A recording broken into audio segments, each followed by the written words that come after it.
I Say No. By Wilkie Collins. Book the First, At School. Chapter 1. The Smuggled Supper. Outside the bedroom the night was black and still. The small rain fell too softly to be heard in the garden. Not a leaf stirred in the airless calm. The watchdog was asleep, the cats were indoors. Far or near, under the murky heaven, not a sound was stirring. Inside the bedroom the night was black and still. Miss Ladd knew her business as a schoolmistress too well to allow night lights, and Miss Ladd's young ladies were supposed to be fast asleep, in accordance with the rules of the house. Only at intervals the silence was faintly disturbed, when the restless turning of one of the girls in her bed betrayed itself by a gentle rustling between the sheets. In the long intervals of stillness, not even the softly audible breathing of young creatures asleep was to be heard. The first sound that told of life and movement revealed the mechanical movement of the clock. Speaking from the lower regions, the tongue of Father Time told the hour before midnight. A soft voice rose wearily near the door of the room. It counted the strokes of the clock, and reminded one of the girls of the lapse of time. "Emily! 11 o'clock!" There was no reply. After an interval the weary voice tried again, in louder tones. "Emily!" A girl, whose bed was at the inner end of the room, sighed under the heavy heat of the night, and said, in peremptory tones, "Is that Cecilia?" "Yes." "What do you want?" "I'm getting hungry, Emily." "Is the new girl asleep?" The new girl answered promptly and spitefully, "No, she isn't." Having a private object of their own in view, the 5 wise virgins of Miss Ladd's first class had waited an hour, in wakeful anticipation of the falling asleep of the stranger, and it had ended in this way. A ripple of laughter ran round the room. The new girl, mortified and offended, entered her protest in plain words. "You are treating me shamefully. You all distrust me, because I am a stranger. Say we don't understand you," Emily answered, speaking for her schoolfellows, "and you will be nearer the truth. Who expected you to understand me, when I only came here today? I have told you already my name is Francine de Sor. If want to know more, I'm 19 years old, and I come from the West Indies." Emily still took the lead. "Why do you come here?" she asked. "Who ever heard of a girl joining a new school just before the holidays? You are 19 years old, are you? I'm a year younger than you, and I have finished my education. The next big girl in the room is a year younger than me, and she has finished her education. What can you possibly have left to learn at your age?" "Everything," cried the stranger from the West Indies, with an outburst of tears. "I'm a poor ignorant creature. Your education ought to have taught you to pity me instead of making fun of me. I hate you all. For shame, for shame!" Some of the girls laughed. One of them, the hungry girl who had counted the strokes of the clock, took Francine's part. "Never mind their laughing, Miss de Sor. You are quite right, you have good reason to complain of us." Miss de Sor dried her eyes. "Thank you, whoever you are," she answered briskly. "My name is Cecilia Wyville," the other proceeded. "It was not, perhaps, quite nice of you to say you hated us all. At the same time we have forgotten our good breeding, and the least we can do is to beg your pardon." This expression of generous sentiment appeared to have an irritating effect on the peremptory young person who took the lead in the room. Perhaps she disapproved of free trade and generous sentiment. "I can tell you one thing, Cecilia," she said. "You shan't beat me in generosity. Strike a light, one of you, and lay the blame on me if Miss Ladd finds us out. I mean to shake hands with the new girl, and how can I do it in the dark? Miss de Sor, my name's Brown, and I'm queen of the bedroom. I, not Cecilia, offer our apologies if we have offended you. Cecilia is my dearest friend, but I don't allow her to take the lead in the room. Oh, what a lovely nightgown!" The sudden flow of candlelight had revealed Francine, sitting up in her bed, and displaying such treasures of real lace over her bosom that the queen lost all sense of royal dignity in irrepressible admiration. 7 and 6pence, Emily remarked, looking at her own nightgown and despising it. One after another, the girls yielded to the attraction of the wonderful lace.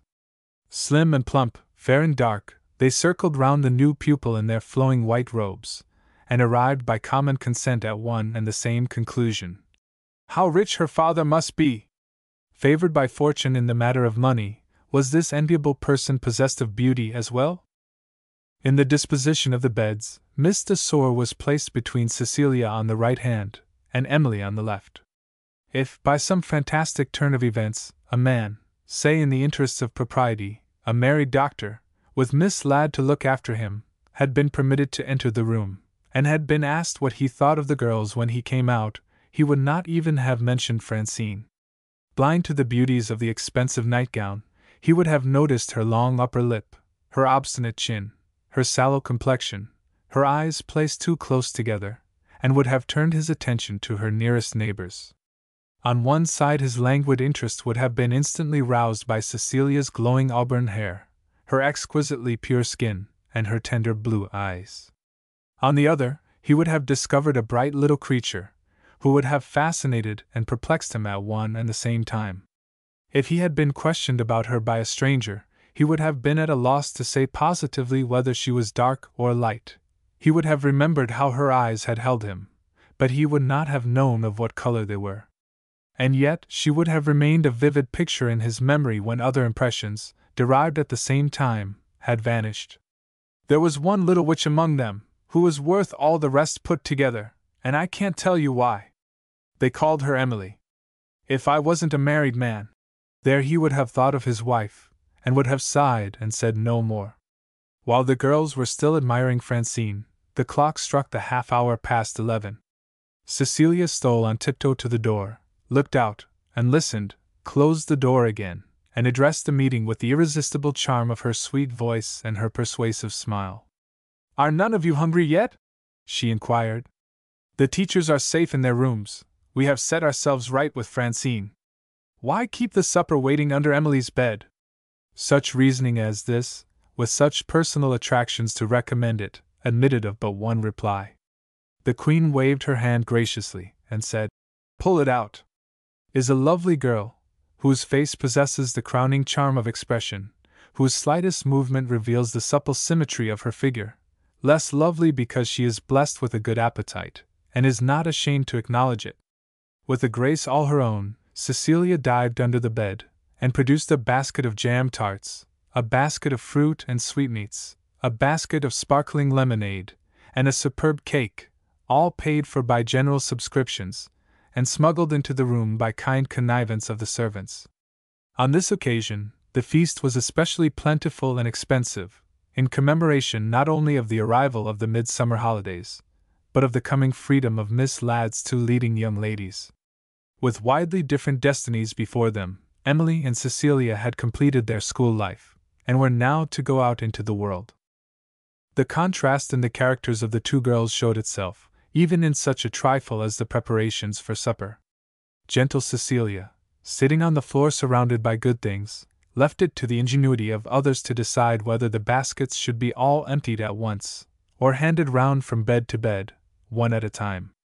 In the meanwhile, her lovely blue eyes rested tenderly on the tarts. Emily's commanding spirit seized on the reins of government, and employed each of her schoolfellows in the occupation which she was fittest to undertake. "Miss de Sor, let me look at your hand." "Ah, I thought so.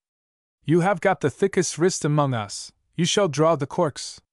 If you let the lemonade pop, not a drop of it goes down your throat. Effie, Annis, Priscilla, you are three notoriously lazy girls.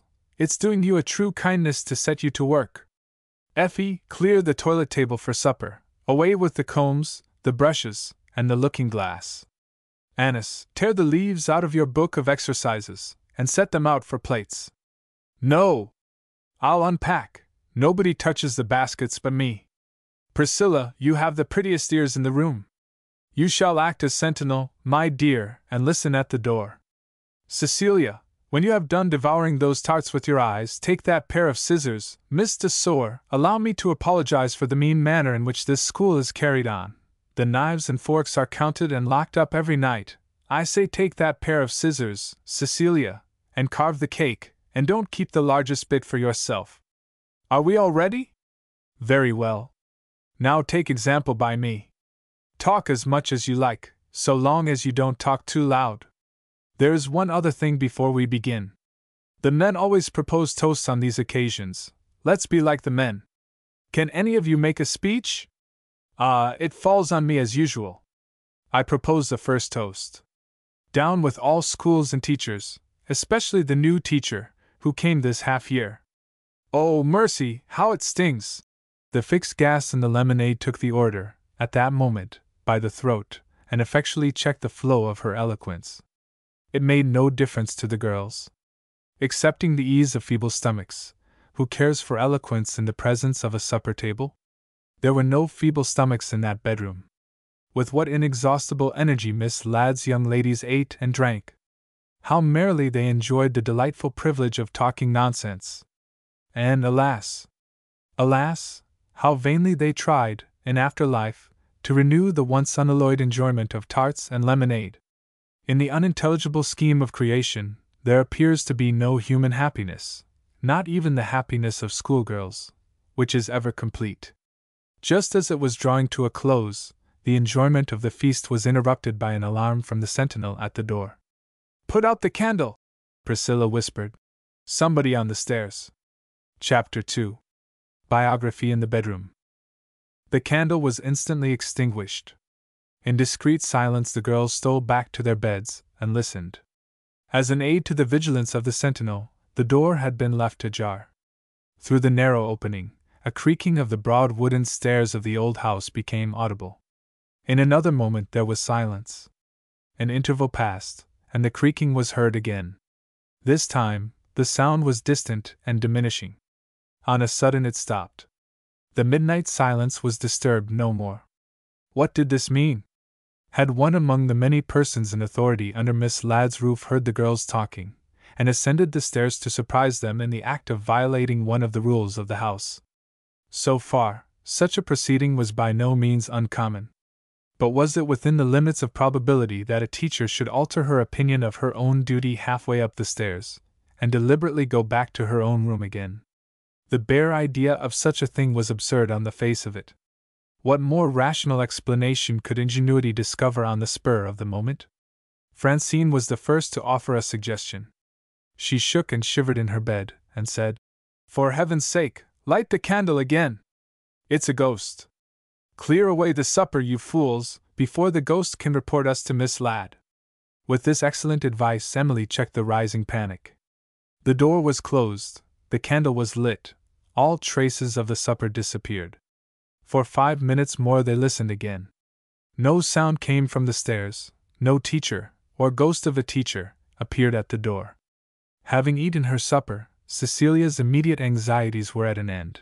She was at leisure to exert her intelligence for the benefit of her schoolfellows. In her gentle, ingratiating way, she offered a composing suggestion. "When we heard the creaking, I don't believe there was anybody on the stairs. In these old houses there are always strange noises at night, and they say the stairs here were made more than 200 years since." The girls looked at each other with a sense of relief, but they waited to hear the opinion of the Queen. Emily, as usual, justified the confidence placed in her. She discovered an ingenious method of putting Cecilia's suggestion to the test. "Let's go on talking," she said. "If Cecilia is right, the teachers are all asleep, and we have nothing to fear from them. If she's wrong, we shall sooner or later see one of them at the door. Don't be alarmed, Miss de Sor. Catching us talking at night, in this school, only means a reprimand. Catching us with a light ends in punishment. Blow out the candle." Francine's belief in the ghost was too sincerely superstitious to be shaken. She started up in bed. "Oh, don't leave me in the dark. I'll take the punishment if we are found out." "On your sacred word of honor?" Emily stipulated. "Yes, yes." The Queen's sense of humor was tickled. "There's something funny," she remarked, addressing her subjects, "in a big girl like this coming to a new school and beginning with a punishment. May I ask if you are a foreigner, Miss de Sor?" "My papa is a Spanish gentleman," Francine answered, with dignity. "And your mamma?" "My mamma is English." "And you have always lived in the West Indies?" "I have always lived in the island of St. Domingo." Emily checked off on her fingers the different points thus far discovered in the character of Mr. de Sor's daughter. She's ignorant, and superstitious, and foreign, and rich. My dear, forgive the familiarity, you are an interesting girl, and we must really know more of you. Entertain the bedroom. What have you been about all your life? And what in the name of wonder brings you here?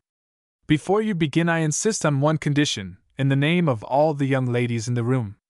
No useful information about the West Indies. Francine disappointed her audience. She was ready enough to make herself an object of interest to her companions, but she was not possessed of the capacity to arrange events in their proper order, necessary to the recital of the simplest narrative. Emily was obliged to help her, by means of questions. In one respect, the result justified the trouble taken to obtain it. A sufficient reason was discovered for the extraordinary appearance of a new pupil, on the day before the school closed for the holidays. Mr. de Sore's elder brother had left him an estate in St. Domingo, and a fortune in money as well, on the one easy condition that he continued to reside in the island. The question of expense being now beneath the notice of the family, Francine had been sent to England, especially recommended to Miss Ladd as a young lady with grand prospects, sorely in need of a fashionable education. The voyage had been so timed, by the advice of the schoolmistress, as to make the holidays a means of obtaining this object privately. Francine was to be taken to Brighton, where excellent masters could be obtained to assist Miss Ladd. With 6 weeks before her, she might in some degree make up for lost time, and, when the school opened again, she would avoid the mortification of being put down in the lowest class, along with the children. The examination of Miss de Sore having produced these results was pursued no further. Her character now appeared in a new, and not very attractive, light. She audaciously took to herself the whole credit of telling her story. "I think it's my turn now," she said, "to be interested and amused. May I ask you to begin, Miss Emily? All I know of you at present is, that your family name is Brown." Emily held up her hand for silence. Was the mysterious creaking on the stairs making itself heard once more? No. The sound that had caught Emily's quick ear came from the beds, on the opposite side of the room, occupied by the 3 lazy girls. With no new alarm to disturb them, Effie, Annis, and Priscilla had yielded to the composing influences of a good supper and a warm night.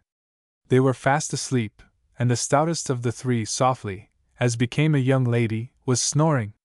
The unblemished reputation of the bedroom was dear to Emily, in her capacity of queen. She felt herself humiliated in the presence of the new pupil. "If that fat girl ever gets a lover," she said indignantly, "I shall consider it my duty to warn the poor man before he marries her. Her ridiculous name is Euphemia. I have christened her, far more appropriately, boiled veal. No color in her hair, no color in her eyes, no color in her complexion. In short, no flavoring Euphemia. You naturally object to snoring. Pardon me if I turn my back on you. I am going to throw my slipper at her." The soft voice of Cecilia, suspiciously drowsy in tone, interposed in the interests of mercy. "She can't help it, poor thing, and she really isn't loud enough to disturb us." "She won't disturb you, at any rate. Rouse yourself, Cecilia. We are wide awake on this side of the room, and Francine says it's our turn to amuse her." A low murmur, dying away gently in a sigh, was the only answer. Sweet Cecilia had yielded to the somnolent influences of the supper and the night. The soft infection of repose seemed to be in some danger of communicating itself to Francine. Her large mouth opened luxuriously in a long-continued yawn. "Good night," said Emily. Miss de Sore became wide awake in an instant. "No," she said positively. "You are quite mistaken if you think I am going to sleep. Please exert yourself, Miss Emily. I am waiting to be interested." Emily appeared to be unwilling to exert herself. She preferred talking of the weather. "Isn't the wind rising?" she said. There could be no doubt of it. The leaves in the garden were beginning to rustle, and the pattering of the rain sounded on the windows. Francine, as her straight chin proclaimed to all students of physiognomy, was an obstinate girl. Determined to carry her point, she tried Emily's own system on Emily herself. She put questions. "Have you been long at this school?" "More than 3 years." "Have you got any brothers and sisters?" I am the only child. Are your father and mother alive? Emily suddenly raised herself in bed. Wait a minute, she said. I think I hear it again. The creaking on the stairs? Yes. Either she was mistaken, or the change for the worse in the weather made it not easy to hear slight noises in the house. The wind was still rising. The passage of it through the great trees in the garden began to sound like the fall of waves on a distant beach. It drove the rain, a heavy downpour by this time, rattling against the windows. Almost a storm, isn't it? Emily said.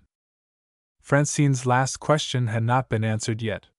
She took the earliest opportunity of repeating it. Never mind the weather, she said. Tell me about your father and mother. Are they both alive? Emily's reply only related to one of her parents. My mother died before I was old enough to feel my loss. And your father? Emily referred to another relative, her father's sister. Since I have grown up, she proceeded, my good aunt has been a second mother to me.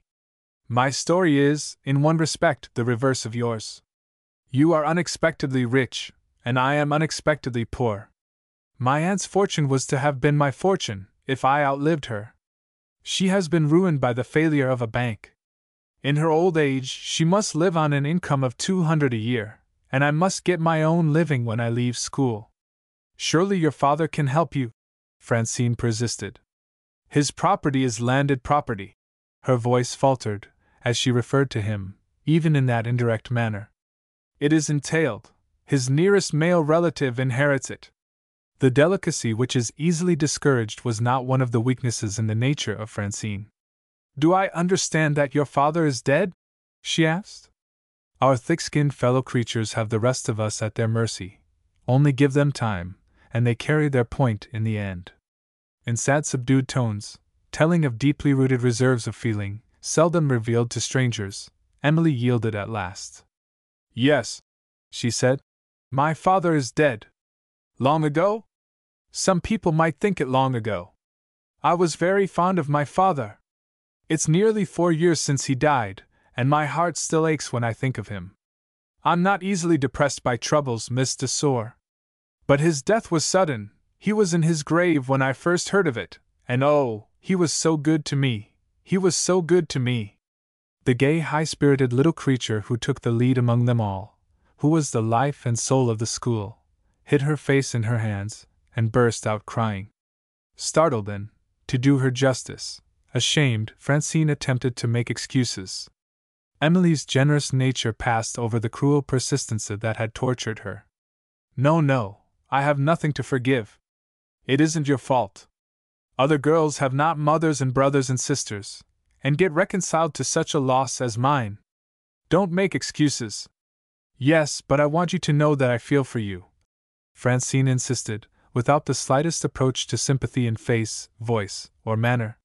When my uncle died, and left us all the money, Papa was much shocked. He trusted to time to help him. Time has been long about it with me, Francine. I am afraid there is something perverse in my nature. The hope of meeting again in a better world seems so faint and so far away. No more of it now. Let us talk of that good creature who is asleep on the other side of you. Did I tell you that I must earn my own bread when I leave school? Well, Cecilia has written home and found an employment for me. Not a situation as governess, something quite out of the common way. You shall hear all about it. In the brief interval that had passed, the weather had begun to change again. The wind was as high as ever, but to judge by the lessening patter on the windows the rain was passing away. Emily began. She was too grateful to her friend and schoolfellow, and too deeply interested in her story, to notice the air of indifference with which Francine settled herself on her pillow to hear the praises of Cecilia.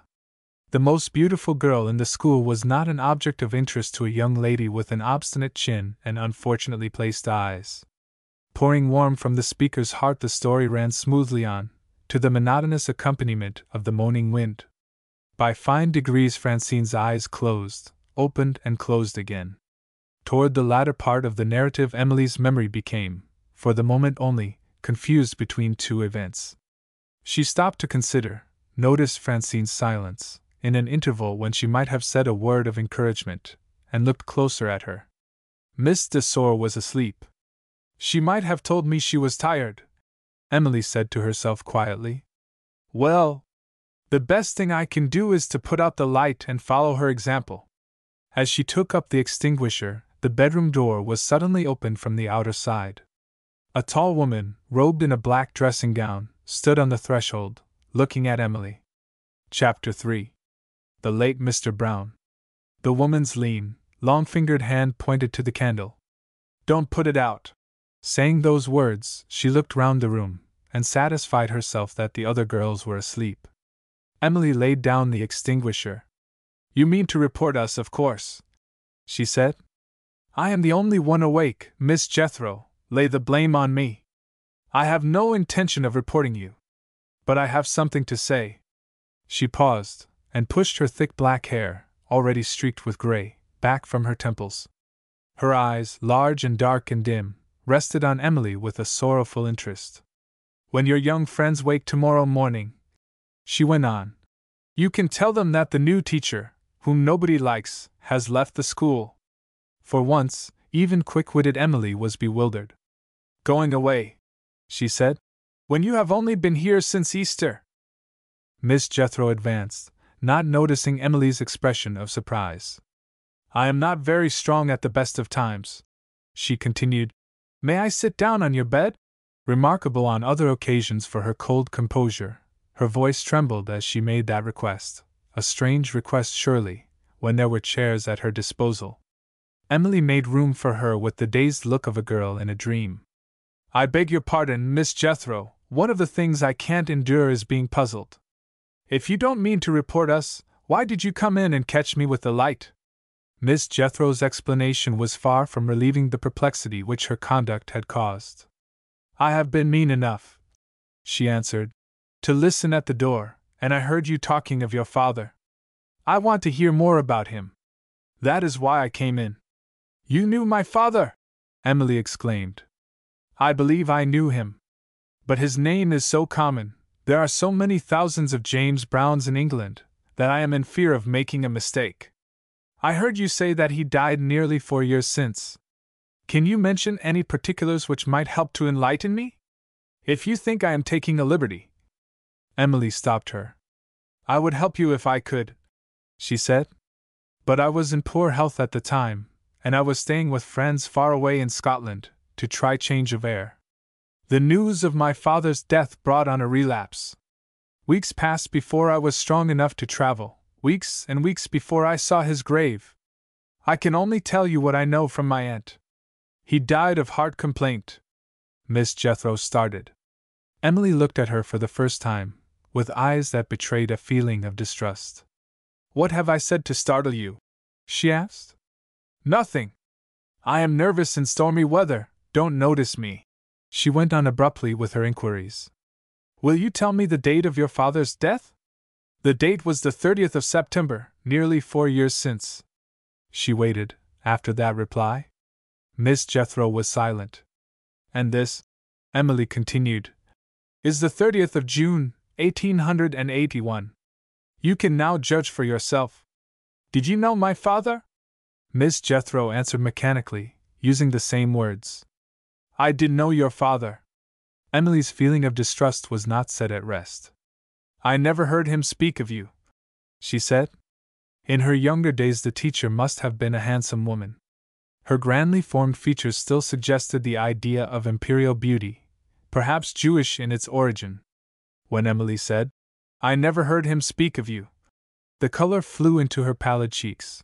Her dim eyes became alive again with a momentary light. She left her seat on the bed, and turning away, mastered the emotion that shook her. How hot the night is, she said, and sighed, and resumed the subject with a steady countenance. I am not surprised that your father never mentioned me to you. She spoke quietly, but her face was paler than ever. She sat down again on the bed. Is there anything I can do for you? She asked. Before I go away? Oh, I only mean some trifling service that would lay you under no obligation, and would not oblige you to keep up your acquaintance with me. Her eyes, the dim black eyes that must once have been irresistibly beautiful, looked at Emily so sadly that the generous girl reproached herself for having doubted her father's friend. "Are you thinking of him?" she said gently, "when you ask if you can be of service to me?" Miss Jethro made no direct reply. "You were fond of your father?" she added in a whisper. "You told your schoolfellow that your heart still aches when you speak of him." "I only told her the truth," Emily answered simply. Miss Jethro shuddered, on that hot night, shuddered as if a chill had struck her. Emily held out her hand. The kind feeling that had been roused in her glittered prettily in her eyes. "I am afraid I have not done you justice," she said. "Will you forgive me and shake hands?" Miss Jethro rose and drew back. "Look at the light!" she exclaimed. The candle was all burned out. Emily still offered her hand, and still Miss Jethro refused to see it. "There is just light enough left," she said, "to show me my way to the door. Good night and goodbye." Emily caught at her dress and stopped her. "Why won't you shake hands with me?" she asked. The wick of the candle fell over in the socket, and left them in the dark. Emily resolutely held the teacher's dress. With or without light, she was still bent on making Miss Jethro explain herself. They had throughout spoken in guarded tones, fearing to disturb the sleeping girls. The sudden darkness had its inevitable effect. Their voices sank to whispers now. "My father's friend," Emily pleaded, "is surely my friend? Drop the subject." "Why? You can never be my friend." "Why not? Let me go." Emily's sense of self-respect forbade her to persist any longer. "I beg your pardon for having kept you here against your will," she said, and dropped her hold on the dress. Miss Jethro instantly yielded on her side. "I am sorry to have been obstinate," she answered. "If you do despise me, it is after all no more than I have deserved." Her hot breath beat on Emily's face. The unhappy woman must have bent over the bed as she made her confession. "I am not a fit person for you to associate with." "I don't believe it." Miss Jethro sighed bitterly. "Young and warm-hearted, I was once like you." She controlled that outburst of despair. Her next words were spoken in steadier tones. "You will have it, you shall have it," she said. "Someone, in this house or out of it, I don't know which, has betrayed me to the mistress of the school. A wretch in my situation suspects everybody, and worse still, does it without reason or excuse. I heard you girls talking when you ought to have been asleep. You all dislike me. How did I know it mightn't be one of you? Absurd, to a person with a well-balanced mind. I went halfway up the stairs, and felt ashamed of myself, and went back to my room. If I could only have got some rest. Ah, well, it was not to be done. My own vile suspicions kept me awake. I left my bed again. You know what I heard on the other side of that door, and why I was interested in hearing it. Your father never told me he had a daughter.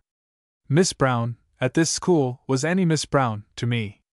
I had no idea of who you really were until tonight. I'm wondering. What does all this matter to you? Miss Ladd has been merciful. She lets me go without exposing me. You can guess what has happened. No? Not even yet? Is it innocence or kindness that makes you so slow to understand? My dear, I have obtained admission to this respectable house by means of false references, and I have been discovered. Now you know why you must not be the friend of such a woman as I am. Once more, good night and goodbye." Emily shrank from that miserable farewell. "Bid me good night," she said, "but don't bid me goodbye. Let me see you again." "Never!" The sound of the softly closed door was just audible in the darkness. She had spoken, she had gone, never to be seen by Emily again. Miserable, interesting, unfathomable creature, the problem that night of Emily's waking thoughts, the phantom of her dreams. Bad? Or good? She asked herself. False, for she listened at the door. True, for she told me the tale of her own disgrace. A friend of my father, and she never knew that he had a daughter. Refined, accomplished, ladylike, and she stoops to use a false reference. Who is to reconcile such contradictions as these? Dawn looked in at the window, dawn of the memorable day which was, for Emily, the beginning of a new life. The years were before her, and the years in their course reveal baffling mysteries of life and death. Chapter 4. Miss Ladd's Drawing Master. Francine was awakened the next morning by one of the housemaids, bringing up her breakfast on a tray. Astonished at this concession to laziness, in an institution devoted to the practice of all virtues, she looked round. The bedroom was deserted. "The other young ladies are as busy as bees, miss," the housemaid explained. "They were up and dressed 2 hours ago, and the breakfast has been cleared away long since. It's Miss Emily's fault. She wouldn't allow them to wake you. She said you could be of no possible use downstairs, and you had better be treated like a visitor. Miss Cecilia was so distressed at your missing your breakfast that she spoke to the housekeeper, and I was sent up to you. Please to excuse it if the tea's cold. This is grand day, and we are all topsy-turvy in consequence." Inquiring what grand day meant, and why it produced this extraordinary result in a ladies' school, Francine discovered that the first day of the vacation was devoted to the distribution of prizes, in the presence of parents, guardians, and friends. An entertainment was added, comprising those merciless tests of human endurance called recitations, light refreshments and musical performances being distributed at intervals, to encourage the exhausted audience. The local newspaper sent a reporter to describe the proceedings, and some of Miss Ladd's young ladies enjoyed the intoxicating luxury of seeing their names in print. "It begins at 3 o'clock, the housemaid went on. "And what with practicing and rehearsing, and ornamenting the schoolroom, there's a hubbub fit to make a person's head spin. Besides which," said the girl, lowering her voice, and approaching a little nearer to Francine, "we have all been taken by surprise. The first thing in the morning Miss Jethro left us, without saying good-bye to anybody." "Who is Miss Jethro?" "The new teacher, miss. We none of us liked her, and we all suspect there's something wrong. Miss Ladd and the clergyman had a long talk together yesterday, in private, you know, and they sent for Miss Jethro, which looks bad, doesn't it? Is there anything more I can do for you, miss? It's a beautiful day after the rain. If I was you, I should go and enjoy myself in the garden." Having finished her breakfast, Francine decided on profiting by this sensible suggestion. The servant who showed her the way to the garden was not favorably impressed by the new pupil. Francine's temper asserted itself a little too plainly in her face. To a girl possessing a high opinion of her own importance, it was not very agreeable to feel herself excluded, as an illiterate stranger, from the one absorbing interest of her schoolfellows. "Will the time ever come," she wondered bitterly, "when I shall win a prize, and sing and play before all the company? How I should enjoy making the girls envy me!" A broad lawn, overshadowed at one end by fine old trees, flower beds and shrubberies, and winding paths prettily and invitingly laid out, made the garden a welcome refuge on that fine summer morning. The novelty of the scene, after her experience in the West Indies, the delicious breezes cooled by the rain of the night, exerted their cheering influence even on the sullen disposition of Francine. She smiled, in spite of herself, as she followed the pleasant paths, and heard the birds singing their summer songs over her head. Wandering among the trees, which occupied a considerable extent of ground, she passed into an open space beyond, and discovered an old fish pond, overgrown by aquatic plants. Driblets of water trickled from a dilapidated fountain in the middle. On the further side of the pond the ground sloped downward toward the south, and revealed, over a low paling, a pretty view of a village and its church, backed by fir woods mounting the heathy sides of a range of hills beyond. A fanciful little wooden building, imitating the form of a Swiss cottage, was placed so as to command the prospect. Near it, in the shadow of the building, stood a rustic chair and table, with a color box on one, and a portfolio on the other. Fluttering over the grass, at the mercy of the capricious breeze, was a neglected sheet of drawing paper. Francine ran round the pond, and picked up the paper just as it was on the point of being tilted into the water. It contained a sketch in watercolors of the village and the woods, and Francine had looked at the view itself with indifference. The picture of the view interested her. Ordinary visitors to galleries of art, which admit students, show the same strange perversity. The work of the copyist commands their whole attention, They take no interest in the original picture. Looking up from the sketch, Francine was startled. She discovered a man, at the window of the Swiss summer house, watching her. "When you have done with that drawing," he said quietly, "please let me have it back again."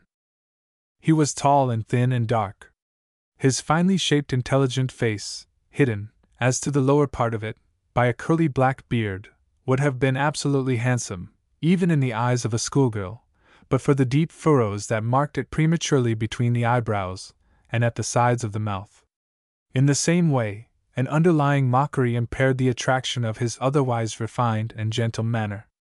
Among his fellow creatures, children and dogs were the only critics who appreciated his merits without discovering the defects which lessened the favorable appreciation of him by men and women. He dressed neatly, but his morning coat was badly made, and his picturesque felt hat was too old. In short, there seemed to be no good quality about him which was not perversely associated with a drawback of some kind. He was one of those harmless and luckless men, possessed of excellent qualities, who fail nevertheless to achieve popularity in their social sphere. Francine handed his sketch to him, through the window, doubtful whether the words that he had addressed to her were spoken in jest or in earnest. "I only presumed to touch your drawing," she said, "because it was in danger." "What danger?" he inquired. Francine pointed to the pond. "If I had not been in time to pick it up, it would have been blown into the water. Do you think it was worth picking up?" Putting that question, he looked first at the sketch, then at the view which it represented, then back again at the sketch. The corners of his mouth turned upward with a humorous expression of scorn. "Madam Nature," he said, "I beg your pardon." With those words, he composedly tore his work of art into small pieces, and scattered them out of the window. "What a pity!" said Francine. He joined her on the ground outside the cottage. "Why is it a pity?" he asked. "Such a nice drawing." "It isn't a nice drawing." "You're not very polite, sir." He looked at her, and sighed as if he pitied so young a woman for having a temper so ready to take offense. In his flattest contradictions he always preserved the character of a politely positive man. "Put it in plain words, miss," he replied. "I have offended the predominant sense in your nature, your sense of self-esteem. You don't like to be told, even indirectly, that you know nothing of art. In these days, everybody knows everything, and thinks nothing worth knowing after all. But beware how you presume on an appearance of indifference, which is nothing but conceit in disguise. The ruling passion of civilized humanity is conceit. You may try the regard of your dearest friend in any other way, and be forgiven. Ruffle the smooth surface of your friend's self-esteem, and there will be an acknowledged coolness between you which will last for life. Excuse me for giving you the benefit of my trumpery experience. This sort of smart talk is my form of conceit. Can I be of use to you in some better way? Are you looking for one of our young ladies?" Francine began to feel a certain reluctant interest in him when he spoke of "our young ladies." She asked if he belonged to the school. The corners of his mouth turned up again.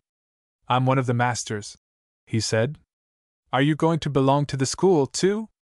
Francine bent her head, with a gravity and condescension intended to keep him at his proper distance. Far from being discouraged, he permitted his curiosity to take additional liberties. "Are you to have the misfortune of being one of my pupils?" he asked. "I don't know who you are. You won't be much wiser when you do know." "My name is Alban Morris," Francine corrected herself. "I mean, I don't know what you teach." Alban Morris pointed to the fragments of his sketch from nature. "I am a bad artist," he said. "Some bad artists become Royal Academicians. Some take to drink. Some get a pension. And some, I am one of them, find refuge in schools. Drawing is an extra at this school. Will you take my advice? Spare your good father's pocket. Say you don't want to learn to draw." He was so gravely in earnest that Francine burst out laughing. "You are a strange man," she said. "Wrong again, miss. I am only an unhappy man." The furrows in his face deepened, the latent humor died out of his eyes. He turned to the summer-house window, and took up a pipe and tobacco pouch, left on the ledge. "I lost my only friend last year," he said. "Since the death of my dog, my pipe is the one companion I have left. Naturally, I am not allowed to enjoy the honest fellow's society in the presence of ladies. They have their own taste in perfumes. Their clothes and their letters reek with the foetid secretion of the musk deer. The clean vegetable smell of tobacco is unendurable to them. Allow me to retire, and let me thank you for the trouble you took to save my drawing." The tone of indifference in which he expressed his gratitude piqued Francine. She resented it by drawing her own conclusion from what he had said of the ladies and the musk deer. "I was wrong in admiring your drawing," she remarked, "and wrong again in thinking you a strange man. Am I wrong, for the third time, in believing that you dislike women?" "I am sorry to say you are right," Alban Morris answered gravely. "Is there not even one exception?" The instant the words passed her lips, she saw that there was some secretly sensitive feeling in him which she had hurt. His black brows gathered into a frown, his piercing eyes looked at her with angry surprise. It was over in a moment. He raised his shabby hat, and made her a bow. "There is a sore place still left in me," he said, "and you have innocently hid it. Good morning." Before she could speak again, he had turned the corner of the summer house, and was lost to view in a shrubbery on the westward side of the grounds. Chapter 5. Discoveries in the Garden. Left by herself, Miss de Sor turned back again by way of the trees.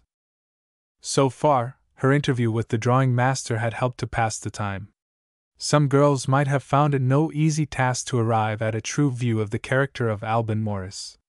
Francine's essentially superficial observation set him down as a little mad, and left him there, judged and dismissed to her own entire satisfaction.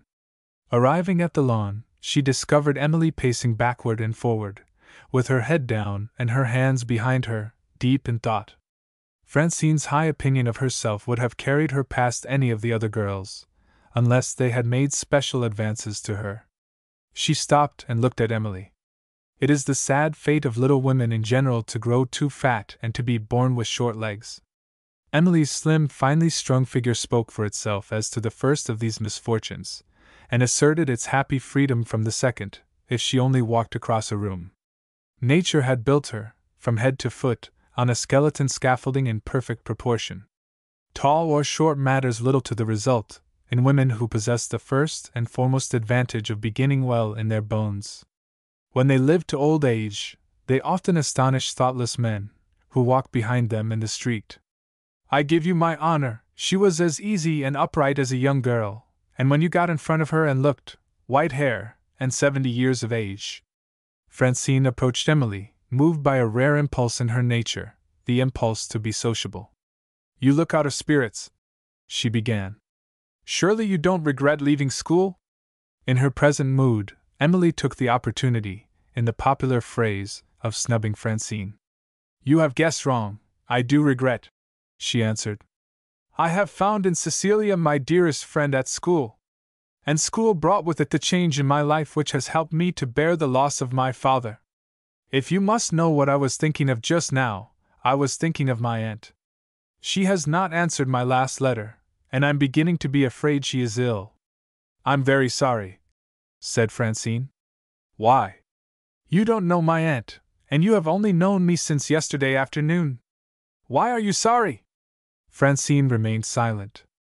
Without realizing it, she was beginning to feel the dominant influence that Emily exercised over the weaker natures that came in contact with her.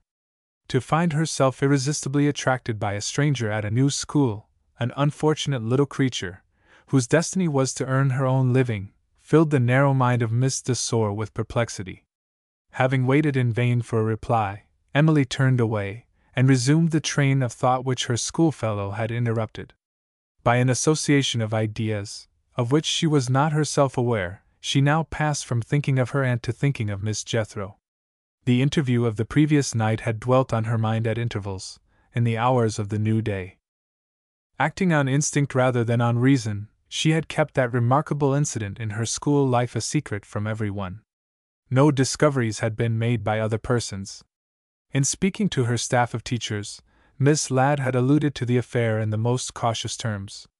Circumstances of a private nature have obliged the lady to retire from my school. When we meet after the holidays, another teacher will be in her place. There, Miss Ladd's explanation had begun and ended.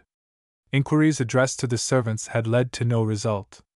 Miss Jethro's luggage was to be forwarded to the London terminus of the railway, and Miss Jethro herself had baffled investigation by leaving the school on foot. Emily's interest in the lost teacher was not the transitory interest of curiosity. Her father's mysterious friend was a person whom she honestly desired to see again. Perplexed by the difficulty of finding a means of tracing Miss Jethro, she reached the shady limit of the trees, and turned to walk back again. Approaching the place at which she and Francine had met, an idea occurred to her. It was just possible that Miss Jethro might not be unknown to her aunt.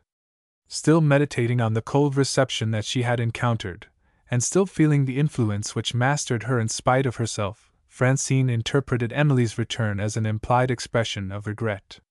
She advanced with a constrained smile, and spoke first.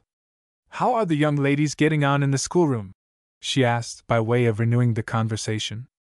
Emily's face assumed a look of surprise which said plainly, "Can't you take a hint and leave me to myself?" Francine was constitutionally impenetrable to reproof of this sort. Her thick skin was not even tickled. "Why are you not helping them?" she went on.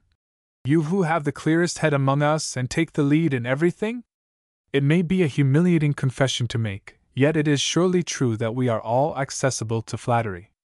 Different tastes appreciate different methods of burning incense, but the perfume is more or less agreeable to all varieties of noses."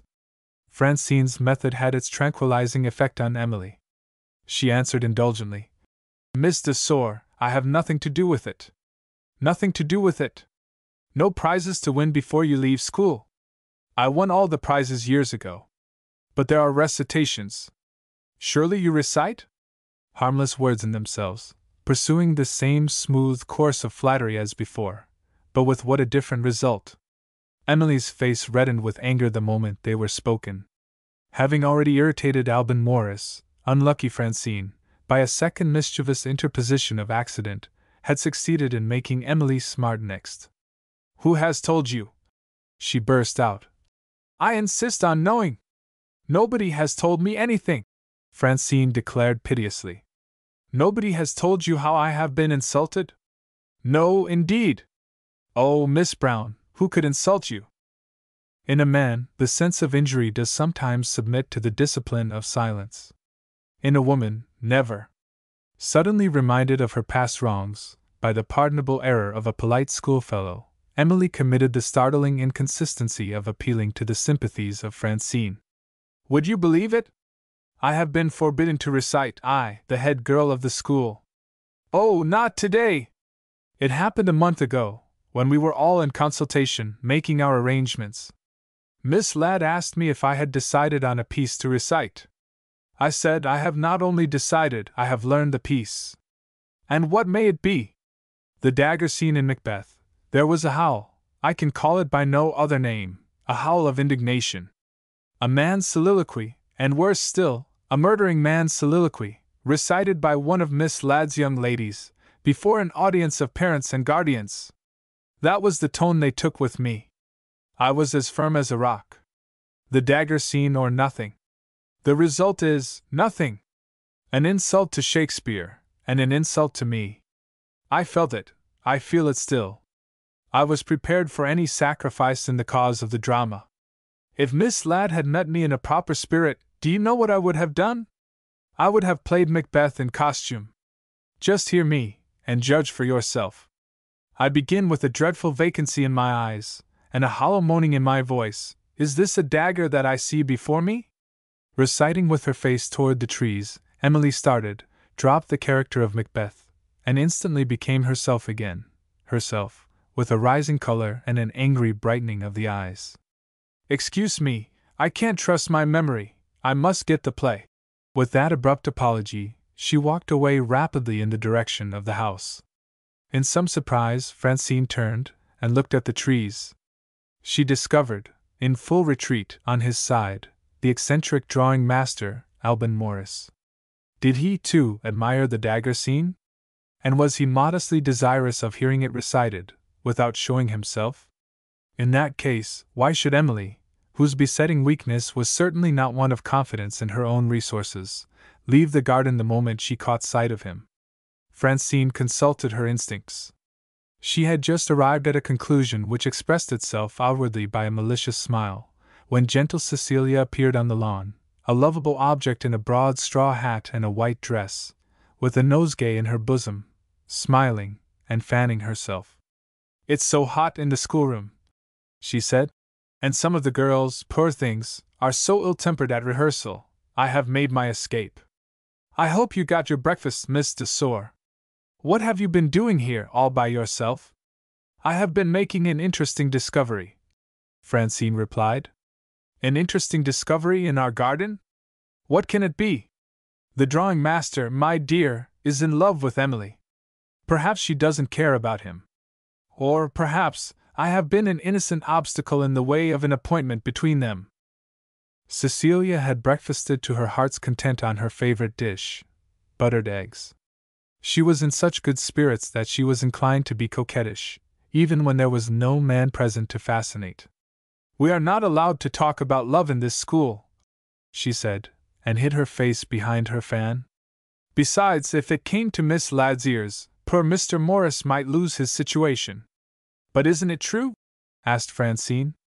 "It may be true, my dear, but nobody knows. Emily hasn't breathed a word about it to any of us. And Mr. Morris keeps his own secret.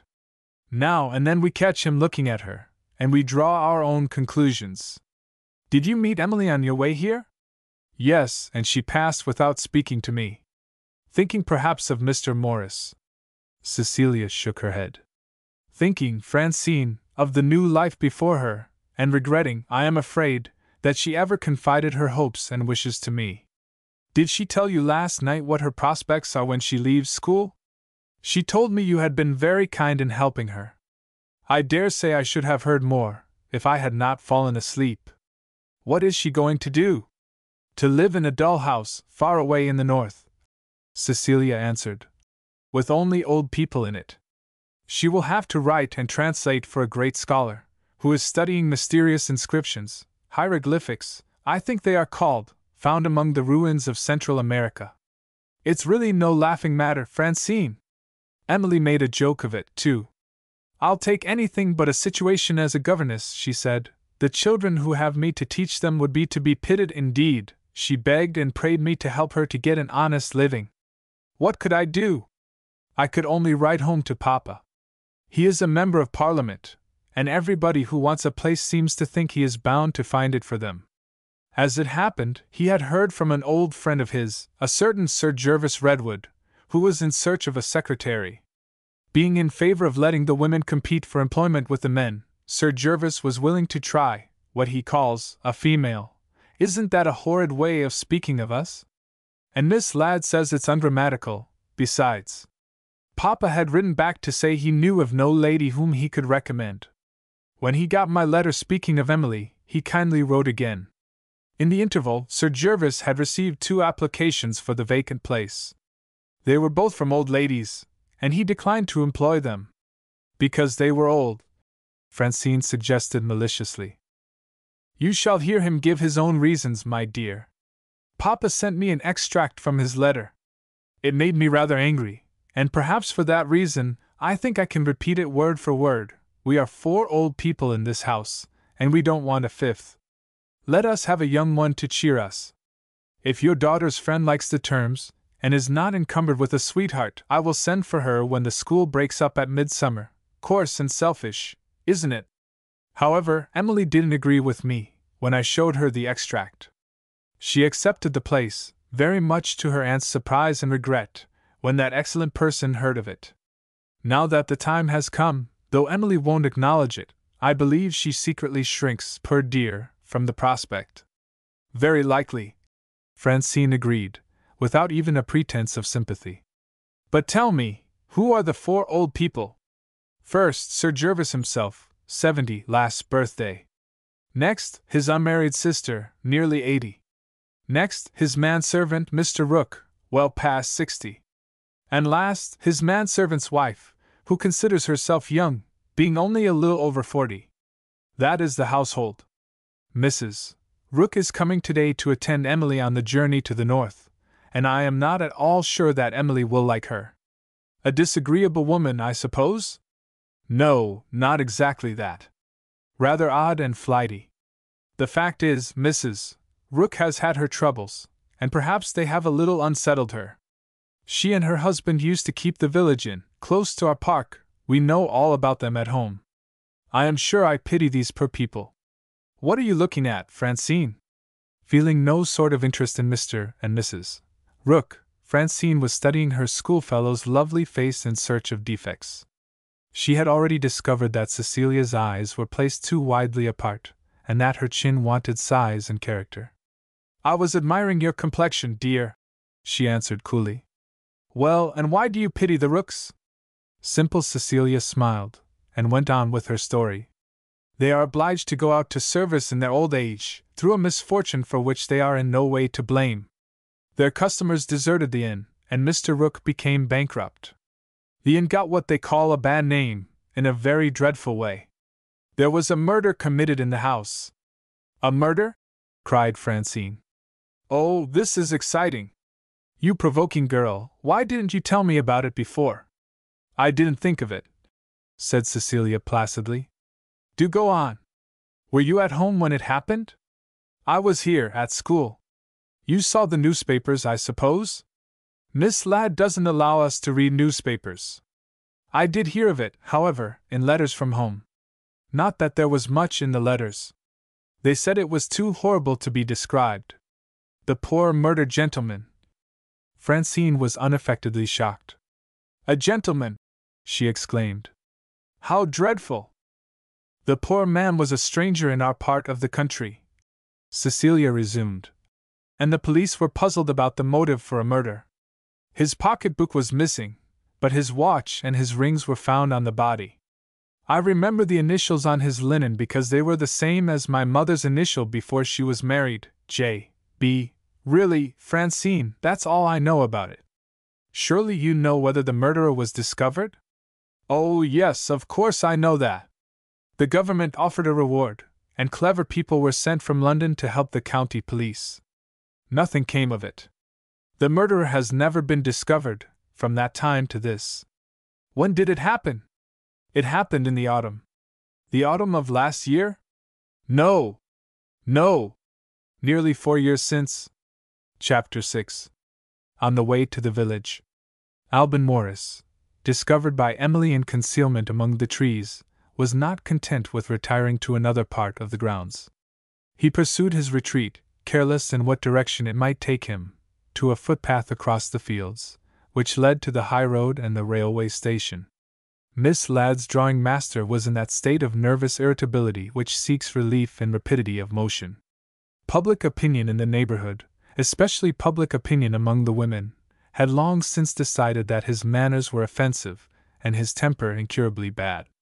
The men who happened to pass him on the footpath said, "Good morning," grudgingly. The women took no notice of him, with one exception. She was young and saucy, and seeing him walking at the top of his speed on the way to the railway station, she called after him, "Don't be in a hurry, sir! You're in plenty of time for the London train." To her astonishment, he suddenly stopped.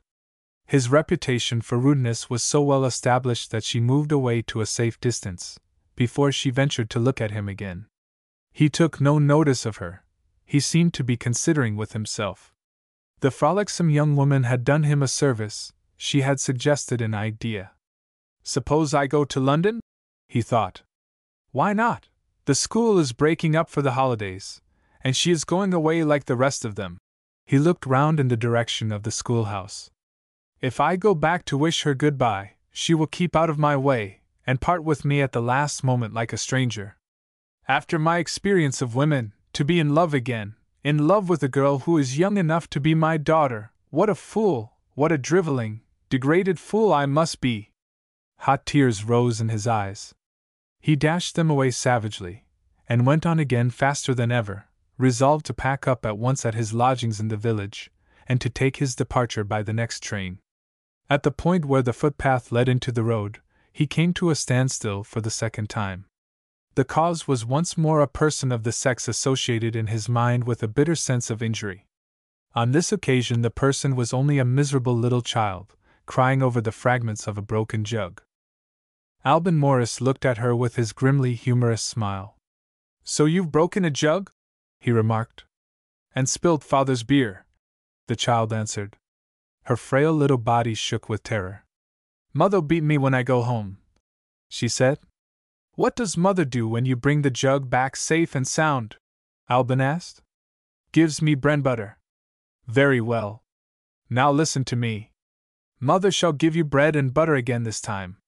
The child stared at him with the tears suspended in her eyes. He went on talking to her as seriously as ever. "You understand what I have just said to you?" "Yes, sir." "Have you got a pocket handkerchief?" "No, sir." "Then dry your eyes with mine." He tossed his handkerchief to her with one hand, and picked up a fragment of the broken jug with the other. "This will do for a pattern," he said to himself. The child stared at the handkerchief, stared at Alban, took courage, and rubbed vigorously at her eyes. The instinct, which is worth all the reason that ever pretended to enlighten mankind, the instinct that never deceives, told this little ignorant creature that she had found a friend. She returned the handkerchief in grave silence. Alban took her up in his arms. "Your eyes are dry, and your face is fit to be seen," he said. "Will you give me a kiss?" The child gave him a resolute kiss, with a smack in it. "Now come and get another jug," he said as he put her down. Her red round eyes opened wide in alarm. "Have you got money enough?" she asked. Alban slapped his pocket. "Yes, I have," he answered. "That's a good thing," said the child. "Come along." They went together hand in hand to the village, and bought the new jug, and had it filled at the beer shop. The thirsty father was at the upper end of the fields, where they were making a drain. Alban carried the jug until they were within sight of the laborer. "You haven't far to go," he said. "Mind you don't drop it again. What's the matter now?" "I'm frightened." "Why?" "Oh, give me the jug." She almost snatched it out of his hand. If she let the precious minutes slip away, there might be another beating in store for her at the drain. Her father was not of an indulgent disposition when his children were late in bringing his beer. On the point of hurrying away, without a word of farewell, she remembered the laws of politeness as taught at the infant school, and dropped her little curtsy, and said, "Thank you, sir." That bitter sense of injury was still in Alban's mind as he looked after her. "What a pity she should grow up to be a woman," he said to himself. The adventure of the broken jug had delayed his return to his lodgings by more than half an hour. When he reached the road once more, the cheap up train from the north had stopped at the station. He heard the ringing of the bell as it resumed the journey to London. One of the passengers, judging by the handbag that she carried, had not stopped at the village. As she advanced toward him along the road, he remarked that she was a small, wiry, active woman, dressed in bright colors, combined with a deplorable want of taste. Her aquiline nose seemed to be her most striking feature as she came nearer. It might have been fairly proportioned to the rest of her face, in her younger days, before her cheeks had lost flesh and roundness. Being probably nearsighted, she kept her eyes half closed. There were cunning little wrinkles at the corners of them. In spite of appearances, she was unwilling to present any outward acknowledgment of the march of time. Her hair was palpably dyed, her hat was jauntily set on her head, and ornamented with a gay feather. She walked with a light tripping step, swinging her bag, and holding her head up smartly. Her manner, like her dress, said as plainly as words could speak, "No matter how long I may have lived, I mean to be young and charming to the end of my days." To Alban's surprise she stopped and addressed him. "Oh, I beg your pardon. Could you tell me if I am in the right road to Miss Ladd's school?" She spoke with nervous rapidity of articulation, and with a singularly unpleasant smile. It parted her thin lips just widely enough to show her suspiciously beautiful teeth, and it opened her keen gray eyes in the strangest manner. The higher lid rose so as to disclose, for a moment, the upper part of the eyeball, and to give her the appearance, not of a woman bent on making herself agreeable, but of a woman staring in a panic of terror. Careless to conceal the unfavorable impression that she had produced on him, Albin answered roughly. Straight on, and tried to pass her. She stopped him with a peremptory gesture. I have treated you politely, she said. And how do you treat me in return? Well, I am not surprised. Men are all brutes by nature, and you are a man. Straight on? She repeated contemptuously. I should like to know how far that helps a person in a strange place. Perhaps you know no more where Miss Ladd's school is than I do? Or perhaps you don't care to take the trouble of addressing me? Just what I should have expected from a person of your sex. Good morning. Albin felt the reproof. She had appealed to his most readily impressible sense, his sense of humor. He rather enjoyed seeing his own prejudice against women grotesquely reflected in this flighty stranger's prejudice against men. As the best excuse for himself that he could make, he gave her all the information that she could possibly want, then tried again to pass on, and again in vain. He had recovered his place in her estimation. She had not done with him yet. You know all about the way there, she said. I wonder whether you know anything about the school. No change in her voice, no change in her manner, betrayed any special motive for putting this question. Albin was on the point of suggesting that she should go on to the school, and make her inquiries there, when he happened to notice her eyes. She had hitherto looked him straight in the face. She now looked down on the road. It was a trifling change. In all probability it meant nothing, and yet, merely because it was a change, it roused his curiosity. I ought to know something about the school, he answered. I am one of the masters. Then you're just the man I want. May I ask your name? Albin Morris. Thank you. I am Mrs. Rook. I presume you have heard of Sir Jervis Redwood? No. Bless my soul! You are a scholar, of course, and you have never heard of one of your own trade. Very extraordinary.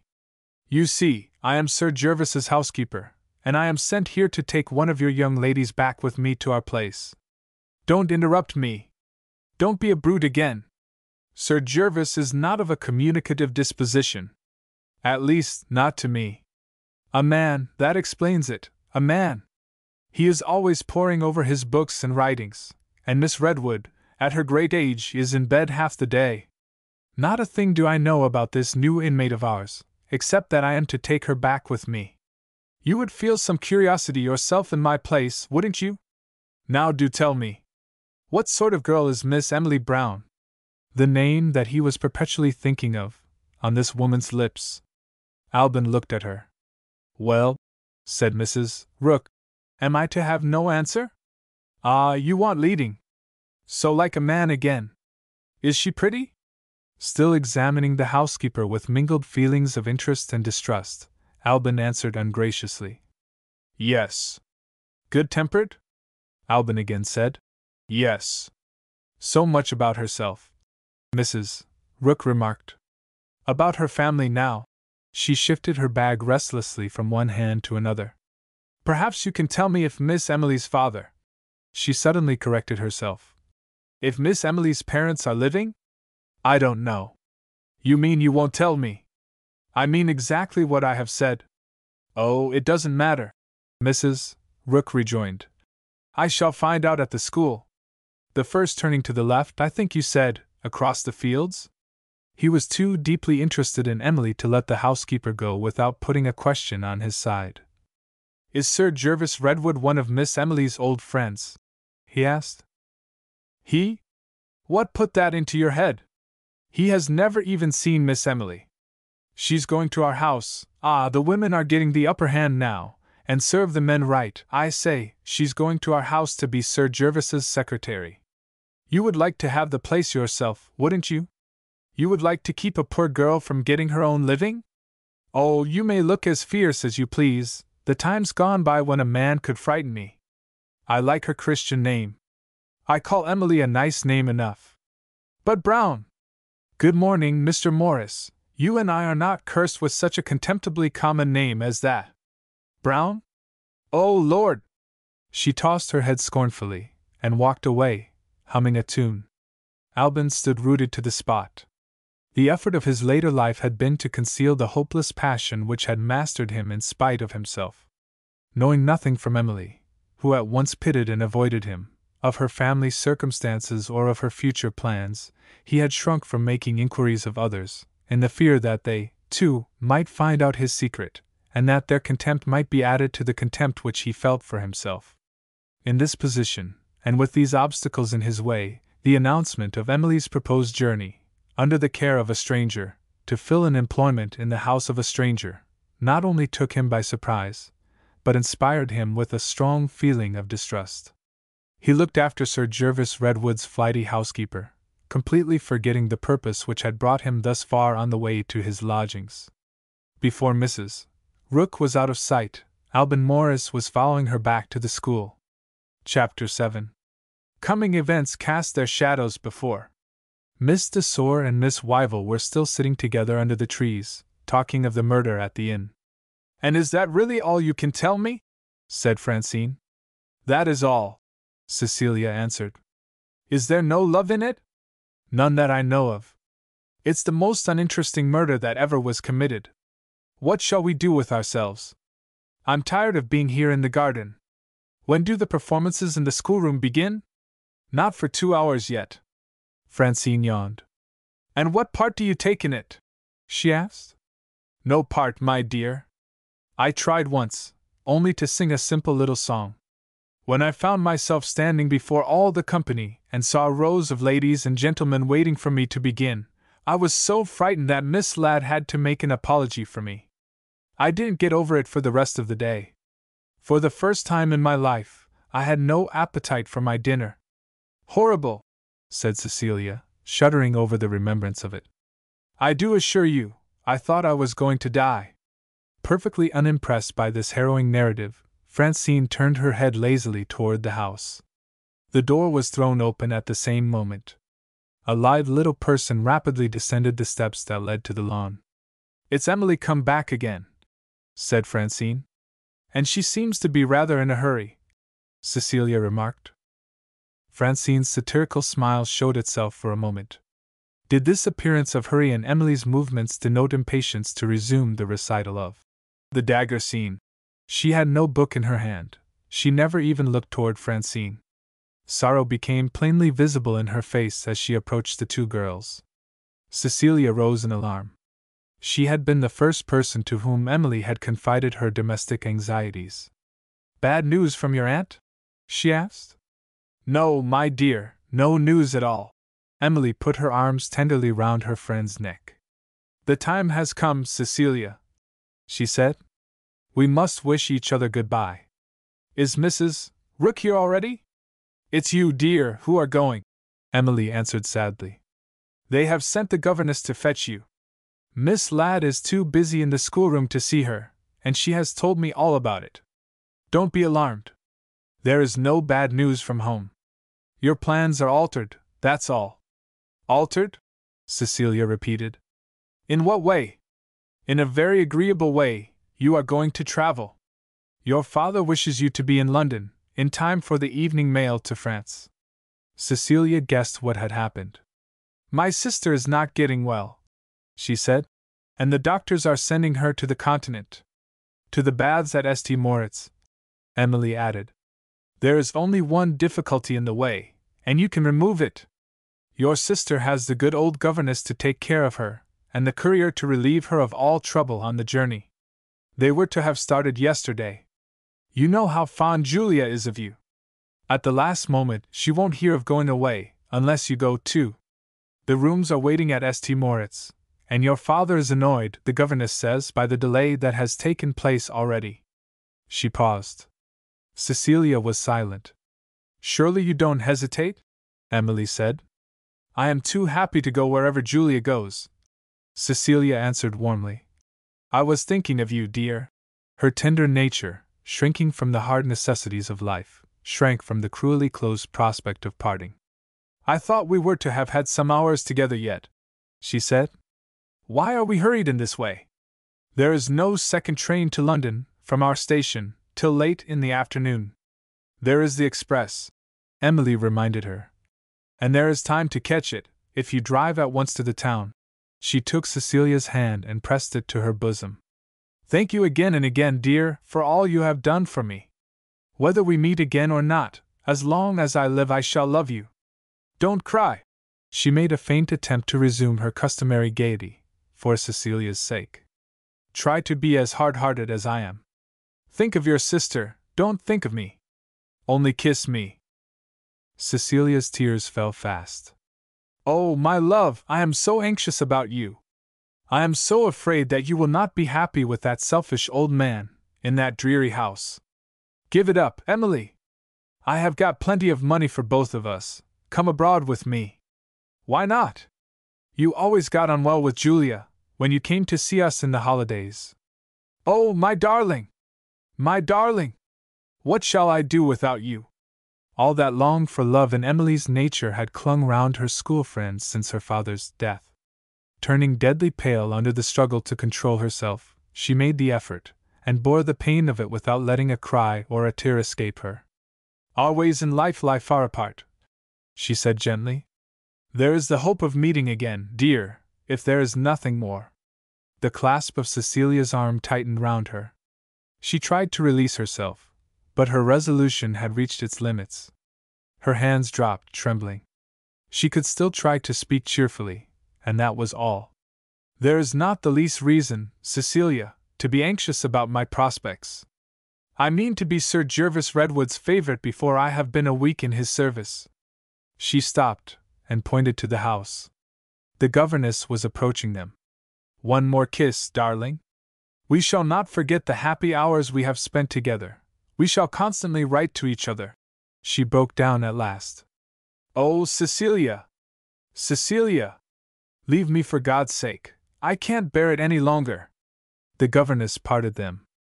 Emily dropped into the chair that her friend had left. Even her hopeful nature sank under the burden of life at that moment. A hard voice, speaking close at her side, startled her. "Would you rather be me?" the voice asked. "Without a creature to care for you?" Emily raised her head. Francine, the unnoticed witness of the parting interview, was standing by her, idly picking the leaves from a rose which had dropped out of Cecilia's nosegay. Had she felt her own isolated position? She had felt it resentfully. Emily looked at her, with a heart softened by sorrow. There was no answering kindness in the eyes of Miss de Sor. There was only a dogged endurance, sad to see in a creature so young. "You and Cecilia are going to write to each other," she said. "I suppose there is some comfort in that. When I left the island they were glad to get rid of me. They said, 'Telegraph when you are safe at Miss Ladd's school.' You see, we are so rich, the expense of telegraphing to the West Indies is nothing to us. Besides, a telegram has an advantage over a letter, it doesn't take long to read. I dare say I shall write home. But they are in no hurry, and I am in no hurry. The school's breaking up, you are going your way, and I am going mine, and who cares what becomes of me?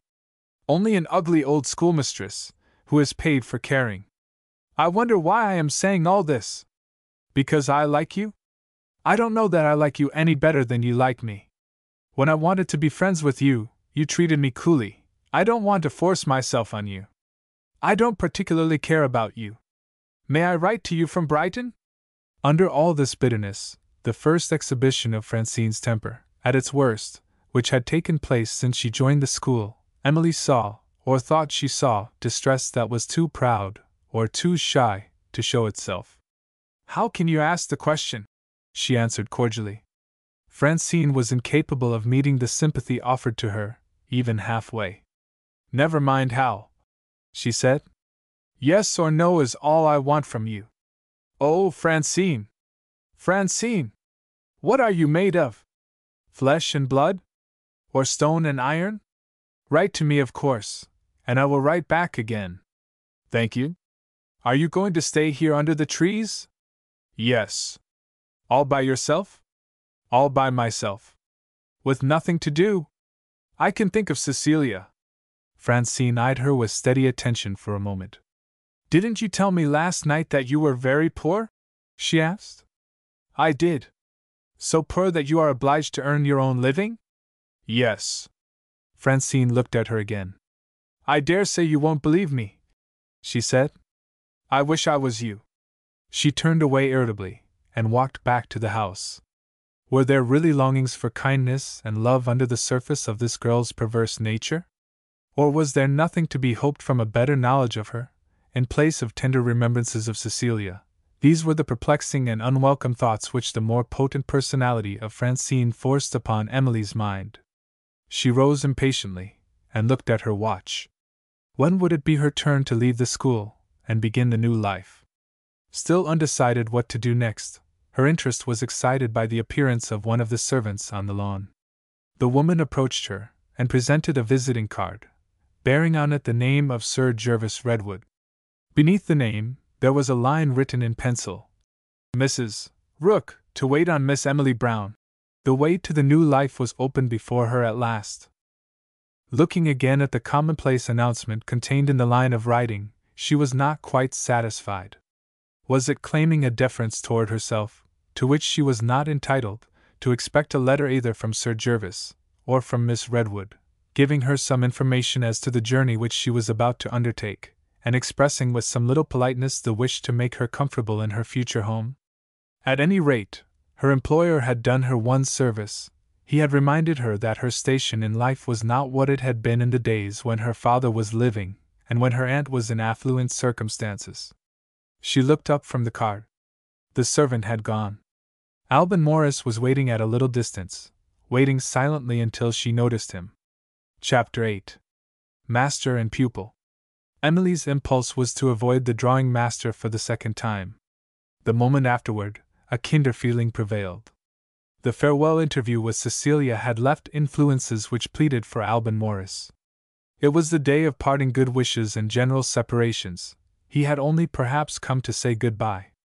She advanced to offer her hand, when he stopped her by pointing to Sir Gervas Redwood's card. "May I say a word, Miss Emily, about that woman?" he asked. "Do you mean Mrs. Rook?" "Yes. You know, of course, why she comes here. She comes here by appointment, to take me to Sir Gervas Redwood's house. Are you acquainted with her?" "She is a perfect stranger to me. I met her by accident on her way here. If Mrs. Rook had been content with asking me to direct her to the school, I should not be troubling you at this moment. But she forced her conversation on me. And she said something which I think you ought to know. Have you heard of Sir Gervas Redwood's housekeeper before today?" "I have only heard what my friend, Miss Cecilia Wyville, has told me." "Did Miss Cecilia tell you that Mrs. Rook was acquainted with your father or with any members of your family?" "Certainly not." Alban reflected. "It was natural enough," he resumed, "that Mrs. Rook should feel some curiosity about you. What reason had she for putting a question to me about your father, and putting it in a very strange manner?" Emily's interest was instantly excited. She led the way back to the seats in the shade. "Tell me, Mr. Morris, exactly what the woman said." As she spoke, she signed to him to be seated. Alban observed the natural grace of her action when she set him the example of taking a chair, and the little heightening of her color caused by anxiety to hear what he had still to tell her. Forgetting the restraint that he had hitherto imposed on himself, he enjoyed the luxury of silently admiring her. Her manner betrayed none of the conscious confusion which would have shown itself, if her heart had been secretly inclined toward him. She saw the man looking at her. In simple perplexity she looked at the man. "Are you hesitating on my account?" she asked. "Did Mrs. Rook say something of my father which I mustn't hear?" "No, no! Nothing of the sort. You seem to be confused." Her innocent indifference tried his patience sorely. His memory went back to the past time, recalled the ill-placed passion of his youth, and the cruel injury inflicted on him. His pride was roused. Was he making himself ridiculous? The vehement throbbing of his heart almost suffocated him. And there she sat, wondering at his odd behavior. Even this girl is as cold-blooded as the rest of her sex. That angry thought gave him back his self-control. He made his excuses with the easy politeness of a man of the world. "I beg your pardon, Miss Emily. I was considering how to put what I have to say in the fewest and plainest words. Let me try if I can do it. If Mrs. Rook had merely asked me whether your father and mother were living, I should have attributed the question to the commonplace curiosity of a gossiping woman, and have thought no more of it. What she actually did say was this: perhaps you can tell me if Miss Emily's father— there she checked herself, and suddenly altered the question in this way: if Miss Emily's parents are living, I may be making mountains out of molehills, but I thought at the time, and think still, that she had some special interest in inquiring after your father, and not wishing me to notice it for reasons of her own, changed the form of the question so as to include your mother. Does this strike you as a far-fetched conclusion? Whatever it may be, Emily said, it is my conclusion too. How did you answer her? Quite easily. I could give her no information, and I said so. Let me offer you the information, Mr. Morris, before we say anything more. I have lost both my parents. Alban's momentary outbreak of irritability was at an end. He was earnest and yet gentle. Again, he forgave her for not understanding how dear and how delightful to him she was. Will it distress you, he said, if I ask how long it is since your father died? Nearly 4 years, she replied. He was the most generous of men, Mrs. Rook's interest in him may surely have been a grateful interest. He may have been kind to her in past years, and she may remember him thankfully. Don't you think so? Alban was unable to agree with her. If Mrs. Rook's interest in your father was the harmless interest that you have suggested, he said, why should she have checked herself in that unaccountable manner, when she first asked me if he was living? The more I think of it now, the less sure I feel that she knows anything at all of your family history. It may help me to decide, if you will tell me at what time the death of your mother took place. So long ago, Emily replied, that I can't even remember her death. I was an infant at the time. And yet Mrs. Rook asked me if your parents were living. One of two things, Alban concluded. Either there is some mystery in this matter, which we cannot hope to penetrate at present, or Mrs. Rook may have been speaking at random, on the chance of discovering whether you are related to some Mr. Brown whom she once knew. Besides, Emily added, it's only fair to remember what a common family name mine is, and how easily people may make mistakes. I should like to know if my dear lost father was really in her mind when she spoke to you. Do you think I could find it out? If Mrs. Rook has any reasons for concealment, I believe you would have no chance of finding it out, unless, indeed, you could take her by surprise. In what way, Mr. Morris? Only one way occurs to me just now, he said. Do you happen to have a miniature or a photograph of your father? Emily held out a handsome locket, with a monogram and diamonds, attached to her watch chain. I have his photograph here, she rejoined. Given to me by my dear old aunt, in the days of her prosperity. Shall I show it to Mrs. Rook? Yes, if she happens, by good luck, to offer you an opportunity. Impatient to try the experiment, Emily rose as he spoke. I mustn't keep Mrs. Rook waiting, she said. Alban stopped her, on the point of leaving him. The confusion and hesitation which she had already noticed began to show themselves in his manner once more. Miss Emily, may I ask you a favor before you go? I am only one of the masters employed in the school, but I don't think, let me say, I hope I am not guilty of presumption, if I offer to be of some small service to one of my pupils. There his embarrassment mastered him. He despised himself not only for yielding to his own weakness, but for faltering like a fool in the expression of a simple request. The next words died away on his lips. This time, Emily understood him.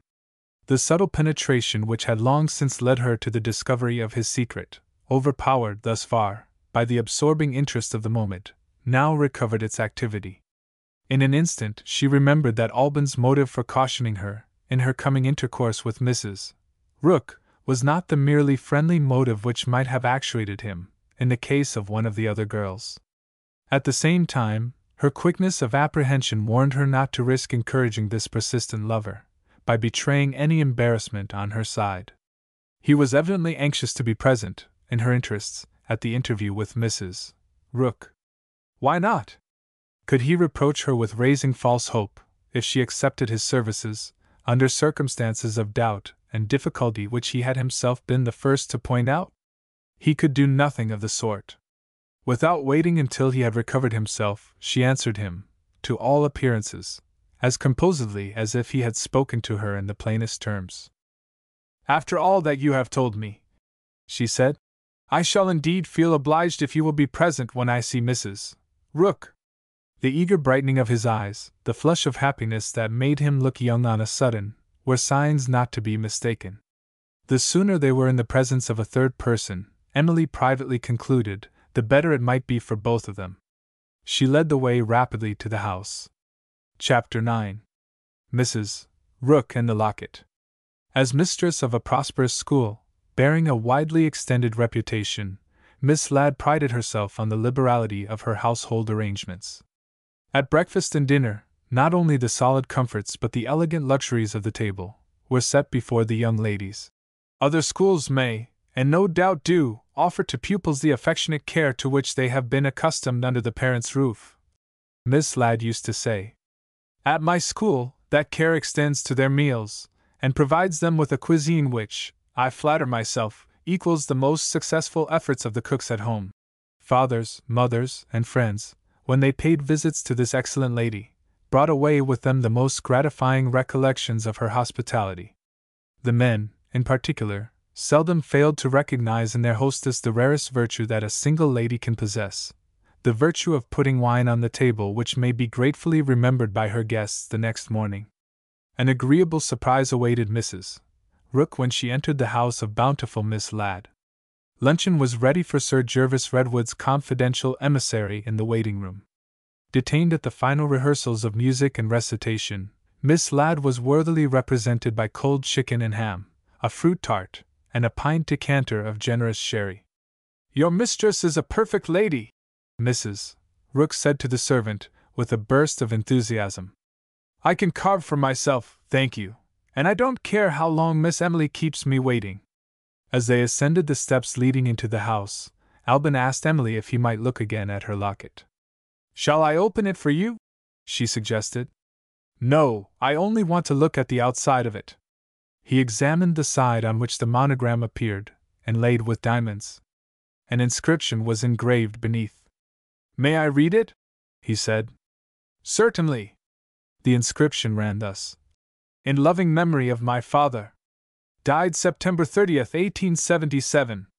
"Can you arrange the locket?" Alban asked. "So that the side on which the diamonds appear hangs outward?" She understood him. The diamonds might attract Mrs.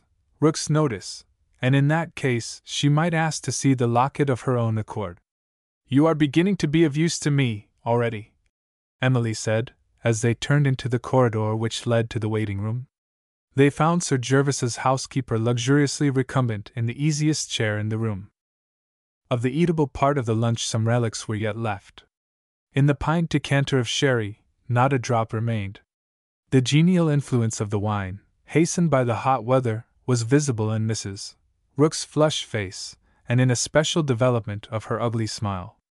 Her widening lips stretched to new lengths, and the white upper line of her eyeballs were more freely and horribly visible than ever. "And this is the dear young lady?" she said, lifting her hands in overacted admiration. At the first greetings, Alban perceived that the impression produced was, in Emily's case as in his case, instantly unfavorable. The servant came in to clear the table. Emily stepped aside for a minute to give some directions about her luggage. In that interval Mrs. Rook's cunning little eyes turned on Alban with an expression of malicious scrutiny. "You were walking the other way," she whispered. "When I met you—" She stopped, and glanced over her shoulder at Emily. "I see what attraction has brought you back to the school. Steal your way into that poor little fool's heart, and then make her miserable for the rest of her life. No need, miss, to hurry," she said, shifting the polite side of her toward Emily, who returned at the moment. "The visits of the trains to your station here are like the visits of the angels described by the poet, few and far between. Please excuse the quotation. You wouldn't think it to look at me, I'm a great reader." "Is it a long journey to Sir Gervas Redwood's house?"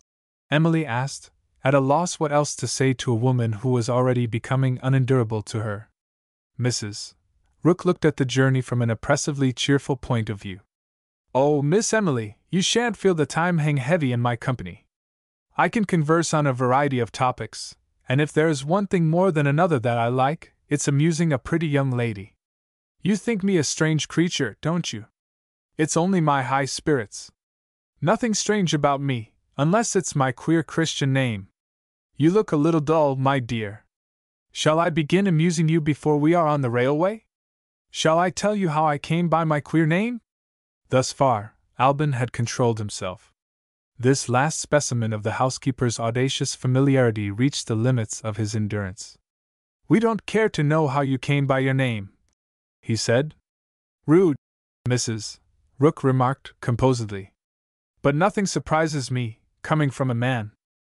She turned to Emily. "My father and mother were a wicked married couple," she continued, "before I was born. They got religion, as the saying is, at a Methodist meeting in a field. When I came into the world, I don't know how you feel, miss, I protest against being brought into the world without asking my leave first. My mother was determined to dedicate me to piety, before I was out of my long clothes. What name do you suppose she had me christened by? She chose it, or made it, herself, the name of Righteous. Righteous Rook. Was there ever a poor baby degraded by such a ridiculous name before? It's needless to say, when I write letters I sign R. Rook, and leave people to think it's Rosamond, or Rosabelle, or something sweetly pretty of that kind. You should have seen my husband's face when he first heard that his sweetheart's name was Righteous. He was on the point of kissing me, and he stopped. I dare say he felt sick. Perfectly natural under the circumstances." Alban tried to stop her again. "What time does the train go?" he asked. Emily entreated him to restrain himself, by a look. Mrs. Rook was still too inveterately amiable to take offense. She opened her traveling bag briskly, and placed a railway guide in Alban's hands. "I've heard that the women do the men's work in foreign parts," she said. "But this is England, and I am an Englishwoman. Find out when the train goes, my dear sir, for yourself." Alban at once consulted the guide. If there proved to be no immediate need of starting for the station, he was determined that Emily should not be condemned to pass the interval in the housekeeper's company. In the meantime, Mrs. Rook was as eager as ever to show her dear young lady what an amusing companion she could be. "Talking of husbands," she resumed, "don't make the mistake, my dear, that I committed. Beware of letting anybody persuade you to marry an old man. Mr. Rook is old enough to be my father. I bear with him. Of course, I bear with him. At the same time, I have not, as the poet says, passed through the ordeal unscathed. My spirit, I have long since ceased to believe in anything of the sort. I only use the word for want of a better. My spirit, I say, has become embittered. I was once a pious young woman. I do assure you I was nearly as good as my name. Don't let me shock you. I have lost faith and hope. I have become, what's the last new name for a freethinker? Oh, I keep up with the times, thanks to old Miss Redwood. She takes in the newspapers, and makes me read them to her. What is the new name? Something ending in icy. Bombastic? No, agnostic, that's it. I have become an agnostic. The inevitable result of marrying an old man. If there's any blame, it rests on my husband. There's more than an hour yet before the train starts," Alban interposed. "I am sure, Miss Emily, you would find it pleasanter to wait in the garden." "Not at all a bad notion," Mrs. Rook declared. "Here's a man who can make himself useful, for once. Let's go into the garden." She rose, and led the way to the door. Alban seized the opportunity of whispering to Emily. "Did you notice the empty decanter, when we first came in? That horrid woman is drunk." Emily pointed significantly to the locket. "Don't let her go. The garden will distract her attention. Keep her near me here." Mrs. Rook gaily opened the door. "Take me to the flower beds," she said. "I believe in nothing, but I adore flowers." Mrs. Rook waited at the door, with her eye on Emily.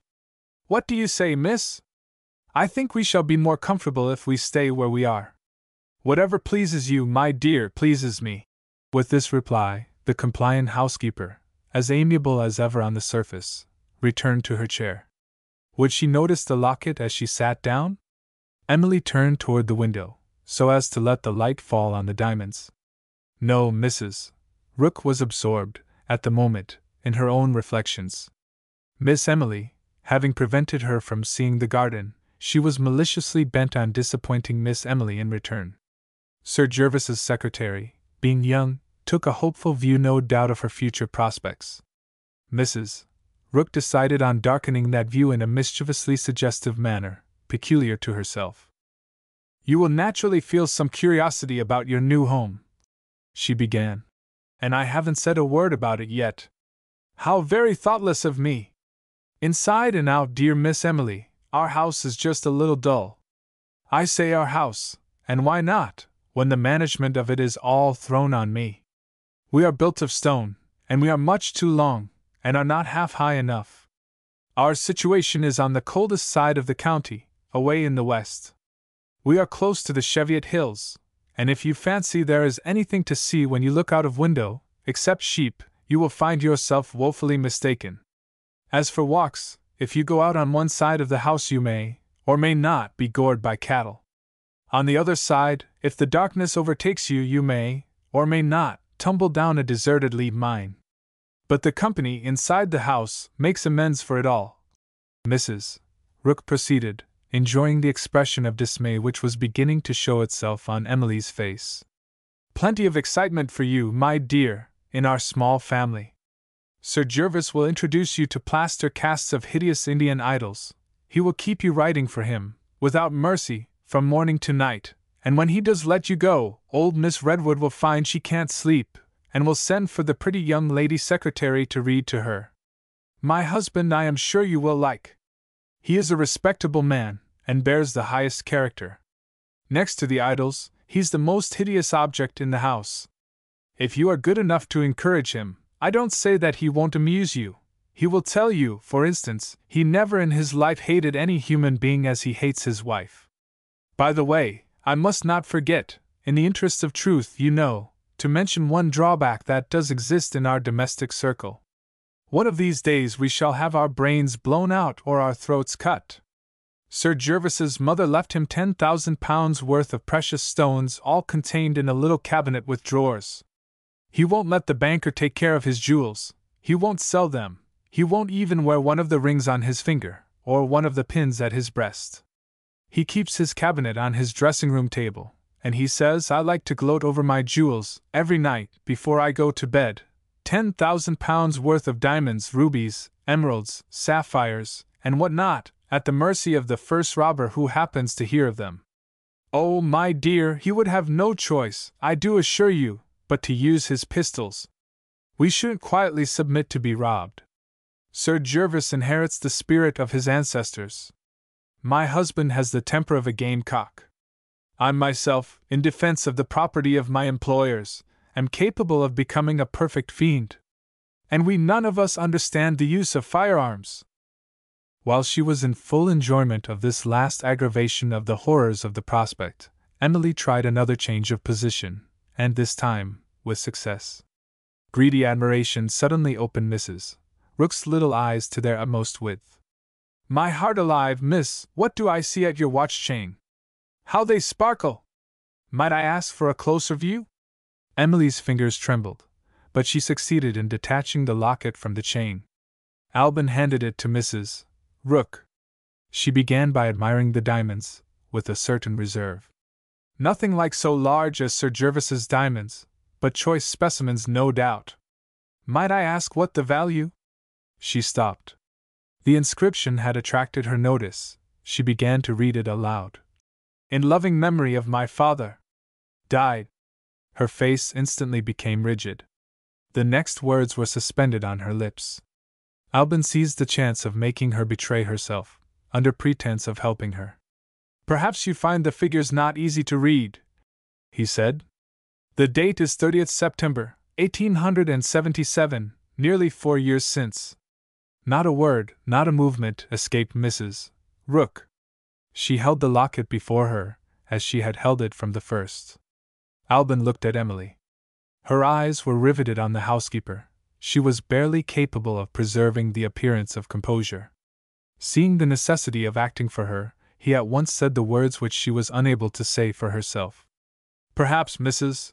Rook, you would like to look at the portrait?" he suggested. "Shall I open the locket for you?" Without speaking, without looking up, she handed the locket to Alban. He opened it, and offered it to her. She neither accepted nor refused it. Her hands remained hanging over the arms of the chair. He put the locket on her lap. The portrait produced no marked effect on Mrs. Rook. Had the date prepared her to see it? She sat looking at it, still without moving, still without saying a word. Alban had no mercy on her. "That is the portrait of Miss Emily's father," he said. "Does it represent the same Mr. Brown whom you had in your mind when you asked me if Miss Emily's father was still living?" That question roused her. She looked up on the instant. She answered loudly and insolently, "No." "And yet," Alban persisted, "you broke down in reading the inscription, and considering what talkative woman you are, the portrait has had a strange effect on you, to say the least of it." She eyed him steadily while he was speaking, and turned to Emily when he had done. "You mentioned the heat just now, miss. The heat has overcome me. I shall soon get right again." The insolent futility of that excuse irritated Emily into answering her.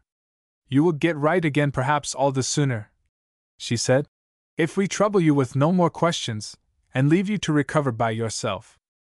The first change of expression which relaxed the iron tensity of the housekeeper's face showed itself when she heard that reply. At last there was a feeling in Mrs. Rook which openly declared itself, a feeling of impatience to see Alban and Emily leave the room. They left her, without a word more. Chapter 10. Guesses at the Truth. "What are we to do next?" "Oh, Mr. Morris, you must have seen all sorts of people in your time. You know human nature, and I don't. Help me with a word of advice." Emily forgot that he was in love with her, forgot everything, but the effect produced by the locket on Mrs.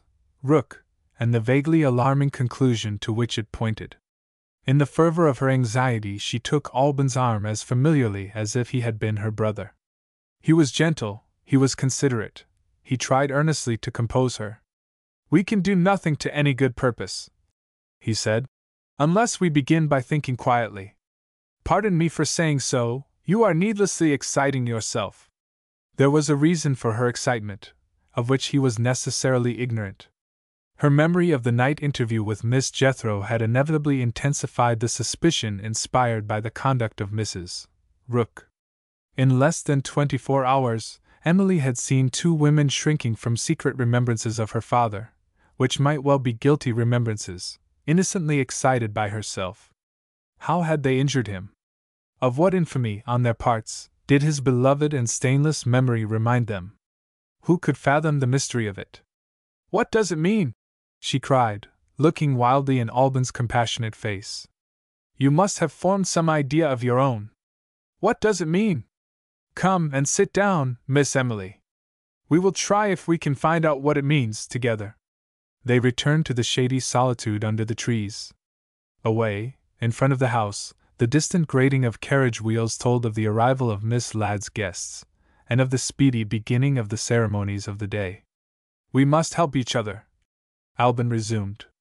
"When we first spoke of Mrs. Rook, you mentioned Miss Cecilia Wyville as a person who knew something about her. Have you any objection to tell me what you may have heard in that way?" In complying with his request, Emily necessarily repeated what Cecilia had told Francine, when the two girls had met that morning in the garden. Alban now knew how Emily had obtained employment as Sir Gervas's secretary, how Mr. and Mrs.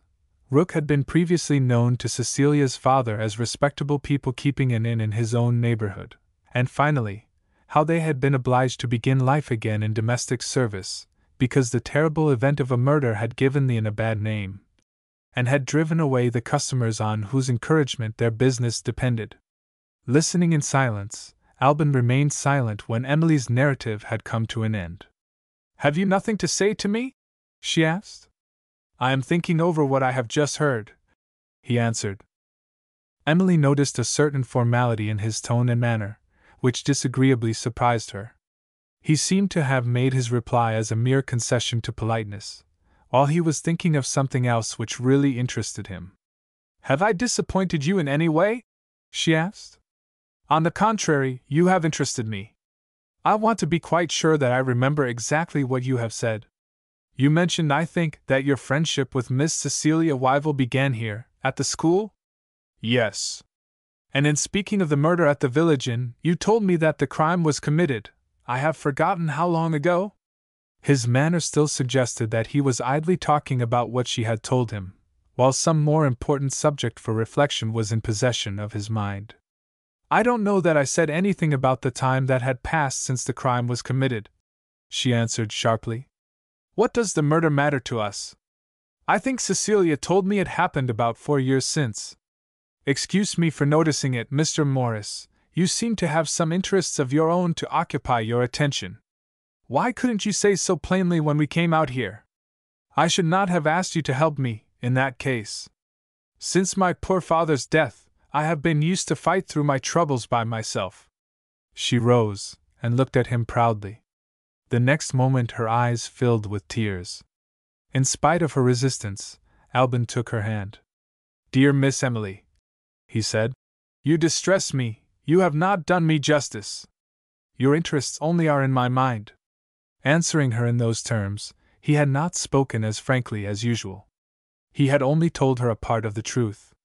Hearing that the woman whom they had just left had been landlady of an inn, and that a murder had been committed under her roof, he was led to ask himself if any explanation might be found, in these circumstances, of the otherwise incomprehensible effect produced on Mrs. Rook by the inscription on the locket. In the pursuit of this inquiry there had arisen in his mind a monstrous suspicion, which pointed to Mrs. Rook. It impelled him to ascertain the date at which the murder had been committed, and if the discovery encouraged further investigation, to find out next the manner in which Mr. Brown had died. Thus far, what progress had he made? He had discovered that the date of Mr. Brown's death, inscribed on the locket, and the date of the crime committed at the inn, approached each other nearly enough to justify further investigation. In the meantime, had he succeeded in keeping his object concealed from Emily? He had perfectly succeeded.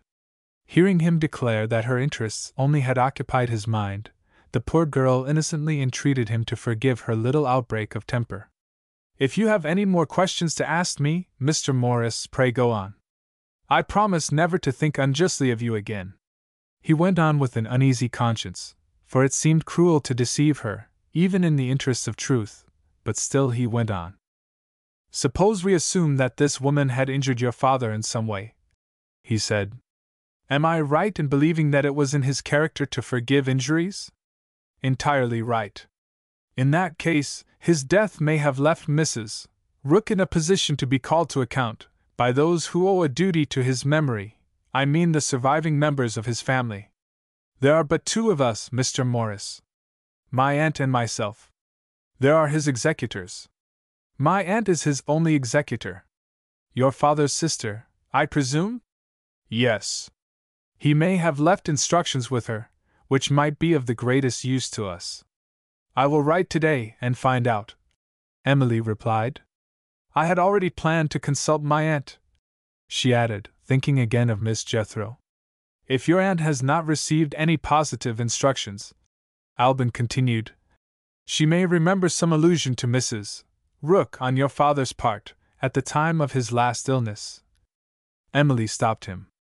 "You don't know how my dear father died," she said.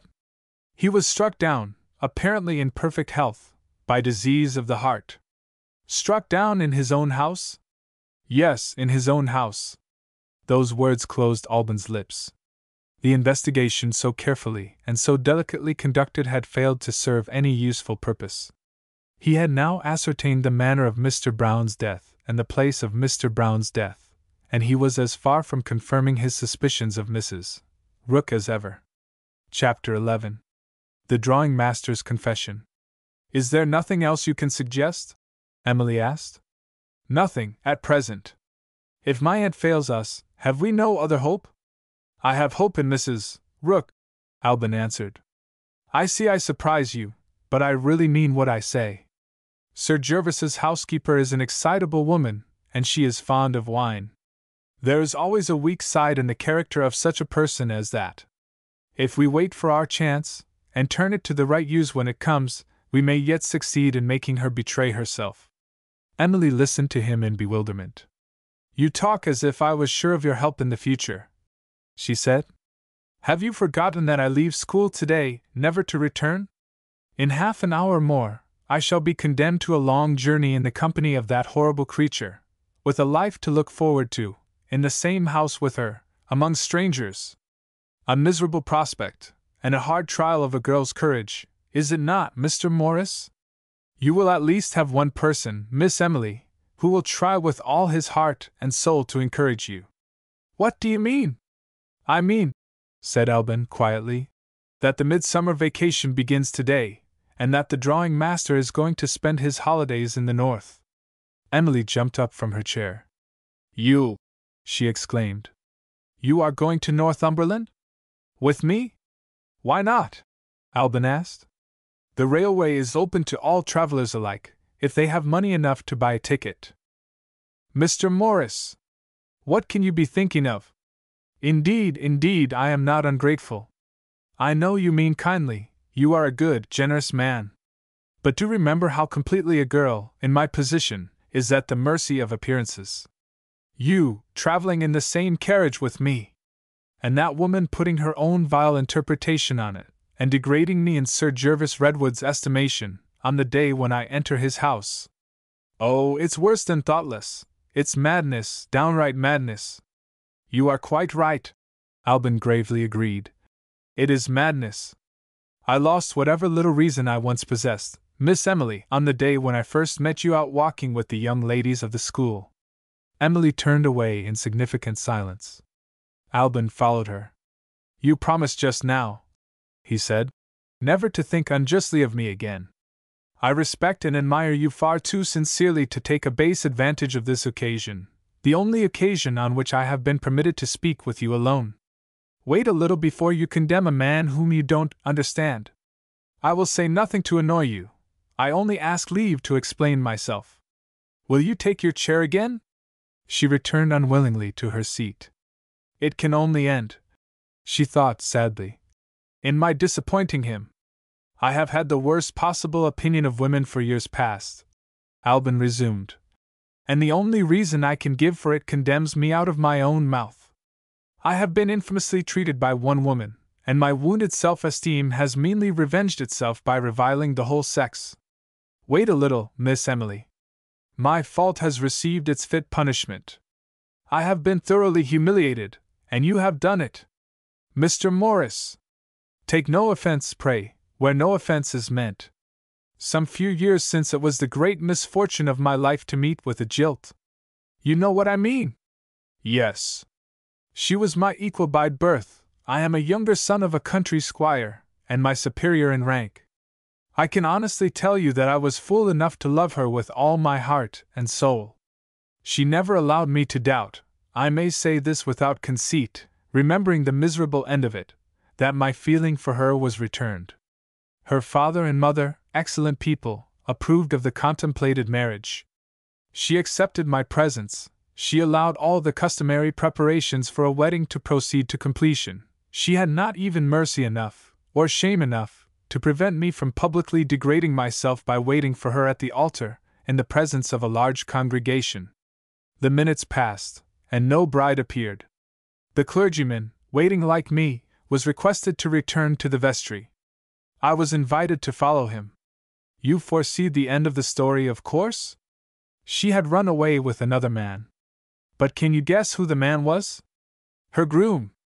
Emily's face reddened with indignation. She suffered for it? Oh, Mr. Morris, surely she suffered for it? Not at all. She had money enough to reward the groom for marrying her, and she let herself down easily to her husband's level. It was a suitable marriage in every respect. When I last heard of them, they were regularly in the habit of getting drunk together. I am afraid I have disgusted you. We will drop the subject, and resume my precious autobiography at a later date. One showery day in the autumn of last year, You young ladies went out with Miss Ladd for a walk when you were all trotting back again, under your umbrellas. Did you, in particular, notice an ill-tempered fellow standing in the road, and getting a good look at you, on the high footpath above him?"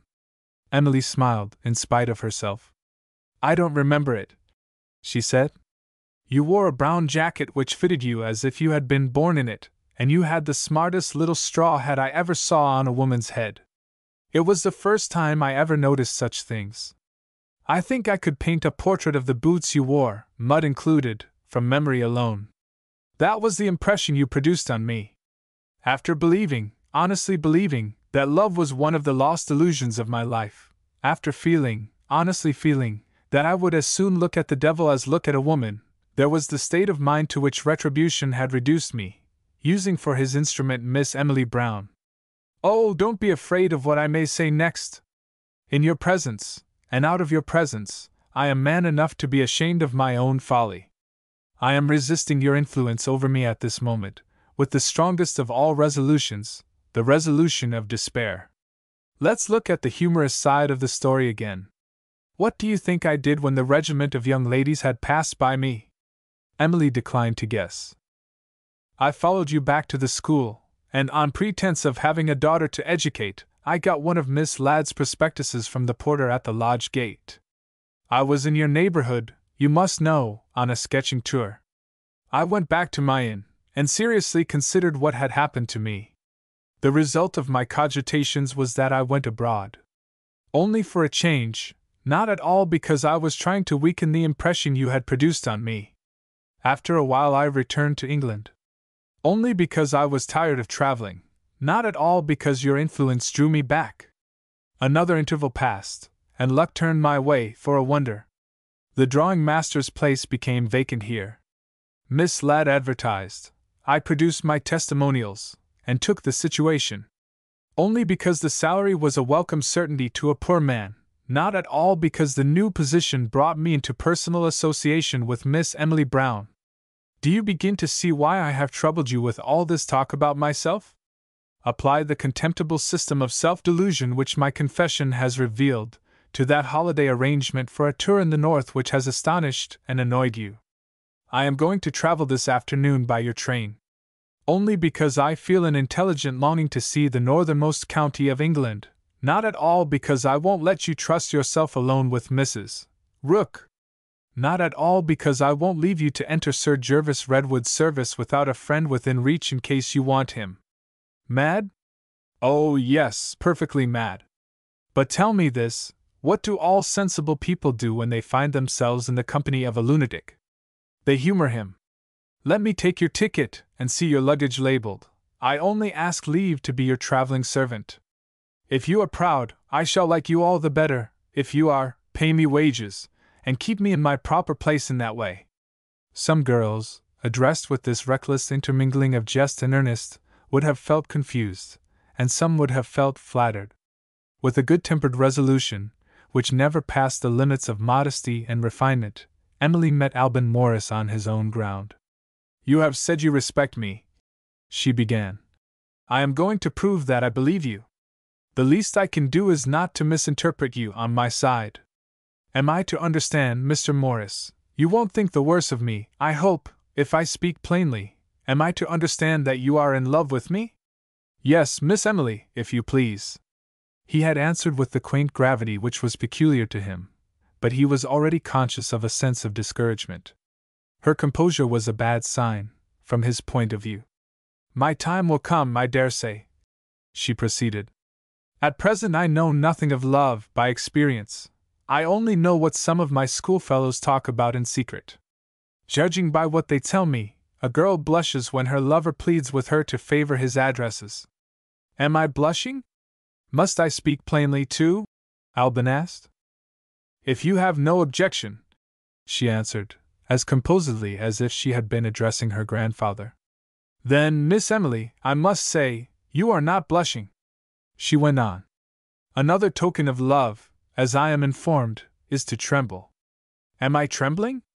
No. Am I too confused to look at you? No.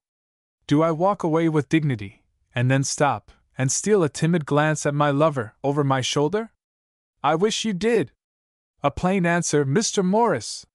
Yes or no? No, of course. In one last word, do I give you any sort of encouragement to try again? In one last word, I have made a fool of myself, and you have taken the kindest possible way of telling me so. This time, she made no attempt to reply in his own tone. The good-humored gaiety of her manner disappeared.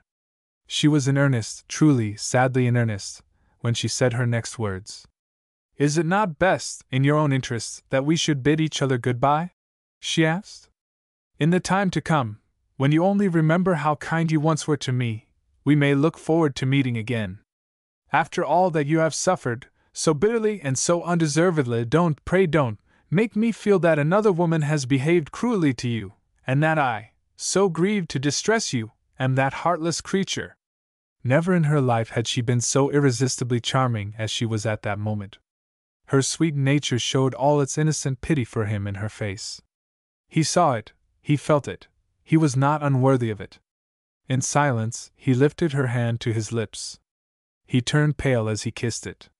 Say that you agree with me? She pleaded. I obey you. As he answered, he pointed to the lawn at their feet. Look, he said, at that dead leaf which the air is wafting over the grass.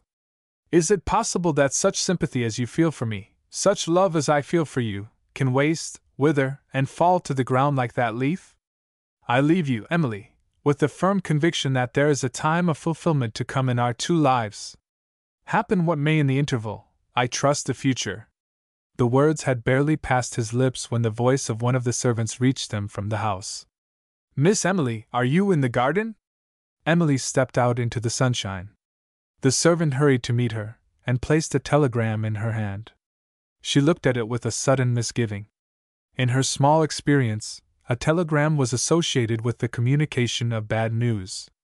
She conquered her hesitation, opened it, read it. The color left her face, she shuddered. The telegram dropped on the grass. Read it, she said faintly as Alban picked it up. He read these words. Come to London directly. Miss Letitia is dangerously ill. Your aunt? He asked. Yes, my aunt. Book the second, in London. Chapter 12. Mrs. Ellmother. The metropolis of Great Britain is, in certain respects, like no other metropolis on the face of the earth. In the population that throngs the streets, the extremes of wealth and the extremes of poverty meet, as they meet nowhere else.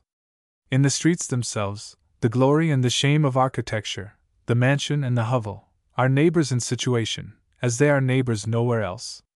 London, in its social aspect, is the city of contrasts.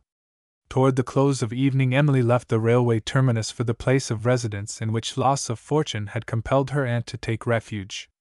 As she approached her destination, the cab passed, by merely crossing a road, from a spacious and beautiful park, with its surrounding houses topped by statues and cupolas, to a row of cottages, hard by a stinking ditch miscalled a canal. The city of contrasts, north and south, east and west, the city of social contrasts. Emily stopped the cab before the garden gate of a cottage, at the further end of the row. The bell was answered by the one servant now in her aunt's employ, Miss Letitia's maid. Personally, this good creature was one of the ill-fated women whose appearance suggests that nature intended to make men of them and altered her mind at the last moment.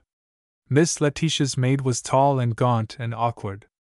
The first impression produced by her face was an impression of bones. They rose high on her forehead, they projected on her cheeks, and they reached their boldest development in her jaws. In the cavernous eyes of this unfortunate person rigid obstinacy and rigid goodness looked out together, with equal severity, on all her fellow creatures alike. Her mistress, whom she had served for a quarter of a century and more, called her Boney. She accepted this cruelly appropriate nickname as a mark of affectionate familiarity which honored a servant. No other person was allowed to take liberties with her. To every one but her mistress she was known as Mrs. Ellmother. How is my aunt? Emily asked. Bad. Why have I not heard of her illness before? Because she's too fond of you to let you be distressed about her. Don't tell Emily. Those were her orders, as long as she kept her senses. Kept her senses? Good heavens!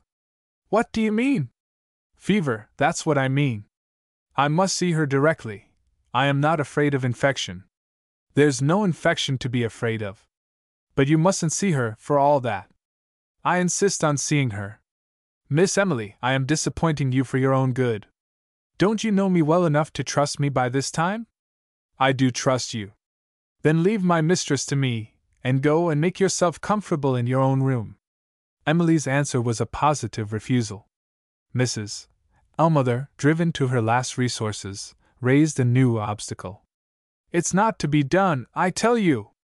How can you see Miss Letitia when she can't bear the light in her room? Do you know what color her eyes are? Red, poor soul, red as a boiled lobster. With every word the woman uttered, Emily's perplexity and distress increased. You told me my aunt's illness was fever, she said, and now you speak of some complaint in her eyes. Stand out of the way, if you please, and let me go to her. Mrs. Ellmother, still keeping her place, looked through the open door. Here's the doctor, she announced. It seems I can't satisfy you. Ask him what's the matter. Come in, doctor. She threw open the door of the parlor and introduced Emily. This is the mistress's niece, sir. Please try if you can keep her quiet. I can't. She placed chairs with the hospitable politeness of the old school, and returned to her post at Miss Letitia's bedside. Dr. Alday was an elderly man, with a cool manner and a ruddy complexion, thoroughly acclimatized to the atmosphere of pain and grief in which it was his destiny to live. He spoke to Emily, without any undue familiarity, as if he had been accustomed to see her for the greater part of her life. That's a curious woman, he said when Mrs. Ellmother closed the door. The most headstrong person, I think, I ever met with. But devoted to her mistress, and making allowance for her awkwardness, not a bad nurse. I am afraid I can't give you an encouraging report of your aunt. The rheumatic fever, aggravated by the situation of this house, built on clay, you know, and close to stagnant water, has been latterly complicated by delirium. Is that a bad sign, sir? The worst possible sign. It shows that the disease has affected the heart. Yes, she is suffering from inflammation of the eyes, but that is an unimportant symptom. We can keep the pain under by means of cooling lotions and a dark room. I've often heard her speak of you, especially since the illness assumed a serious character. What did you say?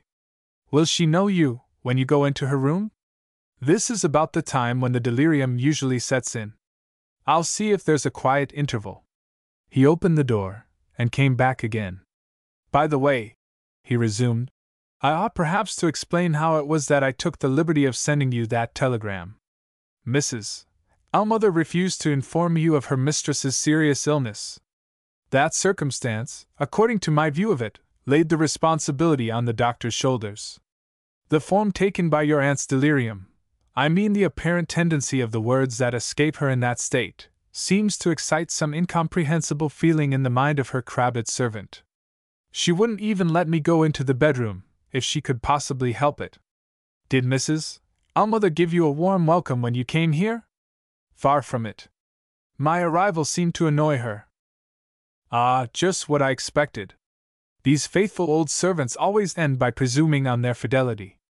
Did you ever hear what a witty poet, I forget his name, he lived to be 90, said of the man who had been his valet for more than half a century? For 30 years he was the best of servants, and for 30 years he has been the hardest of masters. Quite true. I might say the same of my housekeeper. Rather a good story, isn't it? The story was completely thrown away on Emily, but one subject interested her now. My poor aunt has always been fond of me, she said. Perhaps she might know me, when she recognizes nobody else. Not very likely, the doctor answered. But there's no laying down any rule in cases of this kind. I have sometimes observed that circumstances which have produced a strong impression on patients, when they are in a state of health, give a certain direction to the wandering of their minds, when they are in a state of fever. You will say, I am not a circumstance. I don't see how this encourages me to hope, and you will be quite right. Instead of talking of my medical experience, I shall do better to look at Miss Letitia, and let you know the result. You have got other relations, I suppose? No? Very distressing, very distressing. Who has not suffered as Emily suffered, when she was left alone? Are there not moments, if we dare to confess the truth, when poor humanity loses its hold on the consolations of religion and the hope of immortality, and feels the cruelty of creation that bids us live, on the condition that we die, and leads the first warm beginnings of love, with merciless certainty, to the cold conclusion of the grave? She's quiet, for the time being, Dr. Alday announced on his return. Remember, please, that she can't see you in the inflamed state of her eyes, and don't disturb the bed curtains. The sooner you go to her the better, perhaps, if you have anything to say which depends on her recognizing your voice. I'll call tomorrow morning. Very distressing, he repeated, taking his hat and making his bow. Very distressing. Emily crossed the narrow little passage which separated the two rooms, and opened the bedchamber door. Mrs. Ellmother met her on the threshold. No, said the obstinate old servant. You can't come in. The faint voice of Miss Letitia made itself heard, calling Mrs. Ellmother by her familiar nickname. Boney, who is it? Never mind. Who is it? Miss Emily, if you must know. Oh, poor dear, why does she come here? Who told her I was ill? The doctor told her. Don't come in, Emily.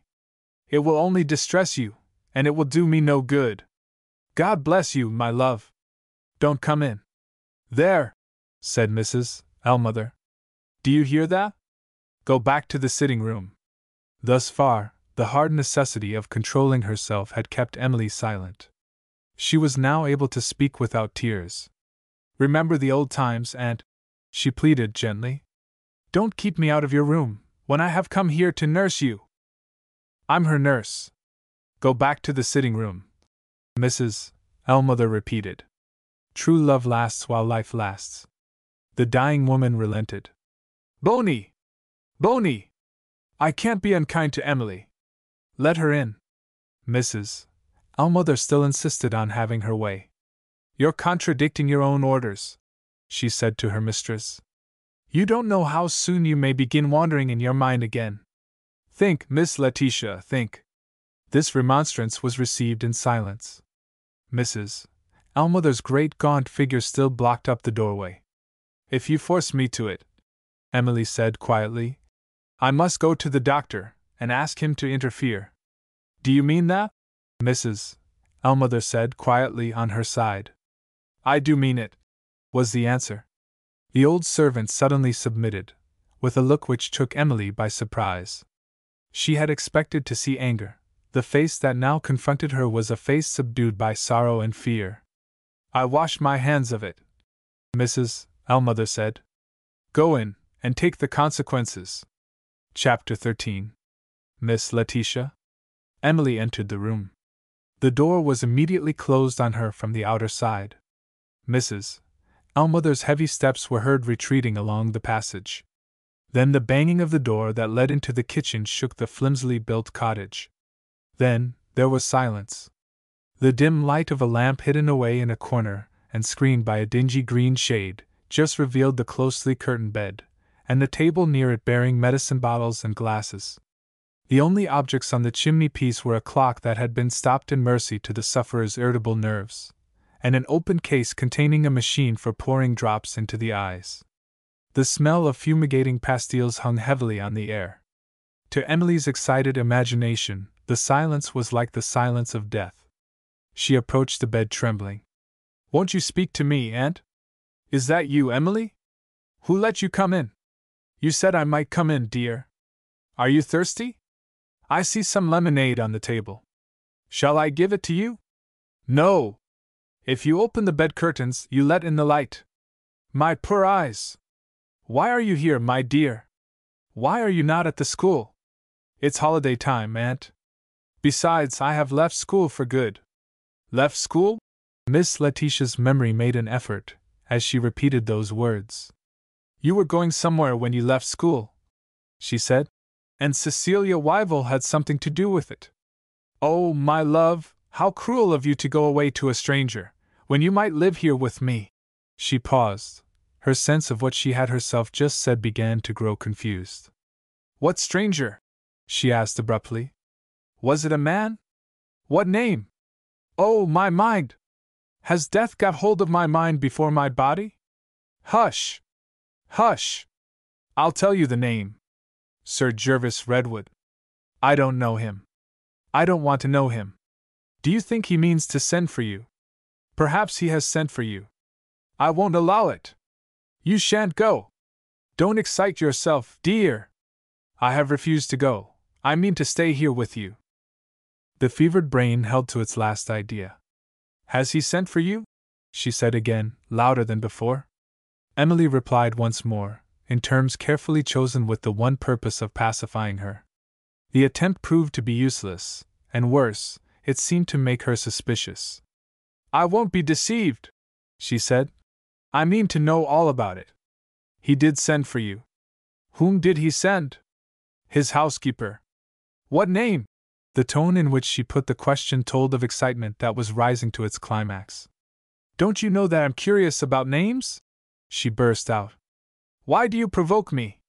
Who is it?" "Nobody you know, or need care about, dear aunt. Mrs. Rook."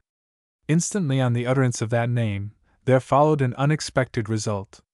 Silence ensued. Emily waited, hesitated, advanced, to part the curtains, and look in at her aunt. She was stopped by a dreadful sound of laughter, the cheerless laughter that is heard among the mad. It suddenly ended in a dreary sigh. Afraid to look in, she spoke, hardly knowing what she said. "Is there anything you wish for? Shall I call?" Miss Letitia's voice interrupted her. Dull, low, rapidly muttering, it was unlike, shockingly unlike, the familiar voice of her aunt. It said strange words. "Mrs. Rook? What does Mrs. Rook matter? Or her husband either? Boney, you're frightened about nothing. Where's the danger of those two people turning up? Do you know how many miles away the village is? Oh, you fool, 100 miles and more. Never mind the coroner must keep in his own district, and the jury too. A risky deception? I call it a pious fraud. And I have a tender conscience, and a cultivated mind. The newspaper? How is our newspaper to find its way to her, I should like to know? You poor old Boney! Upon my word you do me good, you make me laugh." The cheerless laughter broke out again, and died away again drearily in a sigh. Accustomed to decide rapidly in the ordinary emergencies of her life, Emily felt herself painfully embarrassed by the position in which she was now placed. After what she had already heard, could she reconcile it to her sense of duty to her aunt to remain any longer in the room? In the hopeless self-betrayal of delirium, Miss Letitia had revealed some act of concealment, committed in her past life, and confided to her faithful old servant. Under these circumstances, had Emily made any discoveries which convicted her of taking a base advantage of her position at the bedside? Most assuredly not. The nature of the act of concealment, the causes that had led to it, the person, or persons, affected by it, these were mysteries which left her entirely in the dark. She had found out that her aunt was acquainted with Mrs. Rook, and that was literally all she knew. Blameless, so far, in the line of conduct that she had pursued, might she still remain in the bedchamber, on this distinct understanding with herself, that she would instantly return to the sitting-room if she heard anything which could suggest a doubt of Miss Letitia's claim to her affection and respect? After some hesitation, she decided on leaving it to her conscience to answer that question. Does conscience ever say no, when inclination says yes? Emily's conscience sided with her reluctance to leave her aunt. Throughout the time occupied by these reflections, the silence had remained unbroken. Emily began to feel uneasy. She timidly put her hand through the curtains, and took Miss Letitia's hand. The contact with the burning skin startled her. She turned away to the door, to call the servant, when the sound of her aunt's voice hurried her back to the bed. "Are you there, Boney?" the voice asked. Was her mind getting clear again? Emily tried the experiment of making a plain reply. "Your niece is with you," she said. "Shall I call the servant?"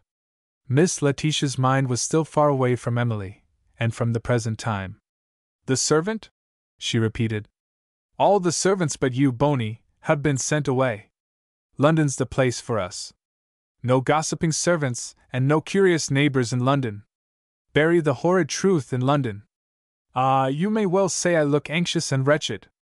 I hate deception, and yet it must be done. Why do you waste time in talking? Why don't you find out where the vile woman lives? Only let me get at her, and I'll make Sarah ashamed of herself. Emily's heart beat fast when she heard the woman's name. Sarah, as she and her schoolfellows knew, was the baptismal name of Miss Jethro. Had her aunt alluded to the disgraced teacher, or to some other woman? She waited eagerly to hear more.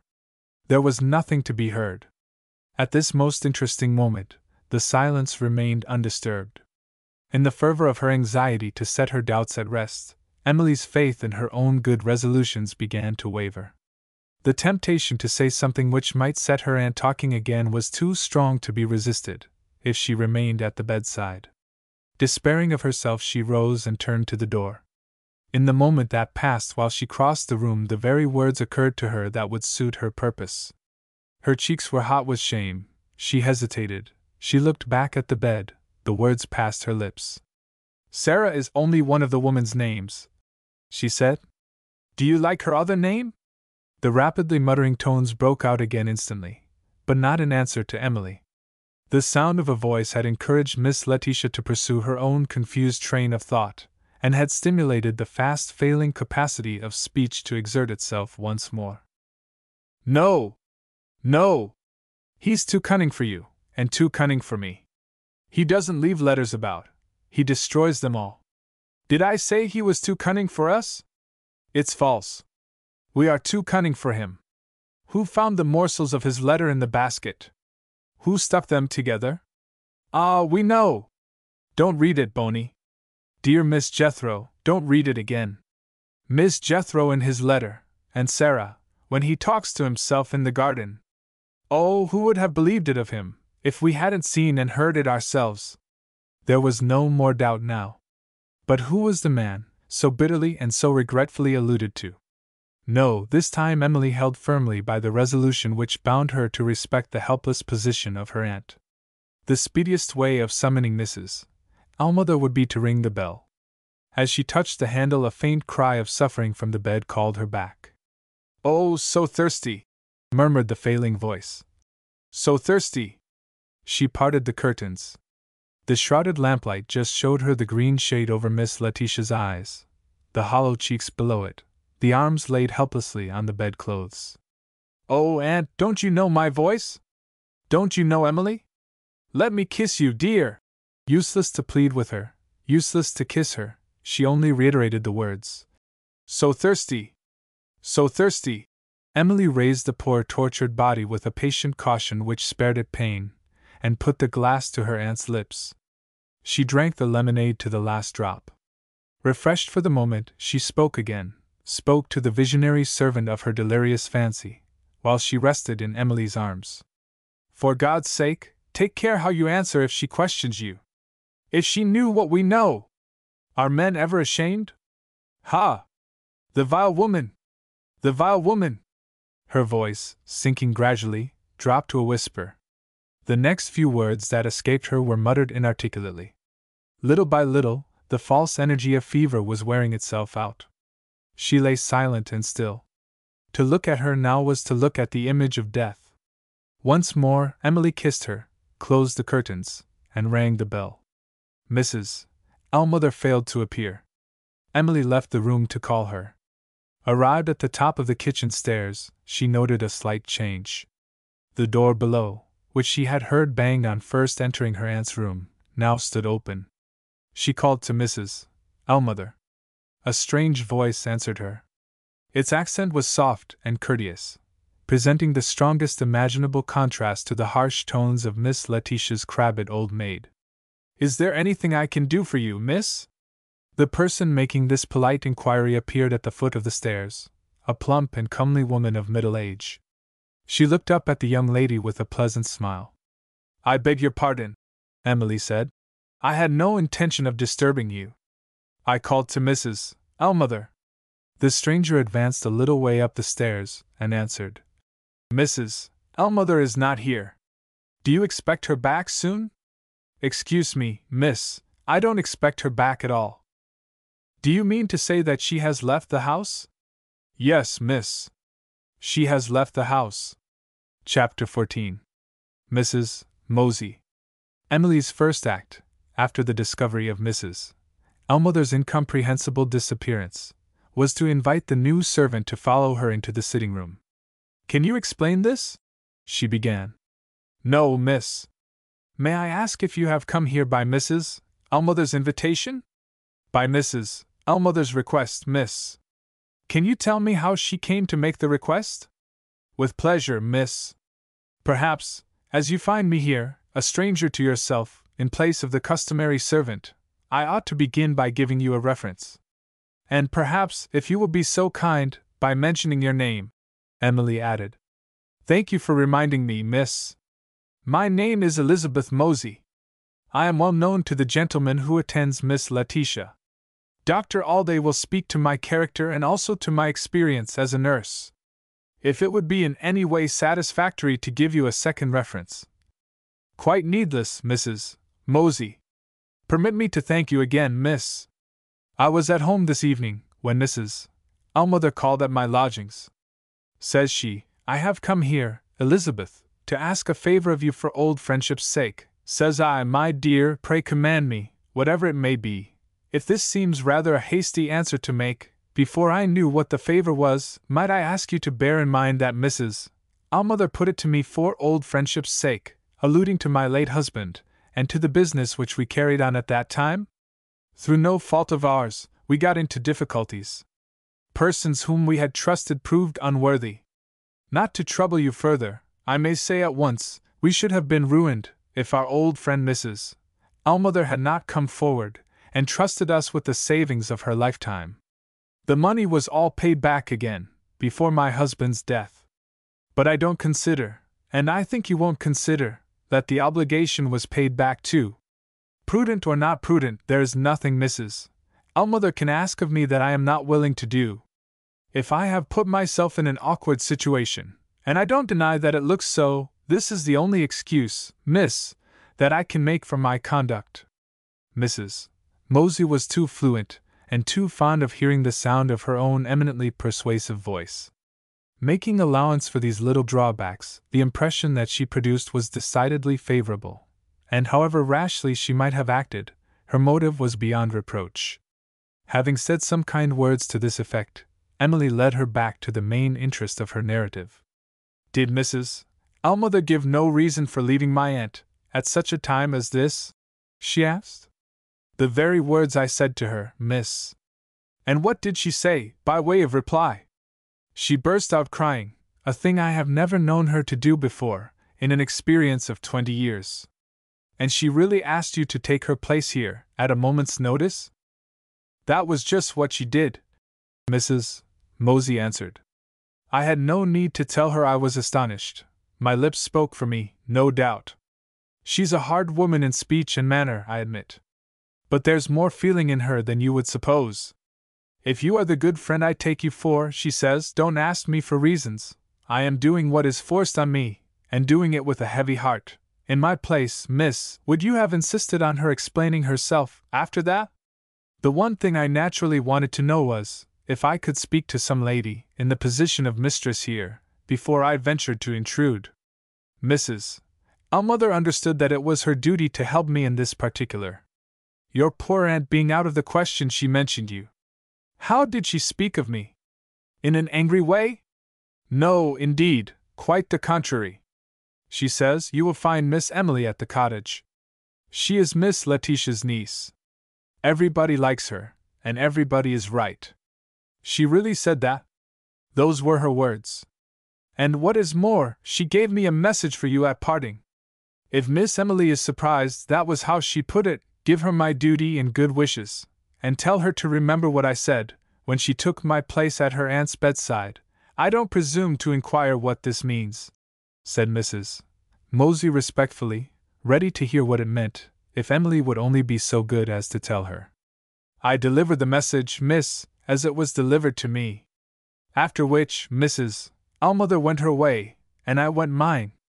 Do you know where she went? No, miss. Have you nothing more to tell me? Nothing more, except that she gave me my directions, of course, about the nursing. I took them down in writing, and you will find them in their proper place, with the prescriptions and the medicines. Acting at once on this hint, Emily led the way to her aunt's room. Miss Letitia was silent, when the new nurse softly parted the curtains, looked in, and drew them together again. Consulting her watch, Mrs. Mosey compared her written directions with the medicine bottles on the table, and set one apart to be used at the appointed time. Nothing, so far, to alarm us, she whispered. You look sadly pale and tired, miss. Might I advise you to rest a little? If there is any change, Mrs. Mosey, either for the better or the worse, of course you will let me know. Certainly, miss. Emily returned to the sitting-room, not to rest, after all that she had heard, but to think. Amid much that was unintelligible, certain plain conclusions presented themselves to her mind. After what the doctor had already said to Emily, on the subject of delirium generally, Mrs. Ellmother's proceedings became intelligible. They proved that she knew by experience the perilous course taken by her mistress's wandering thoughts, when they expressed themselves in words. This explained the concealment of Miss Letitia's illness from her niece, as well as the reiterated efforts of the old servant to prevent Emily from entering the bedroom. But the event which had just happened, that is to say, Mrs. Ellmother's sudden departure from the cottage, was not only of serious importance in itself, but pointed to a startling conclusion. The faithful maid had left the mistress, whom she had loved and served, sinking under a fatal illness, and had put another woman in her place, careless of what that woman might discover by listening at the bedside, rather than confront Emily after she had been within hearing of her aunt, while the brain of the suffering woman was deranged by fever. There was the state of the case, in plain words. In what frame of mind had Mrs. Ellmother adopted this desperate course of action? To use her own expression, she had deserted Miss Letitia. With a heavy heart, to judge by her own language addressed to Mrs. Mosey, she had left Emily to the mercy of a stranger, animated, nevertheless, by sincere feelings of attachment and respect. That her fears had taken for granted suspicion which Emily had not felt, and discoveries which Emily had, as yet, not made, in no way modified the serious nature of the inference which her conduct justified. The disclosure which this woman dreaded, who could doubt it now, directly threatened Emily's peace of mind. There was no disguising it. The innocent niece was associated with an act of deception, which had been, until that day, the undetected secret of the aunt and the aunt's maid. In this conclusion, and in this only, was to be found the rational explanation of Mrs. Ellmother's choice, placed between the alternatives of submitting to discovery by Emily, or of leaving the house. Poor Miss Letitia's writing table stood near the window of the sitting-room. Shrinking from the further pursuit of thoughts which might end in disposing her mind to distrust of her dying aunt, Emily looked round in search of some employment sufficiently interesting to absorb her attention. The writing table reminded her that she owed a letter to Cecilia. That helpful friend had surely the first claim to know why she had failed to keep her engagement with Sir Jervis Redwood. After mentioning the telegram which had followed Mrs. Rook's arrival at the school, Emily's letter proceeded in these terms. As soon as I had in some degree recovered myself, I informed Mrs. Rook of my aunt's serious illness.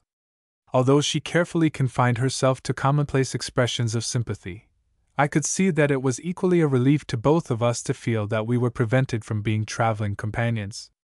Don't suppose that I have taken a capricious dislike to Mrs. Rook, or that you are in any way to blame for the unfavorable impression which she has produced on me. I will make this plain when we meet. In the meanwhile, I need only tell you that I gave her a letter of explanation to present to Sir Jervis Redwood. I also informed him of my address in London, adding a request that he would forward your letter, in case you have written to me before you receive these lines. Kind Mr. Alban Morris accompanied me to the railway station, and arranged with the guard to take special care of me on the journey to London. We used to think him rather a heartless man. We were quite wrong. I don't know what his plans are for spending the summer holidays. Go where he may, I remember his kindness. My best wishes go with him. My dear, I must not sadden your enjoyment of your pleasant visit to the Engadine by writing at any length of the sorrow that I am suffering. You know how I love my aunt, and how gratefully I have always felt her motherly goodness to me. The doctor does not conceal the truth. At her age, there is no hope. My father's last left relation, my one dearest friend, is dying. No! I must not forget that I have another friend. I must find some comfort in thinking of you. I do so long in my solitude for a letter from my dear Cecilia. Nobody comes to see me when I most want sympathy. I am a stranger in this vast city. The members of my mother's family are settled in Australia. They have not even written to me, in all the long years that have passed since her death. You remember how cheerfully I used to look forward to my new life, on leaving school? Goodbye, my darling. While I can see your sweet face in my thoughts, I don't despair, dark as it looks now, of the future that is before me. Emily had closed and addressed her letter, and was just rising from her chair, when she heard the voice of the new nurse at the door. Chapter 15. Emily. May I say a word? Mrs. Mosey inquired. She entered the room, pale and trembling. Seeing that ominous change, Emily dropped back into her chair. Dead? She said faintly. Mrs. Mosey looked at her in vacant surprise. I wish to say, miss, that your aunt has frightened me. Even that vague allusion was enough for Emily. You need say no more, she replied. I know but too well how my aunt's mind is affected by the fever. Confused and frightened as she was, Mrs. Mosey still found relief in her customary flow of words. Many and many a person have I nursed in fever, she announced. Many and many a person have I heard say strange things. Never yet, miss, in all my experience. Don't tell me of it, Emily interposed. Oh, but I must tell you! In your own interests, Miss Emily, in your own interests. I won't be inhuman enough to leave you alone in the house tonight, but if this delirium goes on, I must ask you to get another nurse. Shocking suspicions are lying in wait for me in that bedroom, as it were. I can't resist them as I ought, if I go back again, and hear your aunt saying what she has been saying for the last half hour and more. Mrs. Ellmother has expected impossibilities of me, and Mrs.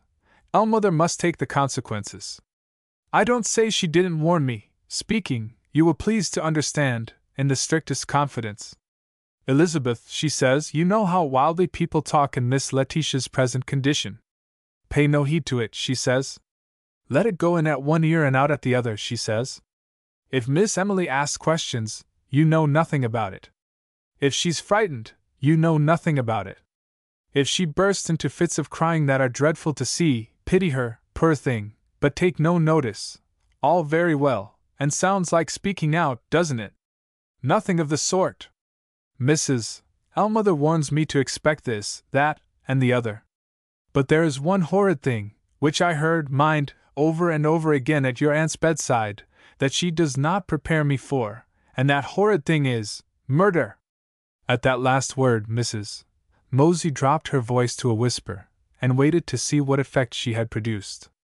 Sorely tried already by the cruel perplexities of her position, Emily's courage failed to resist the first sensation of horror, aroused in her by the climax of the nurse's hysterical narrative. Encouraged by her silence, Mrs. Mosey went on. She lifted one hand with theatrical solemnity, and luxuriously terrified herself with her own horrors. An inn, Miss Emily, a lonely inn, somewhere in the country, and a comfortless room at the inn, with a makeshift bed at one end of it, and a makeshift bed at the other. I give you my word of honor, that was how your aunt put it. She spoke of 2 men next, 2 men asleep, you understand, in the 2 beds. I think she called them gentlemen, but I can't be sure, and I wouldn't deceive you, you know I wouldn't deceive you for the world. Miss Letitia muttered and mumbled, poor soul. I own I was getting tired of listening, when she burst out plain again, in that one horrid word. Oh, miss, don't be impatient. Don't interrupt me. Emily did interrupt, nevertheless. In some degree at least she had recovered herself. No more of it, she said. I won't hear a word more. But Mrs. Mosey was too resolutely bent on asserting her own importance, by making the most of the alarm that she had suffered, to be repressed by any ordinary method of remonstrance. Without paying the slightest attention to what Emily had said, she went on again more loudly and more excitably than ever. "Listen, miss, listen! The dreadful part of it is to come. You haven't heard about the 2 gentlemen yet. One of them was murdered. What do you think of that? And the other, I heard your aunt say it, in so many words, committed the crime. Did Miss Letitia fancy she was addressing a lot of people when you were nursing her? She called out, like a person making public proclamation, when I was in her room. 'Whoever you are, good people,' she says, £100 reward, if you find the runaway murderer. Search everywhere for a poor weak womanish creature, with rings on his little white hands. There's nothing about him like a man, except his voice, a fine round voice. You'll know him, my friends, the wretch, the monster, you'll know him by his voice.' That was how she put it, I tell you again, that was how she put it. Did you hear her scream? Ah, my dear young lady, so much the better for you. 'Oh, the horrid murder,' she says. 'Hush it up, I'll take my Bible oath before the magistrate,' cried Mrs. Mosey, starting out of her chair. 'Your aunt said, hush it up.'" Emily crossed the room. The energy of her character was roused at last. She seized the foolish woman by the shoulders, forced her back in the chair, and looked her straight in the face without uttering a word. For the moment Mrs. Mosey was petrified.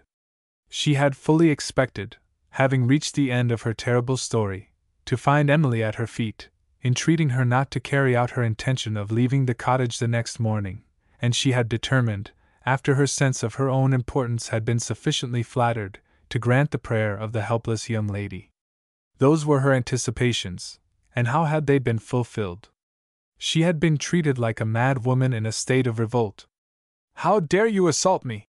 she asked piteously. "You ought to be ashamed of yourself. God knows I meant well." "You are not the first person," Emily answered, quietly releasing her, "who has done wrong with the best intentions. I did my duty, miss, when I told you what your aunt said. You forgot your duty when you listened to what my aunt said. Allow me to explain myself. No, not a word more on that subject shall pass between us. Remain here, if you please, I have something to suggest in your own interests. Wait, and compose yourself." The purpose which had taken a foremost place in Emily's mind rested on the firm foundation of her love and pity for her aunt.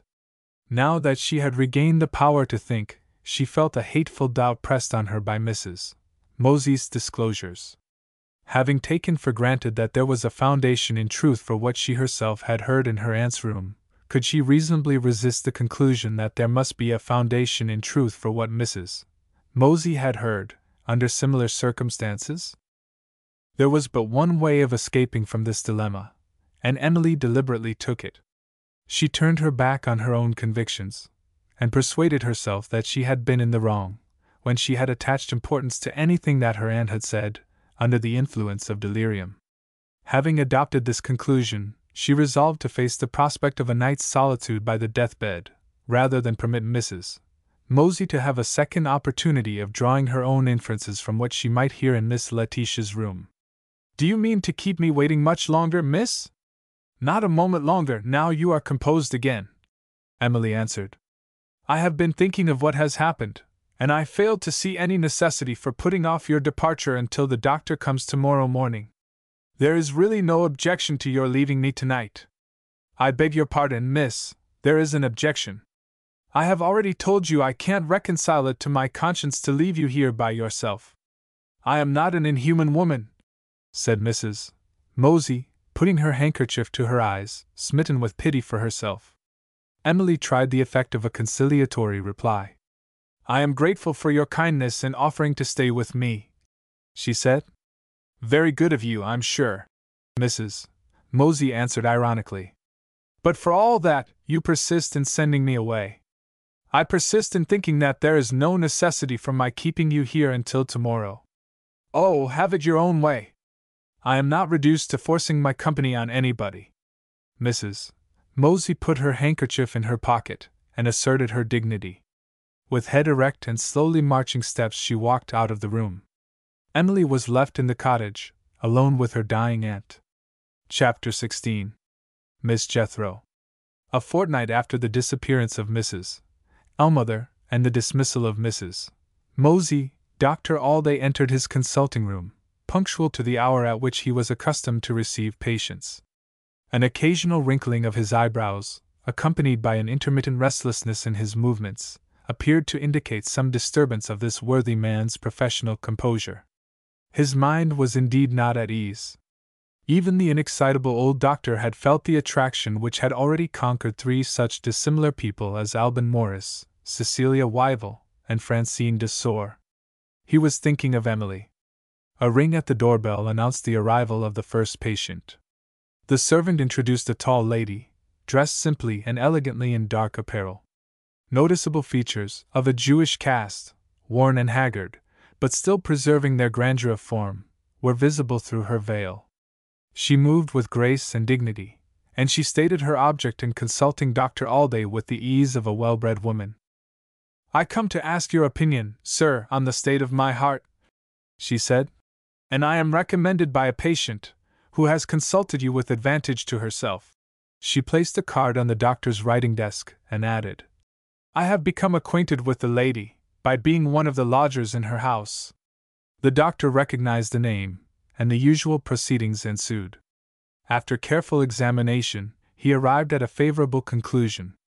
"I may tell you at once," he said, "there is no reason to be alarmed about the state of your heart." "I have never felt any alarm about myself," she answered quietly. "A sudden death is an easy death. If one's affairs are settled, it seems, on that account, to be the death to prefer. My object was to settle my affairs, such as they are, if you had considered my life to be in danger. Is there nothing the matter with me?"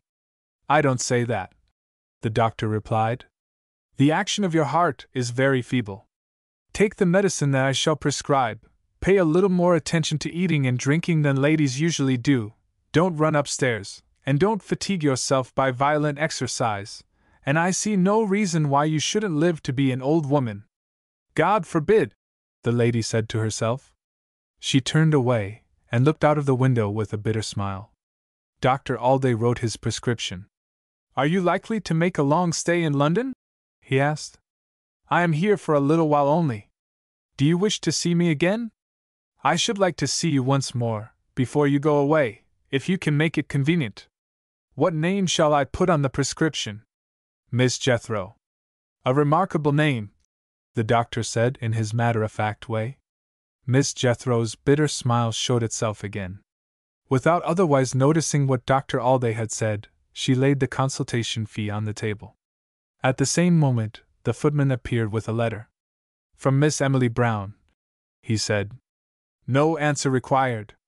He held the door open as he delivered the message, seeing that Miss Jethro was about to leave the room.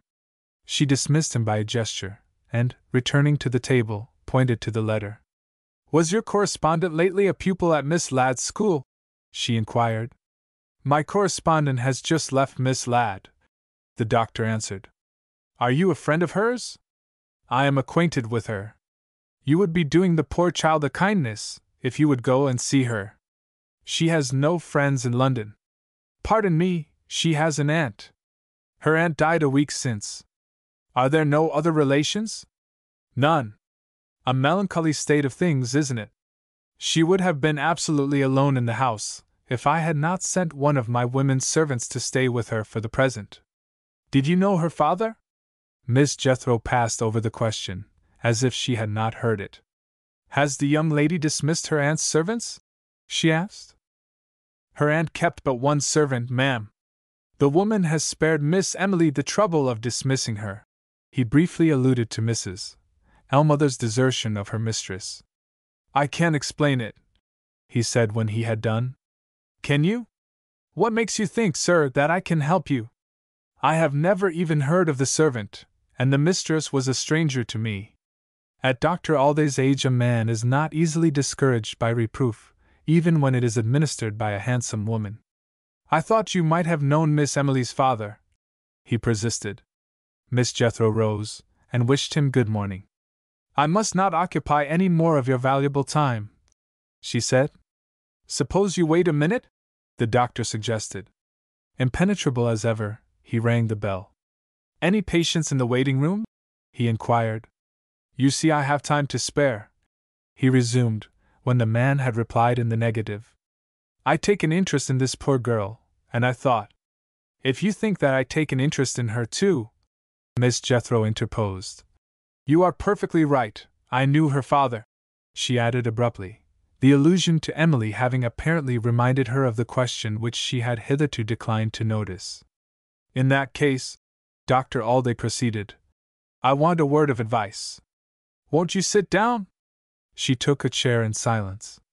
An irregular movement in the lower part of her veil seemed to indicate that she was breathing with difficulty.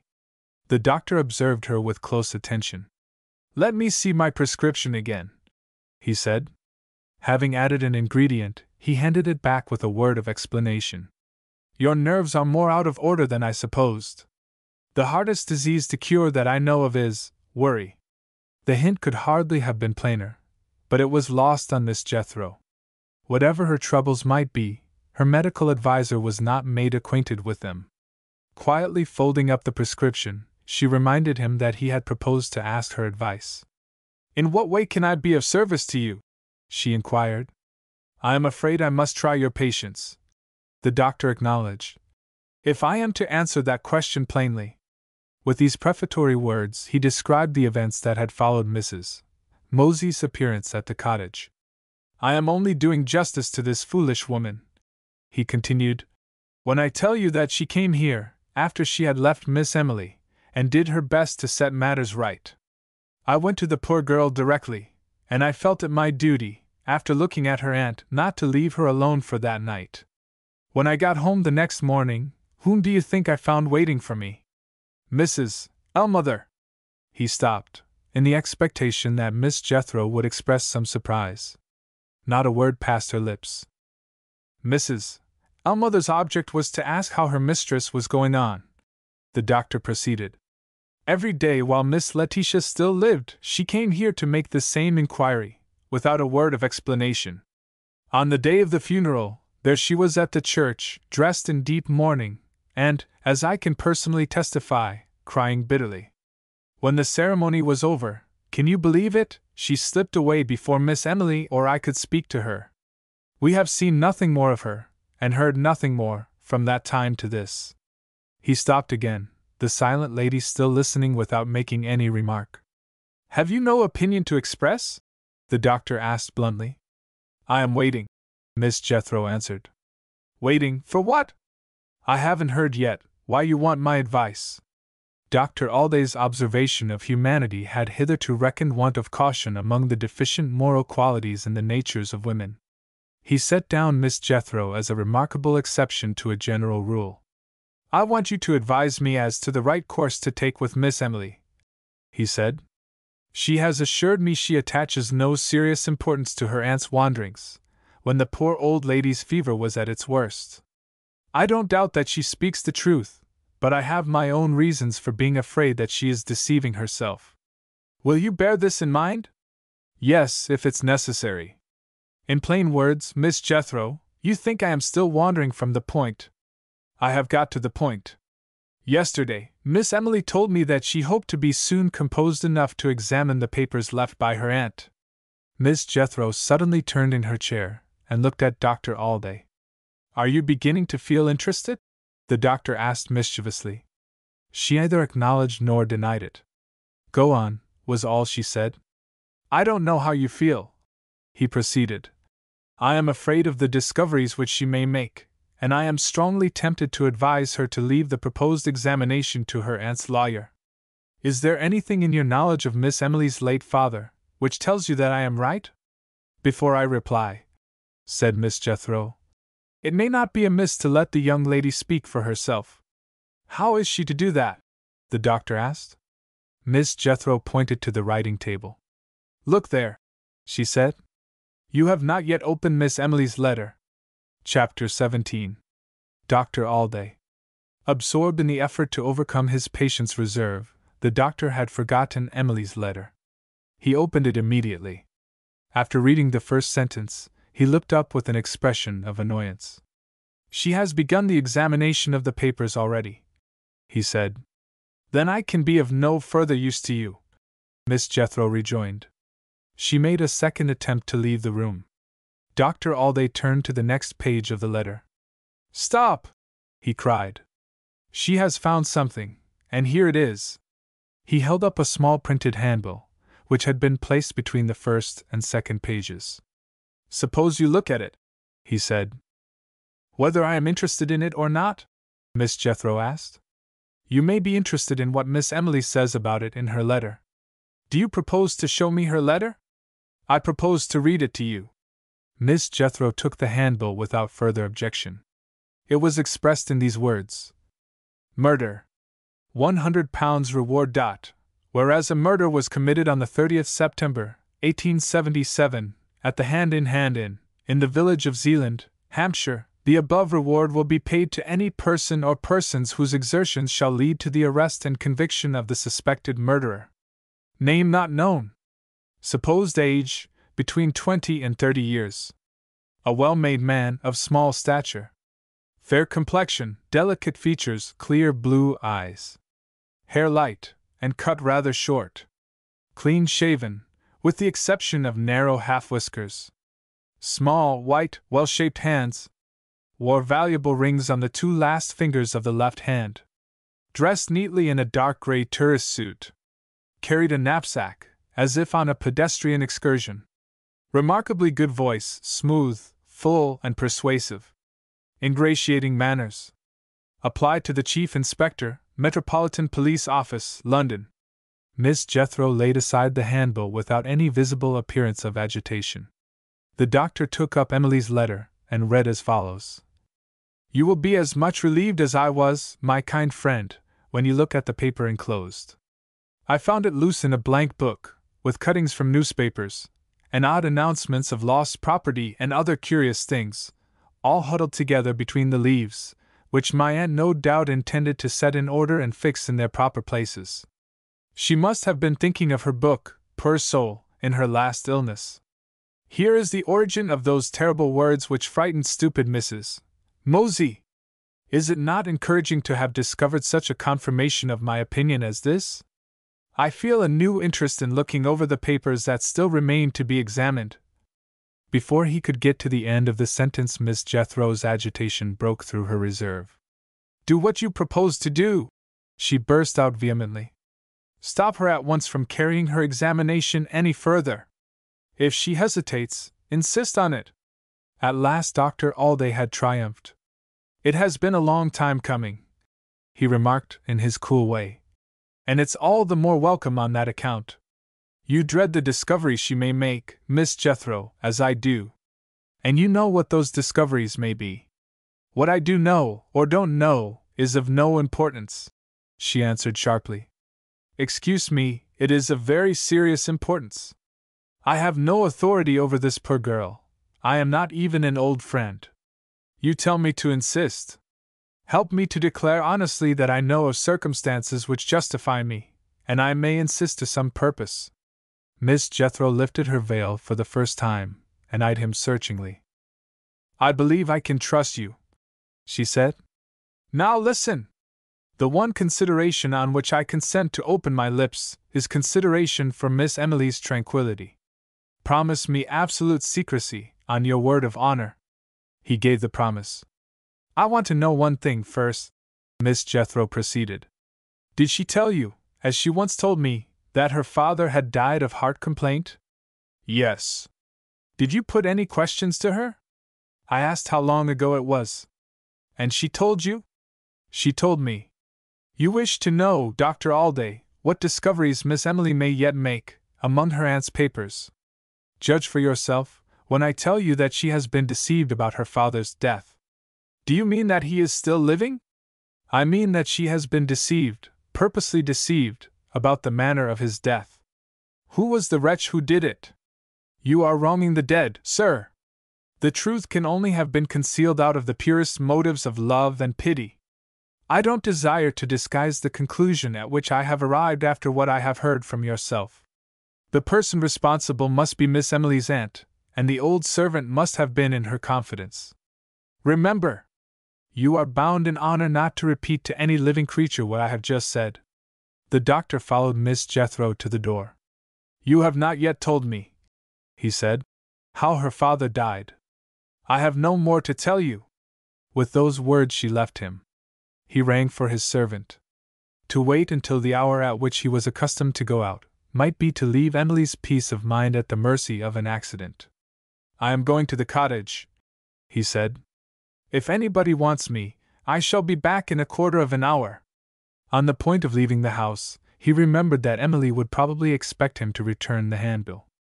As he took it up, the first lines caught his eye. He read the date at which the murder had been committed, for the second time. On a sudden the ruddy color left his face. "Good God!" he cried. "Her father was murdered, and that woman was concerned in it." Following the impulse that urged him, he secured the handbill in his pocketbook, snatched up the card which his patient had presented as her introduction, and instantly left the house. He called the first cab that passed him, and drove to Miss Jethro's lodgings. "Gone," was the servant's answer when he inquired for her. He insisted on speaking to the landlady. "Hardly 10 minutes have passed," he said, "since she left my house."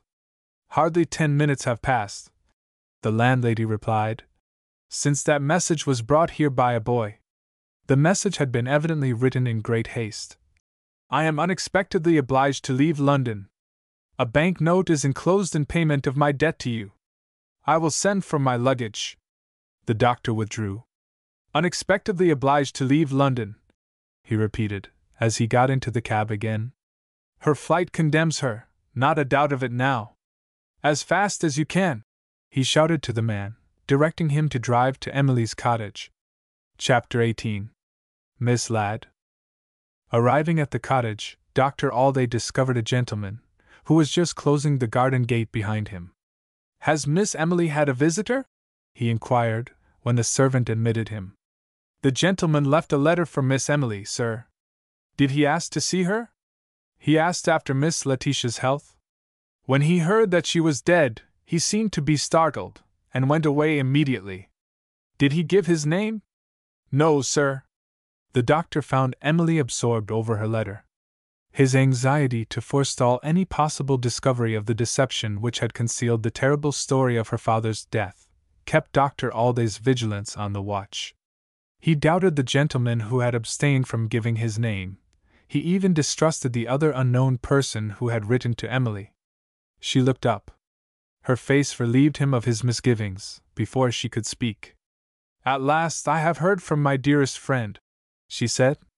"You remember what I told you about Cecilia? Here is a letter, a long, delightful letter, from the Engadine, left at the door by some gentleman unknown. I was questioning the servant when you rang the bell. You may question me if you prefer it. I arrived just as the gentleman was shutting your garden gate. Oh, tell me! What was he like?" "Tall and thin and dark. Wore a vile Republican-looking felt hat. Had nasty ill-tempered wrinkles between his eyebrows. The sort of man I distrust by instinct." "Why?" "Because he doesn't shave." "Do you mean that he wore a beard?" "Yes, a curly black beard." Emily clasped her hands in amazement. "Can it be Alban Morris?" she exclaimed. The doctor looked at her with a sardonic smile. He thought it likely that he had discovered her sweetheart. "Who is Mr. Alban Morris?" he asked. "The drawing master at Miss Ladd's school." Dr. Alday dropped the subject. Masters at ladies' schools were not persons who interested him. He returned to the purpose which had brought him to the cottage, and produced the handbill that had been sent to him in Emily's letter. "I suppose you want to have it back again?" he said. She took it from him, and looked at it with interest. "Isn't it strange," she suggested, "that the murderer should have escaped, with such a careful description of him as this circulated all over England?" She read the description to the doctor. "Name not known. Supposed age, between 25 and 30 years. A well-made man, of small stature. Fair complexion, delicate features, clear blue eyes. Hair light, and cut rather short. Clean shaven, with the exception of narrow half-whiskers. Small, white, well-shaped hands. Wore valuable rings on the 2 last fingers of the left hand.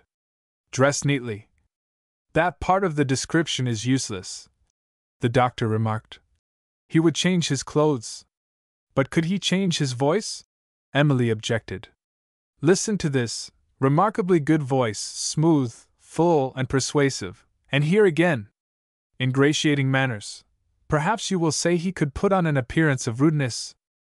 I will say this, my dear. He would be able to disguise himself so effectually that 99 people out of 100 would fail to identify him, either by his voice or his manner. How? Look back at the description. Hair cut rather short, clean shaven, with the exception of narrow half-whiskers. The wretch was safe from pursuit. He had ample time at his disposal. Don't you see how he could completely alter the appearance of his head and face? No more, my dear, of this disagreeable subject. Let us get to something interesting. Have you found anything else among your aunt's papers? I have met with a great disappointment, Emily replied. Did I tell you how I discovered the handbill? No. I found it, with the scrapbook and the newspaper cuttings, under a collection of empty boxes and bottles, in a drawer of the wash-hand stand, and I naturally expected to make far more interesting discoveries in this room.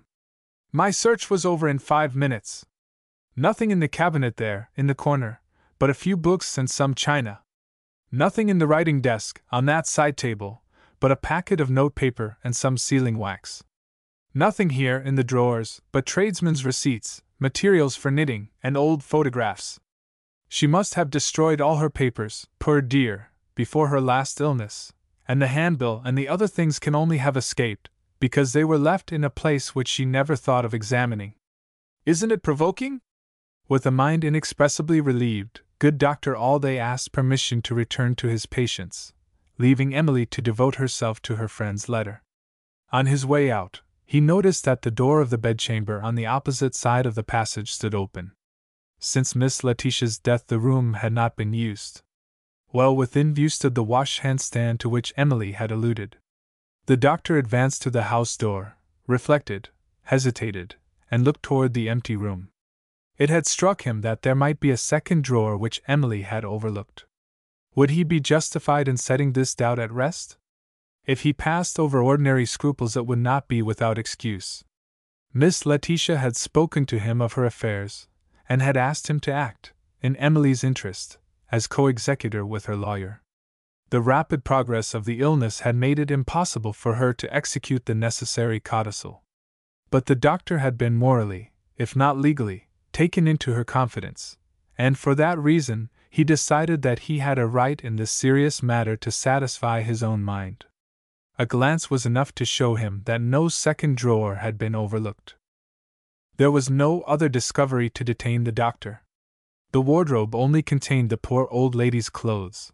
The one cupboard was open and empty. On the point of leaving the room, he went back to the wash-hand stand. While he had the opportunity, it might not be amiss to make sure that Emily had thoroughly examined those old boxes and bottles, which she had alluded to with some little contempt. The drawer was of considerable length. When he tried to pull it completely out from the grooves in which it ran, it resisted him. In his present frame of mind, this was a suspicious circumstance in itself.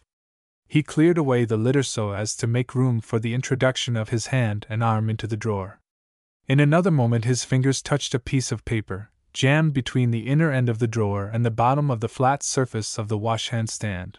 With a little care, he succeeded in extricating the paper.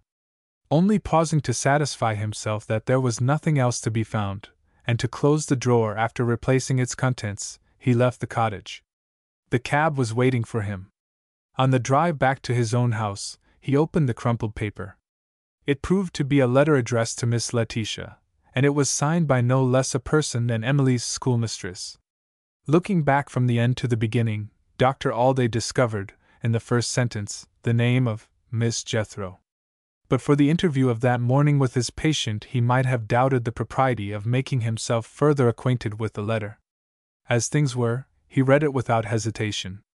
Dear Madam, I cannot but regard it as providential circumstance that your niece, in writing to you from my house, should have mentioned, among other events of her school life, the arrival of my new teacher, Miss Jethro. To say that I was surprised is to express very inadequately what I felt when I read your letter, informing me confidentially that I had employed a woman who was unworthy to associate with the young persons placed under my care. It is impossible for me to suppose that a lady in your position, and possessed of your high principles, would make such a serious accusation as this, without unanswerable reasons for doing so. At the same time I cannot, consistently with my duty as a Christian, suffer my opinion of Miss Jethro to be in any way modified, until proofs are laid before me which it is impossible to dispute. Placing the same confidence in your discretion, which you have placed in mine, I now enclose the references and testimonials which Miss Jethro submitted to me, when she presented herself to fill the vacant situation in my school. I earnestly request you to lose no time in instituting the confidential inquiries which you have volunteered to make. Whatever the result may be, pray return to me the enclosures which I have trusted to your care, and believe me, dear madam, in much suspense and anxiety, sincerely yours, Amelia Ladd. It is needless to describe, at any length, the impression which these lines produced on the doctor. If he had heard what Emily had heard at the time of her aunt's last illness, he would have called to mind Miss Letitia's betrayal of her interest in some man unknown, whom she believed to have been beguiled by Miss Jethro, and he would have perceived that the vindictive hatred, thus produced, must have inspired the letter of denunciation which the schoolmistress had acknowledged. He would also have inferred that Miss Letitia's inquiries had proved her accusation to be well founded, if he had known of the new teacher's sudden dismissal from the school. As things were, he was merely confirmed in his bad opinion of Miss Jethro, and he was induced, on reflection, to keep his discovery to himself. If poor Miss Emily saw the old lady exhibited in the character of an informer, he thought, what a blow would be struck at her innocent respect for the memory of her aunt. Chapter 19. Sir Gervas Redwood. In the meantime, Emily, left by herself, had her own correspondence to occupy her attention. Besides the letter from Cecilia, directed to the care of Sir Gervas Redwood, she had received some lines addressed to her by Sir Gervas himself. The two enclosures had been secured in a sealed envelope, directed to the cottage. If Alban Morris had been indeed the person trusted as messenger by Sir Gervas, the conclusion that followed filled Emily with overpowering emotions of curiosity and surprise. Having no longer the motive of serving and protecting her, Alban must, nevertheless, have taken the journey to Northumberland. He must have gained Sir Gervas Redwood's favour and confidence, and he might even have been a guest at the baronet's country seat, when Cecilia's letter arrived. What did it mean? Emily looked back at her experience of her last day at school, and recalled her consultation with Alban on the subject of Mrs. Rook. Was he still bent on clearing up his suspicions of Sir Gervas's housekeeper? And with that end in view, had he followed the woman, on her return to her master's place of abode? Suddenly, almost irritably, Emily snatched up Sir Gervas's letter. Before the doctor had come in, she had glanced at it, and had thrown it aside in her impatience to read what Cecilia had written. In her present altered frame of mind, she was inclined to think that Sir Gervas might be the more interesting correspondent of the two. On returning to his letter, she was disappointed at the outset. In the first place, his handwriting was so abominably bad that she was obliged to guess at his meaning. In the second place, he never hinted at the circumstances under which Cecilia's letter had been confided to the gentleman who had left it at her door. She would once more have treated the baronet's communication with contempt, but for the discovery that it contained an offer of employment in London, addressed to herself. Sir Gervas had necessarily been obliged to engage another secretary in Emily's absence. But he was still in want of a person to serve his literary interests in London. He had reason to believe that discoveries made by modern travelers in Central America had been reported from time to time by the English press, and he wished copies to be taken of any notices of this sort which might be found, on referring to the files of newspapers kept in the reading room of the British Museum. If Emily considered herself capable of contributing in this way to the completeness of his great work on the ruined cities, she had only to apply to his bookseller in London, who would pay her the customary remuneration and give her every assistance of which she might stand in need. The bookseller's name and address followed, with nothing legible but the two words Bond Street, and there was an end of Sir Gervas's proposal. Emily laid it aside, deferring her answer until she had read Cecilia's letter. Chapter 20. The Reverend Miles Mirabel. I am making a little excursion from the Engadine, my dearest of all dear friends.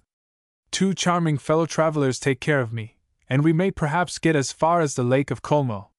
My sister, already much improved in health, remains at St. Moritz with the old governess.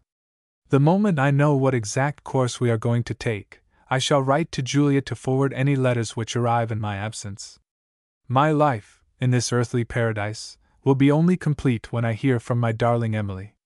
In the meantime, we are staying for the night at some interesting place, the name of which I have unaccountably forgotten, and here I am in my room, writing to you at last, dying to know if Sir Gervas has yet thrown himself at your feet, and offered to make you Lady Redwood with magnificent settlements. But you are waiting to hear who my new friends are. My dear, one of them is, next to yourself, the most delightful creature in existence. Society knows her as Lady Jane Away. I love her already, by her Christian name. She is my friend Doris, and she reciprocates my sentiments. You will now understand that union of sympathies made us acquainted with each other. If there is anything in me to be proud of, I think it must be my admirable appetite. And if I have a passion, the name of it is pastry. Here again, Lady Doris reciprocates my sentiments. We sit next to each other at the table d'hôte. Good heavens, I have forgotten her husband. They have been married rather more than a month.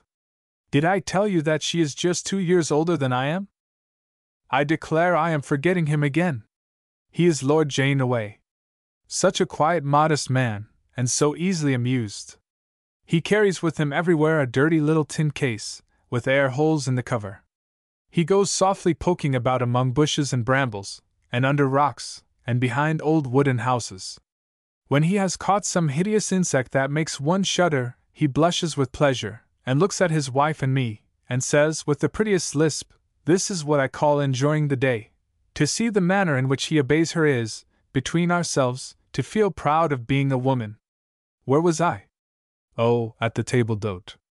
Never, Emily, I say it with a solemn sense of the claims of truth, never have I eaten such an infamous, abominable, maddeningly bad dinner, as the dinner they gave us on our first day at the hotel. I ask you if I am not patient. I appeal to your own recollection of occasions when I have exhibited extraordinary self-control. My dear, I held out until they brought the pastry round. I took one bite, and committed the most shocking offense against good manners at table that you can imagine. My handkerchief, my poor innocent handkerchief, received the horrid, please suppose the rest. My hair stands on end, when I think of it. Our neighbors at the table saw me. The coarse men laughed. The sweet young bride, sincerely feeling for me, said, "Will you allow me to shake hands?" I did exactly what you have done the day before yesterday. Such was the beginning of my friendship with Lady Doris Jane Away. We are 2 resolute women. I mean that she is resolute, and that I follow her, and we have asserted our right of dining to our own satisfaction, by means of an interview with the chief cook. This interesting person is an ex-so in the French army. Instead of making excuses, he confessed that the barbarous tastes of the English and American visitors had so discouraged him, that he had lost all pride and pleasure in the exercise of his art. As an example of what he meant, he mentioned his experience of 2 young Englishmen who could speak no foreign language. The waiters reported that they objected to their breakfasts, and especially to the eggs. Thereupon, to translate the Frenchman's own way of putting it, he exhausted himself in exquisite preparations of eggs. Eggs à la tripe, au gratin, à l'aurore, à la dauphine, à la poulette, à la tartare, à la Venetienne, à la Bordelaise, and so on, and so on. Still the 2 young gentlemen were not satisfied. The ex-so, infuriated, wounded in his honor, disgraced as a professor, insisted on an explanation. What, in heaven's name, did they want for breakfast? They wanted boiled eggs, and a fish which they called a blow-terre. It was impossible, he said, to express his contempt for the English idea of a breakfast, in the presence of ladies. You know how a cat expresses herself in the presence of a dog, and you will understand the allusion. Oh, Emily, what dinners we have had, in our own room, since we spoke to that noble cook! Have I any more news to send you? Are you interested, my dear, in eloquent young clergymen? On our first appearance at the public table, we noticed a remarkable air of depression among the ladies. Had some adventurous gentleman tried to climb a mountain, and failed? Had disastrous political news arrived from England, a defeat of the Conservatives, for instance? Had a revolution in the fashions broken out in Paris, and had all our best dresses become of no earthly value to us? I applied for information to the only lady present, who shone on the company with a cheerful face, my friend Doris, of course. What day was yesterday? She asked. Sunday, I answered. Of all melancholy Sundays, she continued, the most melancholy in the calendar. Mr. Miles Mirabel preached his farewell sermon in our temporary chapel upstairs. And you have not recovered it yet? We are all heartbroken, Miss Wyville. This naturally interested me. I asked what sort of sermons Mr. Mirabel preached. Lady Janeway said, "Come up to our room after dinner. The subject is too distressing to be discussed in public." She began by making me personally acquainted with the reverend gentleman.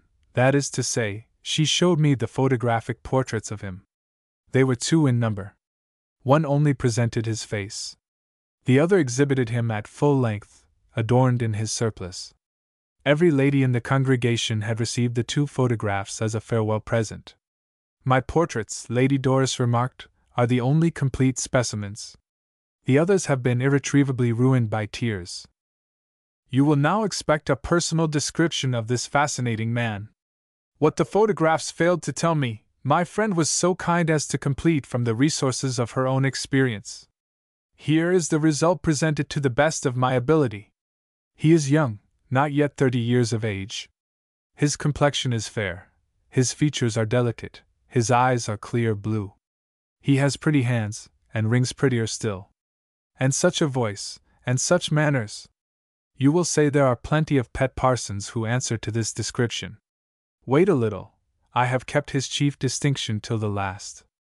His beautiful light hair flows in profusion over his shoulders, and his glossy beard waves, at apostolic length, down to the lower buttons of his waistcoat. What do you think of the Reverend Miles Mirabel now? The life and adventures of our charming young clergyman bear eloquent testimony to the saintly patience of his disposition, under trials which would have overwhelmed an ordinary man. Lady Doris, please notice, quotes in this place the language of his admirers, and I report Lady Doris. He has been clerk in a lawyer's office, unjustly dismissed. He has given readings from Shakespeare, infamously neglected. He has been secretary to a promenade concert company, deceived by a penniless manager. He has been employed in negotiations for making foreign railways, repudiated by an unprincipled government. He has been translator to a publishing house, declared incapable by envious newspapers and reviews. He has taken refuge in dramatic criticism, dismissed by a corrupt editor. Through all these means of purification for the priestly career, he passed at last into the one sphere that was worthy of him. He entered the church, under the protection of influential friends. Oh, happy change! From that moment his labors have been blessed. Twice already he has been presented with silver teapots filled with sovereigns. Go where he may, precious sympathies environ him, and domestic affection places his knife and fork at innumerable family tables. After a continental career, which will leave undying recollections, he is now recalled to England, at the suggestion of a person of distinction in the Church, who prefers a mild climate. It will now be his valued privilege to represent an absent rector in a country living, remote from cities, secluded in pastoral solitude, among simple breeders of sheep. May the shepherd prove worthy of the flock! Here again, my dear, I must give the merit where the merit is due. This memoir of Mr. Mirabel is not of my writing. It formed part of his farewell sermon, preserved in the memory of Lady Doris, and it shows, once more in the language of his admirers, that the truest humility may be found in the character of the most gifted man. Let me only add, that you will have opportunities of seeing and hearing this popular preacher, when circumstances permit him to address congregations in the large towns. I am at the end of my news, and I begin to feel, after this long letter, that it is time to go to bed. Need I say that I have often spoken of you to Doris, and that she entreats you to be her friend as well as mine, when we meet again in England? Goodbye, darling, for the present. With fondest love. Yours, Cecilia. P.S. I have formed a new habit. In case of feeling hungry in the night, I keep a box of chocolate under the pillow. You have no idea what a comfort it is. If I ever meet with the man who fulfills my ideal, I shall make it a condition of the marriage settlement that I am to have chocolate under the pillow. Chapter 21. Polly and Sally. Without a care to trouble her, abroad or at home, finding inexhaustible varieties of amusement, seeing new places, making new acquaintances, what a disheartening contrast did Cecilia's happy life present to the life of her friend. Who, in Emily's position, could have read that joyously written letter from Switzerland, and not have lost heart and faith, for the moment at least, as the inevitable result? A buoyant temperament is of all moral qualities the most precious. In this respect, it is the one force in us, when virtuous resolution proves insufficient, which resists by instinct the stealthy approaches of despair. I shall only cry, Emily thought. If I stay at home, better go out. Observant persons, accustomed to frequent the London parks, can hardly have failed to notice the number of solitary strangers sadly endeavoring to vary their lives by taking a walk. They linger about the flower beds. They sit for hours on the benches. They look with patient curiosity at other people who have companions. They notice ladies on horseback and children at play, with submissive interest. Some of the men find company in a pipe, without appearing to enjoy it. Some of the women find a substitute for dinner, in little dried biscuits wrapped in crumpled scraps of paper. They are not sociable. They are hardly ever seen to make acquaintance with each other. Perhaps they are shamefaced, or proud, or sullen. Perhaps they despair of others, being accustomed to despair of themselves. Perhaps they have their reasons for never venturing to encounter curiosity, or their vices which dread detection, or their virtues which suffer hardship with the resignation that is sufficient for itself. The one thing certain is, that these unfortunate people resist discovery. We know that they are strangers in London, and we know no more. And Emily was one of them. Among the other forlorn wanderers in the parks, there appeared latterly a trim little figure in black, with the face protected from notice behind a crape veil, which was beginning to be familiar, day after day, to nursemaids and children, and to rouse curiosity among harmless solitaries meditating on benches, and idle vagabonds strolling over the grass. The woman servant, whom the considerate doctor had provided, was the one person in Emily's absence left to take care of the house. There was no other creature who could be a companion to the friendless girl. Mrs. Ellmother had never shown herself again since the funeral. Mrs. Mosey could not forget that she had been, no matter how politely, requested to withdraw. To whom could Emily say, "Let us go out for a walk"?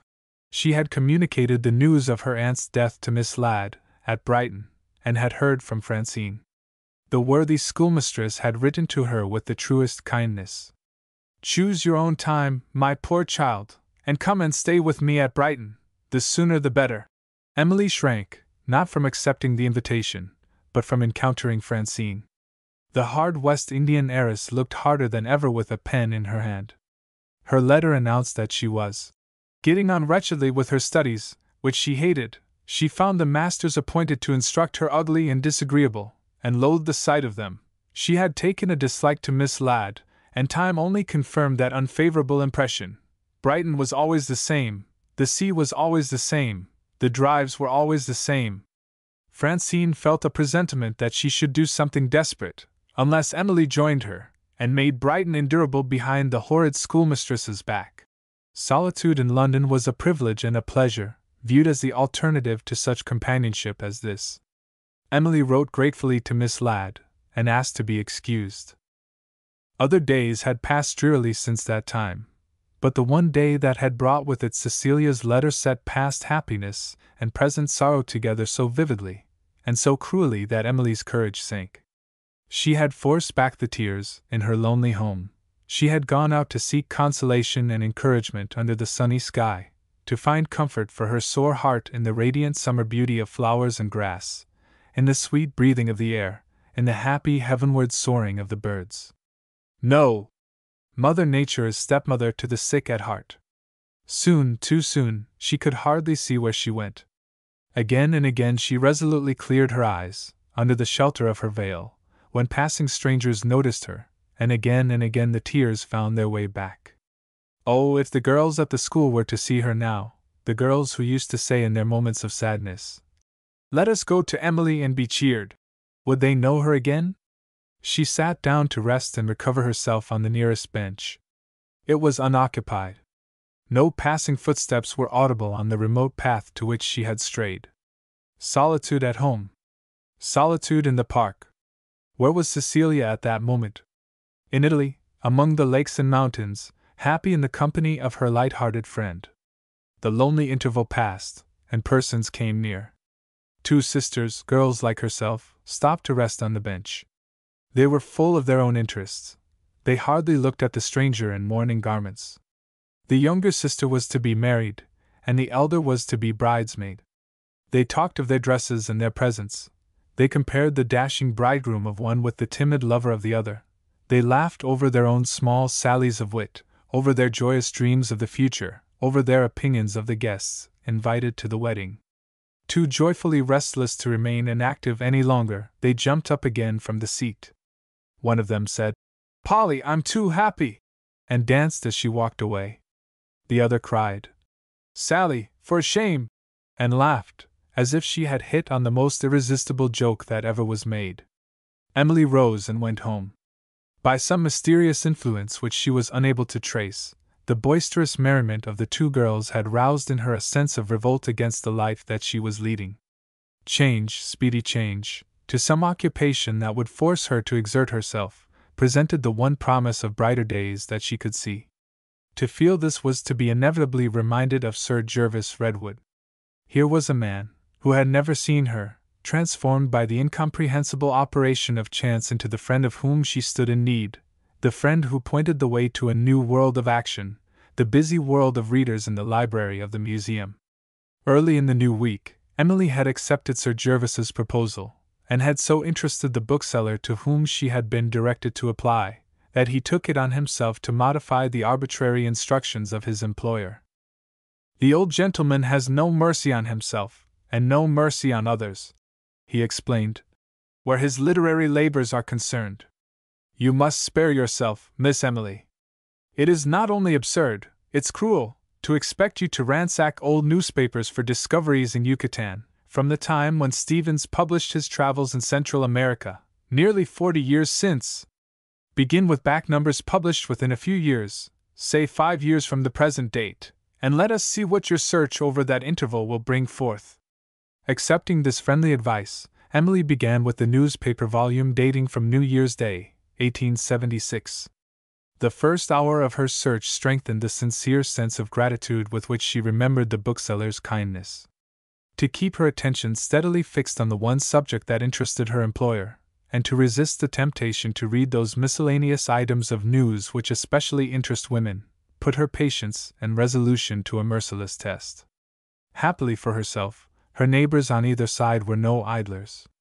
To see them so absorbed over their work that they never once looked at her, after the first moment when she took her place between them, was to find exactly the example of which she stood most in need. As the hours wore on, she pursued her weary way, down one column and up another, resigned at least, if not quite reconciled yet, to her task. Her labors ended, for the day, with such encouragement as she might derive from the conviction of having, thus far, honestly pursued a useless search. News was waiting for her when she reached home, which raised her sinking spirits. On leaving the cottage that morning she had given certain instructions, relating to the modest stranger who had taken charge of her correspondence, in case of his paying a second visit, during her absence at the museum. The first words spoken by the servant, on opening the door, informed her that the unknown gentleman had called again. This time he had boldly left his card. There was the welcome name that she had expected to see, Alban Morris.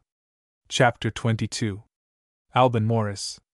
Having looked at the card, Emily put her first question to the servant. "Did you tell Mr. Morris what your orders were?" she asked. "Yes, miss. I said I was to have shown him in, if you had been at home." Perhaps I did wrong. I told him what you told me when you went out this morning. I said you had gone to read at the museum. What makes you think you did wrong?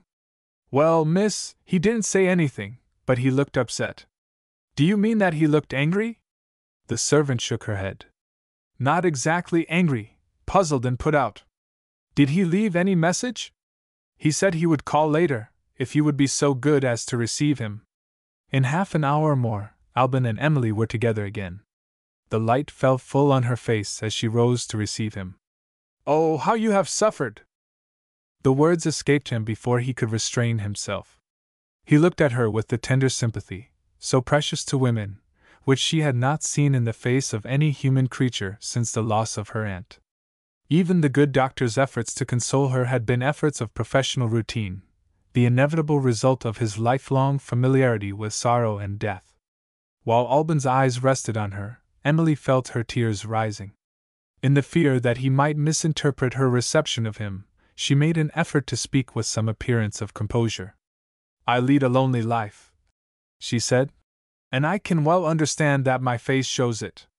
You are one of my very few friends, Mr. Morris. The tears rose again. It discouraged her to see him standing irresolute, with his hat in his hand, fearful of intruding on her. Indeed, you are welcome, she said very earnestly. In those sad days her heart was easily touched. She gave him her hand for the second time. He held it gently for a moment. Every day since they had parted she had been in his thoughts. She had become dearer to him than ever. He was too deeply affected to trust himself to answer. That silence pleaded for him as nothing had pleaded for him yet. In her secret self she remembered with wonder how she had received his confession in the school garden. It was a little hard on him, surely, to have forbidden him even to hope. Conscious of her own weakness, even while giving way to it, she felt the necessity of turning his attention from herself. In some confusion, she pointed to a chair at her side, and spoke of his first visit, when he had left her letters at the door. Having confided to him all that she had discovered, and all that she had guessed, on that occasion, it was by an easy transition that she alluded next to the motive for his journey to the north. I thought it might be suspicion of Mrs. Rook, she said. Was I mistaken? No, you were right. They were serious suspicions, I suppose? Certainly. I should not otherwise have devoted my holiday time to clearing them up. May I know what they were? I am sorry to disappoint you, he began. But you would rather not answer my question, she interposed. I would rather hear you tell me if you have made any other guess. One more, Mr. Morris. I guessed that you had become acquainted with Sir Gervas Redwood. For the second time, Miss Emily, you have arrived at a sound conclusion. My one hope of finding opportunities for observing Sir Gervas's housekeeper depended on my chance of gaining admission to Sir Gervas's house. How did you succeed? Perhaps you provided yourself with a letter of introduction? I knew nobody who could introduce me, Alban replied. As the event proved, a letter would have been needless. Sir Gervas introduced himself, and more wonderful still, he invited me to his house at our first interview. Sir Gervas introduced himself? Emily repeated, in amazement. From Cecilia's description of him, I should have thought he was the last person in the world to do that. Alban smiled. And you would like to know how it happened? He suggested. The very favor I was going to ask of you, she replied. Instead of at once complying with her wishes, he paused, hesitated, and made a strange request. Will you forgive my rudeness, if I ask leave to walk up and down the room while I talk? I am a restless man. Walking up and down helps me to express myself freely. Her face brightened for the first time. How like you that is! She exclaimed. Alban looked at her with surprise and delight. She had betrayed an interest in studying his character, which he appreciated at its full value. I should never have dared to hope, he said, that you knew me so well already. You are forgetting your story, she reminded him. He moved to the opposite side of the room, where there were fewer impediments in the shape of furniture. With his head down, and his hands crossed behind him, he paced to and fro. Habit made him express himself in his usual quaint way, but he became embarrassed as he went on. Was he disturbed by his recollections? Or by the fear of taking Emily into his confidence too freely? Different people have different ways of telling a story, he said. Mine is the methodical way. I begin at the beginning. We will start, if you please, in the railway. We will proceed in a one-horse chaise, and we will stop at a village situated in a hole. It was the nearest place to Sir Gervas's house, and it was therefore my destination. I picked out the biggest of the cottages, I mean the huts, and asked the woman at the door if she had a bed to let. She evidently thought me either mad or drunk. I wasted no time in persuasion. The right person to plead my cause was asleep in her arms. I began by admiring the baby, and I ended by taking the baby's portrait. From that moment I became a member of the family, the member who had his own way. Besides the room occupied by the husband and wife, there was a sort of kennel in which the husband's brother slept. He was dismissed, with 5 shillings of mine to comfort him, to find shelter somewhere else, and I was promoted to the vacant place. It is my misfortune to be tall. When I went to bed, I slept with my head on the pillow, and my feet out of the window. Very cool and pleasant in summer weather. The next morning, I set my trap for Sir Gervas. Your trap? Emily repeated, wondering what he meant. I went out to sketch from nature, Alban continued. Can anybody, with or without a title, I don't care, living in a lonely country house, see a stranger hard at work with a color box and brushes, and not stop to look at what he is doing? 3 days passed, and nothing happened. I was quite patient. The grand open country all round me offered lessons of inestimable value in what we call aerial perspective. On the 4th day, I was absorbed over the hardest of all hard tasks in landscape art, studying the clouds straight from nature. The magnificent moorland silence was suddenly profaned by a man's voice, speaking, or rather croaking, behind me. The worst curse of human life, the voice said, is the detestable necessity of taking exercise. I hate losing my time, I hate fine scenery, I hate fresh air, I hate a pony. Go on, you brute. Being too deeply engaged with the clouds to look round, I had supposed this pretty speech to be addressed to some second person. Nothing of the sort. The croaking voice had a habit of speaking to itself. In a minute more, there came within my range of view a solitary old man, mounted on a rough pony. Was it Sir Gervas? Alban hesitated. It looked more like the popular notion of the devil, he said. Oh, Mr. Morris! I give you my first impression, Miss Emily, for what it is worth. He had his high-peaked hat in his hand to keep his head cool. His wiry iron-gray hair looked like hair standing on end. His bushy eyebrows curled upward toward his narrow temples. His horrid old globular eyes stared with a wicked brightness. His pointed beard hid his chin. He was covered from his throat to his ankles in a loose black garment, something between a coat and a cloak, and to complete him, he had a club foot. I don't doubt that Sir Gervas Redwood is the earthly alias which he finds convenient, but I stick to that first impression which appeared to surprise you. Ha! An artist, you seem to be the sort of man I want. In those terms he introduced himself. Observe, if you please, that my trap caught him the moment he came my way. Who wouldn't be an artist? Did he take a liking to you? Emily inquired. Not he. I don't believe he ever took a liking to anybody in his life. Then how did you get your invitation to his house? That's the amusing part of it, Miss Emily. Give me a little breathing time, and you shall hear. Chapter 23. Miss Redwood. I got invited to Sir Gervas's house, Alban resumed, by treating the old savage as unceremoniously as he had treated me. That's an idle trait of yours, he said, looking at my sketch. Other ignorant people have made the same remark, I answered. He rode away, as if he was not used to be spoken to in that manner, and then thought better of it, and came back. Do you understand wood engraving? He asked. Yes. And etching? I have practiced etching myself. Are you a Royal Academician? I'm a drawing master at a ladies' school. Whose school? Miss Ladd's. Damn it, you know the girl who ought to have been my secretary. I am not quite sure whether you will take it as a compliment. Sir Gervas appeared to view you in the light of a reference to my respectability. At any rate, he went on with his questions. How long do you stop in these parts? I haven't made up my mind. Look here, I want to consult you. Are you listening? No, I'm sketching. He burst into a horrid scream. I asked if he felt himself taken ill.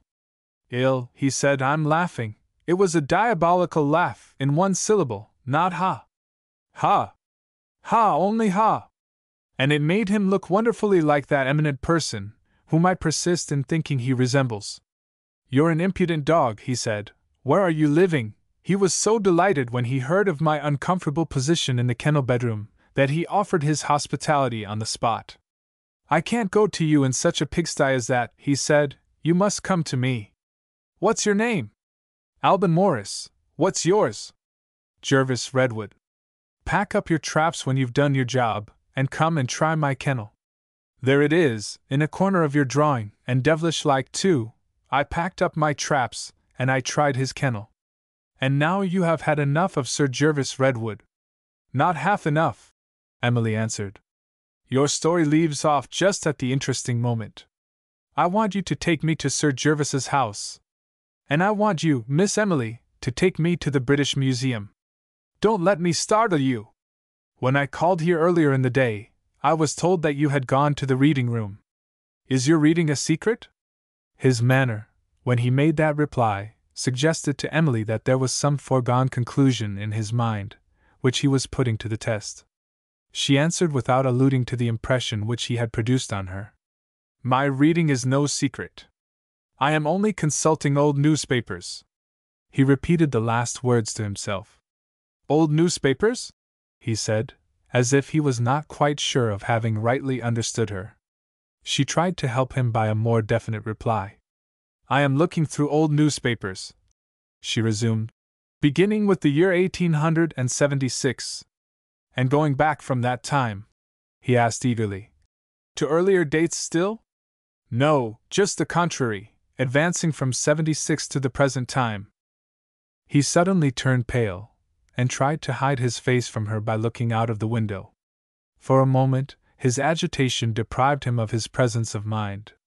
In that moment, she saw that she had alarmed him. What have I said to frighten you? She asked. He tried to assume a tone of commonplace gallantry. There are limits even to your power over me, he replied. Whatever else you may do, you can never frighten me. Are you searching those old newspapers with any particular object in view? Yes. May I know what it is? May I know why I frightened you? He began to walk up and down the room again, then checked himself abruptly, and appealed to her mercy. Don't be hard on me, he pleaded. I am so fond of you, oh, forgive me. I only mean that it distresses me to have any concealments from you. If I could open my whole heart at this moment, I should be a happier man. She understood him and believed him. My curiosity shall never embarrass you again, she answered warmly. I won't even remember that I wanted to hear how you got on in Sir Jervis's house. His gratitude seized the opportunity of taking her harmlessly into his confidence.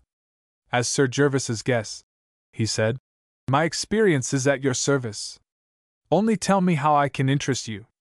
She replied, with some hesitation. I should like to know what happened when you first saw Mrs. Rook. To her surprise and relief, he at once complied with her wishes. We met, he said, on the evening when I first entered the house. Sir Jervis took me into the dining room, and there sat Miss Redwood, with a large black cat on her lap. Older than her brother, taller than her brother, leaner than her brother, with strange stony eyes, and a skin like parchment, she looked, if I may speak in contradictions, like a living corpse. I was presented, and the corpse revived. The last lingering relics of former good breeding showed themselves faintly in her brow and in her smile. You will hear more of Miss Redwood presently. In the meanwhile, Sir Jervis made me reward his hospitality by professional advice. He wished me to decide whether the artist whom he had employed to illustrate his wonderful book had cheated him by overcharges and bad work, and Mrs. Rook was sent to fetch the engravings from his study upstairs. You remember her petrified appearance, when she first read the inscription on your locket? The same result followed when she found herself face to face with me. I saluted her civilly. She was deaf and blind to my politeness. Her master snatched the illustrations out of her hand and told her to leave the room.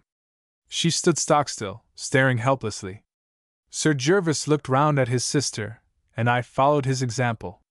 Miss Redwood was observing the housekeeper too attentively to notice anything else. Her brother was obliged to speak to her. "Try Rook with the bell," he said. Miss Redwood took a fine old bronze handbell from the table at her side and rang it. At the shrill silvery sound of the bell, Mrs. Rook put her hand to her head as if the ringing had hurt her, turned instantly, and left us. "Nobody can manage Rook but my sister," Sir Gervas explained. "Rook is crazy." Miss Redwood differed with him. "No," she said. Only one word, but there were volumes of contradiction in it. Sir Gervas looked at me slyly, meaning, perhaps, that he thought his sister crazy too. The dinner was brought in at the same moment, and my attention was diverted to Mrs. Rook's husband. "What was he like?" Emily asked. "I really can't tell you. He was one of those essentially commonplace persons, whom one never looks at a second time.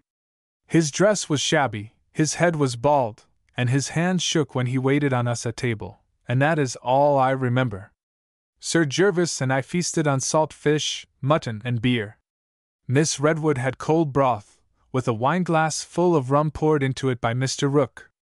She's got no stomach, her brother informed me. Hot things come up again 10 minutes after they have gone down her throat. She lives on that beastly mixture, and calls it broth grog." Miss Redwood sipped her elixir of life, and occasionally looked at me with an appearance of interest which I was at a loss to understand. Dinner being over, she rang her antique bell. The shabby old manservant answered her call. "Where's your wife?" she inquired. "Ill, miss." She took Mr. Rook's arm to go out, and stopped as she passed me. "Come to my room, if you please, sir, tomorrow at 2 o'clock, she said. Sir Gervas explained again. "She's all to pieces in the morning," he invariably called his sister she, "and gets patched up toward the middle of the day. Death has forgotten her, that's about the truth of it." He lighted his pipe and pondered over the hieroglyphics found among the ruined cities of Yucatan. I lighted my pipe, and read the only book I could find in the dining room, a dreadful record of shipwrecks and disasters at sea. When the room was full of tobacco smoke, we fell asleep in our chairs, and when we awoke again we got up and went to bed. There is the true story of my first evening at Redwood Hall. Emily begged him to go on. "You have interested me in Miss Redwood," she said. "You kept your appointment, of course?" I kept my appointment in no very pleasant humor. Encouraged by my favorable report of the illustrations which he had submitted to my judgment, Sir Gervas proposed to make me useful to him in a new capacity. "You have nothing particular to do," he said. "Suppose you clean my pictures?" I gave him one of my black looks, and made no other reply. My interview with his sister tried my powers of self-command in another way. Miss Redwood declared her purpose in sending for me the moment I entered the room. Without any preliminary remarks, speaking slowly and emphatically, in a wonderfully strong voice for a woman of her age, she said, "I have a favor to ask of you, sir. I want you to tell me what Mrs. Rook has done." I was so staggered that I stared at her like a fool. She went on, "I suspected Mrs.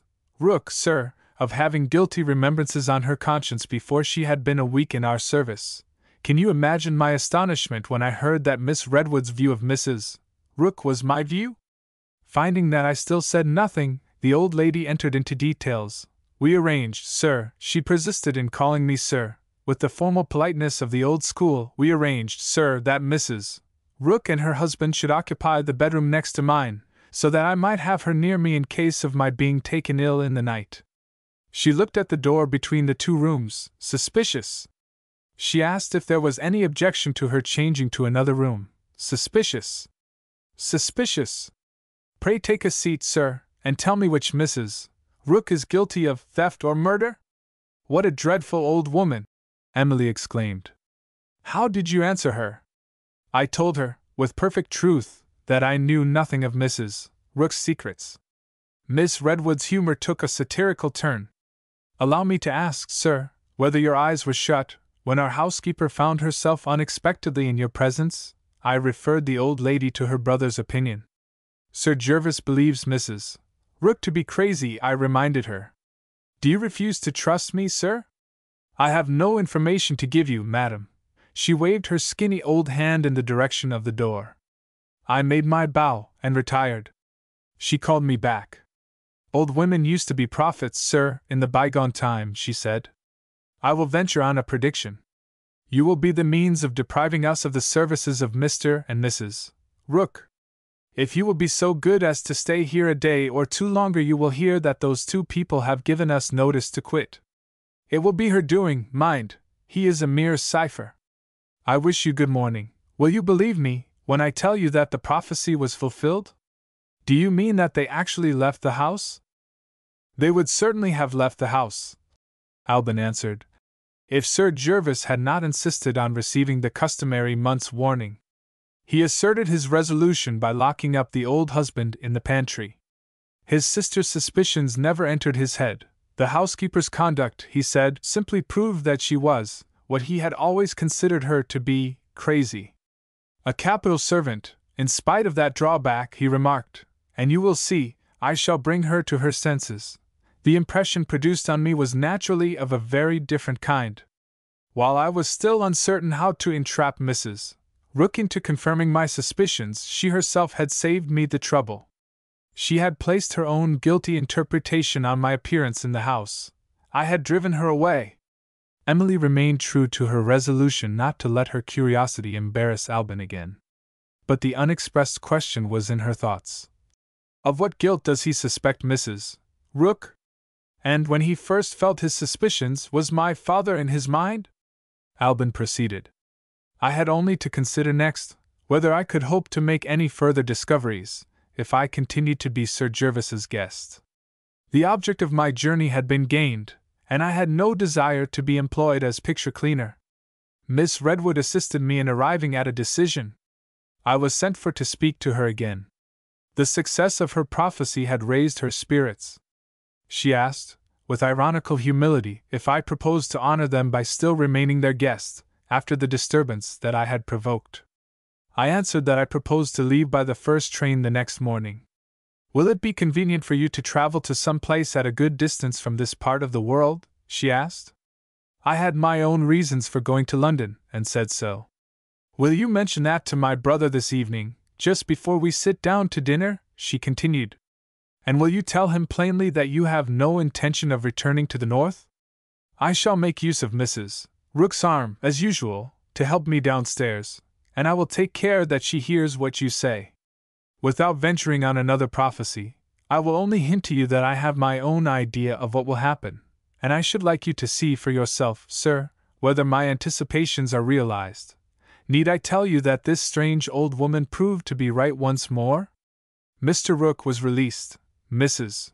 Rook made humble apologies, and laid the whole blame on her husband's temper, and Sir Gervas bade me remark that his method had succeeded in bringing the housekeeper to her senses. Such were the results produced by the announcement of my departure for London, purposely made in Mrs. Rook's hearing. Do you agree with me that my journey to Northumberland has not been taken in vain? Once more, Emily felt the necessity of controlling herself. Alban had said that he had reasons of his own for going to London. Could she venture to ask him what those reasons were?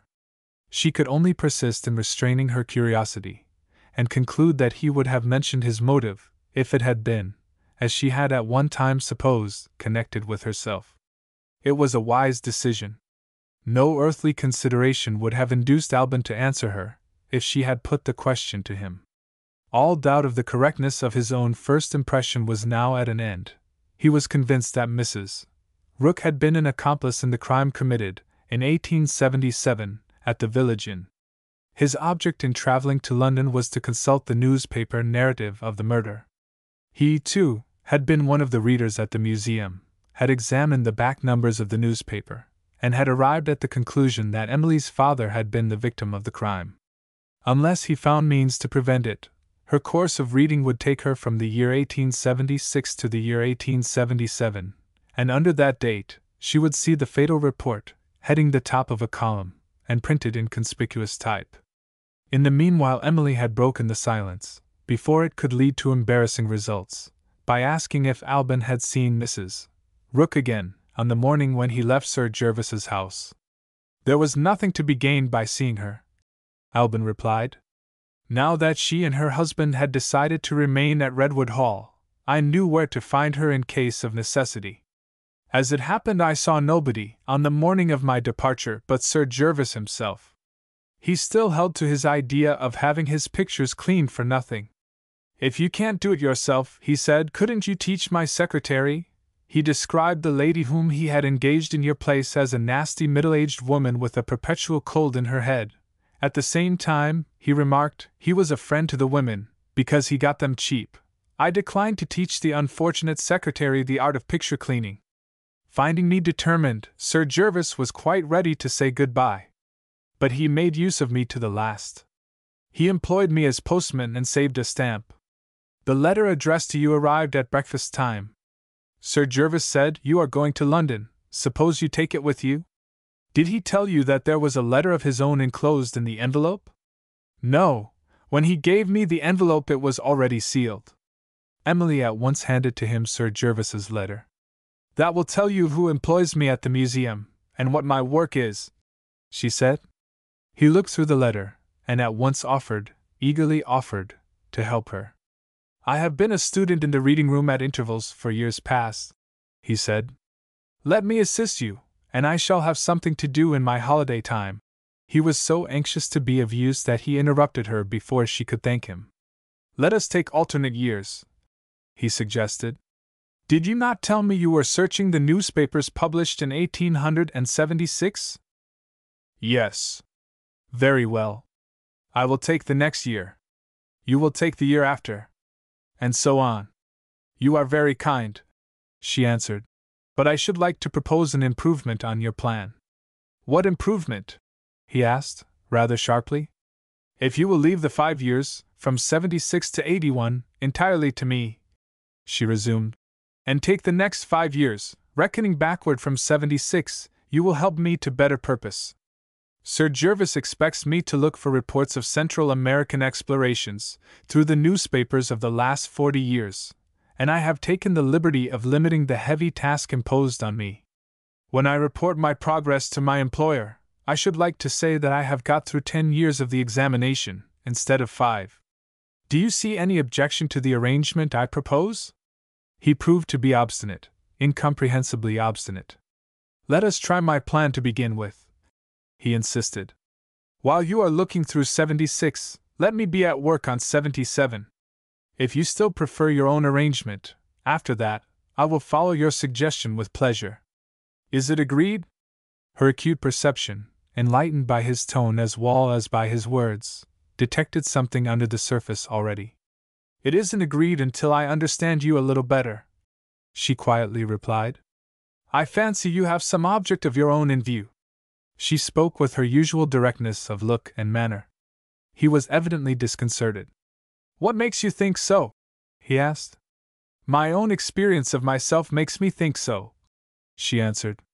If I had some object to gain, I should persist in carrying it out, like you. Does that mean, Miss Emily, that you refuse to give way? No, Mr. Morris. I have made myself disagreeable, but I know when to stop. I trust you, and submit. If he had been less deeply interested in the accomplishment of his merciful design, he might have viewed Emily's sudden submission with some distrust. As it was, his eagerness to prevent her from discovering the narrative of the murder hurried him into an act of indiscretion.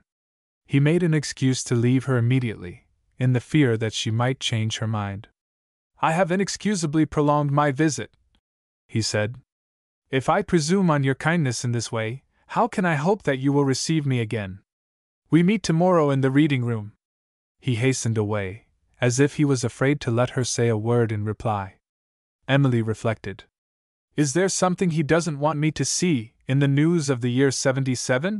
The one explanation which suggested itself to her mind assumed that form of expression, and the one method of satisfying her curiosity that seemed likely to succeed was to search the volume which Alban had reserved for his own reading.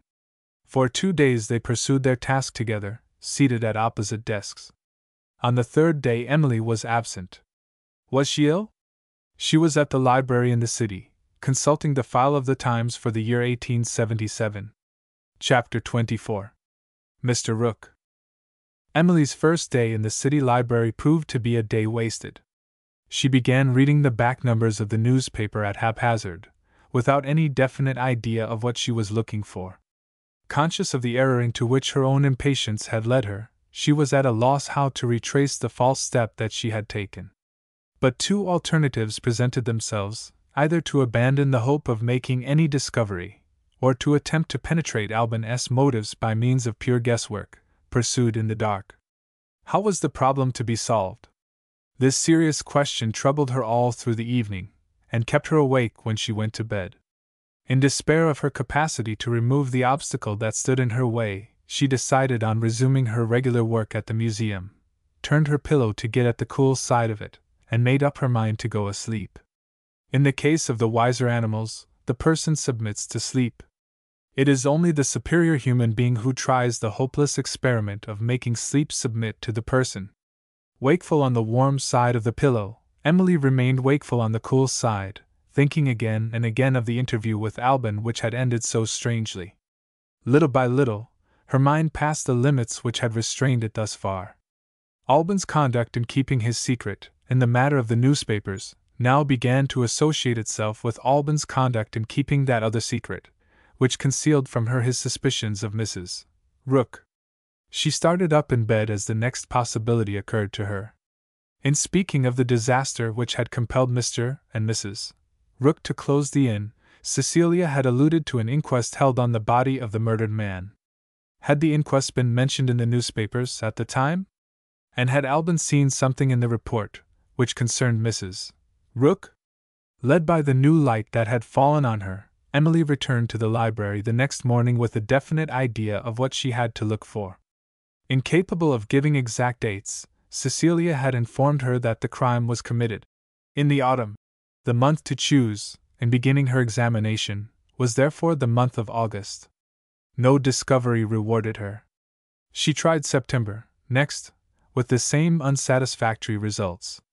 On Monday the 1st of October she met with some encouragement at last. At the top of a column appeared a telegraphic summary of all that was then known of the crime. In the number for the Wednesday following, she found a full report of the proceedings at the inquest.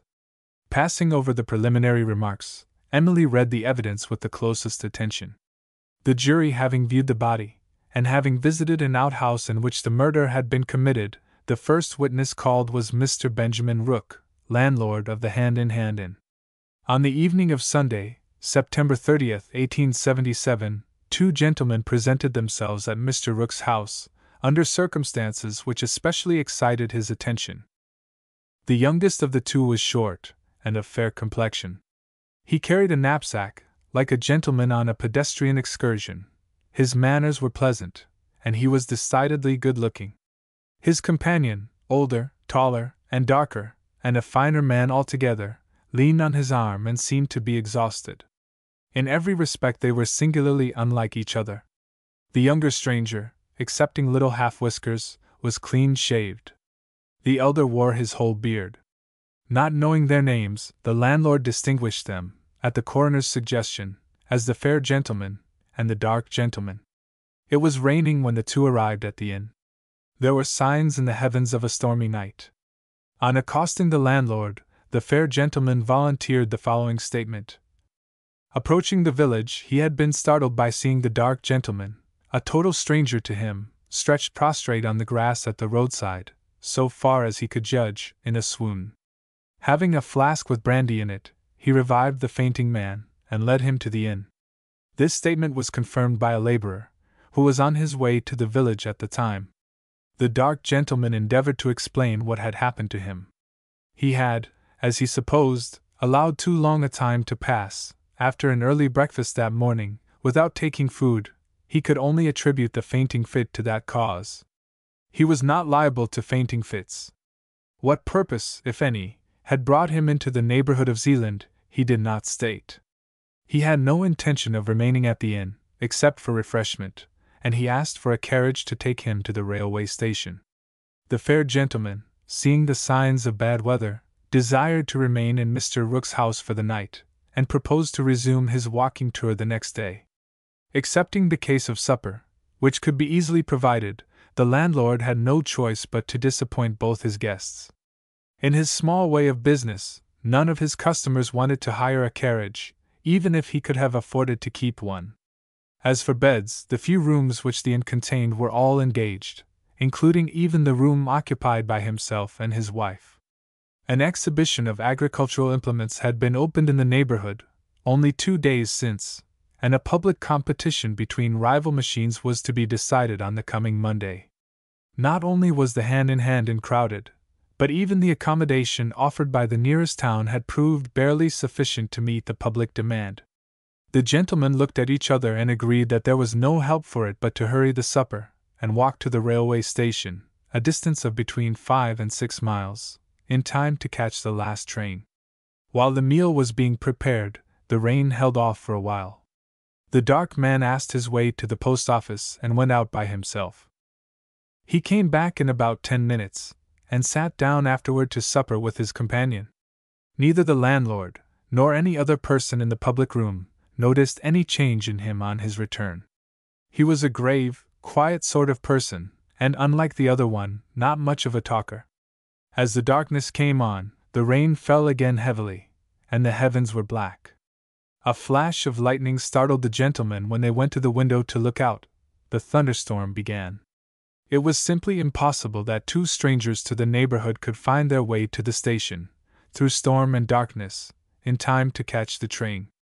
With or without bedrooms, they must remain at the inn for the night. Having already given up their own room to their lodgers, the landlord and landlady had no other place to sleep in than the kitchen. Next to the kitchen, and communicating with it by a door, was an outhouse, used partly as a scullery, partly as a lumber room. There was an old truckle bed among the lumber, on which one of the gentlemen might rest.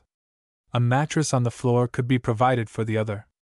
After adding a table and a basin, for the purposes of the toilet, the accommodation which Mr. Rook was able to offer came to an end. The travelers agreed to occupy this makeshift bedchamber. The thunderstorm passed away, but the rain continued to fall heavily. Soon after 11 the guests at the inn retired for the night. There was some little discussion between the 2 travelers, as to which of them should take possession of the truckle bed. It was put an end to by the fair gentleman, in his own pleasant way. He proposed to toss up for it, and he lost. The dark gentleman went to bed first. The fair gentleman followed, after waiting a while. Mr. Rook took his knapsack into the outhouse, and arranged on the table his appliances for the toilet, contained in a leather roll, and including a razor, ready for use in the morning. Having previously barred the second door of the outhouse, which led into the yard, Mr. Rook fastened the other door, the lock and bolts of which were on the side of the kitchen. He then secured the house door, and the shutters over the lower windows. Returning to the kitchen, he noticed that the time was 10 minutes short of midnight. Soon afterward he and his wife went to bed. Nothing happened to disturb Mr. and Mrs. Rook during the night. At 6:45 the next morning he got up, his wife being still asleep. He had been instructed to wake the gentlemen early, and he knocked at their door. Receiving no answer, after repeatedly knocking, he opened the door and stepped into the outhouse. At this point in his evidence, the witness's recollections appeared to overpower him. "Give me a moment, gentlemen," he said to the jury. "I have had a dreadful fright, and I don't believe I shall get over it for the rest of my life." The coroner helped him by a question. "What did you see when you opened the door?" Mr. Rook answered, "I saw the dark man stretched out on his bed, dead, with a frightful wound in his throat. I saw an open razor, stained with smears of blood, at his side." "Did you notice the door leading into the yard?" "It was wide open, sir. When I was able to look round me, the other traveler, I mean the man with the fair complexion, who carried the knapsack, was nowhere to be seen." "What did you do, after making these discoveries?" "I closed the yard door. Then I locked the other door, and put the key in my pocket. After that I roused the servant, and sent him to the constable, who lived near to us, while I ran for the doctor, whose house was at the other end of our village. The doctor sent his groom, on horseback, to the police office in the town. When I returned to the inn, the constable was there, and he and the police took the matter into their own hands." "You have nothing more to tell us?" "Nothing more." Chapter 25. J.B. Mr. Rook having completed his evidence, the police authorities were the next witnesses examined. They had not found the slightest trace of any attempt to break into the house in the night. The murdered man's gold watch and chain were discovered under his pillow. On examining his clothes, the money was found in his purse, and the gold studs and sleeve buttons were left in his shirt. But his pocketbook, seen by witnesses who had not yet been examined, was missing. The search for visiting cards and letters had proved to be fruitless. Only the initials, J.B., were marked on his linen. He had brought no luggage with him to the inn. Nothing could be found which led to the discovery of his name or of the purpose which had taken him into that part of the country.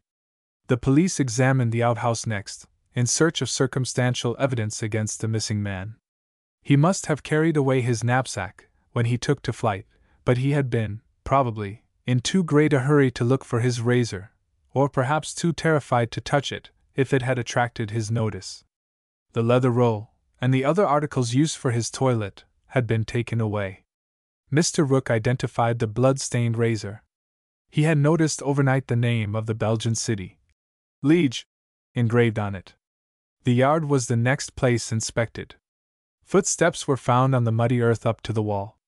But the road on the other side had been recently mended with stones, and the trace of the fugitive was lost. Casts had been taken of the footsteps, and no other means of discovery had been left untried. The authorities in London had also been communicated with by telegraph.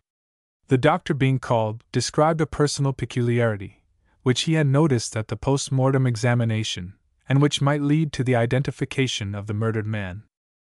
As to the cause of death, the witness said it could be stated in 2 words. The internal jugular vein had been cut through, with such violence, judging by the appearances, that the wound could not have been inflicted, in the act of suicide, by the hand of the deceased person. No other injuries, and no sign of disease, was found on the body. The one cause of death had been hemorrhage, and the one peculiarity which called for notice had been discovered in the mouth. 2 of the front teeth, in the upper jaw, were false. They had been so admirably made to resemble the natural teeth on either side of them, in form and color, that the witness had only hit on the discovery by accidentally touching the inner side of the gum with one of his fingers. The landlady was examined, when the doctor had retired. Mrs. Rook was able, in answering questions put to her, to give important information, in reference to the missing pocketbook. Before retiring to rest, the 2 gentlemen had paid the bill, intending to leave the inn the first thing in the morning. The traveler with the knapsack paid his share in money.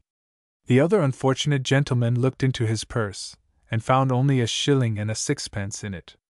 He asked Mrs. Rook if she could change a banknote.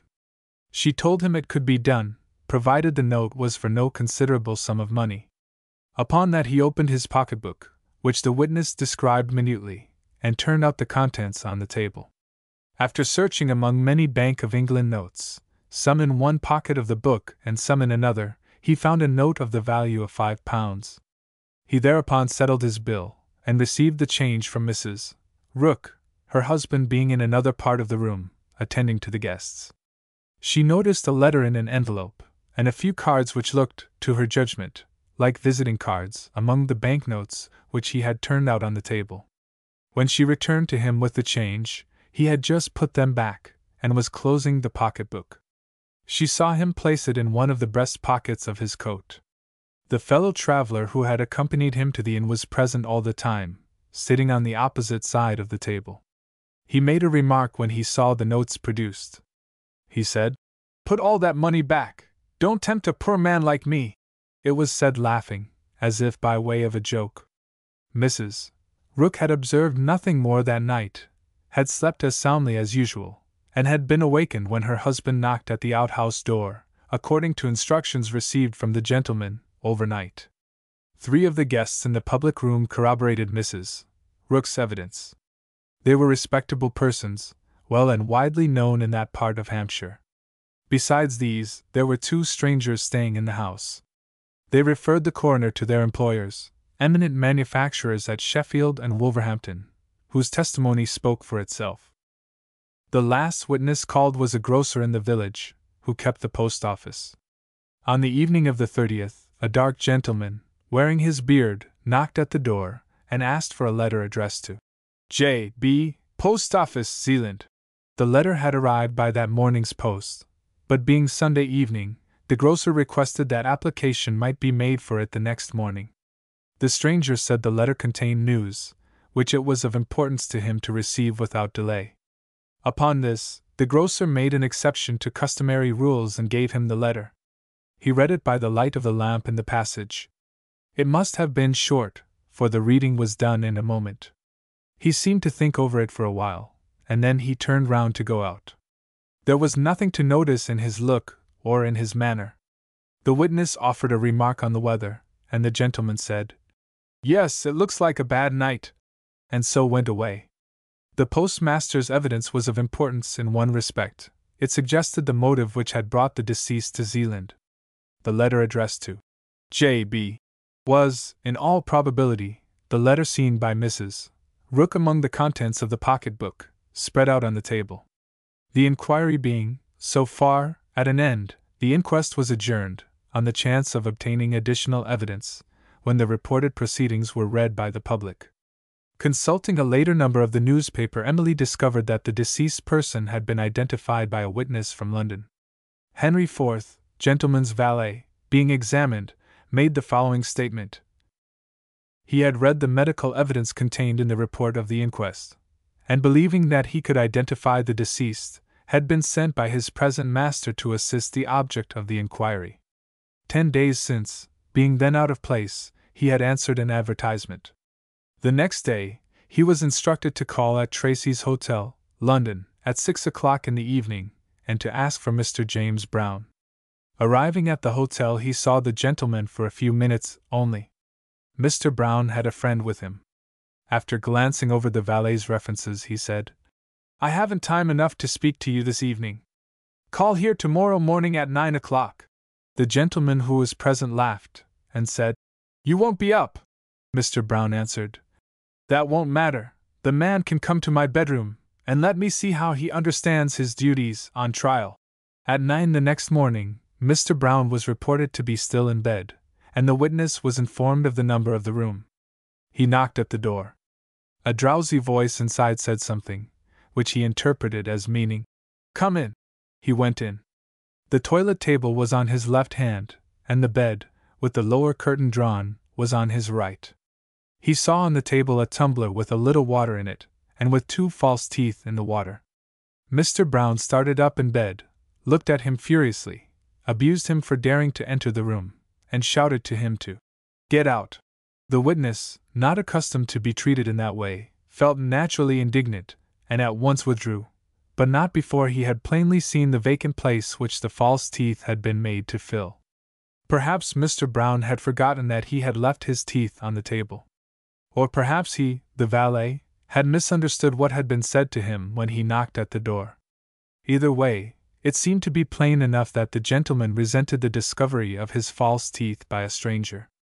Having concluded his statement, the witness proceeded to identify the remains of the deceased. He at once recognized the gentleman named James Brown, whom he had twice seen, once in the evening, and again the next morning, at Tracy's Hotel. In answer to further inquiries, he declared that he knew nothing of the family, or of the place of residence, of the deceased. He complained to the proprietor of the hotel of the rude treatment that he had received, and asked if Mr. Tracy knew anything of Mr. James Brown. Mr. Tracy knew nothing of him. On consulting the hotel book, it was found that he had given notice to leave that afternoon. Before returning to London, the witness produced references which gave him an excellent character. He also left the address of the master who had engaged him 3 days since. The last precaution adopted was to have the face of the corpse photographed, before the coffin was closed. On the same day the jury agreed on their verdict: willful murder against some person unknown. 2 days later, Emily found a last allusion to the crime, extracted from the columns of the South Hampshire Gazette. A relative of the deceased, seeing the report of the adjourned inquest, had appeared, accompanied by a medical gentleman, had seen the photograph, and had declared the identification by Henry IV to be correct. Among other particulars, now communicated for the first time, it was stated that the late Mr. James Brown had been unreasonably sensitive on the subject of his false teeth, and that the one member of his family who knew of his wearing them was the relative who now claimed his remains. The claim having been established to the satisfaction of the authorities, the corpse was removed by railroad the same day. No further light had been thrown on the murder. The handbill offering the reward, and describing the suspected man, had failed to prove of any assistance to the investigations of the police. From that date, no further notice of the crime committed at the Hand-in-Hand and appeared in the public journals. Emily closed the volume which she had been consulting, and thankfully acknowledged the services of the librarian. The new reader had excited this gentleman's interest. Noticing how carefully she examined the numbers of the old newspaper, he looked at her, from time to time, wondering whether it was good news or bad of which she was in search. She read steadily and continuously, but she never rewarded his curiosity by any outward sign of the impression that had been produced on her. When she left the room there was nothing to remark in her manner. She looked quietly thoughtful, and that was all. The librarian smiled, amused by his own folly. Because a stranger's appearance had attracted him, he had taken it for granted that circumstances of romantic interest must be connected with her visit to the library. Far from misleading him, as he supposed, his fancy might have been employed to better purpose, if it had taken a higher flight still, and had associated Emily with the fateful gloom of tragedy, in place of the brighter interest of romance. There, among the ordinary readers of the day, was a dutiful and affectionate daughter following the dreadful story of the death of her father by murder, and believing it to be the story of a stranger, because she loved and trusted the person whose short-sighted mercy had deceived her. That very discovery, the dread of which had shaken the good doctor's firm nerves, had forced Alban to exclude from his confidence the woman whom he loved, and had driven the faithful old servant from the bedside of her dying mistress. That very discovery Emily had now made, with a face which never changed color, and a heart which beat at ease. Was the deception that had won this cruel victory over truth destined still to triumph in the days which were to come? Yes, if the life of earth is a foretaste of the life of hell. No, if a lie is a lie, be the merciful motive for the falsehood what it may. No, if all deceit contains in it the seed of retribution, to be ripened inexorably in the lapse of time. Chapter 26. Mother Eve. The servant received Emily, on her return from the library, with a sly smile. "Here he is again, miss, waiting to see you." She opened the parlor door, and revealed Alban Morris, as restless as ever, walking up and down the room. "When I missed you at the museum, I was afraid you might be ill," he said. "Ought I to have gone away, when my anxiety was relieved? Shall I go away now? You must take a chair, Mr. Morris, and hear what I have to say for myself. When you left me after your last visit, I suppose I felt the force of example. At any rate I, like you, had my suspicions. I have been trying to confirm them, and I have failed." He paused, with the chair in his hand. "Suspicions of me?" he asked. "Certainly. Can you guess how I have been employed for the last 2 days? No, not even your ingenuity can do that. I have been hard at work, in another reading room, consulting the same back numbers of the same newspaper, which you have been examining at the British Museum. There is my confession, and now we will have some tea."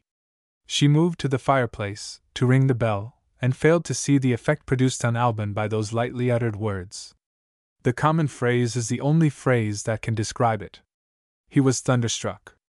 "Yes," she resumed, "I have read the report of the inquest. If I know nothing else, I know that the murder at Zealand can't be the discovery which you are bent on keeping from me. Don't be alarmed for the preservation of your secret. I am too much discouraged to try again." The servant interrupted them by answering the bell. Alban once more escaped detection. Emily gave her orders with an approach to the old gaiety of her school days. "Tea as soon as possible, and let us have the new cake." "Are you too much of a man, Mr. Morris, to like cake?" In this state of agitation, he was unreasonably irritated by that playful question. There is one thing I like better than cake, he said, and that one thing is a plain explanation. His tone puzzled her. Have I said anything to offend you? She asked. Surely you can make allowance for a girl's curiosity?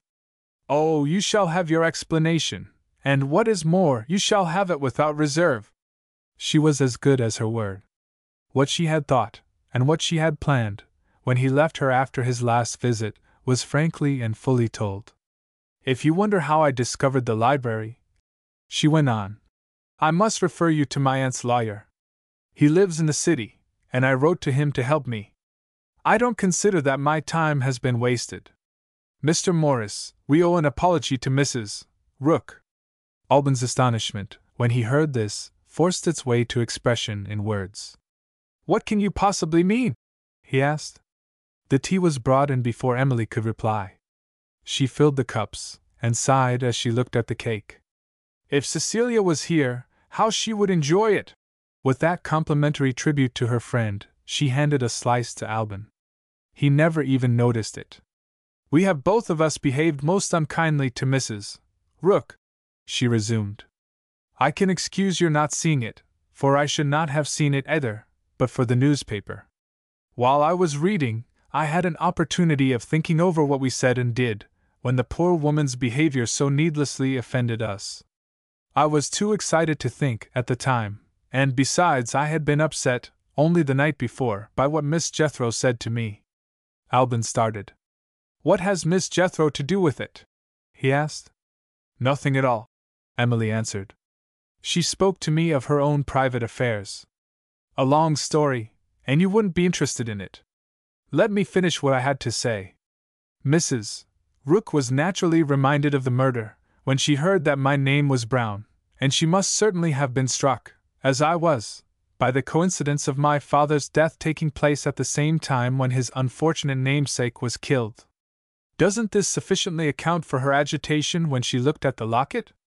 We first took her by surprise, and then we suspected her of heaven knows what, because the poor creature didn't happen to have her wits about her, and to remember at the right moment what a very common name James Brown is. Don't you see it as I do? I see that you have arrived at a remarkable change of opinion, since we spoke of the subject in the garden at school. In my place, you would have changed your opinion too. I shall write to Mrs. Rook by tomorrow's post. Alban heard her with dismay. Pray be guided by my advice, he said earnestly. Pray don't write that letter. Why not? It was too late to recall the words which he had rashly allowed to escape him. How could he reply? To own that he had not only read what Emily had read, but had carefully copied the whole narrative and considered it at his leisure, appeared to be simply impossible after what he had now heard. Her peace of mind depended absolutely on his discretion. In this serious emergency, silence was a mercy, and silence was a lie. If he remained silent, might the mercy be trusted to atone for the lie? He was too fond of Emily to decide that question fairly, on its own merits. In other words, he shrank from the terrible responsibility of telling her the truth. Isn't the imprudence of writing to such a person as Mrs. Rook plain enough to speak for itself? He suggested cautiously. Not to me. She made that reply rather obstinately. Alban seemed, in her view, to be trying to prevent her from atoning for an act of injustice. Besides, he despised her cake. I want to know why you object, she said, taking back the neglected slice, and eating it herself. I object, Alban answered, because Mrs. Rook is a coarse, presuming woman. She may pervert your letter to some use of her own, which you may have reason to regret. Is that all? Isn't it enough? It may be enough for you. When I have done a person an injury, and wish to make an apology, I don't think it necessary to inquire whether the person's manners happen to be vulgar or not. Alban's patience was still equal to any demands that she could make on it. I can only offer you advice which is honestly intended for your own good, he gently replied. You would have more influence over me, Mr. Morris, if you were a little readier to take me into your confidence. I dare say I am wrong, but I don't like following advice which is given to me in the dark. It was impossible to offend him. Very naturally, he said. I don't blame you. Her color deepened, and her voice rose. Alban's patient adherence to his own view, so courteously and considerately urged, was beginning to try her temper. In plain words, she rejoined, I am to believe that you can't be mistaken in your judgment of another person. There was a ring at the door of the cottage while she was speaking, but she was too warmly interested in confuting Alban to notice it. He was quite willing to be confuted. Even when she lost her temper, she was still interesting to him. I don't expect you to think me infallible, he said. Perhaps you will remember that I have had some experience. I am unfortunately older than you are. Oh, if wisdom comes with age, she smartly reminded him. Your friend Miss Redwood is old enough to be your mother, and she suspected Mrs. Rook of murder, because the poor woman looked at a door, and disliked being in the next room to a fidgety old maid. Alban's manner changed. He shrank from that chance allusion to doubts and fears which he dare not acknowledge. Let us talk of something else, he said. She looked at him with a saucy smile. Have I driven you into a corner at last? And is that your way of getting out of it? Even his endurance failed. Are you trying to provoke me? He asked. Are you no better than other women? I wouldn't have believed it of you, Emily. Emily? She repeated the name in a tone of surprise, which reminded him that he had addressed her with familiarity at a most inappropriate time, the time when they were on the point of a quarrel. He felt the implied reproach too keenly to be able to answer her with composure. I think of Emily. I love Emily. My one hope is that Emily may love me. Oh, my dear, is there no excuse if I forget to call you miss when you distress me? All that was tender and true in her nature secretly took his part. She would have followed that better impulse, if he had only been calm enough to understand her momentary silence, and to give her time. But the temper of a gentle and generous man, once roused, is slow to subside. Alban abruptly left his chair. I had better go, he said. As you please, she answered. Whether you go, Mr. Morris, or whether you stay, I shall write to Mrs. Rook.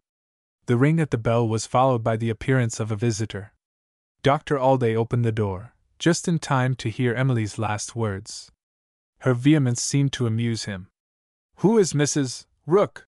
He asked. A most respectable person, Emily answered indignantly. Housekeeper to Sir Jervis Redwood. You needn't sneer at her, Dr. Alday.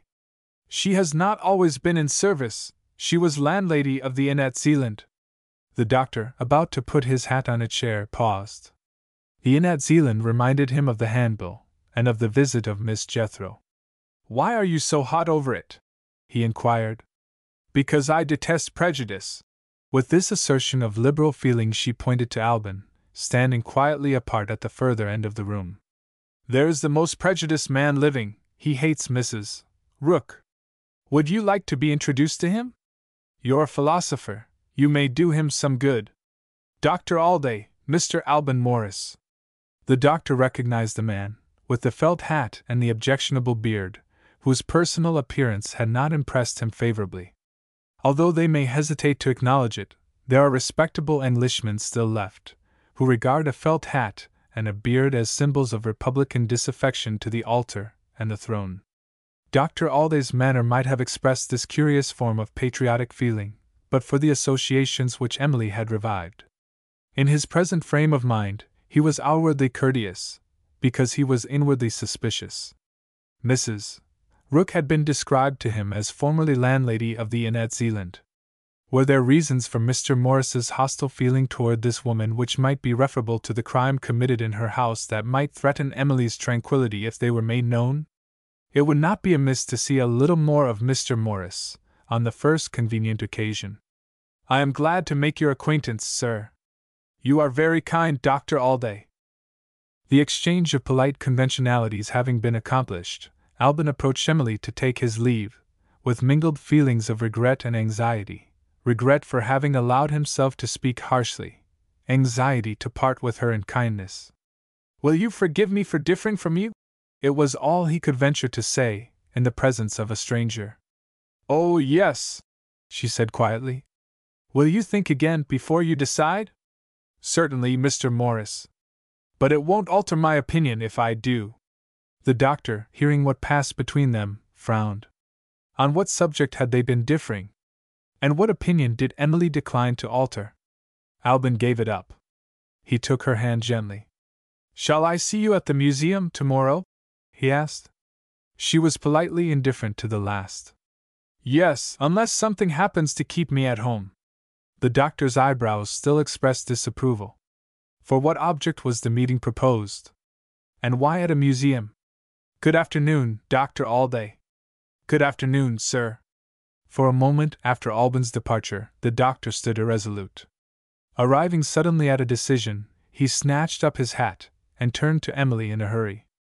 "I bring you news, my dear, which will surprise you. Who do you think has just left my house? Mrs. Ellmother." "Don't interrupt me." "She has made up her mind to go out to service again. Tired of leading an idle life, that's her own account of it, and asks me to act as her reference." "Did you consent?" "Consent? If I act as her reference, I shall be asked how she came to leave her last place. A nice dilemma! Either I must own that she deserted her mistress on her deathbed, or tell a lie. When I put it to her in that way, she walked out of the house in dead silence. If she applies to you next, receive her as I did, or decline to see her, which would be better still." "Why am I to decline to see her?" "In consequence of her behavior to your aunt, to be sure." "No, I have said all I wanted to say, and I have no time to spare for answering idle questions. Goodbye." Socially speaking, doctors try the patience of their nearest and dearest friends. In this respect, they are almost always in a hurry.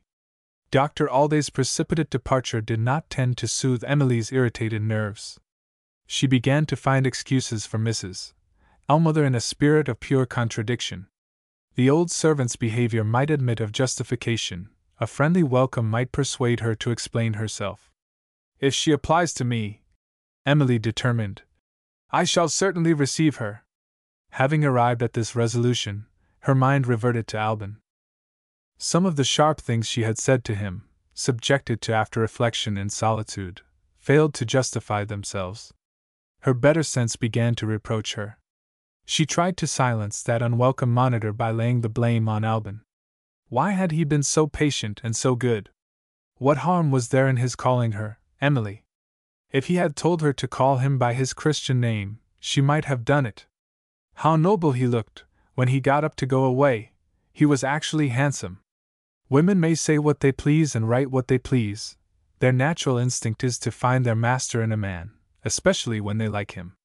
Sinking lower and lower in her own estimation, Emily tried to turn the current of her thoughts in another direction.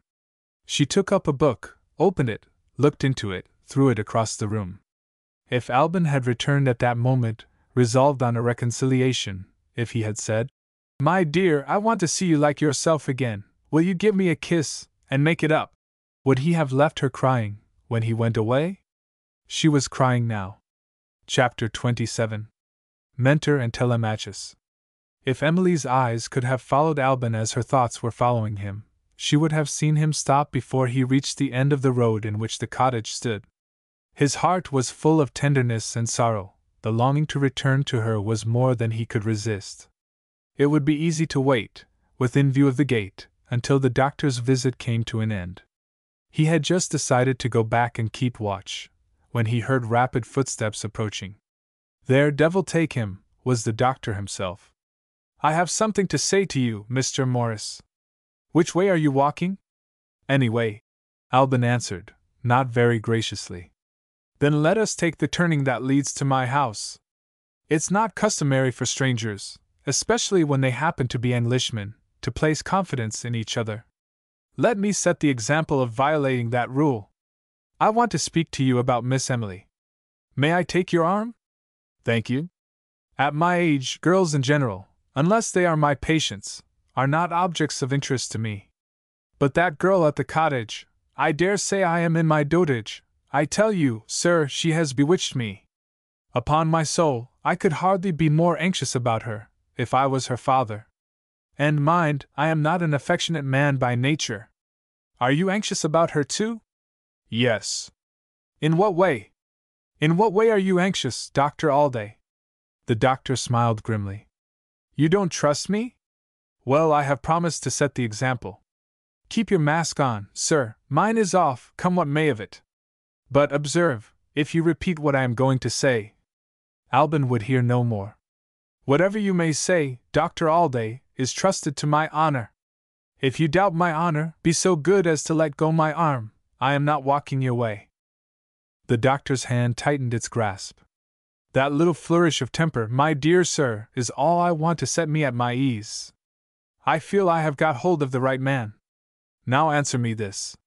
Have you ever heard of a person named Miss Jethro? Alban suddenly came to a standstill. All right, said the doctor. I couldn't have wished for a more satisfactory reply. Wait a minute, Alban interposed. I know Miss Jethro as a teacher at Miss Ladd's school, who left her situation suddenly, and I know no more. The doctor's peculiar smile made its appearance again. Speaking in the vulgar tone, he said, You seem to be in a hurry to wash your hands of Miss Jethro. I have no reason to feel any interest in her, Alban replied. Don't be too sure of that, my friend. I have something to tell you which may alter your opinion. That ex-teacher at the school, sir, knows how the late Mr. Brown met his death, and how his daughter has been deceived about it. Alban listened with surprise, and with some little doubt, which he thought it wise not to acknowledge. The report of the inquest alludes to a relative who claimed the body, he said. Was that relative the person who deceived Miss Emily? And was the person her aunt? I must leave you to take your own view, Dr. Alday replied. A promise binds me not to repeat the information that I have received. Setting that aside, we have the same object in view, and we must take care not to get in each other's way. Here is my house. Let us go in, and make a clean breast of it on both sides. Established in the safe seclusion of his study, the doctor set the example of confession in these plain terms. We only differ in opinion on one point, he said. We both think it likely, from our experience of the women, that the suspected murderer had an accomplice. I say the guilty person is Miss Jethro. You say Mrs. Rook. When you have read my copy of the report, Alban answered, I think you will arrive at my conclusion. Mrs. Rook might have entered the outhouse in which the two men slept, at any time during the night, while her husband was asleep. The jury believed her when she declared that she never woke till the morning. I don't. I am open to conviction, Mr. Morris. Now about the future. Do you mean to go on with your inquiries? Even if I had no other motive than mere curiosity, Alban answered, I think I should go on. But I have a more urgent purpose in view.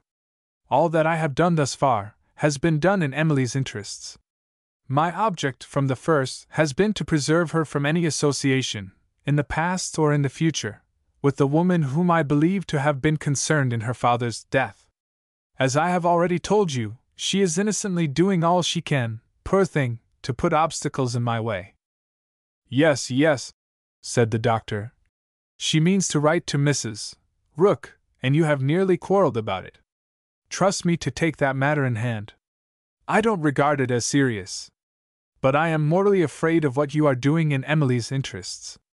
I wish you would give it up. Why? Because I see a danger. I don't deny that Emily is as innocent of suspicion as ever. But the chances, next time, may be against us. How do you know to what lengths your curiosity may lead you? Or on what shocking discoveries you may not blunder with the best intentions? Some unforeseen accident may open her eyes to the truth, before you can prevent it. I seem to surprise you. You do, indeed, surprise me. In the old story, my dear sir, Mentor sometimes surprised Telemachus. I am Mentor, without being, I hope, quite so long-winded as that respectable philosopher. Let me put it in 2 words. Emily's happiness is precious to you. Take care you are not made the means of wrecking it. Will you consent to a sacrifice for her sake? I will do anything for her sake. Will you give up your inquiries? From this moment I have done with them. Mr. Morris, you are the best friend she has. The next best friend to you, Doctor. In that fond persuasion they now parted, too eagerly devoted to Emily to look at the prospect before them in its least hopeful aspect. Both clever men, neither one nor the other asked himself if any human resistance has ever yet obstructed the progress of truth, when truth has once begun to force its way to the light. For the second time Alban stopped, on his way home.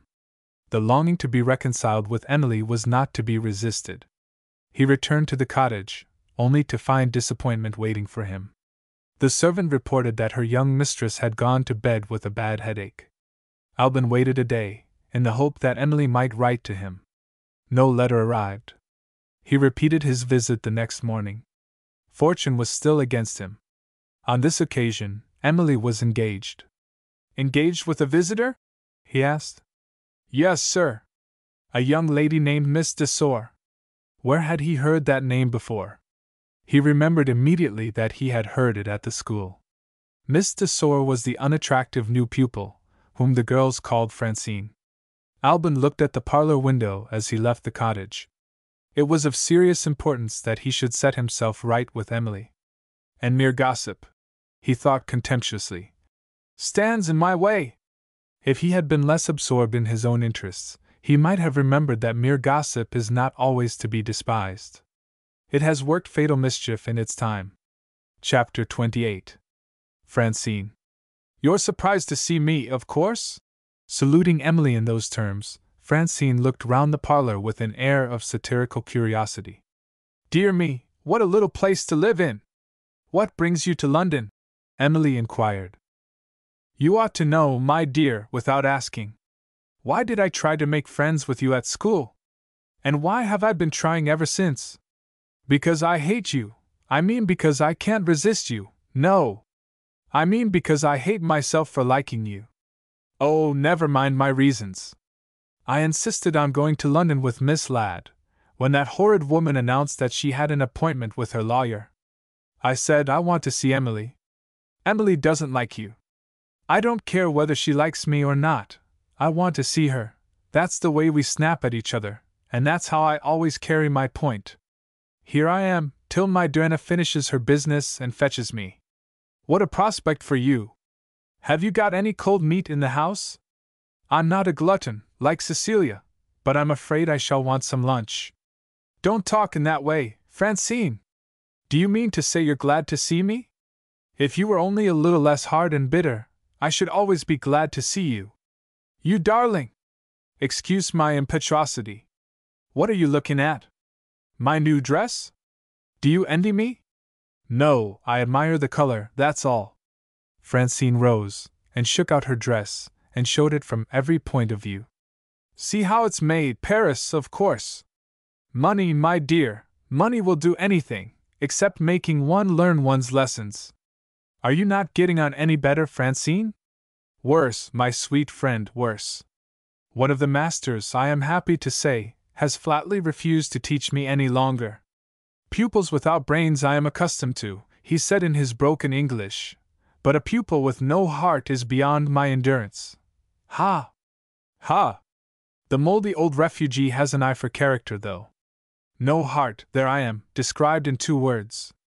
And proud of it, Emily remarked. Yes, proud of it. Stop! Let me do myself justice. You consider tears a sign that one has some heart, don't you? I was very near crying last Sunday. A popular preacher did it, no less a person than Mr. Mirabel. You look as if you had heard of him. I have heard of him from Cecilia. Is she at Brighton? Then there's one fool more in a fashionable watering place. Oh, she's in Switzerland, is she?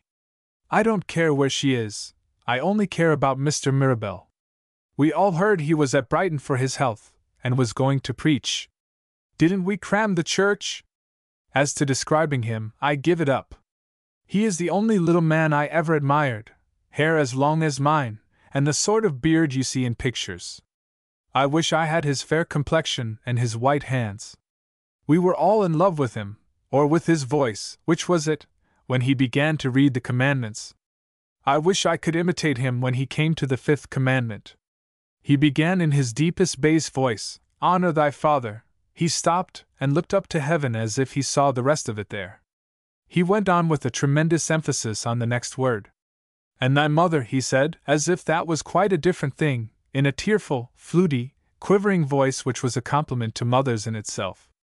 We all felt it, mothers or not. But the great sensation was when he got into the pulpit.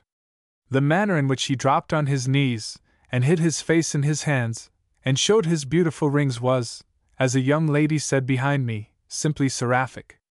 We understood his celebrity. From that moment, I wonder whether I can remember the sermon.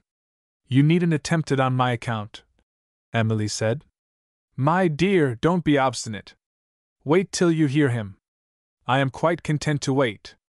Ah, you're just in the right state of mind to be converted. You're in a fair way to become one of his greatest admirers. They say he is so agreeable in private life. I am dying to know him. Do I hear a ring at the bell? Is somebody else coming to see you? The servant brought in a card and a message. The person will call again, miss. Emily looked at the name written on the card.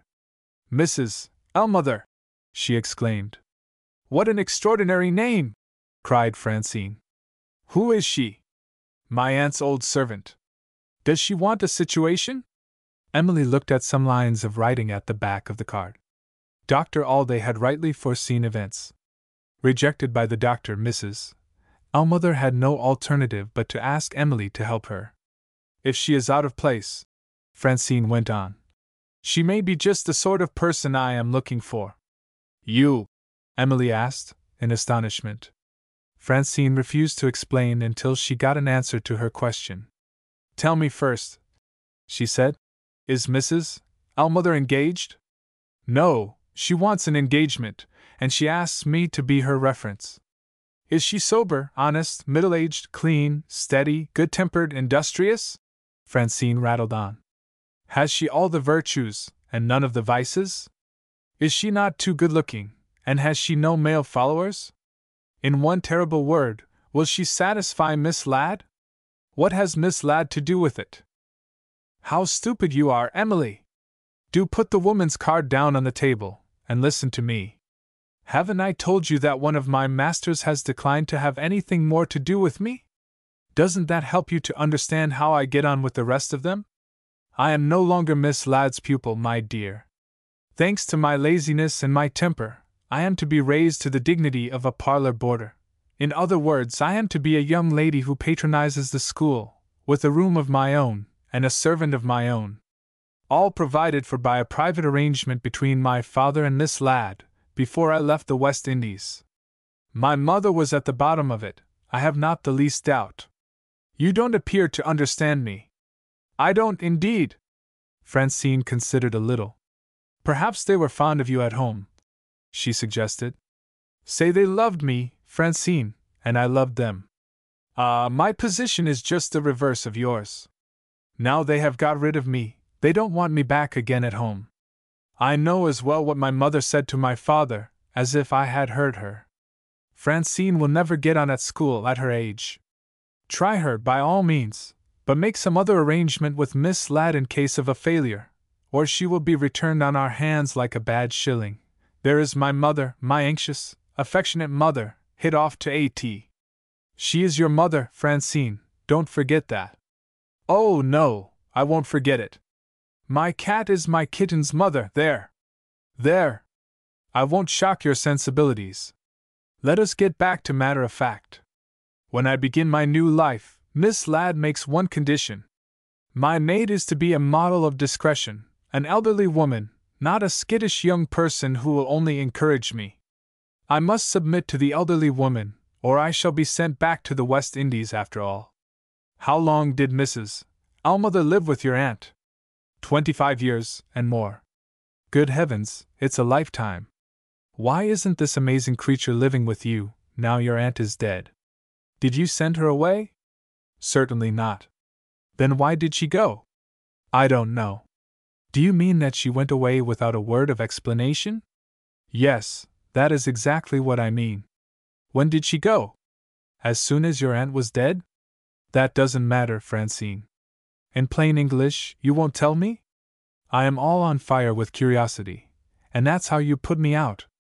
My dear, if you have the slightest regard for me, let us have the woman in here when she comes back for her answer. Somebody must satisfy me. I mean to make Mrs. Ellmother explain herself.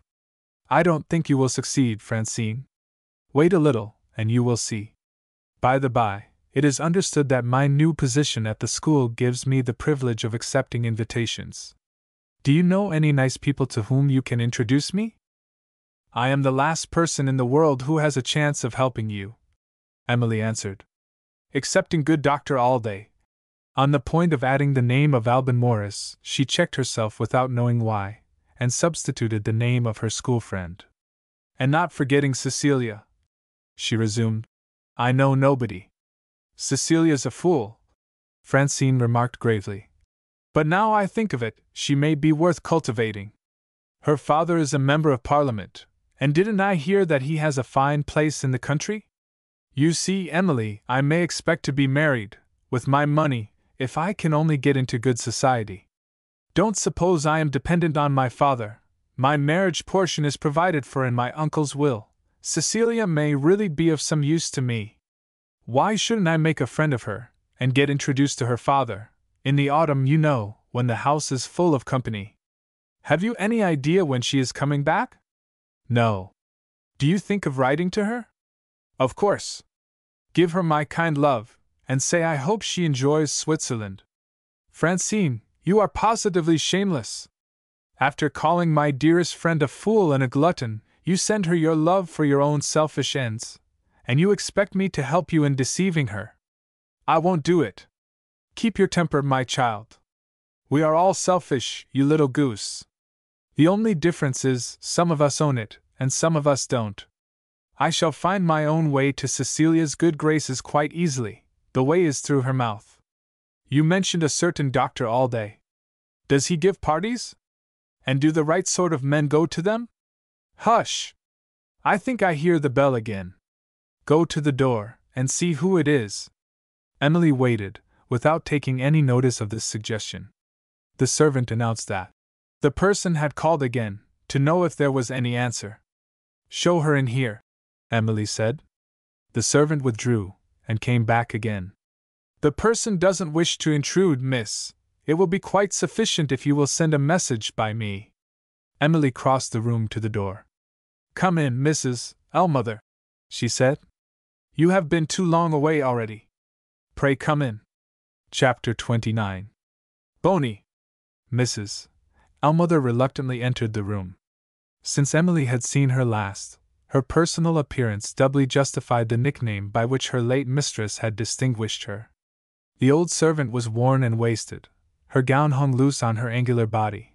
The big bones of her face stood out, more prominently than ever. She took Emily's offered hand doubtingly. I hope I see you well, miss, she said, with hardly a vestige left of her former firmness of voice and manner. I am afraid you have been suffering from illness, Emily answered gently. It's the life I'm leading that wears me down. I want work and change. Making that reply, she looked round, and discovered Francine observing her with undisguised curiosity. You have got company with you, she said to Emily. I had better go away, and come back another time. Francine stopped her before she could open the door. You mustn't go away. I wish to speak to you. About what, miss? The eyes of the two women met, one, near the end of her life, concealing under a rugged surface a nature sensitively affectionate and incorruptibly true, the other, young in years, without the virtues of youth, hard in manner and hard at heart. In silence on either side they stood face to face, strangers brought together by the force of circumstances, working inexorably toward their hidden end. Emily introduced Mrs. Ellmother to Francine. It may be worth your while, she hinted, to hear what this young lady has to say. Mrs. Ellmother listened, with little appearance of interest in anything that a stranger might have to say. Her eyes rested on the card which contained her written request to Emily. Francine, watching her closely, understood what was passing in her mind. It might be worth while to conciliate the old woman by a little act of attention. Turning to Emily, Francine pointed to the card lying on the table. You have not attended yet to Mr. Ellmother's request, she said. Emily at once assured Mrs. Ellmother that the request was granted. But is it wise, she asked, to go out to service again at your age? I have been used to service all my life, Miss Emily, That's one reason. And service may help me to get rid of my own thoughts. That's another. If you can find me a situation somewhere, you will be doing me a good turn. Is it useless to suggest that you might come back and live with me? Emily ventured to say. Mrs. Ellmother's head sank on her breast. Thank you kindly, miss. It is useless. Why is it useless? Francine asked. Mrs. Ellmother was silent. Miss de Sor is speaking to you, Emily reminded her. Am I to answer Miss de Sor? Attentively observing what passed, and placing her own construction on looks and tones, it suddenly struck Francine that Emily herself might be in Mrs. Ellmother's confidence, and that she might have reasons of her own for assuming ignorance when awkward questions were asked. For the moment at least, Francine decided on keeping her suspicions to herself. I may perhaps offer you the employment you want, she said to Mrs. Ellmother. I am staying at Brighton, for the present, with the lady who was Miss Emily's schoolmistress, and I am in need of a maid. Would you be willing to consider it, if I proposed to engage you? Yes, miss. In that case, you can hardly object to the customary inquiry. Why did you leave your last place? Mrs. Ellmother appealed to Emily. Did you tell this young lady how long I remained in my last place? Melancholy remembrances had been revived in Emily by the turn which the talk had now taken. Francine's cat-like patience, stealthily feeling its way to its end, jarred on her nerves. Yes, she said. In justice to you, I have mentioned your long term of service. Mrs. Ellmother addressed Francine. You know, miss, that I served my late mistress for over 25 years. Will you please remember that, and let it be a reason for not asking me why I left my place? Francine smiled compassionately. My good creature, you have mentioned the very reason why I should ask. You live 25 years with your mistress, and then suddenly leave her, and you expect me to pass over this extraordinary proceeding without inquiry. Take a little time to think. I want no time to think. What I had in my mind, when I left Miss Letitia, is something which I refuse to explain, miss, to you, or to anybody. She recovered some of her old firmness when she made that reply. Francine saw the necessity of yielding. For the time at least, Emily remained silent, oppressed by remembrance of the doubts and fears which had darkened the last miserable days of her aunt's illness. She began already to regret having made Francine and Mrs. Ellmother known to each other. I won't dwell on what appears to be a painful subject, Francine graciously resumed. I meant no offense. You are not angry, I hope? Sorry, miss. I might have been angry at one time. That time is over. It was said sadly and resignedly. Emily heard the answer. Her heart ached as she looked at the old servant, and thought of the contrast between past and present. With what a hearty welcome this broken woman had been used to receive her in the bygone holiday time. Her eyes moistened. She felt the merciless persistency of Francine, as if it had been an insult offered to herself. Give it up, she said sharply. Leave me, my dear, to manage my own business, Francine replied. About your qualifications, she continued, turning coolly to Mrs. Ellmother. Can you dress hair? Yes. I ought to tell you, Francine insisted, that I am very particular about my hair. My mistress was very particular about her hair, Mrs. Ellmother answered. Are you a good needlewoman? As good as ever I was, with the help of my spectacles. Francine turned to Emily. See how well we get on together. We are beginning to understand each other already. I am an odd creature, Mrs. Ellmother. Sometimes I take sudden likings to persons. I have taken a liking to you. Do you begin to think a little better of me than you did? I hope you will produce the right impression on Miss Ladd. You shall have every assistance that I can give. I will beg Miss Ladd, as a favor to me, not to ask you that one forbidden question. Poor Mrs. Ellmother, puzzled by the sudden appearance of Francine in the character of an eccentric young lady, the creature of genial impulse, thought it right to express her gratitude for the promised interference in her favor. That's kind of you, miss, she said. No, only jest. I ought to tell you there's one thing Miss Ladd is strict about, sweethearts. Are you quite sure? Francine inquired jocosely. That you can answer for yourself, in that particular? This effort of humor produced its intended effect. Mrs. Ellmother, thrown off her guard, actually smiled. Lord, miss, what will you say next?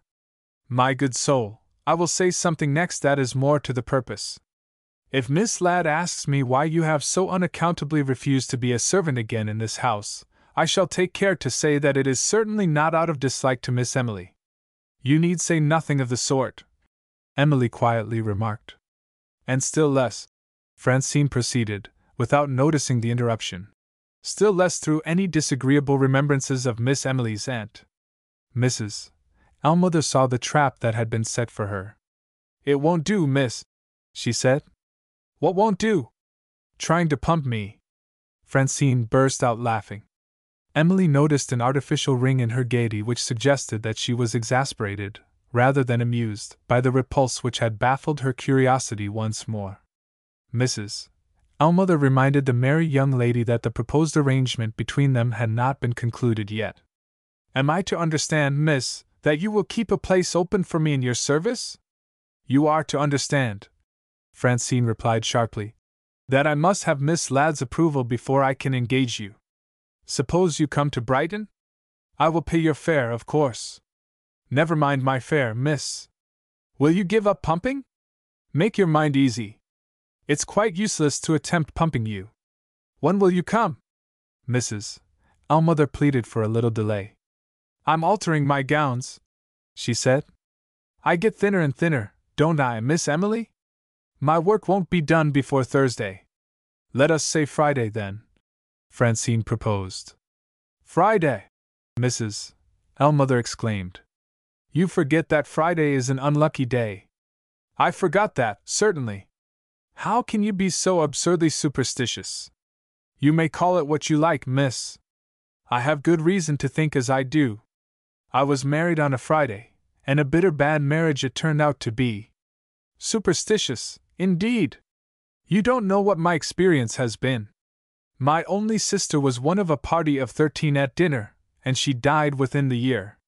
If we are to get on together nicely, I'll take that journey on Saturday, if you please. Anything to satisfy you, Francine agreed. There is the address. Come in the middle of the day, and we will give you your dinner. No fear of our being 13 in number. What will you do, if you have the misfortune to spill the salt? Take a pinch between my finger and thumb, and throw it over my left shoulder. Mrs. Ellmother answered gravely. Good day, miss. Good day. Emily followed the departing visitor out to the hall. She had seen and heard enough to decide her on trying to break off the proposed negotiation, with the one kind purpose of protecting Mrs. Ellmother against the pitiless curiosity of Francine. Do you think you and that young lady are likely to get on well together? She asked. I have told you already, Miss Emily, I want to get away from my own home and my own thoughts. I don't care where I go, so long as I do that. Having answered in those words, Mrs. Ellmother opened the door, and waited a while, thinking. I wonder whether the dead know what is going on in the world they have left, she said, looking at Emily. If they do, there's one among them knows my thoughts, and feels for me. Goodbye, miss, and don't think worse of me than I deserve. Emily went back to the parlor. The only resource left was to plead with Francine for mercy to Mrs. Ellmother. Do you really mean to give it up? She asked. To give up what? Pumping, as that obstinate old creature calls it? Emily persisted. Don't worry the poor old soul. However strangely she may have left my aunt and me, her motives are kind and good, I am sure of that. Will you let her keep her harmless little secret? Oh, of course. I don't believe you, Francine. Don't you? I am like Cecilia, I am getting hungry. Shall we have some lunch? You hard-hearted creature. Does that mean no luncheon until I have owned the truth? Suppose you own the truth? I won't tell Mrs. Ellmother that you have betrayed her. For the last time, Francine, I know no more of it than you do. If you persist in taking your own view, you as good as tell me I lie, and you will oblige me to leave the room. Even Francine's obstinacy was compelled to give way, so far as appearances went. Still possessed by the delusion that Emily was deceiving her, she was now animated by a stronger motive than mere curiosity. Her sense of her own importance imperatively urged her to prove that she was not a person who could be deceived with impunity. "I beg your pardon," she said with humility, "but I must positively have it out with Mrs. Mother. She has been more than a match for me. My turn next. I mean to get the better of her, and I shall succeed. I have already told you, Francine, you will fail. My dear, I am a dunce, and I don't deny it. But let me tell you one thing. I haven't lived all my life in the West Indies, among black servants, without learning something." "What do you mean?" "More, my clever friend, than you are likely to guess. In the meantime, don't forget the duties of hospitality. Ring the bell for luncheon." Chapter 30. Lady Doris. The arrival of Miss Ladd, some time before she had been expected, interrupted the two girls at a critical moment. She had hurried over her business in London, eager to pass the rest of the day with her favorite pupil. Emily's affectionate welcome was, in some degree at least, inspired by a sensation of relief. To feel herself in the embrace of the warm-hearted schoolmistress was like finding a refuge from Francine. When the hour of departure arrived, Miss Ladd invited Emily to Brighton for the second time. "On the last occasion, my dear, you wrote me an excuse. I won't be treated in that way again. If you can't return with us now, come tomorrow," she added in a whisper. "Otherwise, I shall think you include me in your dislike of Francine." There was no resisting this. It was arranged that Emily should go to Brighton on the next day.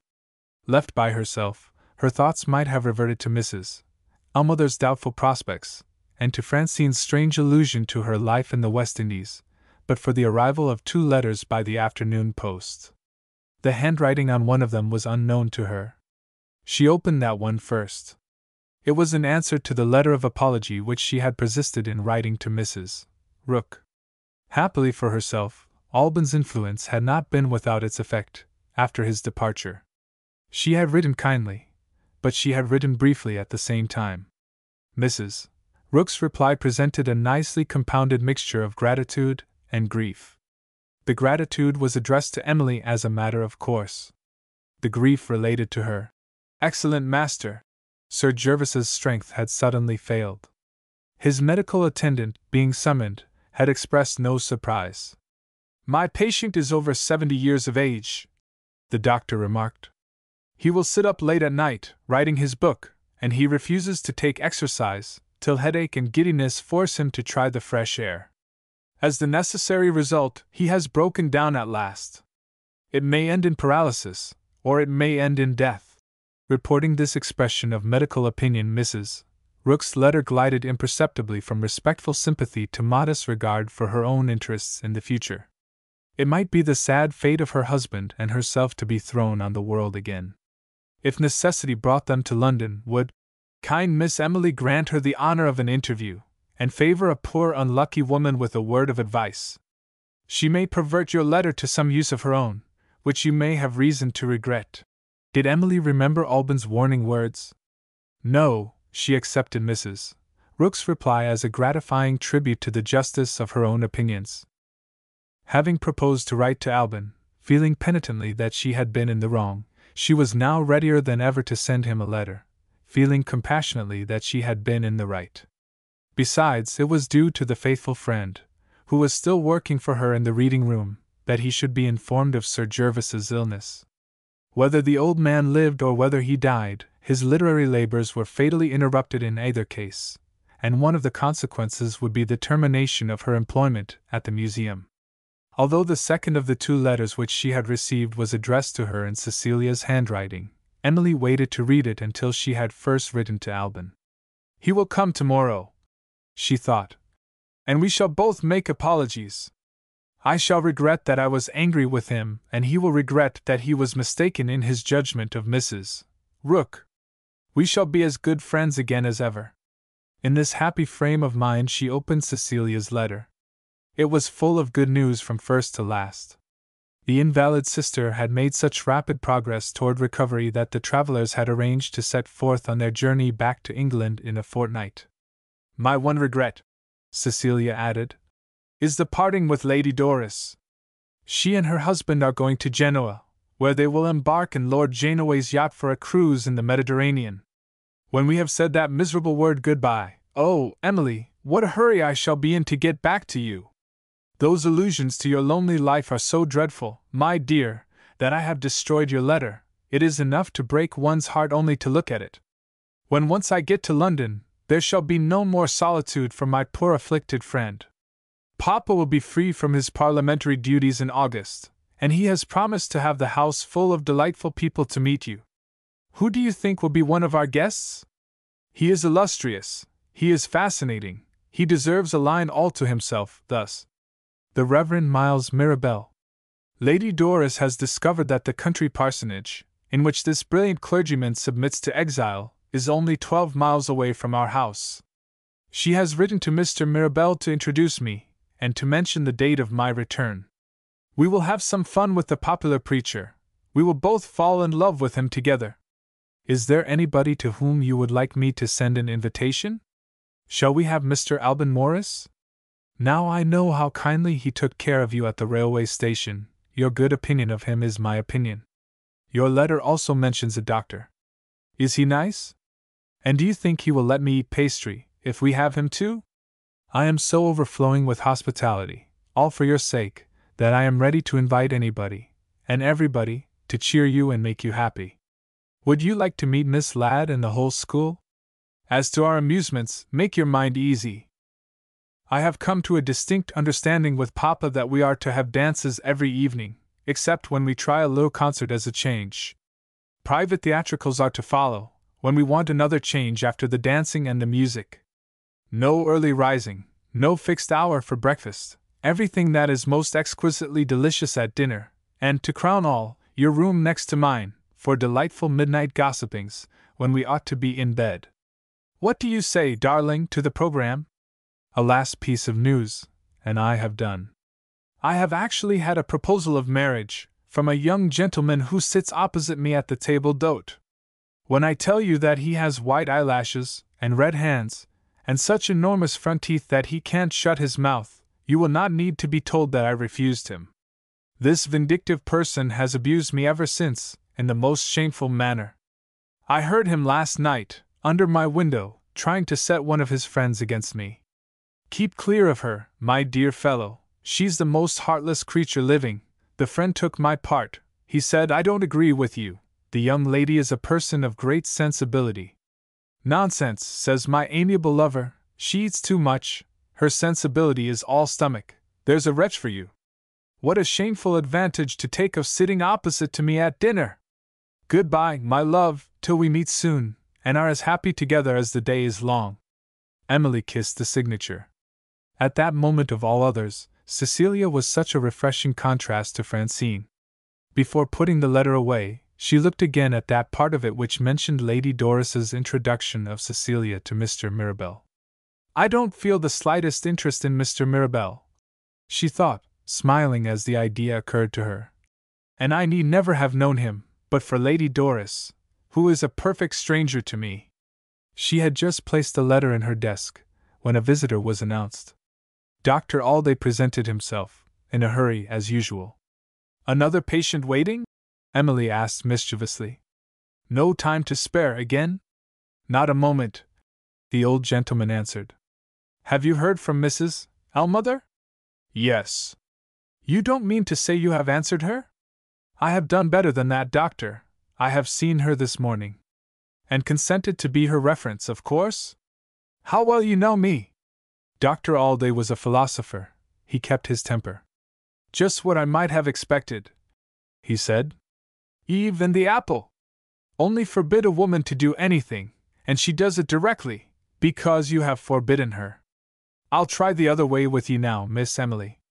There was something else that I meant to have forbidden. What was it? May I make a special request? Certainly. Oh, my dear, write to Mrs. Rook. I beg and entreat of you, write to Mrs. Rook. Emily's playful manner suddenly disappeared.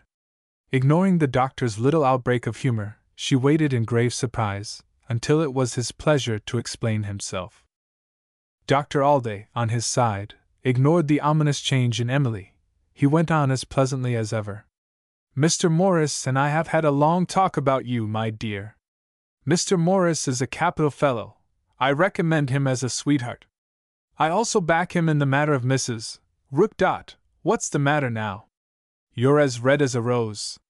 Temper again, eh? Hatred of meanness, Emily answered indignantly. I despise a man who plots, behind my back, to get another man to help him. Oh, how I have been mistaken in Alban Morris! Oh, how little you know of the best friend you have! Cried the doctor, imitating her. Girls are all alike. The only man they can understand is the man who flatters them.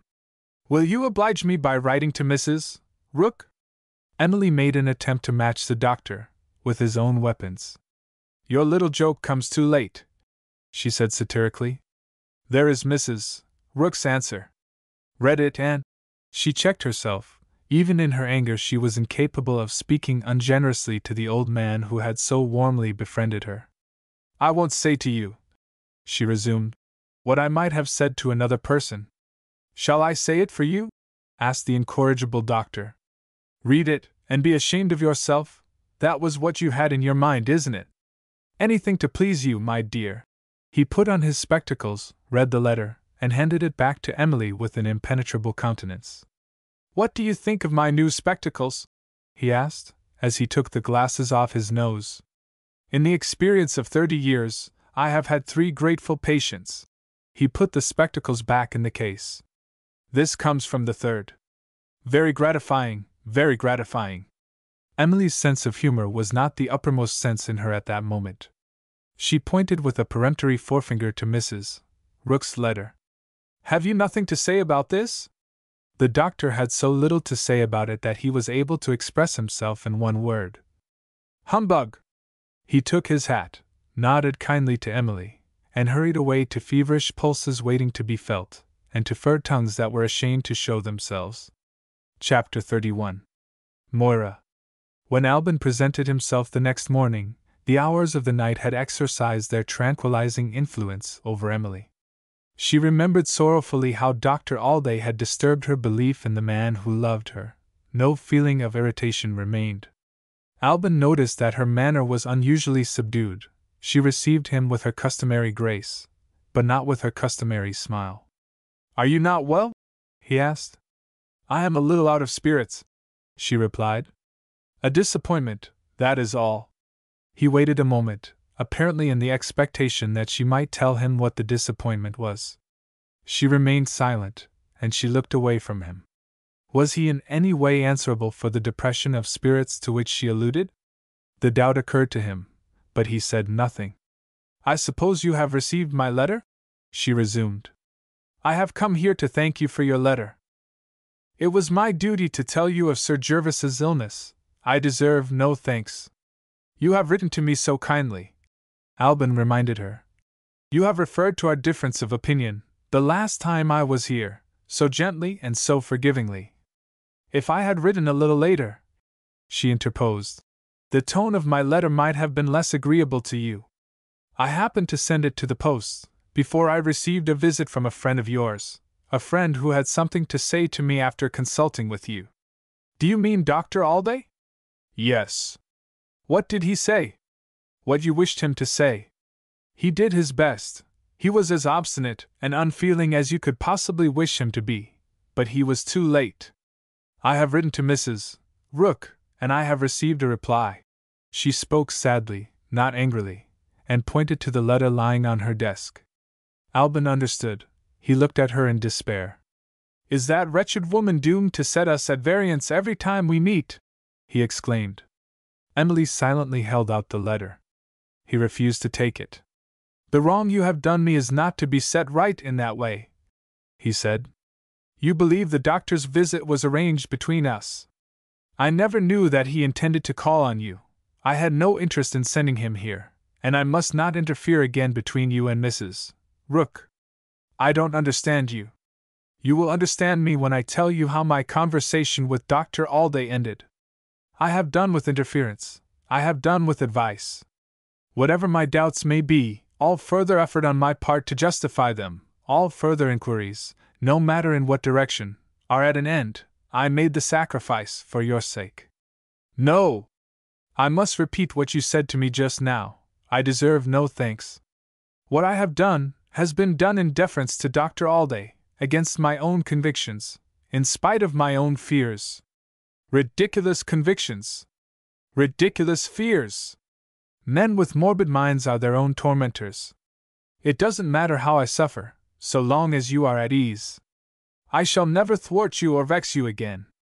Have you a better opinion of me now? She made the best of all answers. She gave him her hand. May I kiss it? He asked, as timidly as if he had been a boy addressing his first sweetheart. She was half inclined to laugh, and half inclined to cry. Yes, if you like, she said softly. Will you let me come and see you again? Gladly, when I return to London. You are going away? I am going to Brighton this afternoon, to stay with Miss Ladd. It was hard to lose her, on the happy day when they understood each other at last. An expression of disappointment passed over his face. He rose, and walked restlessly to the window. Miss Ladd? He repeated, turning to Emily as if an idea had struck him. Did I hear, at the school, that Miss de Sor was to spend the holidays under the care of Miss Ladd? Yes. The same young lady, he went on. Who paid you a visit yesterday morning? The same. That haunting distrust of the future, which he had first betrayed and then affected to ridicule, exercised its depressing influence over his better sense. He was unreasonable enough to feel doubtful of Francine, simply because she was a stranger. Miss de Sor is a new friend of yours, he said. Do you like her? It was not an easy question to answer, without entering into particulars which Emily's delicacy of feeling warned her to avoid. I must know a little more of Miss de Sor, she said, before I can decide. Alban's misgivings were naturally encouraged by this evasive reply. He began to regret having left the cottage, on the previous day, when he had heard that Emily was engaged. He might have sent in his card, and might have been admitted. It was an opportunity lost of observing Francine. On the morning of her first day at school, when they had accidentally met at the summer house, she had left a disagreeable impression on his mind. Ought he to allow his opinion to be influenced by this circumstance? Or ought he to follow Emily's prudent example, and suspend judgment until he knew a little more of Francine? Is any day fixed for your return to London? He asked. Not yet, she said. I hardly know how long my visit will be. In little more than a fortnight, he continued, I shall return to my classes. They will be dreary classes, without you. Miss de Sor goes back to the school with Miss Ladd, I suppose? Emily was at a loss to account for the depression in his looks and tones, while he was making these unimportant inquiries. She tried to rouse him by speaking lightly in reply. Miss de Sor returns in quite a new character. She is to be a guest instead of a pupil. Do you wish to be better acquainted with her? Yes, he said gravely. Now I know that she is a friend of yours. He returned to his place near her. A pleasant visit makes the days pass quickly, he resumed. You may remain at Brighton longer than you anticipate, and we may not meet again for some time to come. If anything happens. Do you mean anything serious? She asked. No, no. I only mean, if I can be of any service. In that case, will you write to me? You know I will. She looked at him anxiously. He had completely failed to hide from her the uneasy state of his mind. A man less capable of concealment of feeling never lived. You are anxious and out of spirits, she said gently. Is it my fault? Your fault? Oh, don't think that. I have my dull days and my bright days, and just now my barometer is down at dull. His voice faltered, in spite of his efforts to control it. He gave up the struggle, and took his hat to go. Do you remember, Emily, what I once said to you in the garden at the school? I still believe there is a time of fulfillment to come in our lives. He suddenly checked himself, as if there had been something more in his mind to which he hesitated to give expression, and held out his hand to bid her good-bye. My memory of what you said in the garden is better than yours, she reminded him. You said happen what may in the interval, I trust the future. Do you feel the same trust still? He sighed, drew her to him gently, and kissed her on the forehead. Was that his own reply? She was not calm enough to ask him the question. It remained in her thoughts for some time after he had gone. On the same day Emily was at Brighton. Francine happened to be alone in the drawing-room. Her first proceeding, when Emily was shown in, was to stop the servant. "Have you taken my letter to the post?" "Yes, miss." "It doesn't matter." She dismissed the servant by a gesture, and burst into such effusive hospitality that she actually insisted on kissing Emily. "Do you know what I have been doing?" she said. "I have been writing to Cecilia, directing to the care of her father, at the House of Commons. I stupidly forgot that you would be able to give me the right address in Switzerland. You don't object, I hope, to my making myself agreeable to our dear, beautiful, greedy girl? It is of such importance to me to surround myself with influential friends, and of course, I have given her your love. Don't look disgusted. Come and see your room. Oh, never mind Miss Ladd. You will see her when she wakes. Ill? Is that sort of old woman ever ill? She's only taking her nap after bathing. Bathing in the sea, at her age! How she must frighten the fishes!" Having seen her own bedchamber, Emily was next introduced to the room occupied by Francine. One object that she noticed in it caused her some little surprise, not unmingled with disgust. She discovered on the toilet table a coarsely caricatured portrait of Mrs. Ellmother. It was a sketch in pencil, wretchedly drawn, but spitefully successful as a likeness. "I didn't know you were an artist," Emily remarked, with an ironical emphasis on the last word. Francine laughed scornfully, crumpled the drawing up in her hand, and threw it into the waste paper basket. "You satirical creature!" she burst out gaily. "If you had lived a dull life at St. Domingo, you would have taken to spoiling paper too. I might really have turned out an artist, if I had been clever and industrious like you. As it was, I learned a little drawing, and got tired of it. I tried modeling in wax, and got tired of it. Who do you think was my teacher? One of our slaves." "A slave!" Emily exclaimed. "Yes, a mulatto, if you wish me to be particular, the daughter of an English father and a Negro mother. In her young time, at least she said so herself, she was quite a beauty, in her particular style. Her master's favorite, he educated her himself. Besides drawing and painting, and modeling in wax, she could sing and play, all the accomplishments thrown away on a slave. When her owner died, my uncle bought her at the sale of the property." A word of natural compassion escaped Emily, to Francine's surprise.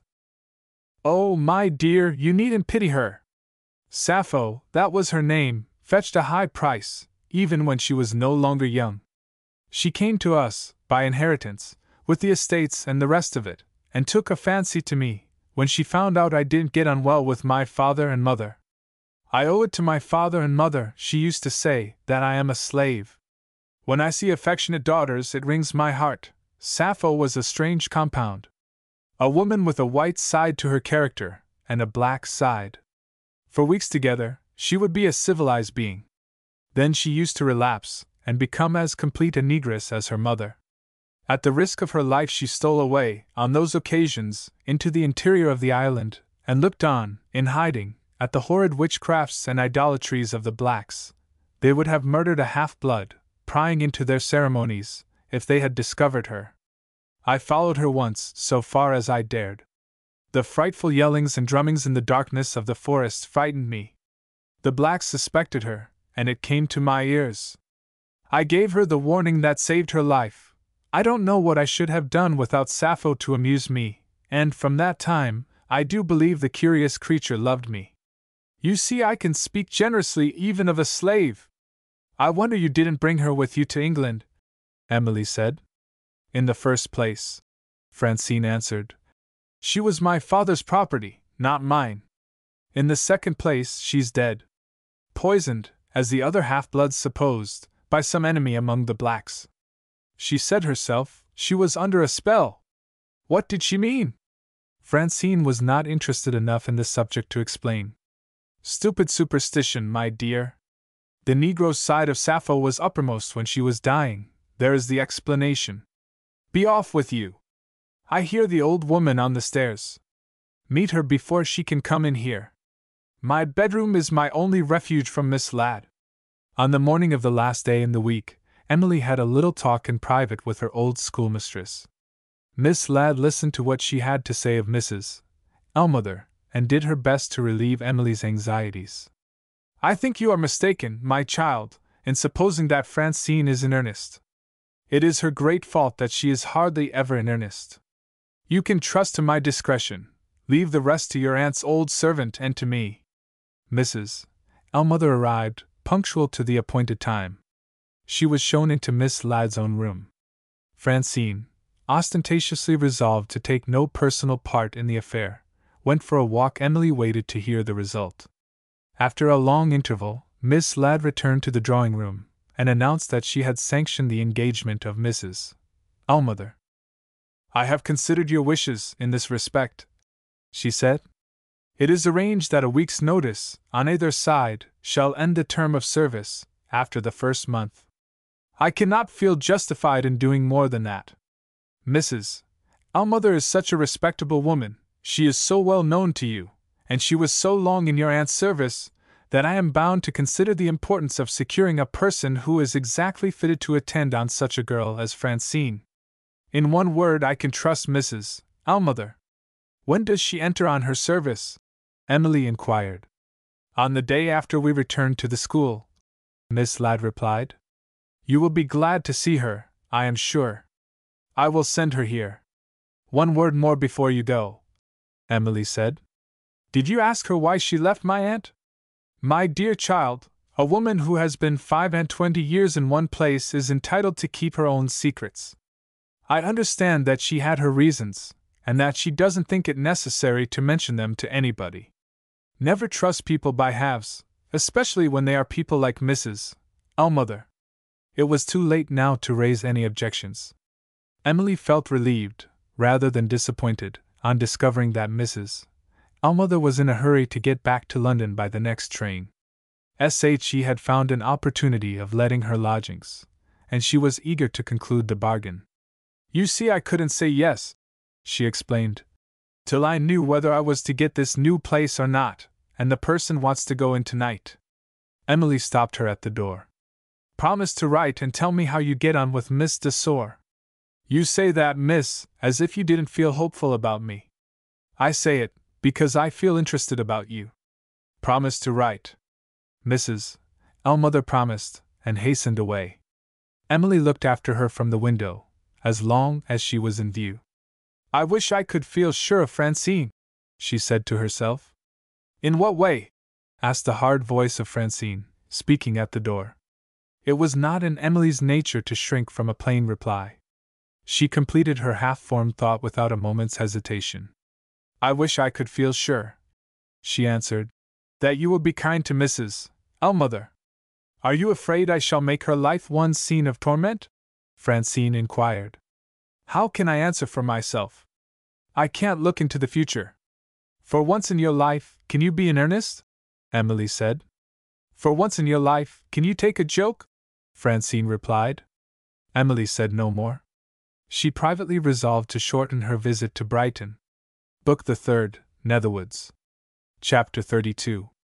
In the Grey Room. The house inhabited by Miss Ladd and her pupils had been built, in the early part of the present century, by a wealthy merchant, proud of his money, and eager to distinguish himself as the owner of the largest country seat in the neighborhood. After his death, Miss Ladd had taken Netherwoods, as the place was called, finding her own house insufficient for the accommodation of the increasing number of her pupils. A lease was granted to her on moderate terms. Netherwoods failed to attract persons of distinction in search of a country residence. The grounds were beautiful, but no landed property, not even a park, was attached to the house. Excepting the few acres on which the building stood, the surrounding land belonged to a retired naval officer of old family, who resented the attempt of a merchant of low birth to assume the position of a gentleman. No matter what proposals might be made to the admiral, he refused them all. The privilege of shooting was not one of the attractions offered to tenants. The country presented no facilities for hunting, and the only stream in the neighborhood was not preserved. In consequence of these drawbacks, the merchants' representatives had to choose between a proposal to use Netherwoods as a lunatic asylum, or to accept as tenant the respectable mistress of a fashionable and prosperous school. They decided in favor of Miss Ladd. The contemplated change in Francine's position was accomplished, in that vast house, without inconvenience. There were rooms unoccupied, even when the limit assigned to the number of pupils had been reached. On the reopening of the school, Francine was offered her choice between 2 rooms on one of the upper stories, and 2 rooms on the ground floor. She chose these last. Her sitting room and bedroom, situated at the back of the house, communicated with each other. The sitting room, ornamented with a pretty paper of delicate gray, and furnished with curtains of the same color, had been accordingly named the Gray Room. It had a French window, which opened on the terrace overlooking the garden and the grounds. Some fine old engravings from the grand landscapes of Claude, part of a collection of prints possessed by Miss Ladd's father, hung on the walls. The carpet was in harmony with the curtains, and the furniture was of light-colored wood, which helped the general effect of subdued brightness that made the charm of the room. "If you are not happy here," Miss Ladd said, "I despair of you." And Francine answered, "Yes, it's very pretty, but I wish it was not so small." On the 12th of August the regular routine of the school was resumed.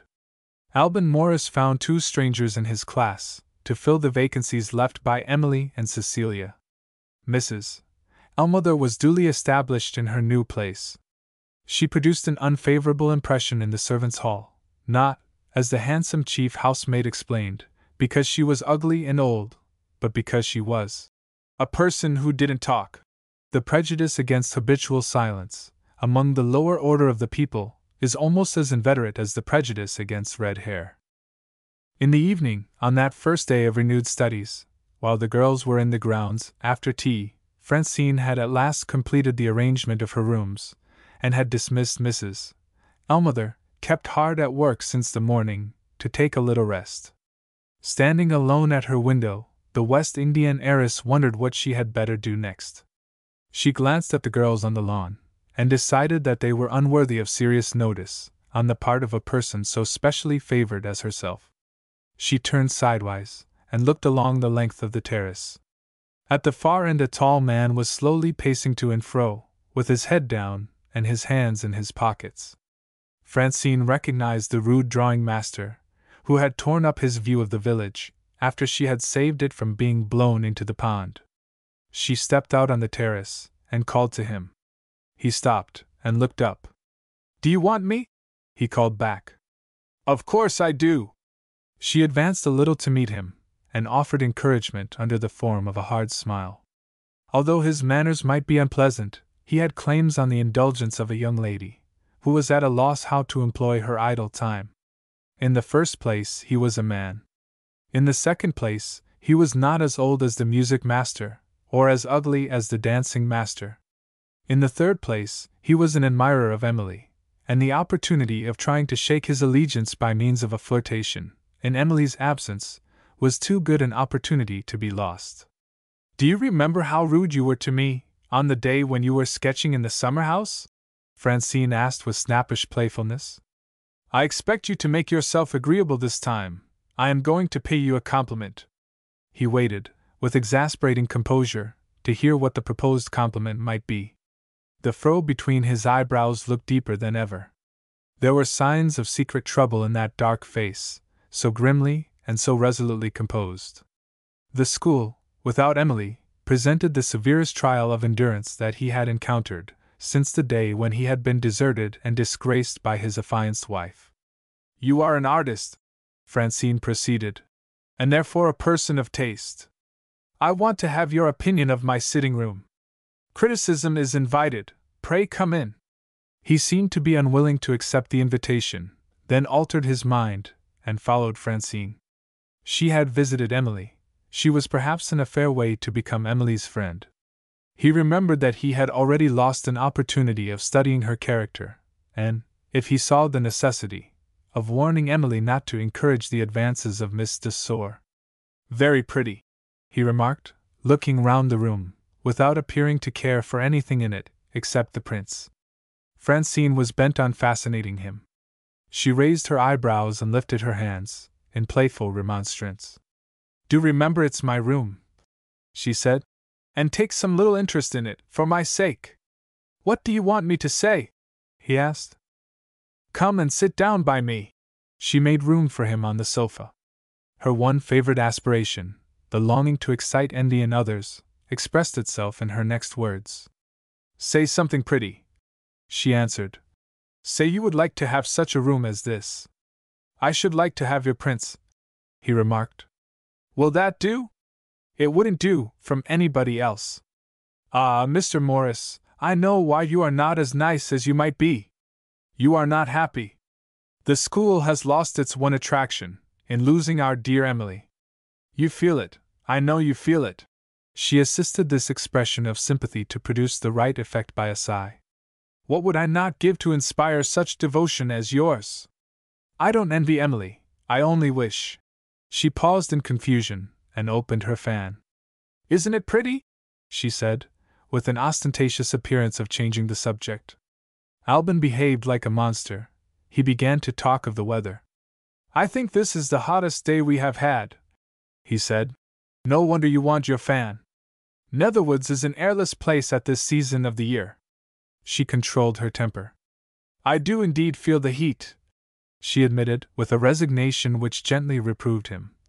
It is so heavy and oppressive here after Brighton. Perhaps my sad life, far away from home and friends, makes me sensitive to trifles. Do you think so, Mr. Morris? The merciless man said he thought it was the situation of the house. Miss Ladd took the place in the spring, he continued, and only discovered the one objection to it some months afterward.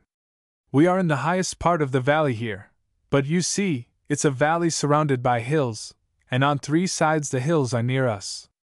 All very well in winter, but in summer I have heard of girls in this school so out of health in the relaxing atmosphere that they have been sent home again. Francine suddenly showed an interest in what he was saying. If he had cared to observe her closely, he might have noticed it. Do you mean that the girls were really ill? She asked. No, they slept badly, lost appetite, started at trifling noises. In short, their nerves were out of order. Did they get well again at home, in another air? Not a doubt of it, he answered, beginning to get weary of the subject. May I look at your books? Francine's interest in the influence of different atmospheres on health was not exhausted yet. Do you know where the girls lived when they were at home? She inquired. I know where one of them lived. She was the best pupil I ever had, and I remember she lived in Yorkshire. He was so weary of the idle curiosity, as it appeared to him, which persisted in asking trifling questions, that he left his seat and crossed the room. May I look at your books? He repeated. Oh, yes. The conversation was suspended for a while. The lady thought. I should like to box his ears. The gentleman thought. She's only an inquisitive fool after all. His examination of her books confirmed him in the delusion that there was really nothing in Francine's character which rendered it necessary to caution Emily against the advances of her new friend. Turning away from the bookcase, he made the first excuse that occurred to him for putting an end to the interview. I must beg you to let me return to my duties, Miss de Sor. I have to correct the young lady's drawings, before they begin again tomorrow. Francine's wounded vanity made a last expiring attempt to steal the heart of Emily's lover. You remind me that I have a favor to ask, she said. I don't attend the other classes, but I should so like to join your class. May I? She looked up at him with a languishing appearance of entreaty which sorely tried Alban's capacity to keep his face in serious order. He acknowledged the compliment paid to him in studiously commonplace terms, and got a little nearer to the open window. Francine's obstinacy was not conquered yet. My education has been sadly neglected, she continued, but I have had some little instruction in drawing. You will not find me so ignorant as some of the other girls. She waited a little, anticipating a few complimentary words. Alban waited also, in silence. I shall look forward with pleasure to my lessons under such an artist as yourself.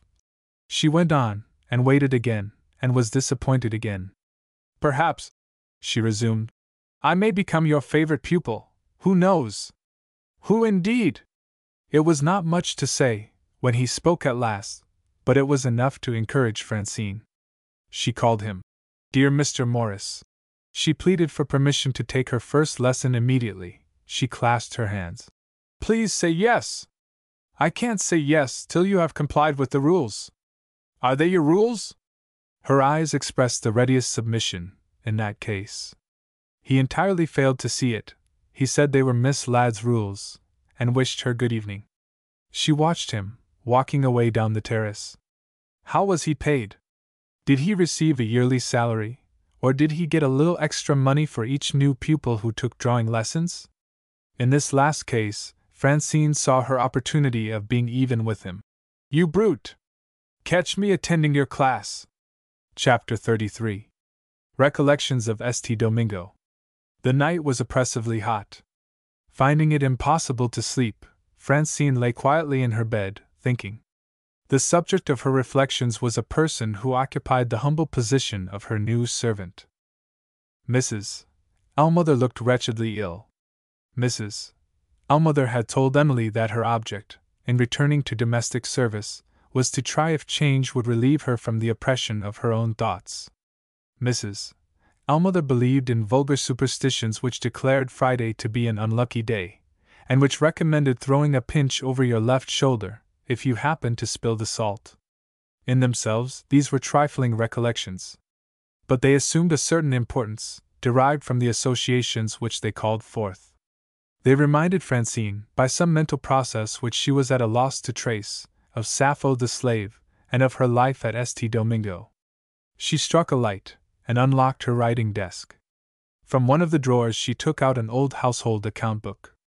The first page contained some entries, relating to domestic expenses, in her own handwriting.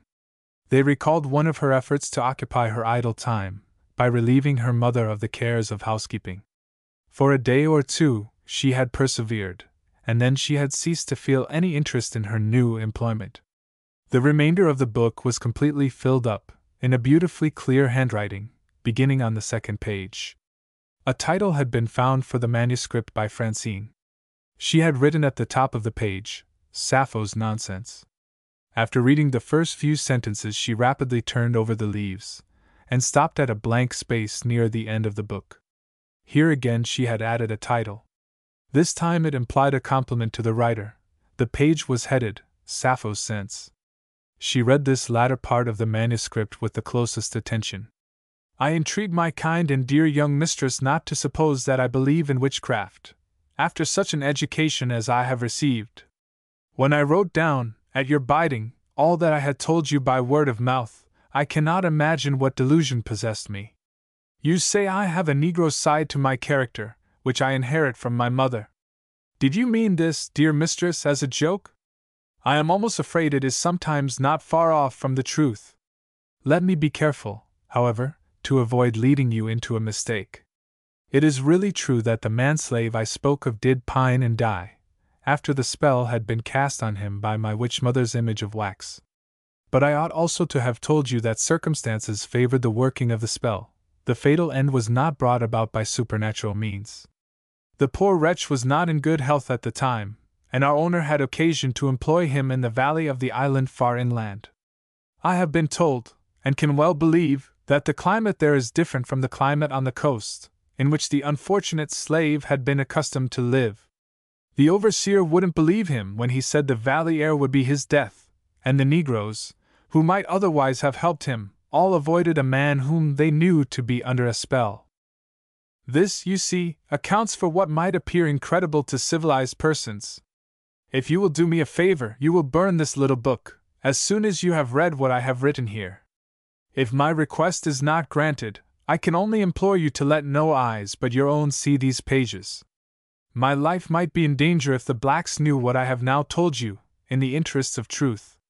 Francine closed the book, and locked it up again in her desk. "Now I know," she said to herself, "what reminded me of St. Domingo." When Francine rang her bell the next morning, so long a time elapsed without producing an answer that she began to think of sending one of the house servants to make inquiries. Before she could decide, Mrs. Almother presented herself, and offered her apologies. It's the first time I have overslept myself, miss, since I was a girl. Please to excuse me, it shan't happen again. Do you find that the air here makes you drowsy? Francine asked. Mrs. Almother shook her head. I didn't get to sleep, she said, till morning, and so I was too heavy to be up in time. But air has got nothing to do with it. Gentlefolks may have their whims and fancies. All air is the same to people like me. You enjoy good health, Mrs. Almother? Why not, miss? I have never had a doctor. Oh, that's your opinion of doctors, is it? I won't have anything to do with them, if that's what you mean by my opinion, Mrs. Almother answered doggedly. How will you have your hair done? The same as yesterday. Have you seen anything of Miss Emily? She went back to London the day after you left us. I haven't been in London. I'm thankful to say my lodgings are let to a good tenant. Then where have you lived, while you were waiting to come here? I had only one place to go to, miss. I went to the village where I was born. A friend found a corner for me. Ah, dear heart, it's a pleasant place there. A place like this? Lord help you! As little like this as chalk is to cheese. A fine big moor, miss, in Cumberland, without a tree in sight, look where you may. Something like a wind, I can tell you, when it takes to blowing there. Have you never been in this part of the country? Not I. When I left the north, my new mistress took me to Canada. Talk about air! If there was anything in it, the people in that air ought to live to be 100. I liked Canada. And who was your next mistress? Thus far, Mrs. Almother had been ready enough to talk. Had she failed to hear what Francine had just said to her? Or had she some reason for feeling reluctant to answer? In any case, a spirit of taciturnity took sudden possession of her. She was silent. Francine, as usual, persisted. Was your next place in service with Miss Emily's aunt? Yes. Did the old lady always live in London? No. What part of the country did she live in? Kent. Among the hop gardens? No. In what other part, then? Isle of Thanet. Near the sea coast? Yes. Even Francine could insist no longer. Mrs. Almother's reserve had beaten her, for that day at least. Go into the hall, she said, and see if there are any letters for me in the rack. There was a letter bearing the Swiss postmark. Simple Cecilia was flattered and delighted by the charming manner in which Francine had written to her. She looked forward with impatience to the time when their present acquaintance might ripen into friendship.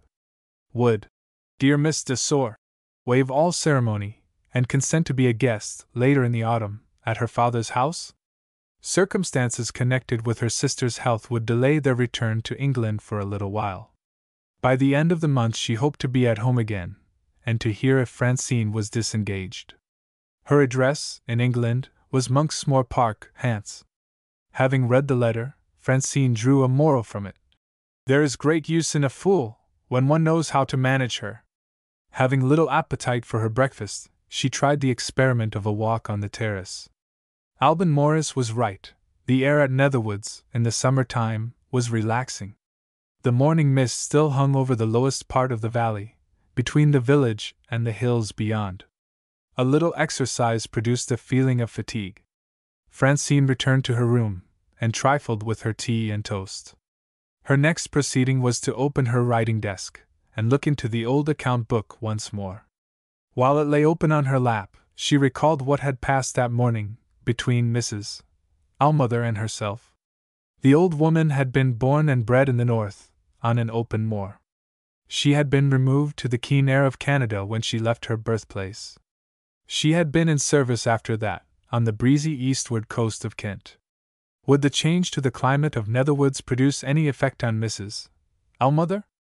At her age, and with her seasoned constitution, would she feel it as those schoolgirls had felt it, especially that one among them, who lived in the bracing air of the north, the air of Yorkshire?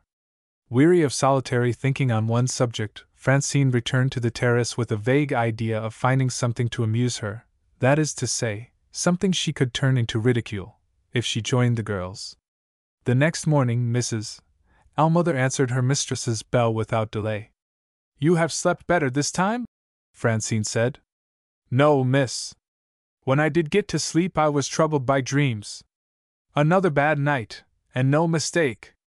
I suspect your mind is not quite at ease, Francine suggested. Why do you suspect that, if you please? You talked, when I met you at Miss Emily's, of wanting to get away from your own thoughts. Has the change to this place helped you? It hasn't helped me as I expected. Some people's thoughts stick fast. Remorseful thoughts? Francine inquired. Mrs. Almother held up her forefinger, and shook it with a gesture of reproof. I thought we agreed, miss, that there was to be no pumping. The business of the toilet proceeded in silence. A week passed. During an interval in the labors of the school, Miss Ladd knocked at the door of Francine's room. I want to speak to you, my dear, about Mrs. Almother. Have you noticed that she doesn't seem to be in good health? She looks rather pale, Miss Ladd. It's more serious than that, Francine. The servants tell me that she has hardly any appetite. She herself acknowledges that she sleeps badly. I noticed her yesterday evening in the garden, under the schoolroom window. One of the girls dropped a dictionary. She started at that slight noise as if it terrified her. Her nerves are seriously out of order. Can you prevail upon her to see the doctor? Francine hesitated, and made an excuse. I think she would be much more likely, Miss Ladd, to listen to you. Do you mind speaking to her? Certainly not. Mrs. Almother was immediately sent for. What is your pleasure, miss? She said to Francine. Miss Ladd interposed. It is I who wish to speak to you, Mrs. Almother. For some days past, I have been sorry to see you looking ill. I never was ill in my life, ma'am. Miss Ladd gently persisted. I hear that you have lost your appetite. I never was a great eater, ma'am. It was evidently useless to risk any further allusion to Mrs. Almother's symptoms. Miss Ladd tried another method of persuasion. I dare say I may be mistaken, she said, but I do really feel anxious about you. To set my mind at rest, will you see the doctor? The doctor? Do you think I'm going to begin taking physic at my time of life? Lord, ma'am! You amuse me, you do indeed! She burst into a sudden fit of laughter, the hysterical laughter which is on the verge of tears. With a desperate effort, she controlled herself. Please don't make a fool of me again, she said, and left the room. What do you think now? Miss Ladd asked. Francine appeared to be still on her guard. I don't know what to think, she said evasively. Miss Ladd looked at her in silent surprise and withdrew. Left by herself, Francine sat with her elbows on the table and her face in her hands, absorbed in thought. After a long interval, she opened her desk and hesitated. She took a sheet of notepaper and paused, as if still in doubt. She snatched up her pen, with a sudden recovery of resolution, and addressed these lines to the wife of her father's agent in London. When I was placed under your care, on the night of my arrival from the West Indies, you kindly said I might ask you for any little service which might be within your power. I shall be greatly obliged if you can obtain for me, and send to this place, a supply of artist's modeling wax, sufficient for the product ion of a small image. Chapter 34. In the dark. A week later, Alban Morris happened to be in Miss Ladd's study, with a report to make on the subject of his drawing class. Mrs. Almother interrupted them for a moment. She entered the room to return a book which Francine had borrowed that morning. Has Miss de Sor done with it already? Miss Ladd asked. She won't read it, ma'am. She says the leaves smell of tobacco smoke.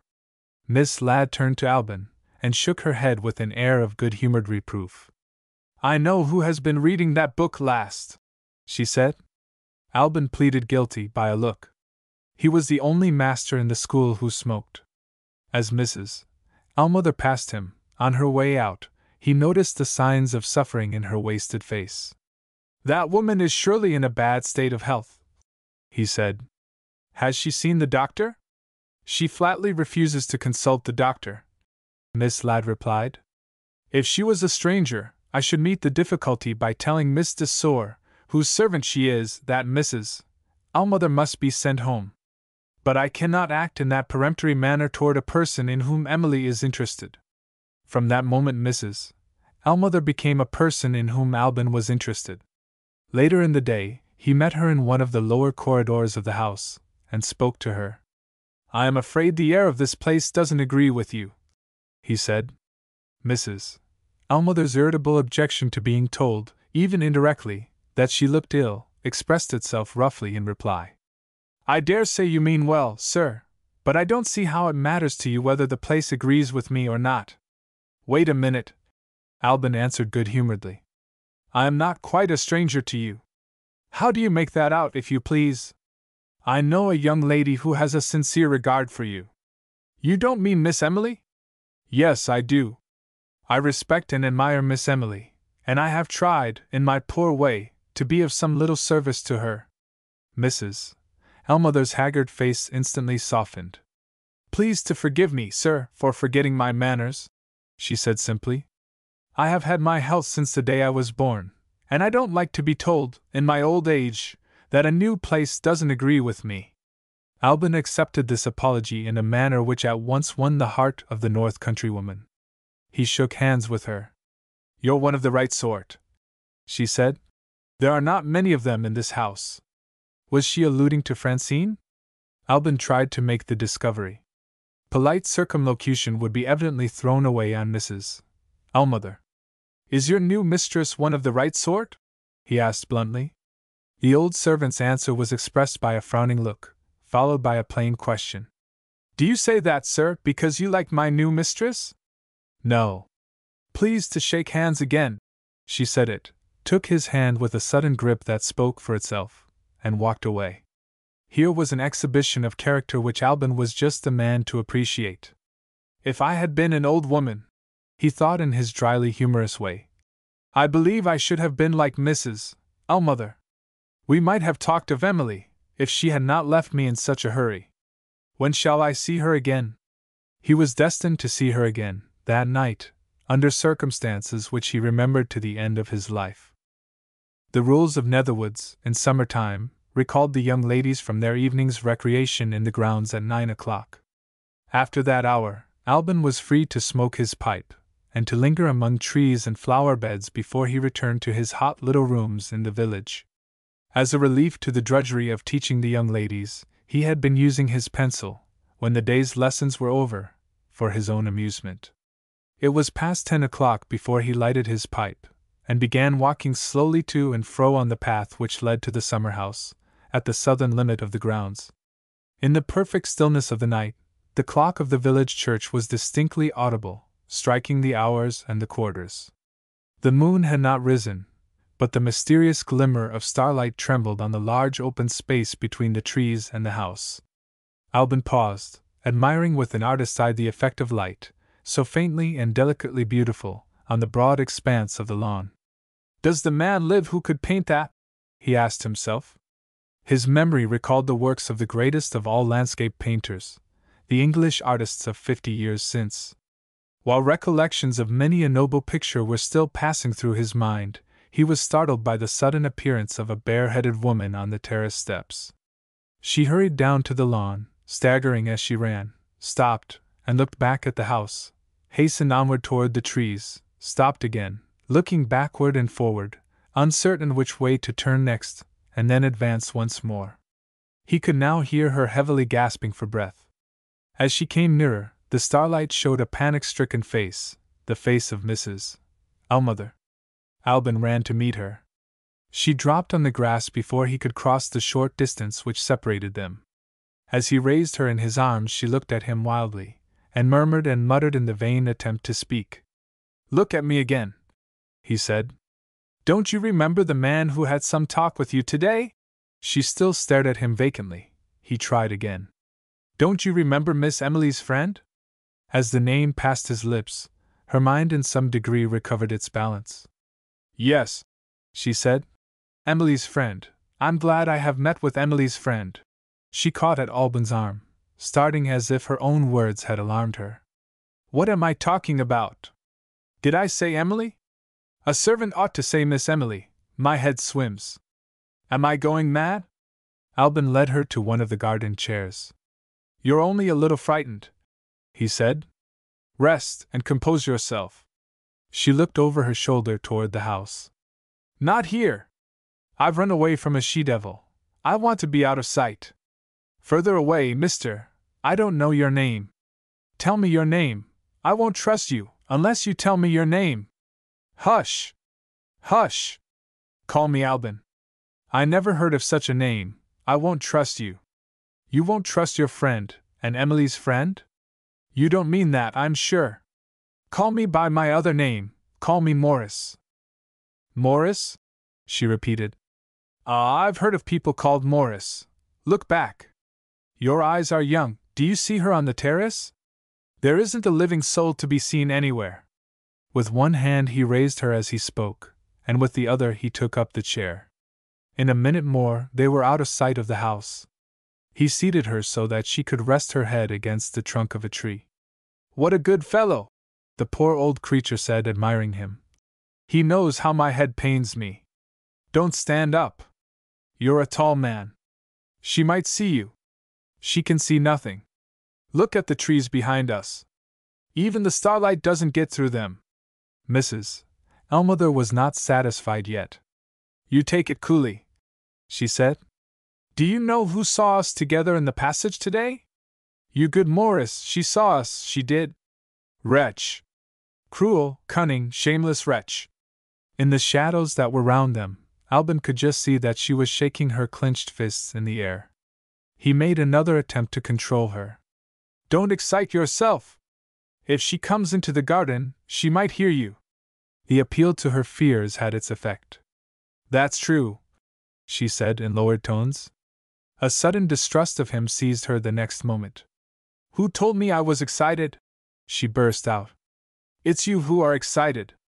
Deny it if you dare. I begin to suspect you, Mr. Morris. I don't like your conduct. What has become of your pipe? I saw you put your pipe in your coat pocket. You did it when you set me down among the trees where she could see me.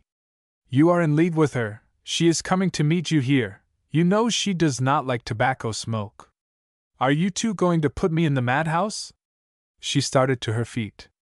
It occurred to Albin that the speediest way of pacifying her might be by means of the pipe.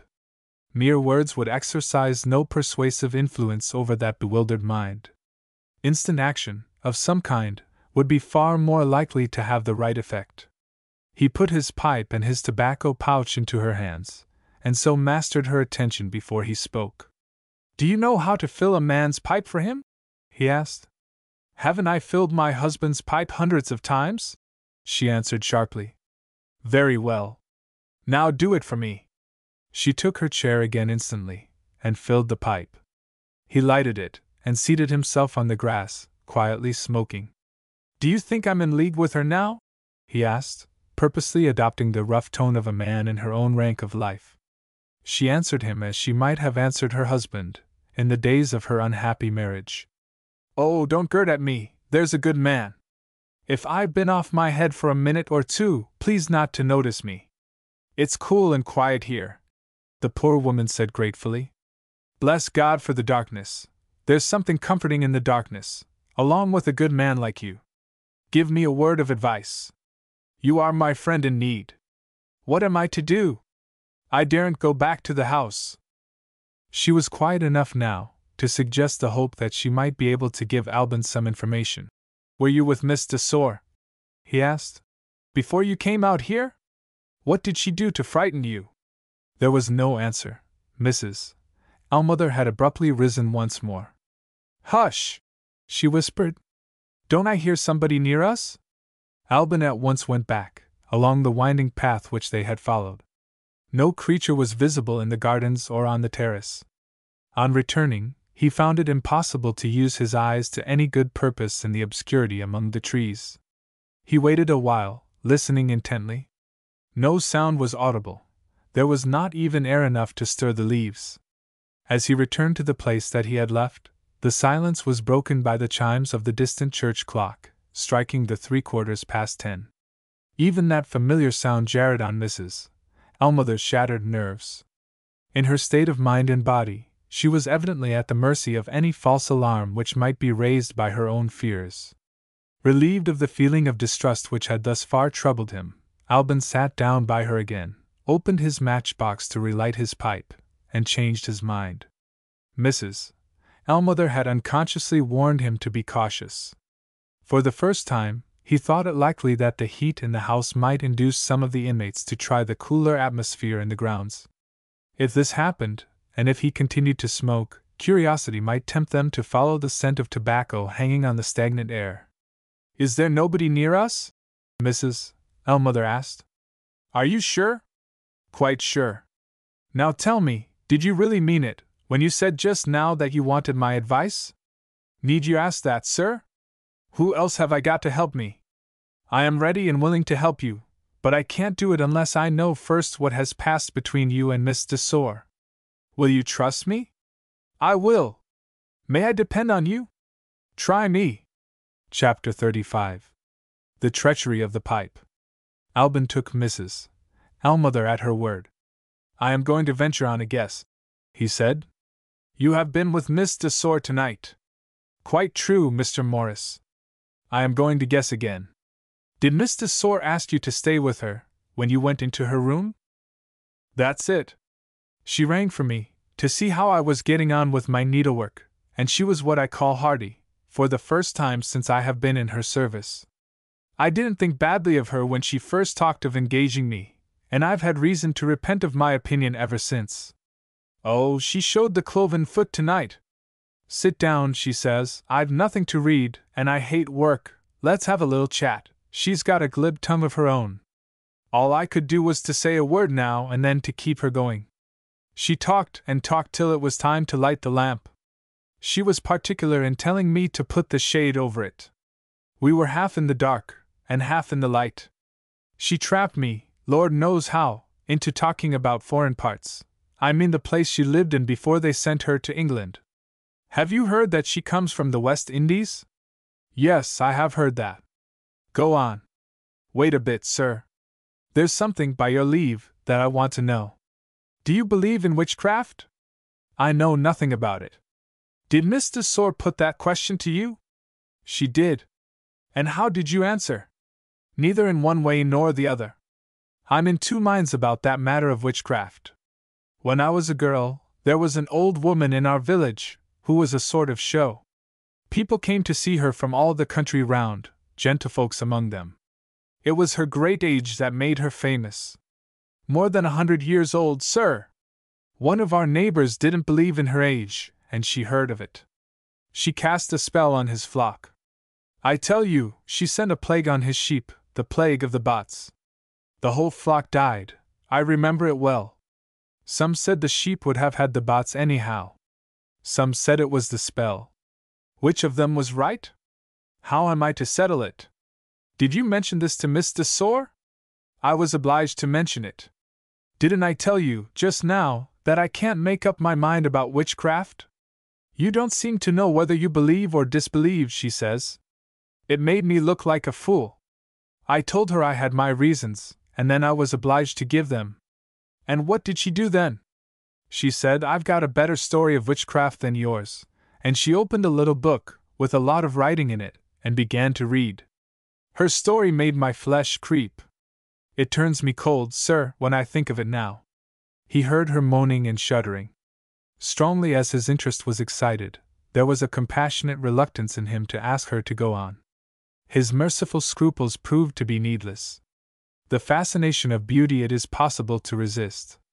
The fascination of horror fastens its fearful hold on us, struggle against it as we may. Mrs.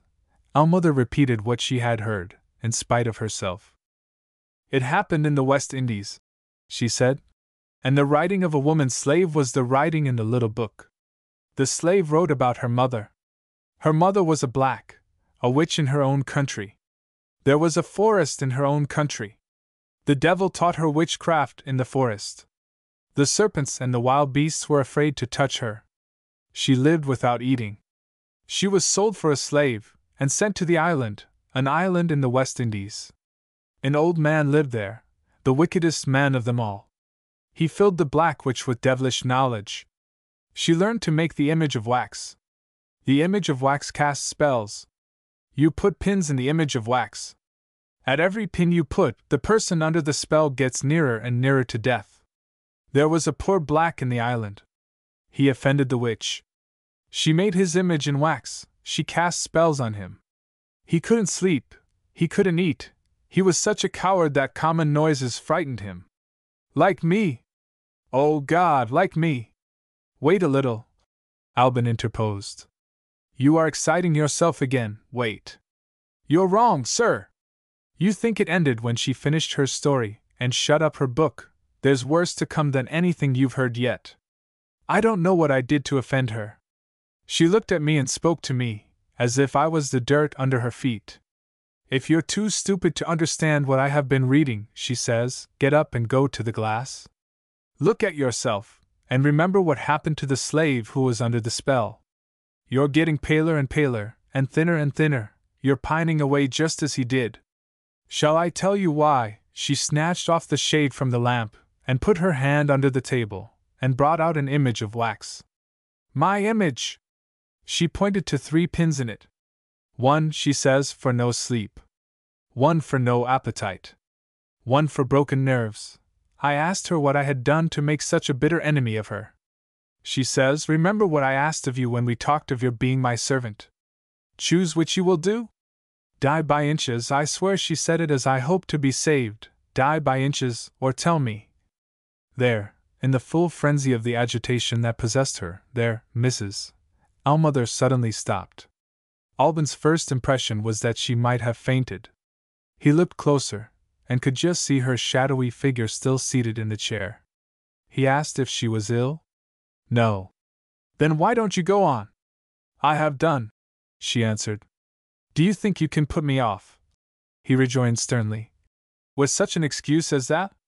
What did Miss Desor ask you to tell her? You promised to trust me. Be as good as your word. In the days of her health and strength, she would have set him at defiance. All she could do now was to appeal to his mercy. Make some allowance for me, she said. I have been terribly upset. What has become of my courage? What has broken me down in this way? Spare me, sir. He refused to listen. This vile attempt to practice on your fears may be repeated, he reminded her.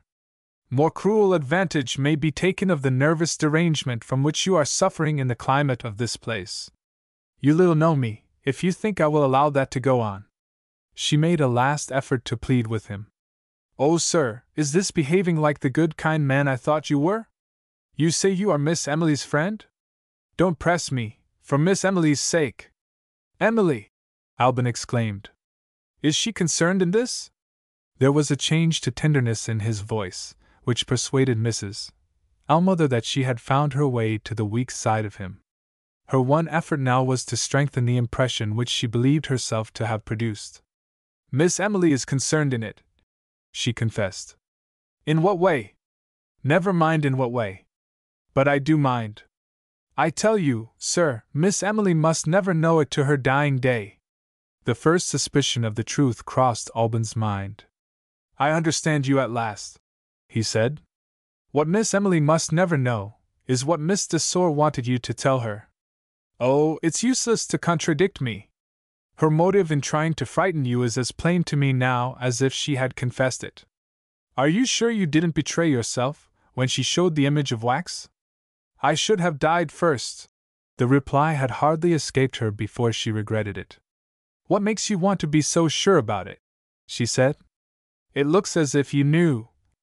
I do know. What? The kindest thing that he could do now was to speak out. Your secret is no secret to me, he said. Rage and fear shook her together. For the moment she was like the Mrs. Ellmother of former days. You lie, she cried. I speak the truth. I won't believe you. I daren't believe you. Listen to me. In Emily's interests, listen to me. I have read of the murder at Zealand. That's nothing. The man was a namesake of her father. The man was her father himself. Keep your seat. There is nothing to be alarmed about. I know that Emily is ignorant of the horrid death that her father died. I know that you and your late mistress have kept the discovery from her to this day. I know the love and pity which plead your excuse for deceiving her, and the circumstances that favored the deception. My good creature, Emily's peace of mind is as sacred to me as it is to you. I love her as I love my own life, and better. Are you calmer now? He heard her crying. It was the best relief that could come to her. After waiting a while to let the tears have their way, he helped her to rise. There was no more to be said now. The one thing to do was to take her back to the house. I can give you a word of advice, he said, before we part for the night. You must leave Miss de Sore's service at once. Your health will be a sufficient excuse. Give her warning immediately. Mrs. Ellmother hung back when he offered her his arm. The bare prospect of seeing Francine again was revolting to her. On Alban's assurance that the notice to leave could be given in writing, she made no further resistance. The village clock struck 11 as they ascended the terrace steps. A minute later, another person left the grounds by the path which led to the house. Alban's precaution had been taken too late. The smell of tobacco smoke had guided Francine, when she was at a loss which way to turn next in search of Mrs. Ellmother. For the last quarter of an hour she had been listening, hidden among the trees. Chapter 36. Change of air. The inmates of Netherwoods rose early, and went to bed early. When Alban and Mrs. Ellmother arrived at the back door of the house, they found it locked. The only light visible, along the whole length of the building, glimmered through the Venetian blind of the window entrance to Francine's sitting room. Alban proposed to get admission to the house by that way.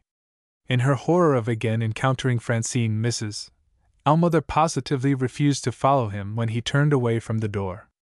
They can't be all asleep yet, she said, and rang the bell. One person was still out of bed, and that person was the mistress of the house. They recognized her voice in the customary question, "Who's there?" The door having been opened, good Miss Ladd looked backward and forward between Alban and Mrs. Ellmother, with the bewildered air of a lady who doubted the evidence of her own eyes. The next moment, her sense of humor overpowered her. She burst out laughing. "Close the door, Mr. Morris," she said, "and be so good as to tell me what this means. Have you been giving a lesson in drawing by starlight?" Mrs. Ellmother moved, so that the light of the lamp in Miss Ladd's hand fell on her face. "I am faint and giddy," she said. "Let me go to my bed." Miss Ladd instantly followed her. "Pray forgive me. I didn't see you were ill when I spoke," she gently explained. "What can I do for you?" "Thank you kindly, ma'am. I want nothing but peace and quiet. I wish you good night." Alban followed Miss Ladd to her study, on the front side of the house. He had just mentioned the circumstances under which he and Mrs. Ellmother had met, when they were interrupted by a tap at the door. Francine had got back to her room unperceived, by way of the French window. She now presented herself, with an elaborate apology, and with the nearest approach to a penitent expression of which her face was capable. "I am ashamed, Miss Ladd, to intrude on you at this time of night. My only excuse is that I am anxious about Mrs. Ellmother. I heard you just now in the hall. If she is really ill, I am the unfortunate cause of it." "In what way, Miss de Sore?" "I am sorry to say I frightened her, while we were talking in my room, quite unintentionally. She rushed to the door and ran out. I supposed she had gone to her bedroom.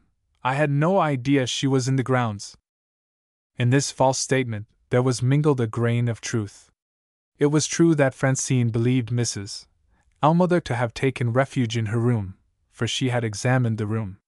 Finding it empty, and failing to discover the fugitive in other parts of the house, she had become alarmed, and had tried the grounds next, with the formidable result which has been already related. Concealing this circumstance, she had lied in such a skillfully artless manner that Alban, having no suspicion of what had really happened to sharpen his wits, was as completely deceived as Miss Ladd. Proceeding to further explanation, and remembering that she was in Alban's presence, Francine was careful to keep herself within the strict limit of truth. Confessing that she had frightened her servant by a description of sorcery, as it was practiced among the slaves on her father's estate, she only lied again, in declaring that Mrs. Ellmother had supposed she was in earnest, when she was guilty of no more serious offense than playing a practical joke. In this case, Alban was necessarily in a position to detect the falsehood. But it was so evidently in Francine's interests to present her conduct in the most favorable light, that the discovery failed to excite his suspicion. He waited in silence, while Miss Ladd administered a severe reproof. Francine having left the room, as penitently as she had entered it, with her handkerchief over her tearless eyes, he was at liberty, with certain reserves, to return to what had passed between Mrs. Ellmother and himself. "The fright which the poor old woman has suffered," he said, "has led to one good result. I have found her ready at last to acknowledge that she is ill, and inclined to believe that the change to Netherwoods has had something to do with it. I have advised her to take the course which you suggested, by leaving this house. Is it possible to dispense with the usual delay, when she gives notice to leave Miss de Sore's service? She need feel no anxiety, poor soul, on that account," Miss Ladd replied. "In any case, I had arranged that a week's notice on either side should be enough. As it is, I will speak to Francine myself. The least she can do, to express her regret, is to place no difficulties in Mrs. Ellmother's way." The next day was Sunday. Miss Ladd broke through her rule of attending to secular affairs on weekdays only, and, after consulting with Mrs.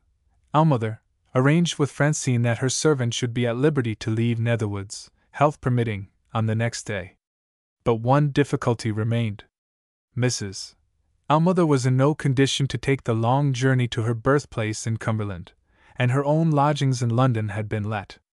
Under these circumstances, what was the best arrangement that could be made for her? Miss Ladd wisely and kindly wrote to Emily on the subject, and asked for a speedy reply. Later in the day, Alban was sent for to see Mrs. Ellmother. He found her anxiously waiting to hear what had passed, on the previous night, between Miss Ladd and himself. "Were you careful, sir, to say nothing about Miss Emily?" "I was especially careful. I never alluded to her in any way." "Has Miss de Sore spoken to you?" "I have not given her the opportunity. She's an obstinate one. She might try. If she does, she shall hear my opinion of her in plain words." The talk between them turned next on Alban's discovery of the secret, of which Mrs. Ellmother had believed herself to be the sole depositary since Miss Letitia's death. Without alarming her by any needless allusion to Dr. Alday or to Miss Jethro, he answered her inquiries, so far as he was himself concerned, without reserve. Her curiosity once satisfied, she showed no disposition to pursue the topic. She pointed to Miss Ladd's cat, fast asleep by the side of an empty saucer. "Is it a sin, Mr. Morris, to wish I was Tom? He doesn't trouble himself about his life that is past or his life that is to come. If I could only empty my saucer and go to sleep, I shouldn't be thinking of the number of people in this world, like myself, who would be better out of it than in it. Miss Ladd has got me my liberty tomorrow, and I don't even know where to go, when I leave this place."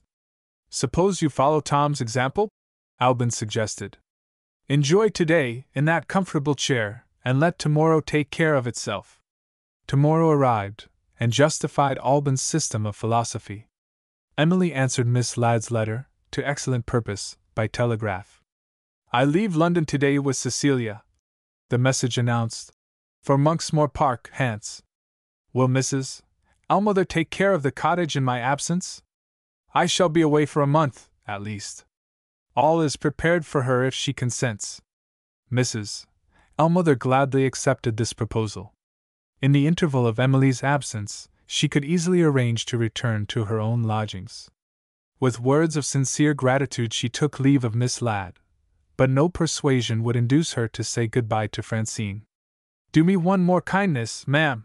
Don't tell Miss de Sore when I go away." Ignorant of the provocation which had produced this unforgiving temper of mind, Miss Ladd gently remonstrated. "Miss de Sore received my reproof in a penitent spirit. She expresses sincere sorrow for having thoughtlessly frightened you. Both yesterday and today she has made kind inquiries after your health.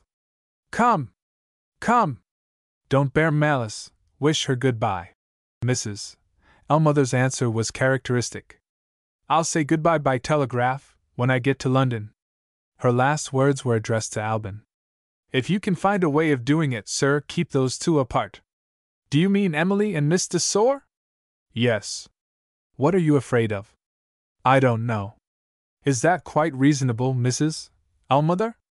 I dare say not. I only know that I am afraid. The pony chaise took her away. Alban's class was not yet ready for him. He waited on the terrace. Innocent alike of all knowledge of the serious reason for fear which did really exist, Mrs. Ellmother and Alban felt, nevertheless, the same vague distrust of an intimacy between the two girls. Idle, vain, malicious, false, to know that Francine's character presented these faults, without any discoverable merits to set against them, was surely enough to justify a gloomy view of the prospect, if she succeeded in winning the position of Emily's friend. Alban reasoned it out logically in this way, without satisfying himself, and without accounting for the remembrance that haunted him of Mrs. Ellmother's farewell look. A commonplace man would say we are both in a morbid state of mind, he thought, and sometimes commonplace men turn out to be right. He was too deeply preoccupied to notice that he had advanced perilously near Francine's window. She suddenly stepped out of her room, and spoke to him. Do you happen to know, Mr. Morris, why Mrs. Ellmother has gone away without bidding me good-bye? She was probably afraid, Miss de Sor, that you might make her the victim of another joke. Francine eyed him steadily. Have you any particular reason for speaking to me in that way? I am not aware that I have answered you rudely, if that is what you mean. That is not what I mean. You seem to have taken a dislike to me. I should be glad to know why. I dislike cruelty, and you have behaved cruelly to Mrs. Ellmother. Meaning to be cruel? Francine inquired. You know as well as I do, Miss de Sor, that I can't answer that question. Francine looked at him again. Am I to understand that we are enemies? She asked. You are to understand, he replied, that a person whom Miss Ladd employs to help her in teaching cannot always presume to express his sentiments in speaking to the young ladies. If that means anything, Mr. Morris, it means that we are enemies. It means, Miss de Sor, that I am the drawing master at this school, and that I am called to my class. Francine returned to her room, relieved of the only doubt that had troubled her. Plainly no suspicion that she had overheard what passed between Mrs. Ellmother and himself existed in Alban's mind. As to the use to be made of her discovery, she felt no difficulty in deciding to wait, and be guided by events. Her curiosity and her self-esteem had been alike gratified. She had got the better of Mrs. Ellmother at last, and with that triumph she was content. While Emily remained her friend, it would be an act of useless cruelty to disclose the terrible truth. There had certainly been a coolness between them at Brighton. But Francine, still influenced by the magnetic attraction which drew her to Emily, did not conceal from herself that she had offered the provocation, and had been therefore the person to blame. I can set all that right, she thought, when we meet at Monksmoor Park. She opened her desk and wrote the shortest and sweetest of letters to Cecilia. I am entirely at the disposal of my charming friend, on any convenient day. May I add, my dear, the sooner the better? Chapter 37. The lady wants you, sir. The pupils of the drawing class put away their pencils and color boxes in high good humor. The teacher's vigilant eye for faults had failed him for the first time in their experience. Not one of them had been reproved. They had chattered and giggled and drawn caricatures on the margin of the paper, as freely as if the master had left the room. Alban's wandering attention was indeed beyond the reach of control. His interview with Francine had doubled his sense of responsibility toward Emily, while he was further than ever from seeing how he could interfere, to any useful purpose, in his present position, and with his reasons for writing under reserve. One of the servants addressed him as he was leaving the schoolroom. The landlady's boy was waiting in the hall, with a message from his lodgings. Now then! What is it? He asked, irritably. The lady wants you, sir. With this mysterious answer, the boy presented a visiting card. The name inscribed on it was Miss Jethro. She had arrived by the train, and she was then waiting at Alban's lodgings. Say I will be with her directly. Having given the message, he stood for a while, with his hat in his hand, literally lost in astonishment. It was simply impossible to guess at Miss Jethro's object, and yet, with the usual perversity of human nature, he was still wondering what she could possibly want with him, up to the final moment when he opened the door of his sitting room. She rose and bowed with the same grace of movement, and the same well-bred composure of manner, which Dr. Alday had noticed when she entered his consulting room. Her dark, melancholy eyes rested on Alban with a look of gentle interest. A faint flush of color animated for a moment the faded beauty of her face, passed away again, and left it paler than before. "I cannot conceal from myself," she began, "that I am intruding on you under embarrassing circumstances.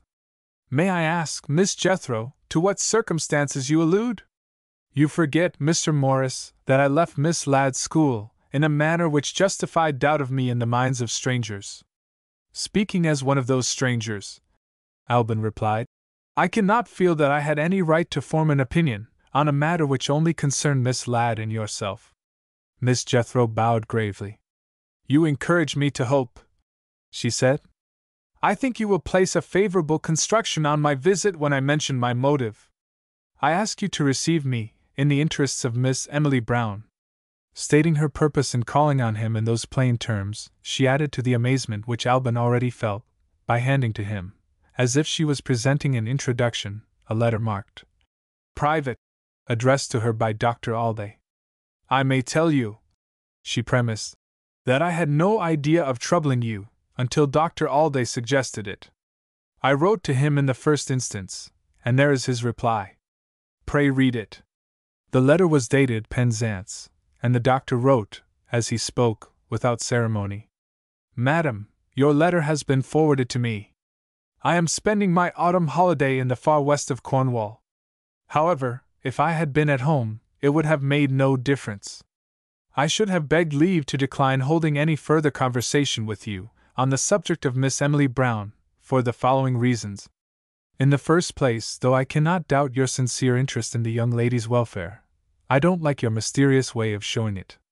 In the second place, when I called at your address in London, after you had left my house, I found that you had taken to flight. I place my own interpretation on this circumstance, but as it is not founded on any knowledge of facts, I merely allude to it, and say no more." Arrived at that point, Alban offered to return the letter. "Do you really mean me to go on reading it?" he asked. "Yes," she said quietly. Alban returned to the letter. "In the third place, I have good reason to believe that you entered Miss Ladd's school as a teacher, under false pretenses. After that discovery, I tell you plainly I hesitate to attach credit to any statement that you may wish to make. At the same time, I must not permit my prejudices, as you will probably call them, to stand in the way of Miss Emily's interests, supposing them to be really depending on any interference of yours. Miss Ladd's drawing master, Mr. Alban Morris, is even more devoted to Miss Emily's service than I am. Whatever you might have said to me, you can say to him, with this possible advantage, that he may believe you." There the letter ended. Alban handed it back in silence. Miss Jethro pointed to the words, "Mr. Alban Morris is even more devoted to Miss Emily's service than I am." "Is that true?" she asked. "Quite true." "I don't complain, Mr. Morris, of the hard things said of me in that letter. You are at liberty to suppose, if you like, that I deserve them. Attribute it to pride, or attribute it to reluctance to make needless demands on your time, I shall not attempt to defend myself. I leave you to decide whether the woman who has shown you that letter, having something important to say to you, is a person who is mean enough to say it under false pretenses. Tell me what I can do for you, Miss Jethro, and be assured, beforehand, that I don't doubt your sincerity." "My purpose in coming here," she answered, "is to induce you to use your influence over Miss Emily Brown." "With what object?" Alban asked, interrupting her. "My object is her own good. Some years since, I happened to become acquainted with a person who has attained some celebrity as a preacher. You have perhaps heard of Mr. Miles Mirabel?" "I have heard of him. I have been in correspondence with him," Miss Jethro proceeded. "He tells me he has been introduced to a young lady, who was formerly one of Miss Ladd's pupils, And who is the daughter of Mr. Wyville, of Monksmoor Park? He has called on Mr. Wyville, and he has since received an invitation to stay at Mr. Wyville's house. The day fixed for the visit is Monday, the 5th of next month. Alban listened, at a loss to know what interest he was supposed to have in being made acquainted with Mr. Mirabel's engagements. Miss Jethro's next words enlightened him. "You are perhaps aware," she resumed, "that Miss Emily Brown is Miss Wyville's intimate friend. She will be one of the guests at Monksmoor Park. If there are any obstacles which you can place in her way, if there is any influence which you can exert, without exciting suspicion of your motive, prevent her, I entreat you, from accepting Miss Wyville's invitation, until Mr. Mirabel's visit has come to an end." "Is there anything against Mr. Mirabel?" he asked. "I say nothing against him." "Is Miss Emily acquainted with him?" "No." "Is he a person with whom it would be disagreeable to her to associate?" "Quite the contrary." "And yet you expect me to prevent them from meeting?" "Be reasonable, Miss Jethro." "I can only be in earnest, Mr. Morris, more truly, more deeply in earnest than you can suppose. I declare to you that I am speaking in Miss Emily's interests. Do you still refuse to exert yourself for her sake?" "I am spared the pain of refusal," Alban answered. "The time for interference has gone by. She is, at this moment, on her way to Monksmoor Park." Miss Jethro attempted to rise, and dropped back into her chair. "Water!" she said faintly. After drinking from the glass to the last drop, she began to revive. Her little traveling bag was on the floor at her side. She took out a railway guide, and tried to consult it. Her fingers trembled incessantly. She was unable to find the page to which she wished to refer. "Help me," she said. "I must leave this place, by the first train that passes." "To see Emily?" Alban asked. "Quite useless. You have said it yourself, the time for interference has gone by. Look at the guide. What place shall I look for?" "Look for Vale Regis." Alban found the place. The train was due in 10 minutes. "Surely you are not fit to travel so soon?" he suggested. "Fit or not, I must see Mr. Mirabel. I must make the effort to keep them apart by appealing to him." "With any hope of success?" "With no hope, and with no interest in the man himself. Still I must try." "Out of anxiety for Emily's welfare?" "Out of anxiety for more than that." "For what?" "If you can't guess, I daren't tell you." That strange reply startled Alban. Before he could ask what it meant, Miss Jethro had left him. In the emergencies of life, a person readier of resource than Alban Morris it would not have been easy to discover. The extraordinary interview that had now come to an end had found its limits. Bewildered and helpless, he stood at the window of his room, and asked himself, as if he had been the weakest man living, "What shall I do?" Book the 4th, The Country House. Chapter 38. Dancing.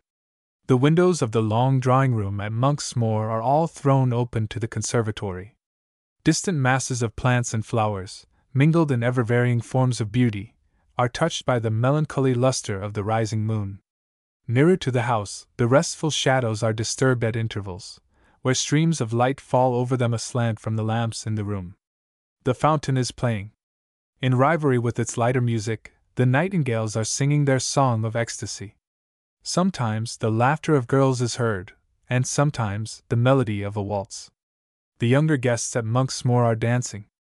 Emily and Cecilia are dressed alike in white, with flowers in their hair. Francine rivals them by means of a gorgeous contrast of color, and declares that she is rich with the bright emphasis of diamonds and the soft persuasion of pearls. Miss Plym, from the rectory, is fat and fair and prosperous. She overflows with good spirits. She has a waist which defies tight lacing, and she dances joyously on large flat feet. Miss Darnaway, officer's daughter with small means, is the exact opposite of Miss Plym. She is thin and tall and faded, poor soul. Destiny has made it her hard lot in life to fill the place of head nursemaid at home. In her pensive moments, she thinks of the little brothers and sisters, whose patient servant she is, and wonders who comforts them in their tumbles and tells them stories at bedtime, while she is holiday-making at the pleasant country house. Tender-hearted Cecilia, remembering how few pleasures this young friend has, and knowing how well she dances, never allows her to be without a partner. There are 3 invaluable young gentlemen present, who are excellent dancers. Members of different families, they are nevertheless fearfully and wonderfully like each other. They present the same rosy complexions and straw-colored mustachios, the same plump cheeks, vacant eyes and low forehead, and they utter, with the same stolid gravity, the same imbecile small talk. On sofas facing each other sit the 2 remaining guests, who have not joined the elders at the card table in another room. They are both men. One of them is drowsy and middle-aged, happy in the possession of large landed property, happier still in a capacity for drinking Mr. Wyville's famous port wine without gouty results. The other gentleman, who is the other? He is the confidential adviser and bosom friend of every young lady in the house. Is it necessary to name the Reverend Miles Mirabel? There he sits enthroned, with room for a fair admirer on either side of him, the clerical sultan of a Platonic harem. His persuasive ministry is felt as well as heard. He has an innocent habit of fondling young persons. One of his arms is even long enough to embrace the circumference of Miss Plym, while the other clasps the rigid silken waist of Francine. "I do it everywhere else," he says innocently. "Why not here?" Why not indeed, with that delicate complexion and those beautiful blue eyes, with the glorious golden hair that rests on his shoulders, and the glossy beard that flows over his breast. Familiarities, forbidden to mere men, become privileges and condescensions when an angel enters society, and more especially when that angel has enough of mortality in him to be amusing. Mr. Mirabel, on his social side, is an irresistible companion. He is cheerfulness itself. He takes a favorable view of everything. His sweet temper never differs with anybody. "In my humble way," he confesses, "I like to make the world about me brighter." Laughter, harmlessly produced, observe, is the element in which he lives and breathes. Miss Darnaway's serious face puts him out. He has laid a bet with Emily, not in money, not even in gloves, only in flowers, that he will make Miss Darnaway laugh, and he has won the wager. Emily's flowers are in his buttonhole, peeping through the curly interstices of his beard. "Must you leave me?" he asks tenderly, when there is a dancing man at liberty, and it is Francine's turn to claim him. She leaves her seat not very willingly. For a while, the place is vacant. Miss Plym seizes the opportunity of consulting the lady's bosom friend. "Dear Mr. Mirabel, do tell me what you think of Miss de Sor?" Dear Mr. Mirabel bursts into enthusiasm and makes a charming reply. His large experience of young ladies warns him that they will tell each other what he thinks of them, when they retire for the night, and he is careful on these occasions to say something that will bear repetition. "I see in Miss de Sor," he declares, "the resolution of a man, tempered by the sweetness of a woman. When that interesting creature marries, her husband will be, shall I use the vulgar word, henpecked.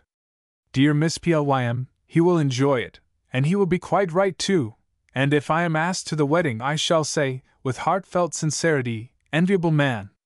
In the height of her admiration for Mr. Mirabel's wonderful eye for character, Miss Plym is called away to the piano. Cecilia succeeds to her friend's place, and has her waist taken in charge as a matter of course. "How do you like Miss Plym?" she asks directly.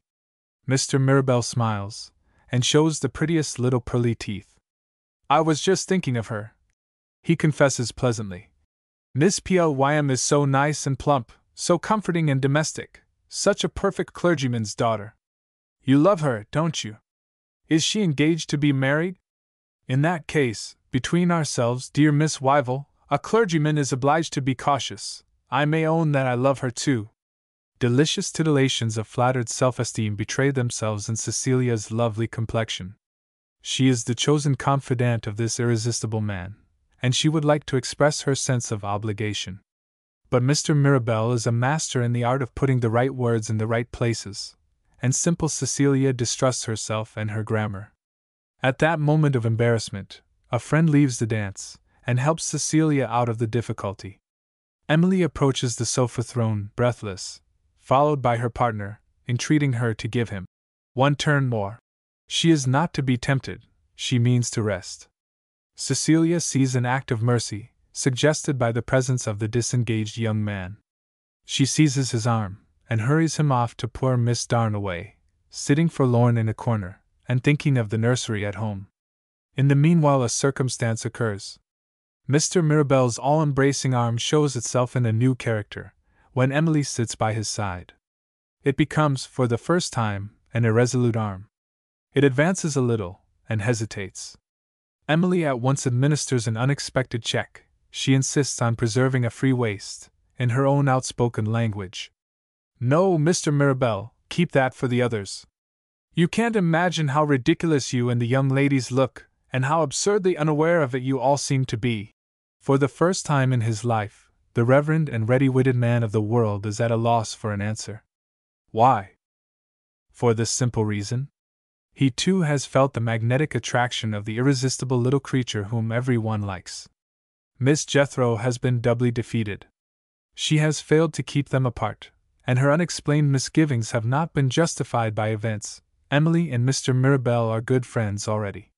The brilliant clergyman is poor. His interests in life point to a marriage for money.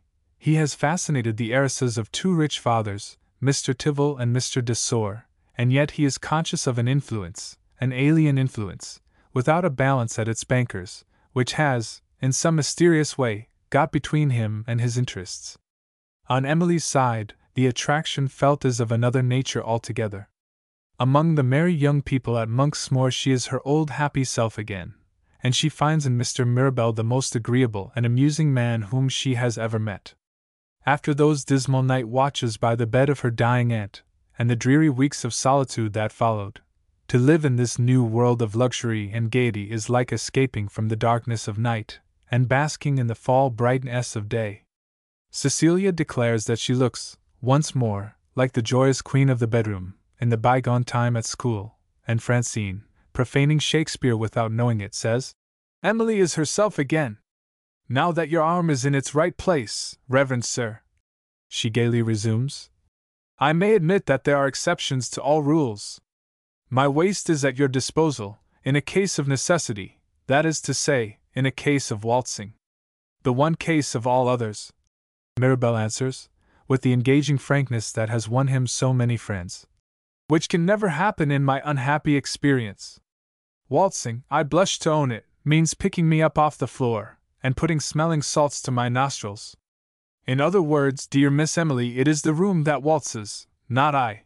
I can't look at those whirling couples there, with a steady head. Even the exquisite figure of our young hostess, when it describes flying circles, turns me giddy." Hearing this allusion to Cecilia, Emily drops to the level of the other girls. She too pays her homage to the Pope of private life. "You promised me your unbiased opinion of Cecilia," she reminds him, "and you haven't given it yet." The lady's friend gently remonstrates. "Miss Wyville's beauty dazzles me. How can I give an unbiased opinion? Besides, I am not thinking of her. I can only think of you." Emily lifts her eyes, half merrily, half tenderly, and looks at him over the top of her fan. It is her first effort at flirtation. She is tempted to engage in the most interesting of all games to a girl, the game which plays at making love. What has Cecilia told her, in those bedroom gossipings, dear to the hearts of the two friends? Cecilia has whispered, "Mr. Mirabel admires your figure. He calls you the Venus of Milo, in a state of perfect abridgment." Where is the daughter of Eve, who would not have been flattered by that pretty compliment, who would not have talked soft nonsense in return? "You can only think of me," Emily repeats coquettishly. "Have you said that to the last young lady who occupied my place, and will you say it again to the next who follows me?" "Not to one of them. Mere compliments are for the others, not for you." "What is for me, Mr. Mirabel?" "What I have just offered you, a confession of the truth." Emily is startled by the tone in which he replies. He seems to be in earnest. Not a vestige is left of the easy gaiety of his manner. His face shows an expression of anxiety which she has never seen in it yet. "Do you believe me?" he asks in a whisper. She tries to change the subject. "When am I to hear you preach, Mr. Mirabel?" he persists. "When you believe me," he says. His eyes add an emphasis to that reply which is not to be mistaken. Emily turns away from him and notices Francine. She has left the dance and is looking with marked attention at Emily and Mirabel. I want to speak to you, she says, and beckons impatiently to Emily. Mirabel whispers, Don't go! Emily rises nevertheless, ready to avail herself of the first excuse for leaving him. Francine meets her halfway and takes her roughly by the arm. What is it? Emily asks. Suppose you leave off flirting with Mr. Mirabel and make yourself of some use. In what way? Use your ears and look at that girl. She points disdainfully to innocent Miss Pym. The rector's daughter possesses all the virtues, with one exception, the virtue of having an ear for music. When she sings, she is out of tune, and when she plays, she murders time. Who can dance to such music as that? Says Francine. Finish the waltz for her. Emily naturally hesitates. How can I take her place, unless she asks me? Francine laughs scornfully. Say at once, you want to go back to Mr. Mirabel. Do you think I should have got up, when you beckoned to me? Emily rejoins. If I had not wanted to get away from Mr. Mirabel? Instead of resenting this sharp retort, Francine suddenly breaks into good humor. Come along, you little spitfire, I'll manage it for you. She leads Emily to the piano, and stops Miss Pym without a word of apology. It's your turn to dance now. Here's Miss Brown waiting to relieve you. Cecilia has not been unobservant, in her own quiet way, of what has been going on. Waiting until Francine and Miss Pym are out of hearing, she bends over Emily and says, My dear, I really do think Francine is in love with Mr. Mirabel. After having only been a week in the same house with him, Emily exclaims. At any rate, said Cecilia, more smartly than usual, she is jealous of you. Chapter 39. Feigning. The next morning, Mr. Mirabel took 2 members of the circle at Monksmoor by surprise. One of them was Emily, and one of them was the master of the house. Seeing Emily alone in the garden before breakfast, he left his room and joined her. Let me say one word, he pleaded, before we go to breakfast. I am grieved to think that I was so unfortunate as to offend you last night. Emily's look of astonishment answered for her before she could speak. What can I have said or done? She asked.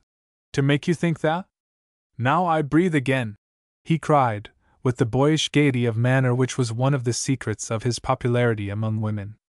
I really feared that I had spoken thoughtlessly.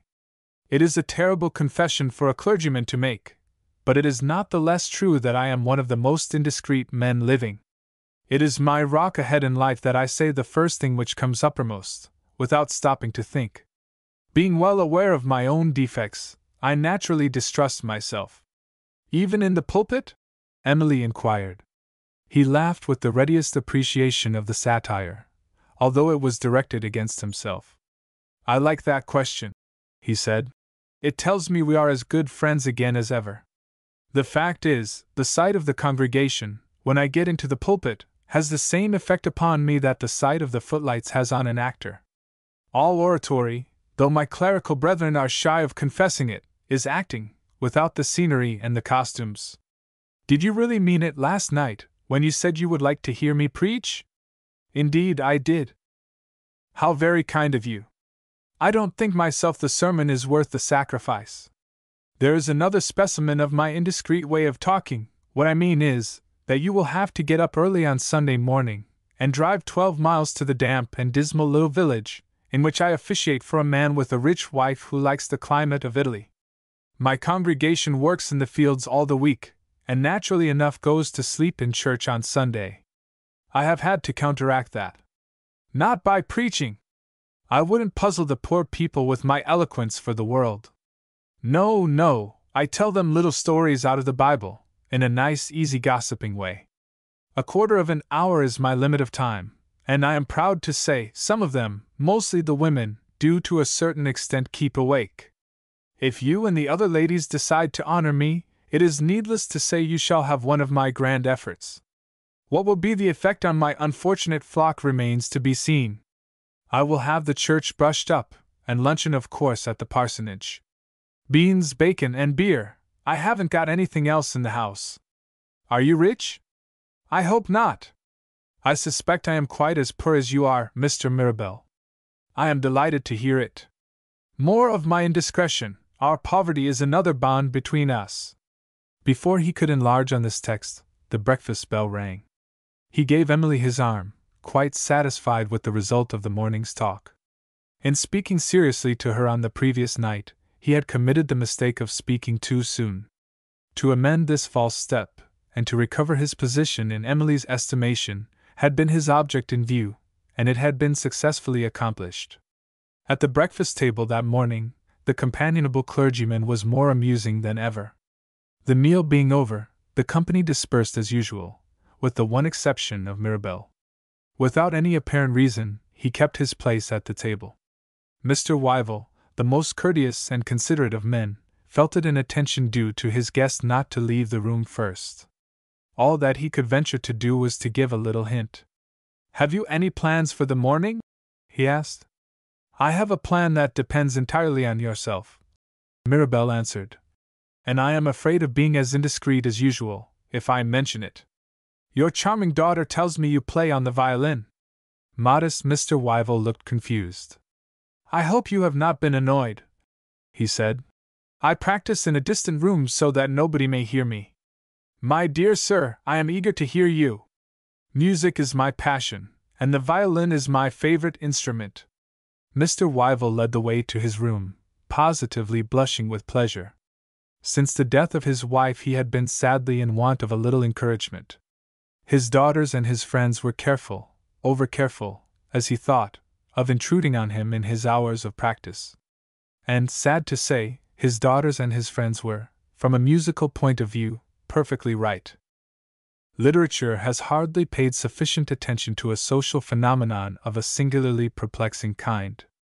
We hear enough, and more than enough, of persons who successfully cultivate the arts, of the remarkable manner in which fitness for their vocation shows itself in early life, of the obstacles which family prejudice places in their way, and of the unremitting devotion which has led to the achievement of glorious results. But how many writers have noticed those other incomprehensible persons, members of families innocent for generations past of practicing art or caring for art, who have notwithstanding displayed from their earliest years the irresistible desire to cultivate poetry, painting, or music, who have surmounted obstacles, and endured disappointments, in the single-hearted resolution to devote their lives to an intellectual pursuit, being absolutely without the capacity which proves the vocation, and justifies the sacrifice. Here is nature, unerring nature, presented in flat contradiction with herself. Here are men bent on performing feats of running, without having legs, and women, hopelessly barren, living in constant expectation of large families to the end of their days. The musician is not to be found more completely deprived than Mr. Wyville of natural capacity for playing on an instrument, and for 20 years past, it had been the pride and delight of his heart to let no day of his life go by without practicing on the violin. "I am sure I must be tiring you," he said politely, after having played without mercy for an hour and more. No, the insatiable amateur had his own purpose to gain, and was not exhausted yet. Mr. Wyville got up to look for some more music. In that interval desultory conversation naturally took place.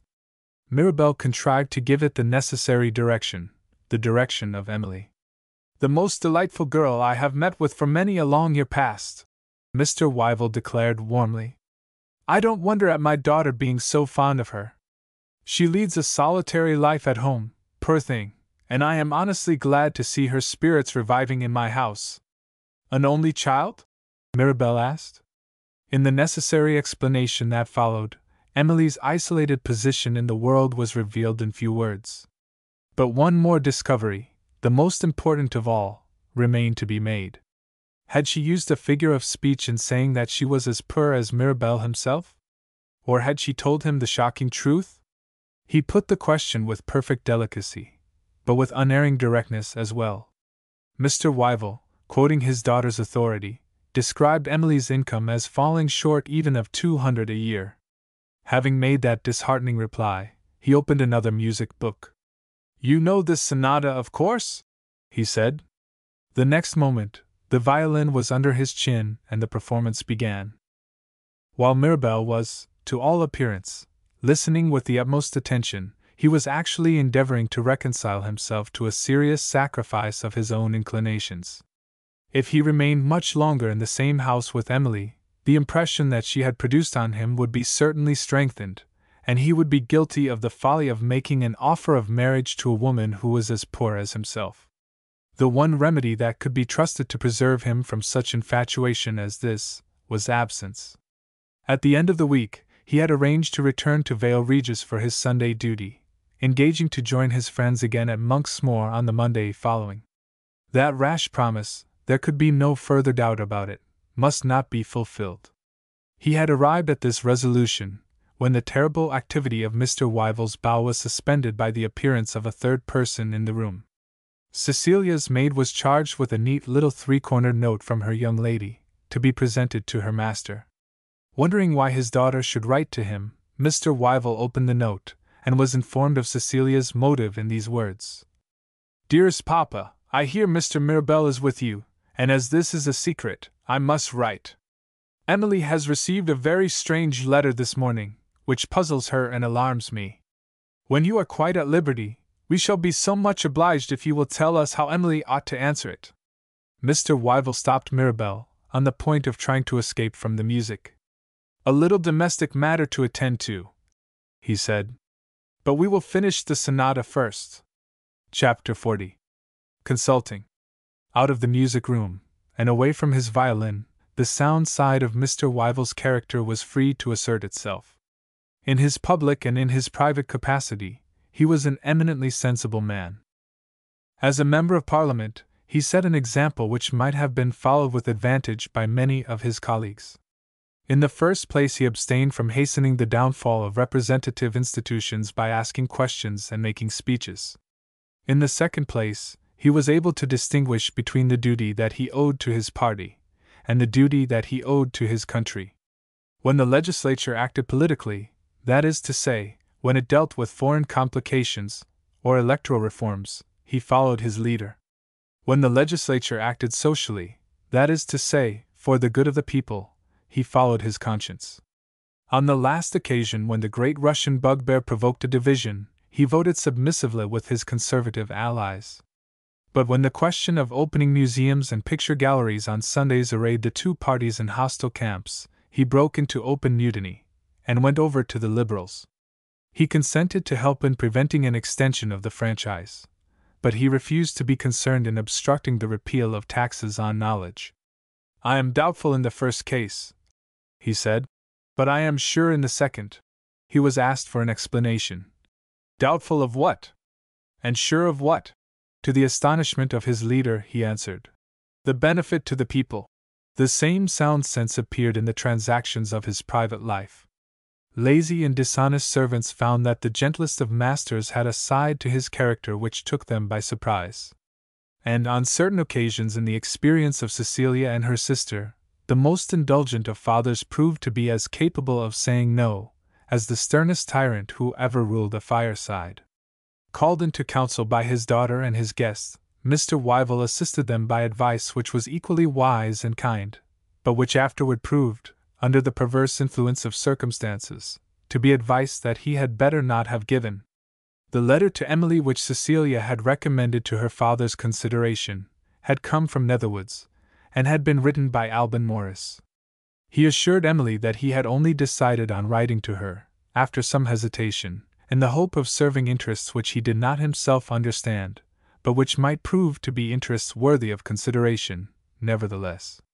Having stated his motive in these terms, he proceeded to relate what had passed between Miss Jethro and himself. On the subject of Francine, Alban only ventured to add that she had not produced a favorable impression on him, and that he could not think her likely, on further experience, to prove a desirable friend.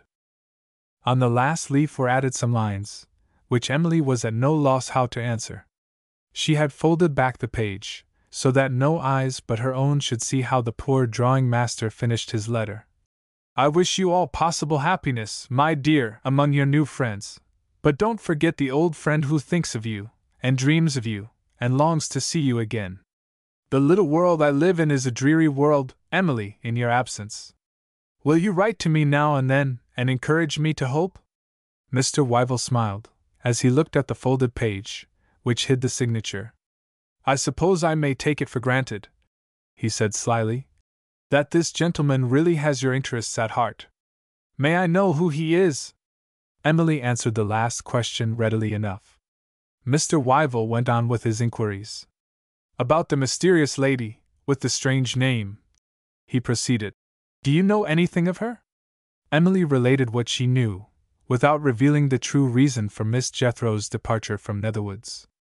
In after years, it was one of her most treasured remembrances, that she had kept secret the melancholy confession which had startled her, on the last night of her life at school. Mr. Wyville looked at Alban's letter again. Do you know how Miss Jethro became acquainted with Mr. Mirabel? He asked. I didn't even know that they were acquainted.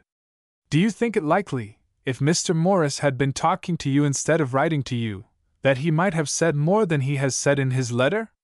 Cecilia had hitherto remained a model of discretion. Seeing Emily hesitate, temptation overcame her. Not a doubt of it, Papa, she declared confidently. Is Cecilia right? Mr. Wyville inquired. Reminded in this way of her influence over Alban, Emily could only make one honest reply. She admitted that Cecilia was right. Mr. Wyville thereupon advised her not to express any opinion until she was in a better position to judge for herself.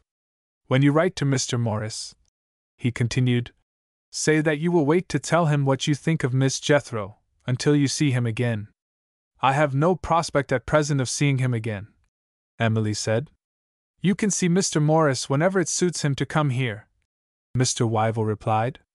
I will write and ask him to visit us, and you can enclose the invitation in your letter. Oh, Mr. Wyville, how good of you! Oh, Papa, the very thing I was going to ask you to do! The excellent master of Monksmoor looked unaffectedly surprised. What are you two young ladies making a fuss about? He said. Mr. Morris is a gentleman by profession, and, may I venture to say it, Miss Emily, a valued friend of yours as well. Who has a better claim to be one of my guests? Cecilia stopped her father as he was about to leave the room. I suppose we mustn't ask Mr. Mirabel what he knows of Miss Jethro, she said. My dear, what can you be thinking of? What right have we to question Mr. Mirabel about Miss Jethro? It's so very unsatisfactory, Papa. There must be some reason why Emily and Mr. Mirabel ought not to meet, or why should Miss Jethro have been so very earnest about it? Miss Jethro doesn't intend us to know why, Cecilia. It will perhaps come out in time. Wait for time. Left together, the girls discussed the course which Alban would probably take on receiving Mr. Wyville's invitation. He will only be too glad, Cecilia asserted, to have the opportunity of seeing you again. I doubt whether he will care about seeing me again, among strangers, Emily replied. And you forget that there are obstacles in his way. How is he to leave his class? Quite easily. His class doesn't meet on the Saturday half-holiday. He can be here, if he starts early, in time for luncheon, and he can stay till Monday or Tuesday. Who is to take his place at the school? Miss Ladd, to be sure, if you make a point of it. Write to her, as well as to Mr. Morris. The letters being written, and the order having been given to prepare a room for the expected guest, Emily and Cecilia returned to the drawing-room. They found the elders of the party variously engaged, the men with newspapers, and the ladies with work. Entering the conservatory next, they discovered Cecilia's sister languishing among the flowers in an easy chair. Constitutional laziness, in some young ladies, assumes an invalid character, and presents the interesting spectacle of perpetual convalescence. The doctor declared that the baths at St. Moritz had cured Miss Julia. Miss Julia declined to agree with the doctor. Come into the garden with Emily and me, Cecilia said. Emily, and you don't know what it is to be ill, Julia answered. The two girls left her, and joined the young people who were amusing themselves in the garden. Francine had taken possession of Mirabel, and had condemned him to hard labor in swinging her. He made an attempt to get away when Emily and Cecilia approached, and was peremptorily recalled to his duty. Higher! Cried Miss de Sor, in her hardest tones of authority. I want to swing higher than anybody else. Mirabel submitted with gentlemanlike resignation, and was rewarded by tender encouragement expressed in a look. "Do you see that?" Cecilia whispered. "He knows how rich she is. I wonder whether he will marry her." Emily smiled. "I doubt it while he is in this house," she said. "You are as rich as Francine, and don't forget that you have other attractions as well." Cecilia shook her head. "Mr. Mirabel is very nice," she admitted, "but I wouldn't marry him. Would you?" Emily secretly compared Albin with Mirabel. "Not for the world," she answered. The next day was the day of Mirabel's departure. His admirers among the ladies followed him out to the door, at which Mr. Wyville's carriage was waiting. Francine threw a nosegay after the departing guest as he got in. "Mind you come back to us on Monday," she said. Mirabel bowed and thanked her, but his last look was for Emily, standing apart from the others at the top of the steps. Francine said nothing. Her lips closed convulsively, she turned suddenly pale. Chapter 41. Speechifying. On the Monday, a ploughboy from Vale Regis arrived at Monksmoor. In respect of himself, he was a person beneath notice. In respect of his errand, he was sufficiently important to cast a gloom over the household. The faithless Mirabel had broken his engagement, and the ploughboy was the herald of misfortune who brought his apology. To his great disappointment, he wrote, he was detained by the affairs of his parish. He could only trust to Mr. Wyville's indulgence to excuse him, and to communicate his sincere sense of regret, on scented note paper, to the ladies. Everybody believed in the affairs of the parish, with the exception of Francine.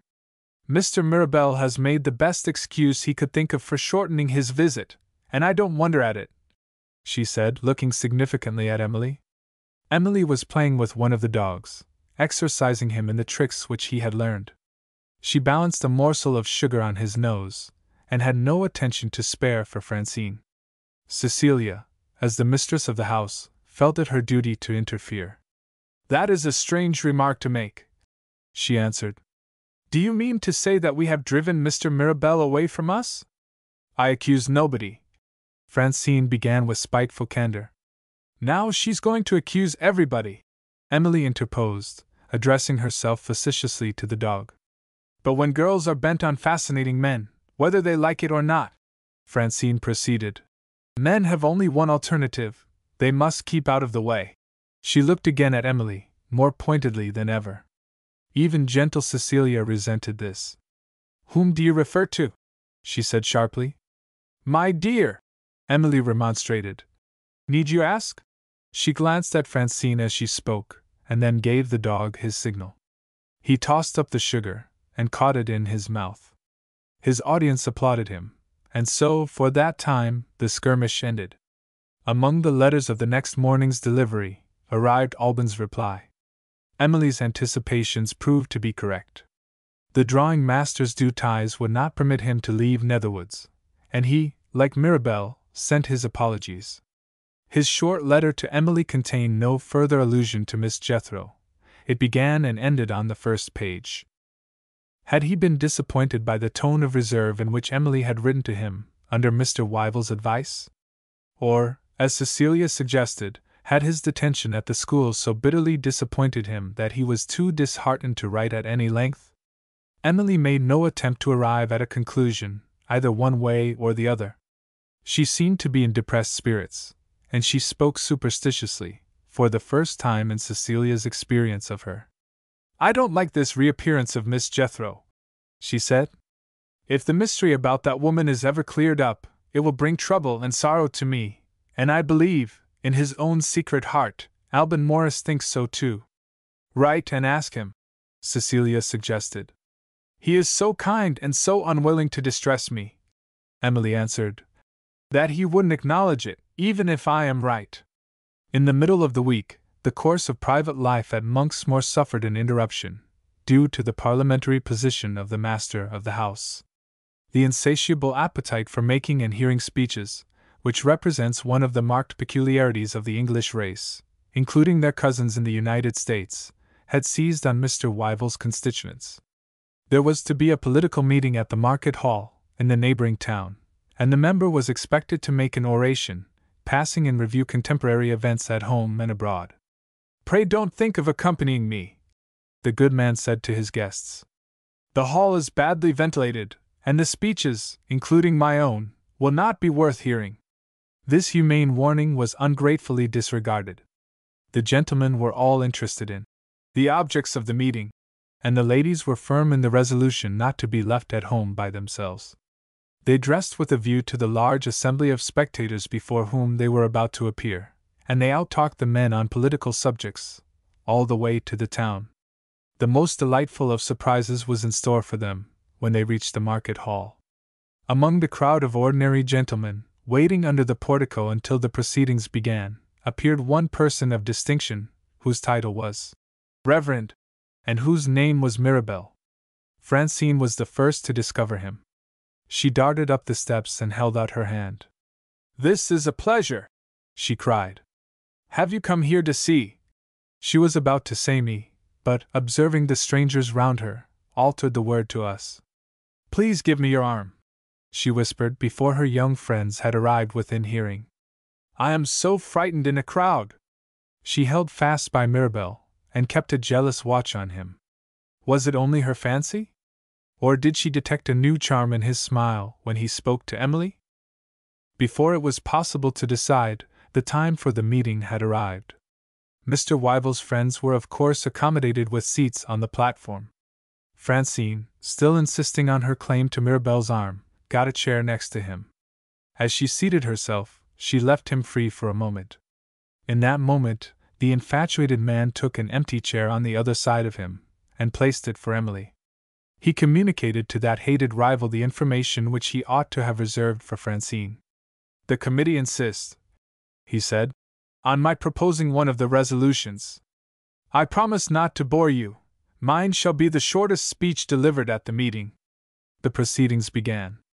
Among the earlier speakers not one was inspired by a feeling of mercy for the audience. The chairman reveled in words. The mover and seconder of the first resolution, not having so much as the ghost of an idea to trouble either of them, poured out language in flowing and overflowing streams, like water from a perpetual spring. The heat exhaled by the crowded audience was already becoming insufferable. Cries of "Sit down!" assailed the orator of the moment. The chairman was obliged to interfere. A man at the back of the hall roared out, "Ventilation!" and broke a window with his stick. He was rewarded with 3 rounds of cheers, and was ironically invited to mount the platform and take the chair. Under these embarrassing circumstances, Mirabel rose to speak. He secured silence, at the outset, by a humorous allusion to the prolix speaker who had preceded him. "Look at the clock, gentlemen," he said, "and limit my speech to an interval of 10 minutes. The applause which followed was heard, through the broken window, in the street. The boys among the mob outside intercepted the flow of air by climbing on each other's shoulders and looking in at the meeting, through the gaps left by the shattered glass. Having proposed his resolution with discreet brevity of speech, Mirabel courted popularity on the plan adopted by the late Lord Palmerston in the House of Commons. He told stories, and made jokes, adapted to the intelligence of the dullest people who were listening to him. The charm of his voice and manner completed his success. Punctually at the 10th minute, he sat down amid cries of "Go on!" Francine was the first to take his hand, and to express admiration mutely by pressing it. He returned the pressure, but he looked at the wrong lady, the lady on the other side. Although she made no complaint, he instantly saw that Emily was overcome by the heat. Her lips were white, and her eyes were closing. "Let me take you out," he said, "or you will faint." Francine started to her feet to follow them. The lower order of the audience, eager for amusement, put their own humorous construction on the young lady's action. They roared with laughter. "Let the parson and his sweetheart be," they called out. "Two's company, miss, and 3 isn't." Mr. Wyville interposed his authority and rebuked them. A lady seated behind Francine interfered to good purpose by giving her a chair, which placed her out of sight of the audience. Order was restored, and the proceedings were resumed. On the conclusion of the meeting, Mirabel and Emily were found waiting for their friends at the door.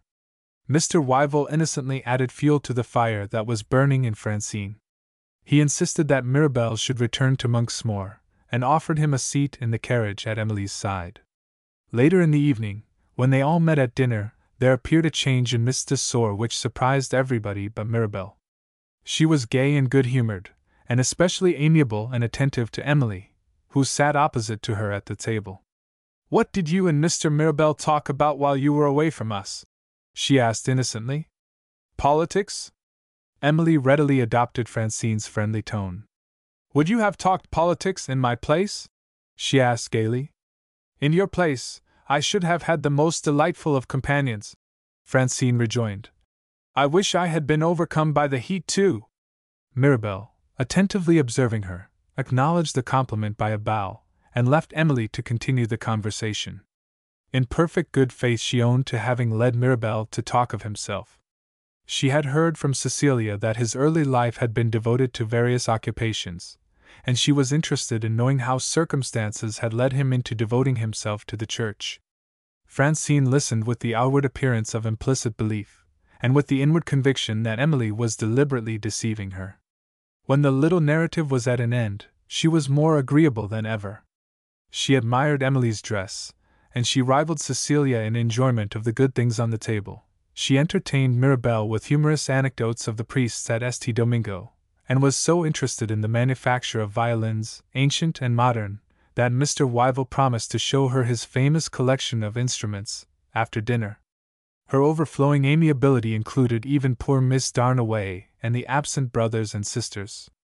She heard with flattering sympathy how they had been ill and had got well again, what amusing tricks they played, what alarming accidents happened to them, and how remarkably clever they were. Including, I do assure you, dear Miss de Sor, the baby only 10 months old. When the ladies rose to retire, Francine was, socially speaking, the heroine of the evening. While the violins were in course of exhibition, Mirabel found an opportunity of speaking to Emily unobserved. "Have you said or done anything to offend Miss de Sor?" he asked. "Nothing whatever," Emily declared, startled by the question. "What makes you think I have offended her?" "I have been trying to find a reason for the change in her," Mirabel answered. "Especially the change toward yourself." "Well? Well, she means mischief."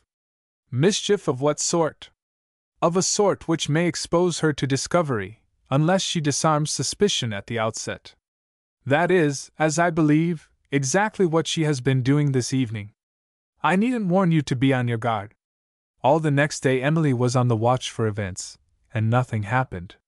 Not the slightest appearance of jealousy betrayed itself in Francine. She made no attempt to attract to herself the attentions of Mirabel, and she showed no hostility to Emily, either by word, look, or manner. The day after, an event occurred at Netherwoods. Alban Morris received an anonymous letter, addressed to him in these terms: "A certain young lady in whom you are supposed to be interested is forgetting you in your absence. If you are not mean enough to allow yourself to be supplanted by another man, join the party at Monksmoor before it is too late." Chapter 42. Cooking. The day after the political meeting was a day of departures, at the pleasant country house. Miss Darnaway was recalled to the nursery at home. The old squire who did justice to Mr. Wyville's port wine went away next, having guests to entertain at his own house. A far more serious loss followed. The 3 dancing men had engagements which drew them to new spheres of activity in other drawing-rooms. They said, with the same dreary grace of manner, "Very sorry to go." They drove to the railway, arrayed in the same perfect traveling suits of neutral tint, and they had but one difference of opinion among them. Each firmly believed that he was smoking the best cigar to be got in London. The morning after these departures would have been a dull morning indeed, but for the presence of Mirabel. When breakfast was over, the invalid Miss Julia established herself on the sofa with a novel. Her father retired to the other end of the house, and profaned the art of music on music's most expressive instrument. Left with Emily, Cecilia, and Francine, Mirabel made one of his happy suggestions. "We are thrown on our own resources," he said. "Let us distinguish ourselves by inventing some entirely new amusement for the day. You young ladies shall sit in council, and I will be secretary." He turned to Cecilia. "The meeting waits to hear the mistress of the house." Modest Cecilia appealed to her school friends for help, addressing herself in the first instance, by the secretary's advice, to Francine, as the eldest. They all noticed another change in this variable young person. She was silent and subdued, and she said wearily, "I don't care what we do, shall we go out riding?" The unanswerable objection to riding as a form of amusement was that it had been more than once tried already. Something clever and surprising was anticipated from Emily when it came to her turn. She, too, disappointed expectation. "Let us sit under the trees," was all that she could suggest. "And ask Mr. Mirabel to tell us a story?" Mirabel laid down his pen and took it on himself to reject this proposal. "Remember," he remonstrated, "that I have an interest in the diversions of the day. You can't expect me to be amused by my own story. I appeal to Miss Wyville to invent a pleasure which will include the secretary." Cecilia blushed and looked uneasy. "I think I have got an idea," she announced, after some hesitation. "May I propose that we all go to the keeper's lodge?" There her courage failed her, and she hesitated again. Mirabel gravely registered the proposal, as far as it went. "What are we to do when we get to the keeper's lodge?" he inquired. "We are to ask the keeper's wife," Cecilia proceeded, "to lend us her kitchen." "To lend us her kitchen," Mirabel repeated. "And what are we to do in the kitchen?" Cecilia looked down at her pretty hands crossed on her lap, and answered softly, "Cook our own luncheon." Here was an entirely new amusement, in the most attractive sense of the words. Here was charming Cecilia's interest in the pleasures of the table so happily inspired, that the grateful meeting offered its tribute of applause, even including Francine. The members of the council were young, their daring digestions contemplated without fear the prospect of eating their own amateur cookery. The one question that troubled them now was what they were to cook. "I can make an omelette," Cecilia ventured to say. "If there is any cold chicken to be had," Emily added, "I undertake to follow the omelette with a mayonnaise. There are clergymen in the Church of England who are even clever enough to fry potatoes," Mirabel announced, "and I am one of them. What shall we have next? A pudding? Miss de Sor, can you make a pudding?" Francine exhibited another new side to her character, a diffident and humble side. "I am ashamed to say I don't know how to cook anything," she confessed. "You had better leave me out of it." But Cecilia was now in her element. Her plan of operations was wide enough even to include Francine. "You shall wash the lettuce, my dear, and stone the olives for Emily's mayonnaise. Don't be discouraged. You shall have a companion. We will send to the rectory for Miss Plym, the very person to chop parsley and shallot for my omelette. Oh, Emily, what a morning we are going to have!" Her lovely blue eyes sparkled with joy. She gave Emily a kiss which Mirabel must have been more or less than man not to have coveted. "I declare," cried Cecilia, completely losing her head, "I'm so excited, I don't know what to do with myself." Emily's intimate knowledge of her friend applied the right remedy. "You don't know what to do with yourself?" she repeated. "Have you no sense of duty? Give the cook your orders." Cecilia instantly recovered her presence of mind. She sat down at the writing table, and made out a list of eatable productions in the animal and vegetable world, in which every other word was underlined 2 or 3 times over. Her serious face was a sight to see, when she rang for the cook, and the two held a privy council in a corner.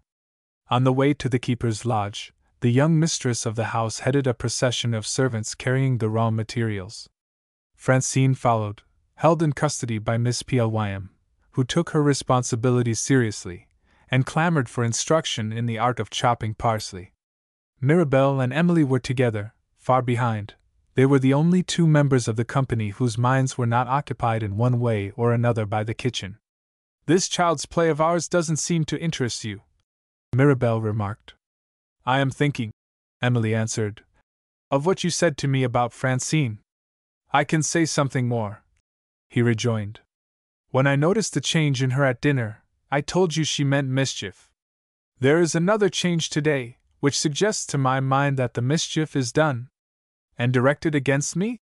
Emily asked. Mirabel made no direct reply. It was impossible for him to remind her that she had, no matter how innocently, exposed herself to the jealous hatred of Francine. Time will tell us what we don't know now, he replied evasively. You seem to have faith in time, Mr. Mirabel. The greatest faith. Time is the inveterate enemy of deceit. Sooner or later, every hidden thing is a thing doomed to discovery.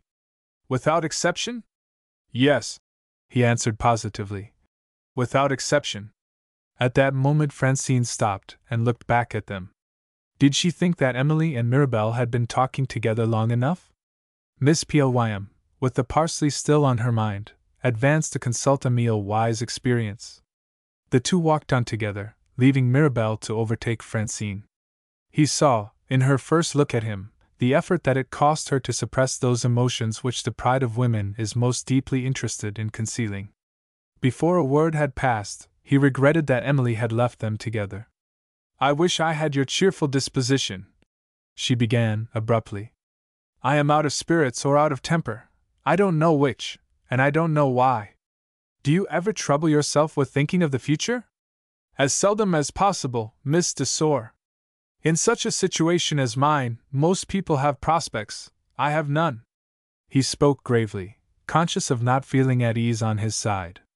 If he had been the most modest man that ever lived, he must have seen in Francine's face that she loved him. When they had first been presented to each other, she was still under the influence of the meanest instincts in her scheming and selfish nature. She had thought to herself, with my money to help him, that man's celebrity would do the rest. The best society in England would be glad to receive Mirabel's wife.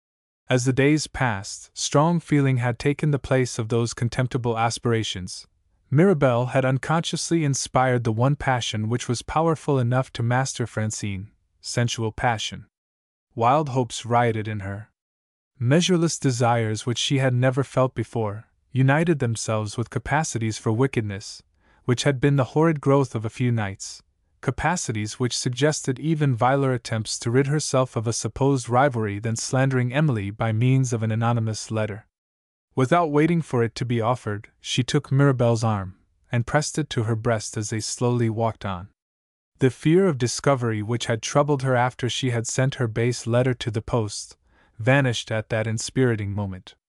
She bent her head near enough to him when he spoke to feel his breath on her face. There is a strange similarity, she said softly, between your position and mine. Is there anything cheering in my prospects? I am far away from home. My father and mother wouldn't care if they never saw me again. People talk about my money. What is the use of money to such a lonely wretch as I am? Suppose I write to London, and ask the lawyer if I may give it all away to some deserving person? Why not to you? My dear Miss de Sor! Is there anything wrong, Mr. Mirabel, in wishing that I could make you a prosperous man? You must not even talk of such a thing. How proud you are, she said submissively. Oh, I can't bear to think of you in that miserable village, a position so unworthy of your talents and your claims. And you tell me I must not talk about it. Would you have said that to Emily, if she was as anxious as I am to see you in your right place in the world? I should have answered her exactly as I have answered you. She will never embarrass you, Mr. Mirabel, by being as sincere as I am. Emily can keep her own secrets. Is she to blame for doing that? It depends on your feeling for her. What feeling do you mean? Suppose you heard she was engaged to be married? Francine suggested. Mirabel's manner, studiously cold and formal thus far, altered on a sudden. He looked with unconcealed anxiety at Francine. Do you say that seriously? He asked. I said suppose. I don't exactly know that she is engaged. What do you know? Oh, how interested you are in Emily! She is admired by some people. Are you one of them? Mirabel's experience of women warned him to try silence as a means of provoking her into speaking plainly. The experiment succeeded. Francine returned to the question that he had put to her, and abruptly answered it. You may believe me or not, as you like. I know of a man who is in love with her. He has had his opportunities, and he has made good use of them. Would you like to know who he is? I should like to know anything which you may wish to tell me, He did his best to make the reply in a tone of commonplace politeness, and he might have succeeded in deceiving a man. The woman's quicker ear told her that he was angry. Francine took the full advantage of that change in her favor. "I am afraid your good opinion of Emily will be shaken," she quietly resumed, "when I tell you that she has encouraged a man who is only drawing master at a school. At the same time, a person in her circumstances, I mean she has no money, ought not to be very hard to please. Of course she has never spoken to you of Mr. Alban Morris?" "Not that I remember." Only 4 words, but they satisfied Francine. The one thing wanting to complete the obstacle which she had now placed in Emily's way was that Alban Morris should enter on the scene. He might hesitate, but if he was really fond of Emily, the anonymous letter would sooner or later bring him to Monksmoor. In the meantime, her object was gained. She dropped Mirabel's arm. "Here is the lodge," she said gaily. "I declare Cecilia has got an apron on already. Come and cook." Chapter 43. Sounding. Mirabel left Francine to enter the lodge by herself. His mind was disturbed. He felt the importance of gaining time for reflection before he and Emily met again. The keeper's garden was at the back of the lodge. Passing through the wicket gate, he found a little summer house at a turn in the path. Nobody was there. He went in and sat down. At intervals, he had even yet encouraged himself to underrate the true importance of the feeling which Emily had awakened in him. There was an end to all self-deception now. After what Francine had said to him, this shallow and frivolous man no longer resisted the all-absorbing influence of love. He shrank under the one terrible question that forced itself on his mind: had that jealous girl spoken the truth? In what process of investigation could he trust, to set this anxiety at rest? To apply openly to Emily would be to take a liberty, which Emily was the last person in the world to permit. In his recent intercourse with her he had felt more strongly than ever the importance of speaking with reserve. He had been scrupulously careful to take no unfair advantage of his opportunity.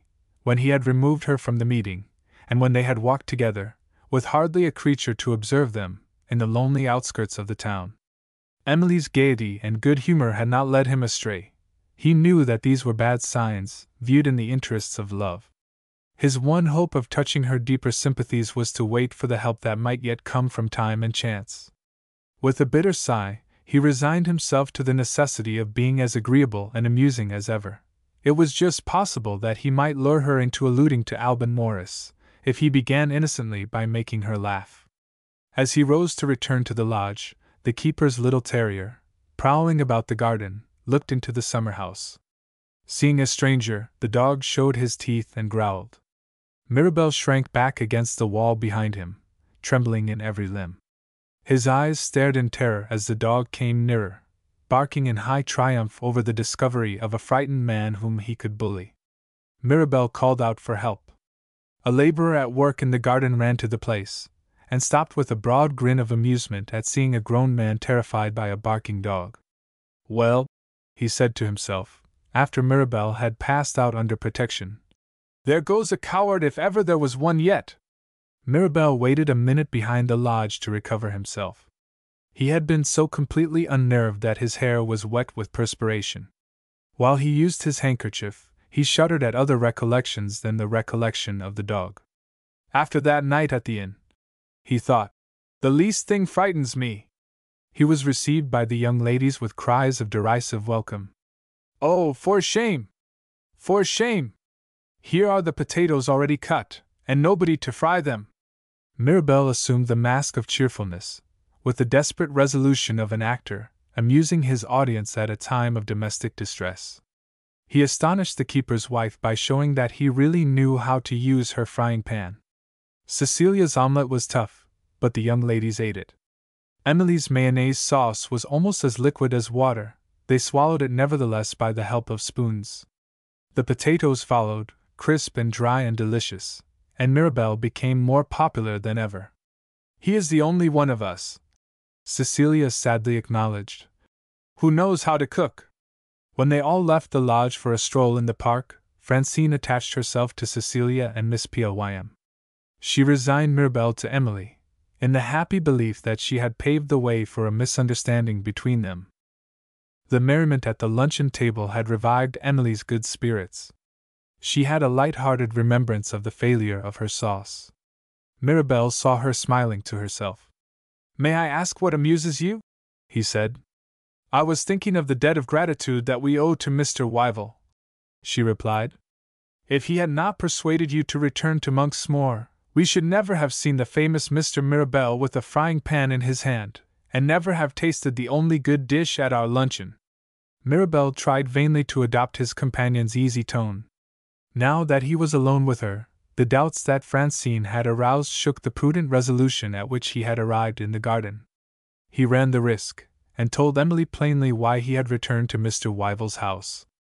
"Although I am sensible of our host's kindness," he answered, "I should have gone back to my parsonage, but for you." She declined to understand him seriously. "Then the affairs of your parish are neglected, and I am to blame," she said. "Am I the first man who has neglected his duties for your sake?" he asked. "I wonder whether the masters at school had the heart to report you when you neglected your lessons?" She thought of Alban, and betrayed herself by a heightened color. The moment after, she changed the subject. Mirabel could no longer resist the conclusion that Francine had told him the truth. "When do you leave us?" she inquired. "Tomorrow is Saturday. I must go back as usual." "And how will your deserted parish receive you?" He made a desperate effort to be as amusing as usual. "I am sure of preserving my popularity," he said, "while I have a cask in the cellar, and a few spare sixpences in my pocket. The public spirit of my parishioners asks for nothing but money and beer. Before I went to that wearisome meeting, I told my housekeeper that I was going to make a speech about reform. She didn't know what I meant. I explained that reform might increase the number of British citizens who had the right of voting at elections for Parliament. She brightened up directly. "Ah," she said, "I've heard my husband talk about elections. The more there are of them, he says, the more money he'll get for his vote. I'm all for reform. On my way out of the house, I tried the man who works in my garden on the same subject. He didn't look at the matter from the housekeeper's sanguine point of view. I don't deny that Parliament once gave me a good dinner for nothing at the public house," he admitted. "But that was years ago, and you'll excuse me, sir, I hear nothing of another dinner to come. It's a matter of opinion, of course. I don't myself believe in reform. There are specimens of the state of public spirit in our village." He paused. Emily was listening, but he had not succeeded in choosing a subject that amused her. He tried a topic more nearly connected with his own interests, the topic of the future. "Our good friend has asked me to prolong my visit, after Sunday's duties are over," he said. "I hope I shall find you here next week? Will the affairs of your parish allow you to come back?" Emily asked mischievously. "The affairs of my parish, if you force me to confess it, were only an excuse." "An excuse for what?" "An excuse for keeping away from Monksmoor, in the interests of my own tranquility. The experiment has failed. While you are here, I can't keep away." She still declined to understand him seriously. "Must I tell you in plain words that flattery is thrown away on me?" she said. "Flattery is not offered to you," he answered gravely. "I beg your pardon for having led to the mistake by talking of myself." Having appealed to her indulgence by that act of submission, he ventured on another distant allusion to the man whom he hated and feared. "Shall I meet any friends of yours?" he resumed, "when I return on Monday?" "What do you mean?" "I only meant to ask if Mr. Wyville expects any new guests?" As he put the question, Cecilia's voice was heard behind them, calling to Emily. They both turned round. Mr. Wyville had joined his daughter and her two friends. He advanced to meet Emily. "I have some news for you that you little expect," he said. "A telegram has just arrived from Netherwoods. Mr. Alban Morris has got leave of absence, and is coming here tomorrow." Chapter 44. Competing. Time at Monksmoor had advanced to the half hour before dinner, on Saturday evening. Cecilia and Francine, Mr. Wyville and Mirabel, were loitering in the conservatory. In the drawing-room, Emily had been considerately left alone with Alban. He had missed the early train from Netherwoods, but he had arrived in time to dress for dinner and to offer the necessary explanations. If it had been possible for Alban to allude to the anonymous letter, he might have owned that his first impulse had led him to destroy it, and to assert his confidence in Emily by refusing Mr. Wyville's invitation. But try as he might to forget them, the base words that he had read remained in his memory. Irritating him at the outset, they had ended in rousing his jealousy. Under that delusive influence, he persuaded himself that he had acted, in the first instance, without due consideration. It was surely his interest, it might even be his duty, to go to Mr. Wyville's house, and judge for himself. After some last wretched moments of hesitation, he had decided on effecting a compromise with his own better sense, by consulting Miss Ladd. That excellent lady did exactly what he had expected her to do. She made arrangements which granted him leave of absence, from the Saturday to the Tuesday following. The excuse which had served him, in telegraphing to Mr. Wyville, must now be repeated, in accounting for his unexpected appearance to Emily. "I found a person to take charge of my class," he said, "and I gladly availed myself of the opportunity of seeing you again." After observing him attentively, while he was speaking to her, Emily owned, with her customary frankness, that she had noticed something in his manner which left her not quite at her ease. "I wonder," she said, "if there is any foundation for a doubt that has troubled me?" To his unutterable relief, she at once explained what the doubt was. "I am afraid I offended you, in replying to your letter about Miss Jethro." In this case, Alban could enjoy the luxury of speaking unreservedly. He confessed that Emily's letter had disappointed him. "I expected you to answer me with less reserve," he replied, "and I began to think I had acted rashly in writing to you at all. When there is a better opportunity, I may have a word to say." He was apparently interrupted by something that he saw in the conservatory. Looking that way, Emily perceived that Mirabel was the object which had attracted Alban's attention. The vile anonymous letter was in his mind again. Without a preliminary word to prepare Emily, he suddenly changed the subject. "How do you like the clergyman?" he asked. "Very much indeed," she replied, without the slightest embarrassment. "Mr. Mirabel is clever and agreeable, and not at all spoiled by his success. I am sure," she said innocently, "you will like him too." Alban's face answered her unmistakably in the negative sense, but Emily's attention was drawn the other way by Francine.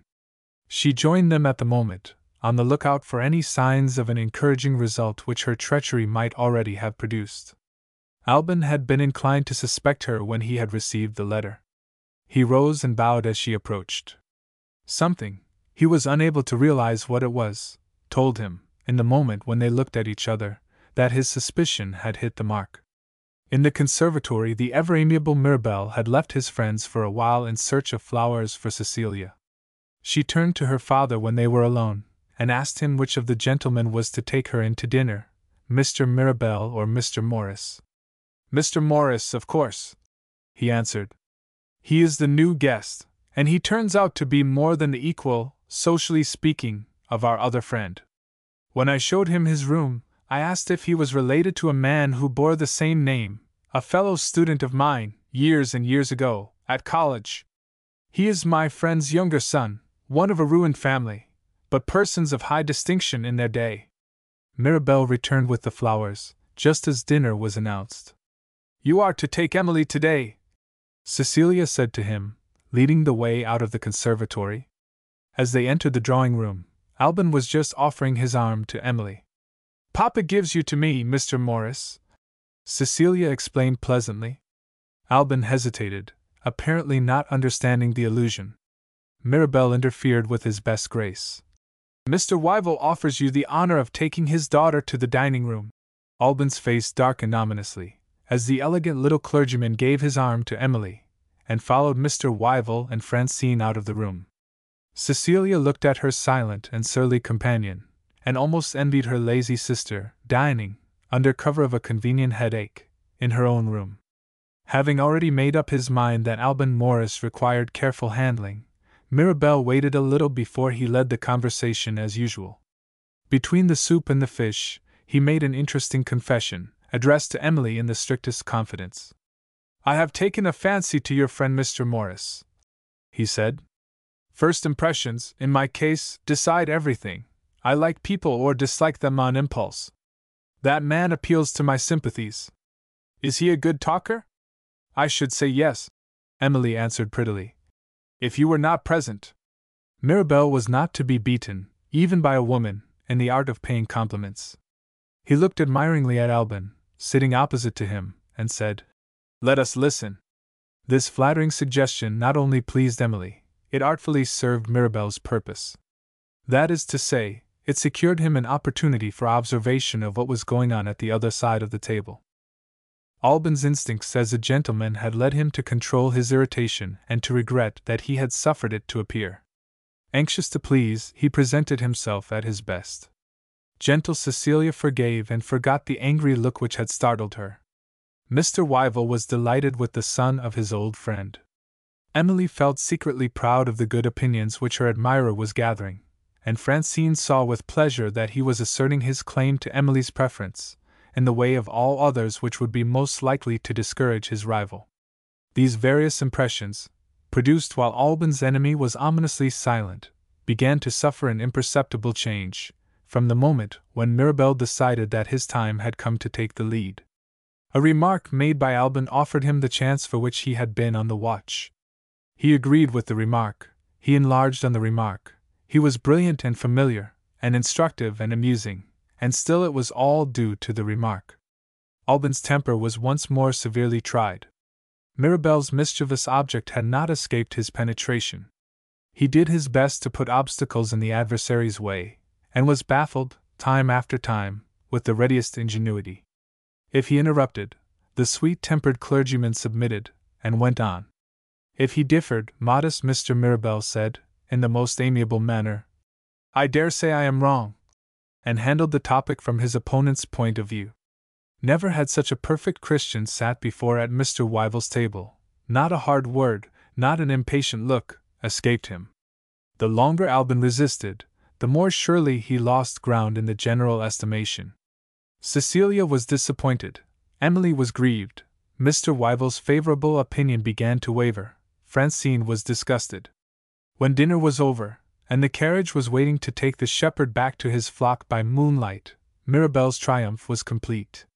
He had made Alban the innocent means of publicly exhibiting his perfect temper and perfect politeness, under their best and brightest aspect. So that day ended. Sunday promised to pass quietly, in the absence of Mirabel. The morning came, and it seemed doubtful whether the promise would be fulfilled. Francine had passed an uneasy night. No such encouraging result as she had anticipated had hitherto followed the appearance of Alban Morris at Monksmoor. He had clumsily allowed Mirabel to improve his position, while he had himself lost ground, in Emily's estimation. If this first disastrous consequence of the meeting between the two men was permitted to repeat itself on future occasions, Emily and Mirabel would be brought more closely together, and Alban himself would be the unhappy cause of it. Francine rose, on the Sunday morning, before the table was laid for breakfast, resolved to try the effect of a timely word of advice. Her bedroom was situated in the front of the house. The man she was looking for presently passed within her range of view from the window, on his way to take a morning walk in the park. She followed him immediately. "Good morning, Mr. Morris." He raised his hat and bowed, without speaking, and without looking at her. "We resemble each other in one particular," she proceeded graciously. "We both like to breathe the fresh air before breakfast." He said exactly what common politeness obliged him to say, and no more. He said, "Yes." Some girls might have been discouraged. Francine went on. "It is no fault of mine, Mr. Morris, that we have not been better friends. For some reason, into which I don't presume to inquire, you seem to distrust me. I really don't know what I have done to deserve it." "Are you sure of that?" he asked, eyeing her suddenly and searchingly as he spoke. Her hard face settled into a rigid look. Her eyes met his eyes with a stony, defiant stare. Now, for the first time, she knew that he suspected her of having written the anonymous letter. Every evil quality in her nature steadily defied him. A hardened old woman could not have sustained the shock of discovery with a more devilish composure than this girl displayed. "Perhaps you will explain yourself," she said. "I have explained myself," he answered. "Then I must be content," she rejoined, "to remain in the dark. I had intended, out of my regard for Emily, to suggest that you might, with advantage to yourself, and to interests that are very dear to you, be more careful in your behavior to Mr. Mirabel. Are you disposed to listen to me? Do you wish me to answer that question plainly, Miss de Sor? I insist on your answering it plainly. Then I am not disposed to listen to you. May I know why? Or am I to be left in the dark again? You are to be left, if you please, to your own ingenuity." Francine looked at him, with a malignant smile. "What of these days, Mr. Morris? I will deserve your confidence in my ingenuity." She said it, and went back to the house. This was the only element of disturbance that troubled the perfect tranquility of the day. What Francine had proposed to do, with the one idea of making Alban serve her purpose, was accomplished a few hours later by Emily's influence for good over the man who loved her. They passed the afternoon together uninterruptedly in the distant solitudes of the park. In the course of conversation, Emily found an opportunity of discreetly alluding to Mirabel. "You mustn't be jealous of our clever little friend," she said. "I like him and admire him, but you don't love him?" She smiled at the eager way in which Alban put the question. "There is no fear of that," she answered brightly. "Not even if you discovered that he loves you? Not even then? Are you content at last? Promise me not to be rude to Mr. Mirabel again. For his sake?" "No, for my sake. I don't like to see you place yourself at a disadvantage toward another man. I don't like you to disappoint me." The happiness of hearing her say those words transfigured him. The manly beauty of his earlier and happier years seemed to have returned to Alban. He took her hand. He was too agitated to speak. "You are forgetting Mr. Mirabel," she reminded him gently. "I will be all that is civil and kind to Mr. Mirabel. I will like him and admire him as you do. Oh, Emily, are you a little, only a very little, fond of me? I don't quite know. May I try to find out?" "How?" she asked. Her fair cheek was very near to him. The softly rising color on it said, "Answer me here," and he answered. Chapter 45. Mischief Making. On Monday, Mirabel made his appearance, and the demon of discord returned with him. Alban had employed the earlier part of the day in making a sketch in the park, intended as a little present for Emily. Presenting himself in the drawing-room, when his work was completed, he found Cecilia and Francine alone.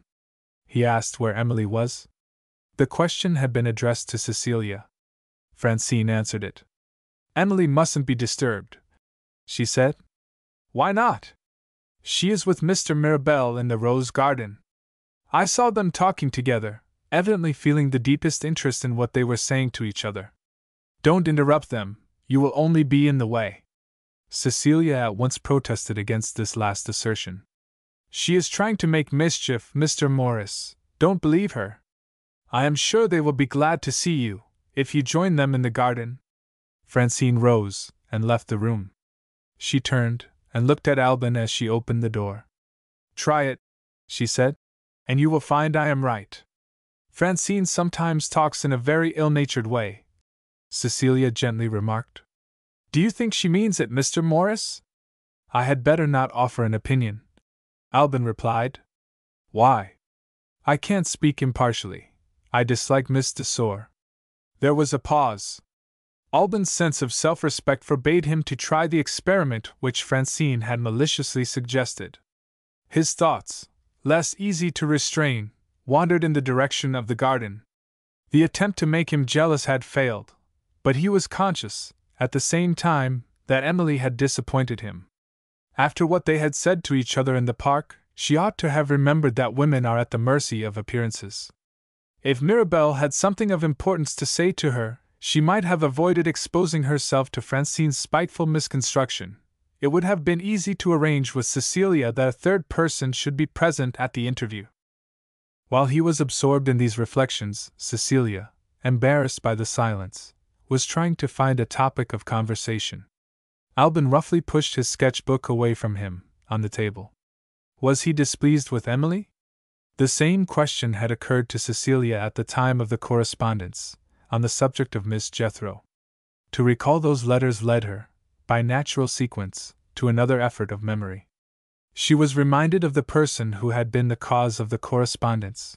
Her interest was revived in the mystery of Miss Jethro. "Has Emily told you that I have seen your letter?" she asked. He roused himself with a start. "I beg your pardon. What letter are you thinking of?" "I was thinking of the letter which mentions Miss Jethro's strange visit. Emily was so puzzled and so surprised that she showed it to me, and we both consulted my father." "Have you spoken to Emily about Miss Jethro?"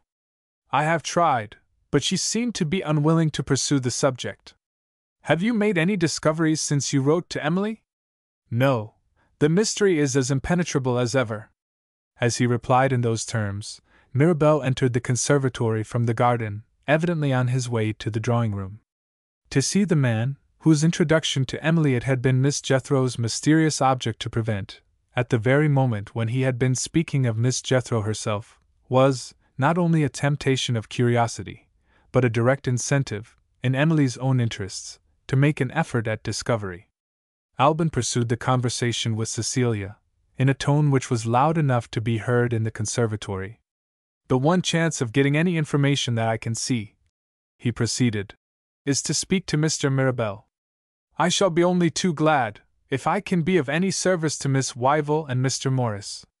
With those obliging words, Mirabel made a dramatic entry, and looked at Cecilia with his irresistible smile. Startled by his sudden appearance, she unconsciously assisted Alban's design.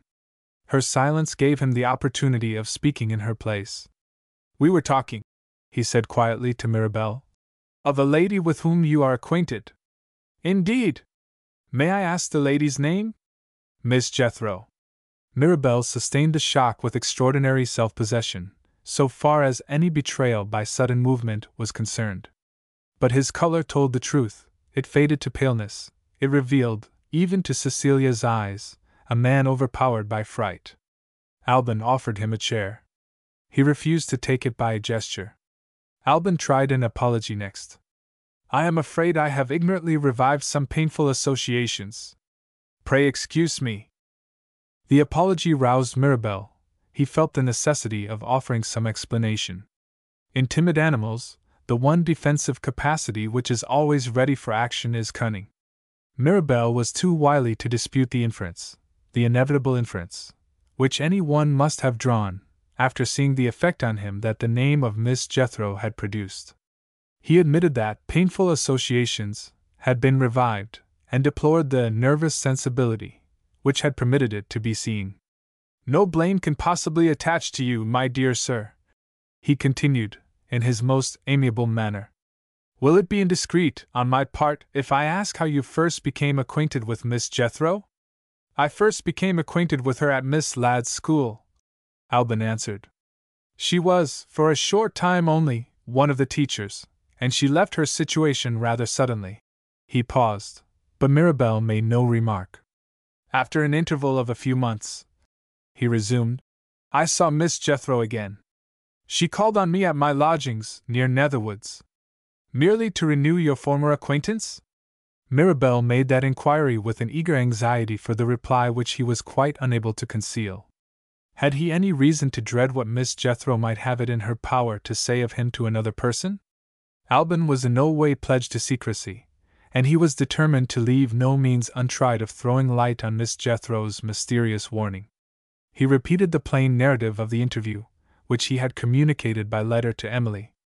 Mirabel listened without making any remark. "After what I have told you, can you give me no explanation?" Alban asked. "I am quite unable, Mr. Morris, to help you." Was he lying? Or speaking the truth? The impression produced on Alban was that he had spoken the truth. Women are never so ready as men to resign themselves to the disappointment of their hopes. Cecilia, silently listening up to this time, now ventured to speak, animated by her sisterly interest in Emily. "Can you not tell us," she said to Mirabel, "why Miss Jethro tried to prevent Emily Brown from meeting you here?" I know no more of her motive than you do, Mirabel replied. Alban interposed. Miss Jethro left me, he said, with the intention, quite openly expressed, of trying to prevent you from accepting Mr. Wyville's invitation. Did she make the attempt? Mirabel admitted that she had made the attempt.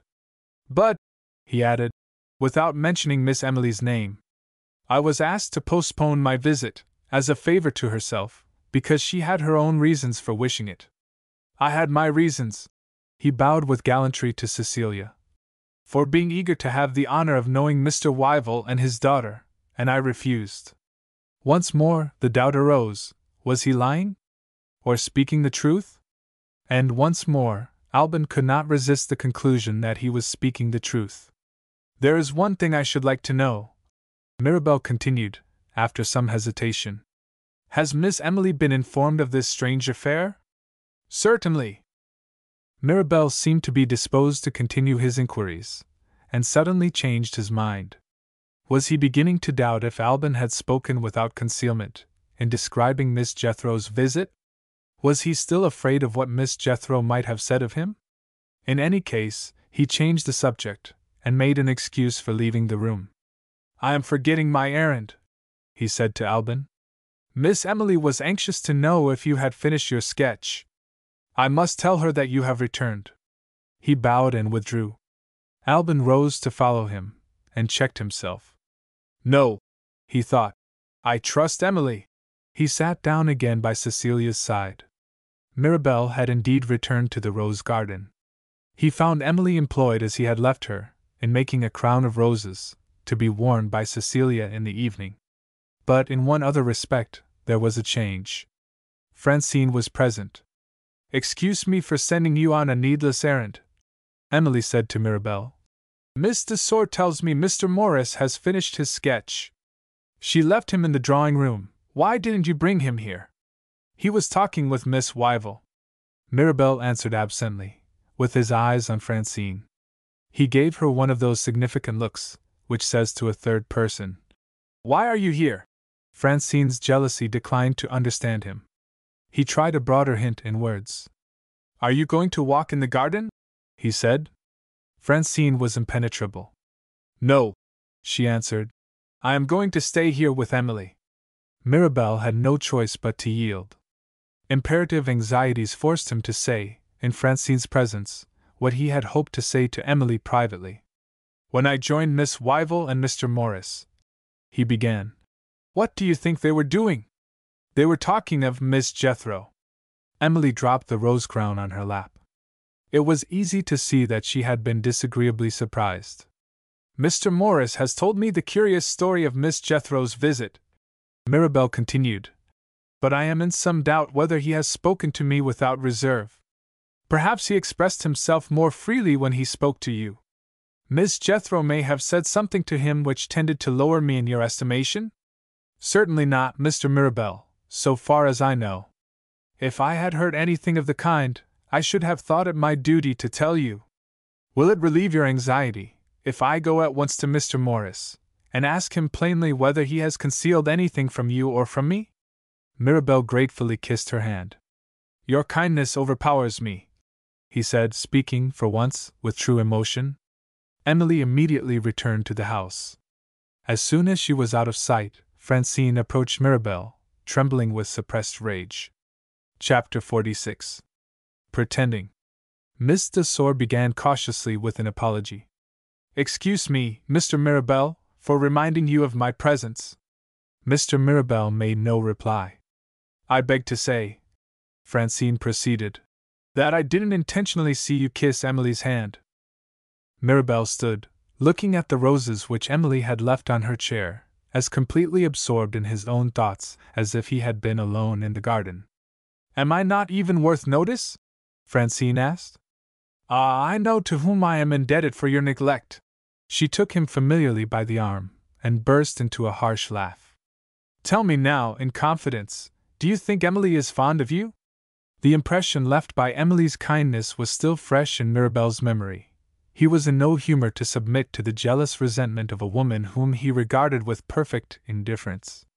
Through the varnish of politeness which overlaid his manner, there rose to the surface the underlying insolence, hidden, on all ordinary occasions, from all human eyes. He answered Francine, mercilessly answered her, at last. "It is the dearest hope of my life that she may be fond of me," he said. Francine dropped his arm. "And fortune favors your hopes," she added, with an ironical assumption of interest in Mirabel's prospects. "When Mr. Morris leaves us tomorrow, he removes the only obstacle you have to fear. Am I right?" "No, you are wrong." "In what way, if you please?" "In this way. I don't regard Mr. Morris as an obstacle. Emily is too delicate and too kind to hurt his feelings. She is not in love with him. There is no absorbing interest in her mind to divert her thoughts from me. She is idle and happy. She thoroughly enjoys her visit to this house, and I am associated with her enjoyment. There is my chance." He suddenly stopped. Listening to him thus far, unnaturally calm and cold, Francine now showed that she felt the lash of his contempt. A hideous smile passed slowly over her white face. It threatened the vengeance which knows no fear, no pity, no remorse, the vengeance of a jealous woman. Hysterical anger, furious language, Mirabel was prepared for. The smile frightened him. "Well," she said scornfully, "why don't you go on?" A bolder man might still have maintained the audacious position which he had assumed. Mirabel's faint heart shrank from it. He was eager to shelter himself under the first excuse that he could find. His ingenuity, paralyzed by his fears, was unable to invent anything new. He feebly availed himself of the commonplace trick of evasion which he had read of in novels, and seen in action on the stage. "Is it possible," he asked, with an overacted assumption of surprise, "that you think I am in earnest?" In the case of any other person, Francine would have instantly seen through that flimsy pretense. But the love which accepts the meanest crumbs of comfort that can be thrown to it, which fawns and grovels and deliberately deceives itself, in its own intensely selfish interests, was the love that burned in Francine's breast. The wretched girl believed Mirabel with such an ecstatic sense of belief that she trembled in every limb, and dropped into the nearest chair. "I was in earnest," she said faintly. "Didn't you see it?" He was perfectly shameless. He denied that he had seen it, in the most positive manner. "Upon my honor, I thought you were mystifying me, and I humored the joke." She sighed, and looking at him with an expression of tender reproach. "I wonder whether I can believe you," she said softly. "Indeed, you may believe me," he assured her. She hesitated, for the pleasure of hesitating. "I don't know. Emily is very much admired by some men. Why not by you?" "For the best of reasons," he answered. "She is poor, and I am poor. Those are facts which speak for themselves." "Yes, but Emily is bent on attracting you. She would marry you tomorrow if you asked her. Don't attempt to deny it. Besides, you kissed her hand." "Oh, Miss de Sor!" "Don't call me Miss de Sor. Call me Francine. I want to know why you kissed her hand." He humored her with inexhaustible servility. "Allow me to kiss your hand, Francine, and let me explain that kissing a lady's hand is only a form of thanking her for her kindness. You must own that Emily—" She interrupted him for the third time. "Emily?" she repeated. "Are you as familiar as that already? Does she call you Miles, when you are by yourselves? Is there any effort at fascination which this charming creature has left untried? She told you no doubt what a lonely life she leads in her poor little home?" Even Mirabel felt that he must not permit this to pass. "She has said nothing to me about herself," he answered. "What I know of her, I know from Mr. Wyville." "Oh, indeed! You asked Mr. Wyville about her family, of course? What did he say?" "He said she lost her mother when she was a child, and he told me her father had died suddenly, a few years since, of heart complaint." "Well, and what else? Never mind now. Here is somebody coming." The person was only one of the servants. Mirabel felt grateful to the man for interrupting them. Animated by sentiments of a precisely opposite nature, Francine spoke to him sharply. "What do you want here?" "A message, miss." "From whom?" "From Miss Brown." "For me?" "No, miss." He turned to Mirabel. Miss Brown wishes to speak to you, sir, if you are not engaged. Francine controlled herself until the man was out of hearing. Upon my word, this is too shameless, she declared indignantly. Emily can't leave you with me for 5 minutes, without wanting to see you again. If you go to her after all that you have said to me, she cried, threatening Mirabel with her outstretched hand, you are the meanest of men! He was the meanest of men. He carried out his cowardly submission to the last extremity. Only say what you wish me to do, he replied.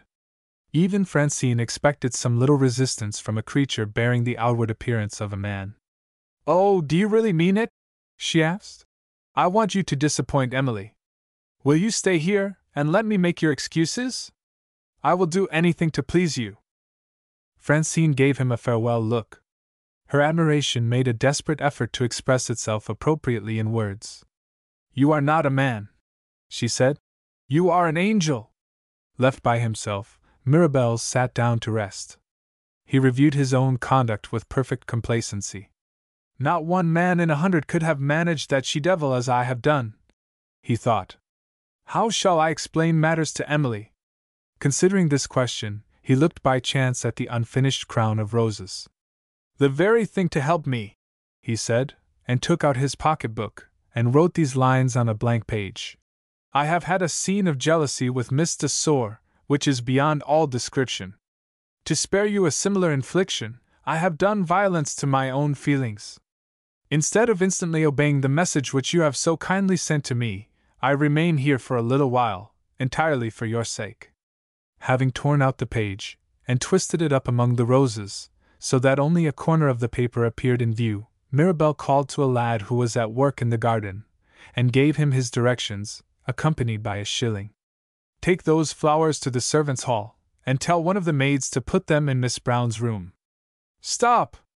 Which is the way to the fruit garden? The lad gave the necessary directions. Mirabel walked away slowly, with his hands in his pockets. His nerves had been shaken. He thought a little fruit might refresh him. Chapter 47. Debating. In the meanwhile, Emily had been true to her promise to relieve Mirabel's anxieties on the subject of Miss Jethro. Entering the drawing-room in search of Alban, she found him talking with Cecilia, and heard her own name mentioned as she opened the door. Here she is at last! Cecilia exclaimed. What in the world has kept you all this time in the rose garden? Has Mr. Mirabel been more interesting than usual? Alban asked gaily. Whatever sense of annoyance he might have felt in Emily's absence was forgotten the moment she appeared. All traces of trouble in his face vanished when they looked at each other. You shall judge for yourself, Emily replied with a smile. Mr. Mirabel has been speaking to me of a relative who is very dear to him, his sister. Cecilia was surprised. Why has he never spoken to us of his sister? She asked. It's a sad subject to speak of, my dear. His sister lives a life of suffering. She has been for years a prisoner in her room. He writes to her constantly. His letters from Monksmoor have interested her, poor soul. It seems he said something about me, and she has sent a kind message, inviting me to visit her one of these days. Do you understand it now, Cecilia? Of course I do. Tell me, is Mr. Mirabel's sister older or younger than he is? Older. Is she married? She is a widow. Does she live with her brother? Alban asked. Oh, no. She has her own house, far away in Northumberland. Is she near Sir Gervas Redwood? I fancy not. Her house is on the coast. Any children? Cecilia inquired. No, she is quite alone. Now, Cecilia, I have told you all I know, and I have something to say to Mr. Morris. No, you needn't leave us. It's a subject in which you are interested. A subject, she repeated, turning to Alban, which you may have noticed is not very agreeable to me. Miss Jethro? Alban guessed. Yes, Miss Jethro. Cecilia's curiosity instantly asserted itself. We have tried to get Mr. Mirabel to enlighten us, and tried in vain, she said. You are a favorite. Have you succeeded? I have made no attempt to succeed, Emily replied. My only object is to relieve Mr. Mirabel's anxiety. If I can, with your help, Mr. Morris. In what way can I help you? You mustn't be angry. Do I look angry? You look serious. It is a very simple thing. Mr. Mirabel is afraid that Miss Jethro may have said something disagreeable about him, which you might hesitate to repeat. Is he making himself uneasy without any reason? Without the slightest reason. I have concealed nothing from Mr. Mirabel. Thank you for the explanation. She turned to Cecilia. May I send one of the servants with a message?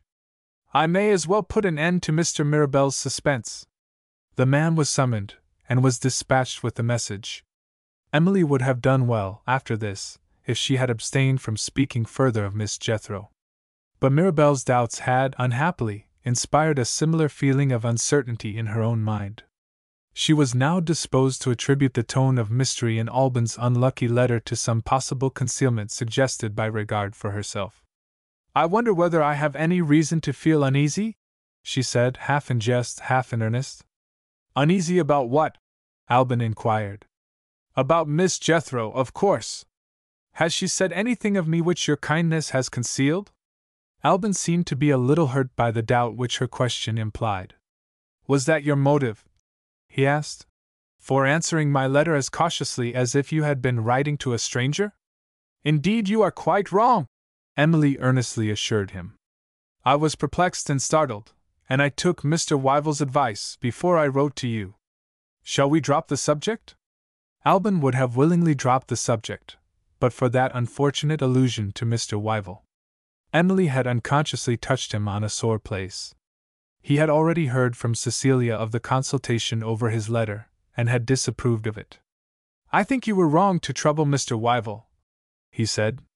The altered tone of his voice suggested to Emily that he would have spoken more severely, if Cecilia had not been in the room.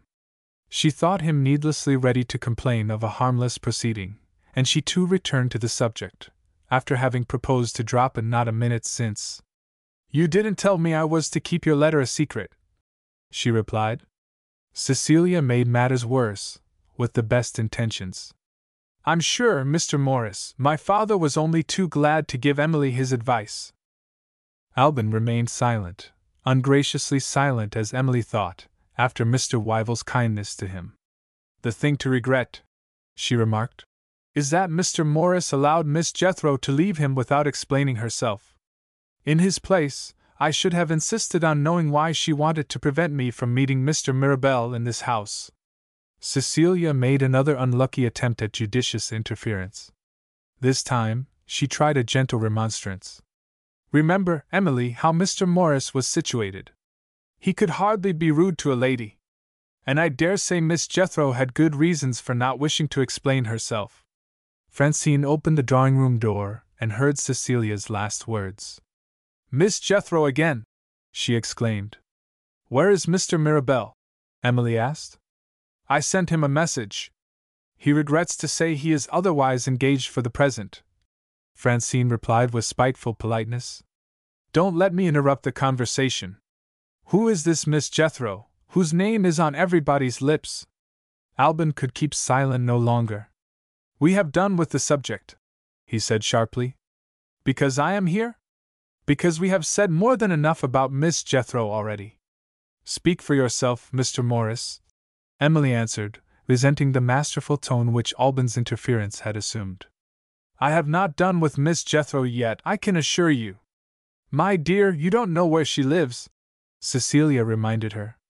Leave me to discover it, Emily answered hotly. Perhaps Mr. Mirabel knows. I shall ask Mr. Mirabel. I thought you would find a reason for returning to Mr. Mirabel, Francine remarked. Before Emily could reply, one of the maids entered the room with a wreath of roses in her hand. Mr. Mirabel sends you these flowers, miss, the woman said, addressing Emily. The boy told me they were to be taken to your room.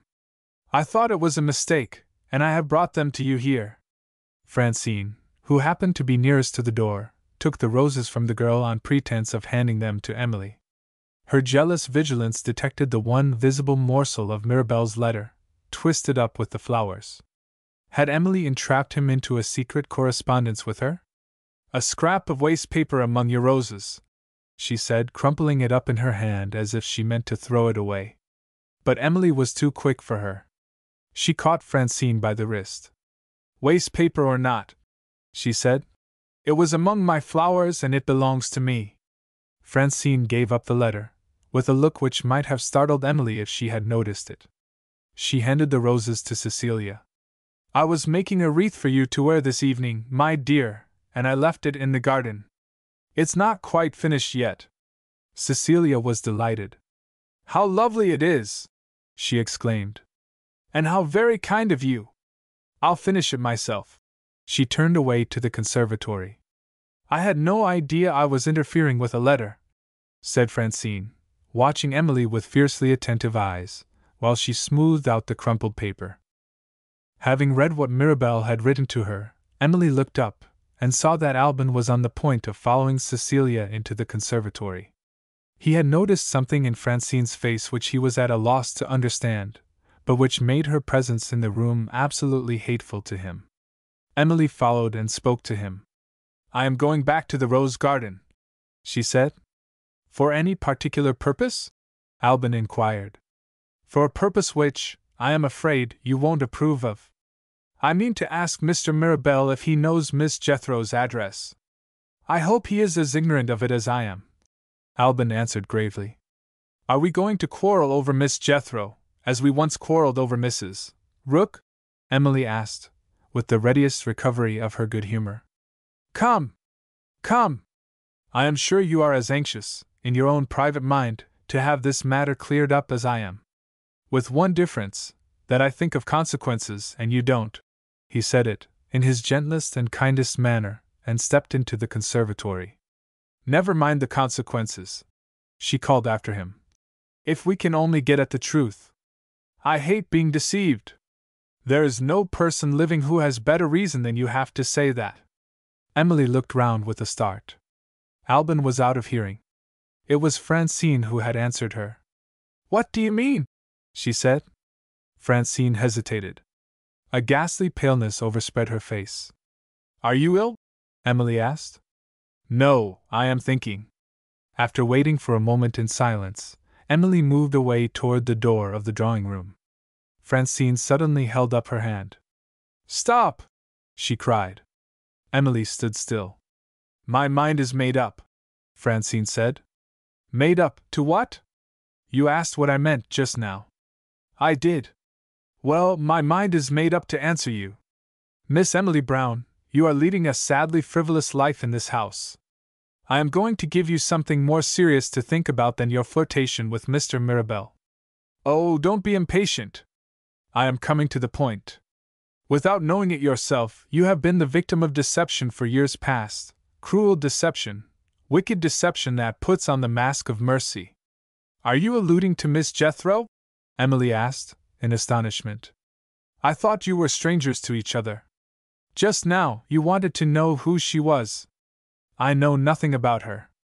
I care nothing about her. I am not thinking of Miss Jethro. Who are you thinking of? I am thinking, Francine answered, of your dead father. Chapter 48. Investigating. Having revived his sinking energies in the fruit garden, Mirabel seated himself under the shade of a tree, and reflected on the critical position in which he was placed by Francine's jealousy. If Miss de Sor continued to be Mr. Wyville's guest, there seemed to be no other choice before Mirabel than to leave Monksmoor, and to trust to a favorable reply to his sister's invitation for the free enjoyment of Emily's society under another roof. Try as he might, he could arrive at no more satisfactory conclusion than this. In his preoccupied state, time passed quickly. Nearly an hour had elapsed before he rose to return to the house. Entering the hall, he was startled by a cry of terror in a woman's voice, coming from the upper regions. At the same time Mr. Wyville, passing along the bedroom corridor after leaving the music-room, was confronted by his daughter, hurrying out of Emily's bedchamber in such a state of alarm that she could hardly speak. Gone! She cried, the moment she saw her father. Mr. Wyville took her in his arms and tried to compose her. Who has gone? He asked. Emily! Oh, Papa, Emily has left us. She has heard dreadful news, she told me so herself. What news? How did she hear it? I don't know how she heard it. I went back to the drawing room to show her my roses. Was she alone? Yes. She frightened me, she seemed quite wild. She said, "Let me be by myself, I shall have to go home." She kissed me, and ran up to her room. Oh, I am such a fool! Anybody else would have taken care not to lose sight of her. How long did you leave her by herself? I can't say. I thought I would go and tell you. And then I got anxious about her, and knocked at her door, and looked into the room. Gone! Gone! Mr. Wyville rang the bell and confided Cecilia to the care of her maid. Mirabel had already joined him in the corridor. They went downstairs together and consulted with Albin. He volunteered to make immediate inquiries at the railway station. Mr. Wyville followed him, as far as the lodge gate which opened on the highroad, while Mirabel went to a second gate, at the opposite extremity of the park. Mr. Wyville obtained the first news of Emily. The lodge keeper had seen her pass him, on her way out of the park, in the greatest haste. He had called after her, "Anything wrong, miss?" and had received no reply. Asked what time had elapsed since this had happened, he was too confused to be able to answer with any certainty. He knew that she had taken the road which led to the station, and he knew no more. Mr. Wyville and Mirabel met again at the house, and instituted an examination of the servants. No further discoveries were made. The question which occurred to everybody was suggested by the words which Cecilia had repeated to her father. Emily had said she had heard dreadful news. How had that news reached her? The one postal delivery at Monk's Moor was in the morning. Had any special messenger arrived, with a letter for Emily? The servants were absolutely certain that no such person had entered the house. The one remaining conclusion suggested that somebody must have communicated the evil tidings by word of mouth. But here again no evidence was to be obtained. No visitor had called during the day, and no new guests had arrived. Investigation was completely baffled. Albin returned from the railway, with news of the fugitive. He had reached the station, some time after the departure of the London train. The clerk at the office recognized his description of Emily, and stated that she had taken her ticket for London. The station master had opened the carriage door for her, and had noticed that the young lady appeared to be very much agitated. This information obtained, Albin had dispatched a telegram to Emily, in Cecilia's name. "Pray send us a few words to relieve our anxiety, and let us know if we can be of any service to you."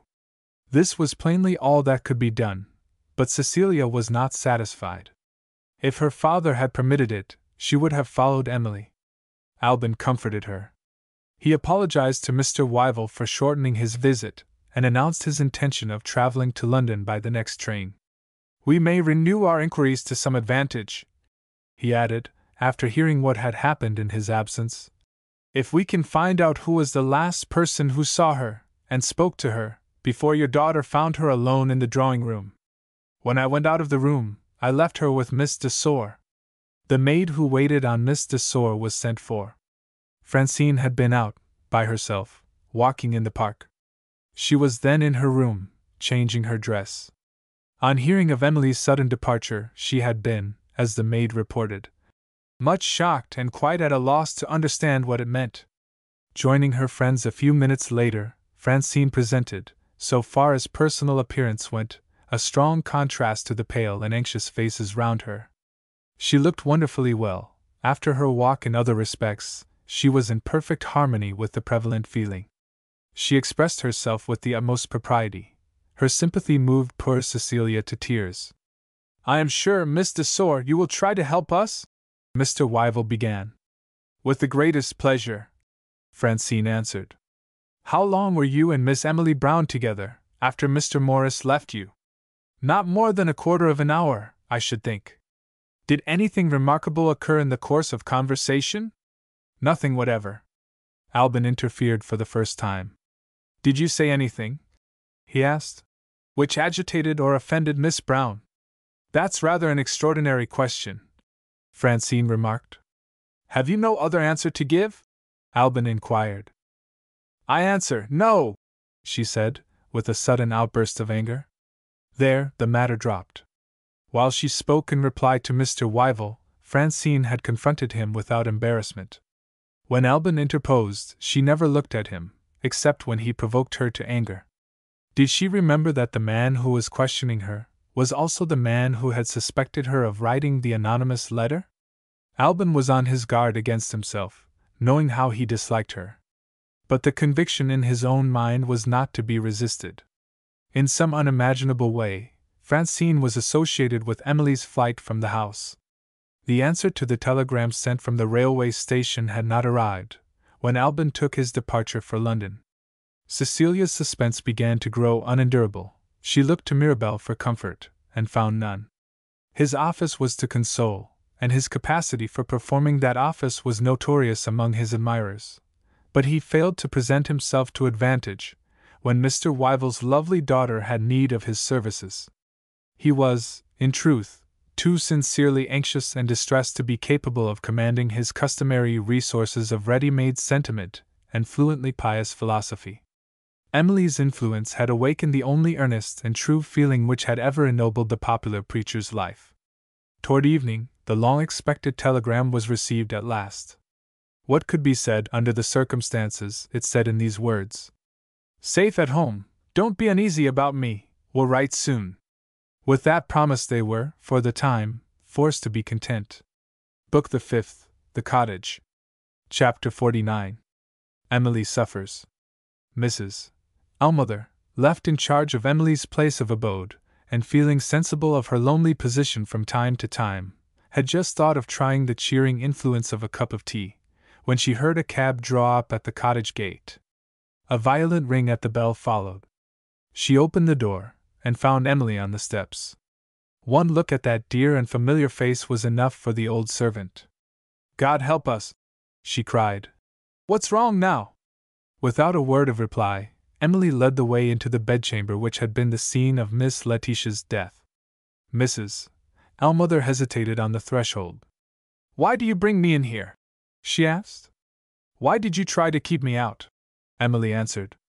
"When did I try to keep you out, miss?" "When I came home from school, to nurse my aunt." "Ah, you remember now! Is it true, I ask you here, where your old mistress died, is it true that my aunt deceived me about my father's death? And that you knew it?" There was dead silence. Mrs. Ellmother trembled horribly, her lips dropped apart, her eyes wandered round the room with a stare of idiotic terror. "Is it her ghost tells you that?" she whispered. "Where is her ghost?" "The room whirls round and round, miss, and the air sings in my ears." Emily sprang forward to support her. She staggered to a chair, and lifted her great bony hands in wild entreaty. "Don't frighten me," she said.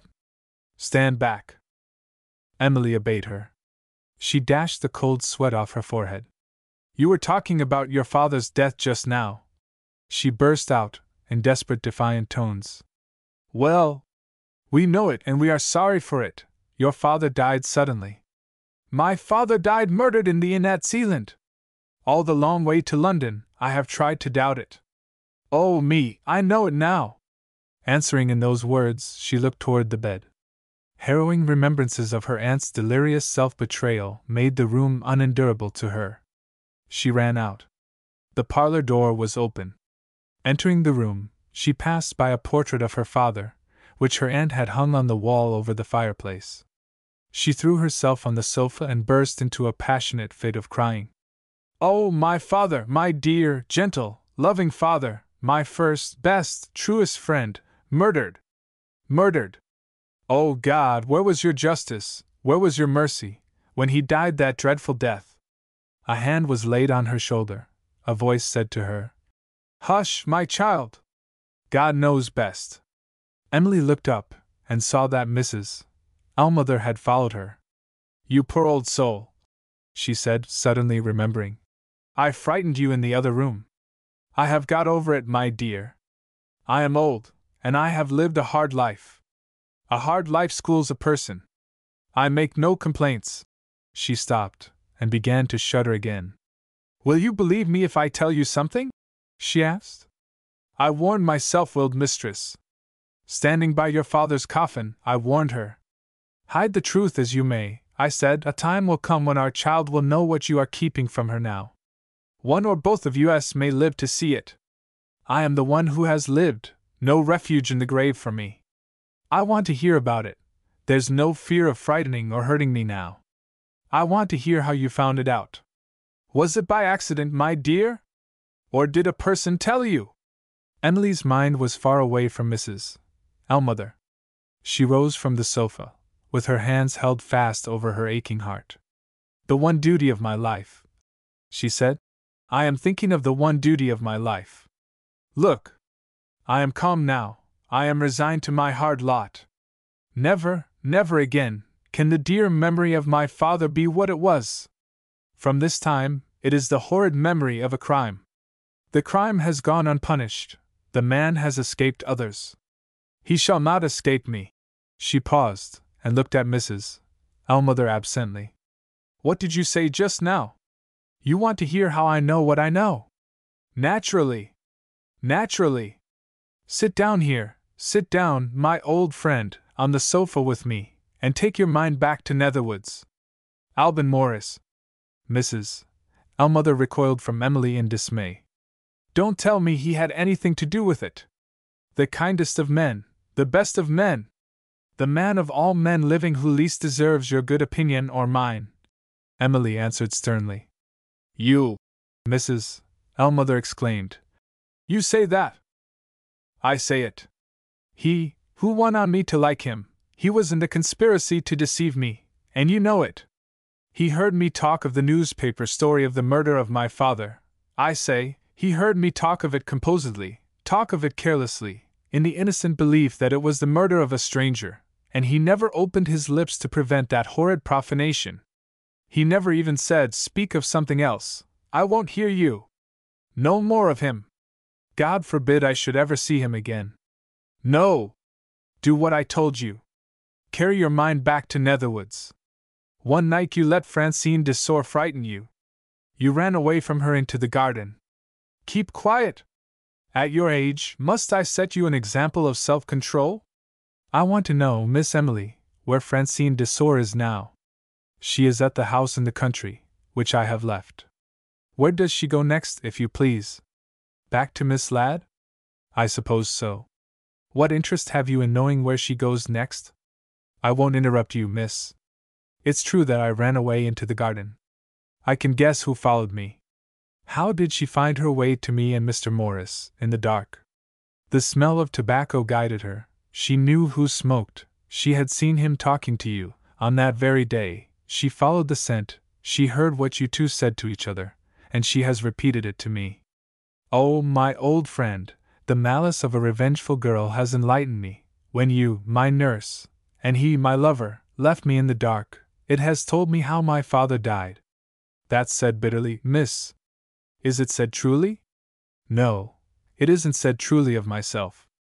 God knows you would never have been kept in the dark, if your Anne had listened to me. I begged and prayed. I went down on my knees to her. I warned her, as I told you just now. Must I tell you what a headstrong woman Miss Letitia was? She insisted. She put the choice before me of leaving her at once and forever, or giving in. I wouldn't have given in to any other creature on the face of this earth. I am obstinate, as you have often told me. Well, your aunt's obstinacy beat mine. I was too fond of her to say no. Besides, if you ask me who was to blame in the first place, I tell you it wasn't your aunt. She was frightened into it. Who frightened her? Your godfather, the great London surgeon, he who was visiting in our house at the time. Sir Richard? Yes, Sir Richard. He said he wouldn't answer for the consequences, in the delicate state of your health, if we told you the truth. Ah, he had it all his own way after that. He went with Miss Letitia to the inquest. He won over the coroner and the newspaper men to his will. He kept your aunt's name out of the papers. He took charge of the coffin. He hired the undertaker and his men, strangers from London. He wrote the certificate. Who but he? Everybody was cap in hand to the famous man. Surely, the servants and the neighbors asked questions? Hundreds of questions. What did that matter to Sir Richard? They were like so many children in his hands. And, mind you, the luck helped him. To begin with, there was the common name. Who was to pick out your poor father among the thousands of James Browns? Then, again, the house and lands went to the male heir, as they called him, the man your father quarreled with in the bygone time. He brought his own establishment with him. Long before you got back from the friends you were staying with, don't you remember it? We had cleared out of the house. We were miles and miles away, and the old servants were scattered abroad, finding new situations wherever they could. How could you suspect us? We had nothing to fear in that way, but my conscience pricked me. I made another attempt to prevail on Miss Letitia, when you had recovered your health. I said, there's no fear of a relapse now. Break it to her gently, but tell her the truth. No! Your aunt was too fond of you. She daunted me with dreadful fits of crying when I tried to persuade her. And that wasn't the worst of it. She bade me remember what an excitable man your father was. She reminded me that the misery of your mother's death laid him low with brain fever. She said, Emily takes after her father. I have heard you say it yourself. She has his constitution and his sensitive nerves. Don't you know how she loved him? How she talks of him to this day? Who can tell, if we are not careful, what dreadful mischief we may do? That was how my mistress worked on me. I got infected with her fears. It was as if I had caught an infection of disease. Oh, my dear, blame me if it must be, but don't forget how I have suffered for it since. I was driven away from my dying mistress, in terror of what she might say, while you were watching at her bedside. I have lived in fear of what you might ask me, and have longed to go back to you, and have not had the courage to do it. Look at me now! The poor woman tried to take out her handkerchief. Her quivering hand helplessly entangled itself in her dress. I can't even dry my eyes, she said faintly. Try to forgive me, miss. Emily put her arms round the old nurse's neck. It is you, she said sadly, who must forgive me. For a while they were silent. Through the window that was open to the little garden came the one sound that could be heard, the gentle trembling of leaves in the evening wind. The silence was harshly broken by the bell at the cottage door. They both started. Emily's heart beat fast. Who can it be? She said. Mrs. Ellmother rose. Shall I say you can't see anybody? She asked, before leaving the room. Yes. Yes. Emily heard the door opened, heard low voices in the passage. There was a momentary interval. Then Mrs. Ellmother returned. She said nothing. Emily spoke to her. Is it a visitor? Yes. Have you said I can't see anybody? I couldn't say it. Why not? Don't be hard on him, my dear. It's Mr. Alban Morris. Chapter 50. Miss Ladd Advises. Mrs. Ellmother sat by the dying embers of the kitchen fire, thinking over the events of the day in perplexity and distress. She had waited at the cottage door for a friendly word with Alban, after he had left Emily. The stern despair in his face warned her to let him go in silence. She had looked into the parlor next. Pale and cold, Emily lay on the sofa, sunk in helpless depression of body and mind. Don't speak to me, she whispered. I am quite worn out. It was but too plain that the view of Alban's conduct which she had already expressed was the view to which she had adhered at the interview between them. They had parted in grief, perhaps in anger, perhaps forever. Mrs. Ellmother lifted Emily in compassionate silence, and carried her upstairs, and waited by her until she slept. In the still hours of the night, the thoughts of the faithful old servant, dwelling for a while on past and present, advanced, by slow degrees, to consideration of the doubtful future. Measuring, to the best of her ability, the responsibility which had fallen on her, she felt that it was more than she could bear, or ought to bear, alone. To whom could she look for help? The gentlefolks at Monksmoor were strangers to her. Dr. Alday was near at hand, but Emily had said, Don't send for him, he will torment me with questions, and I want to keep my mind quiet, if I can.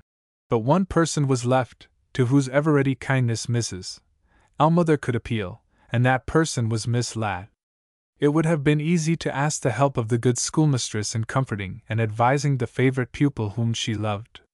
But Mrs. Ellmother had another object in view. She was determined that the cold-blooded cruelty of Emily's treacherous friend should not be allowed to triumph with impunity.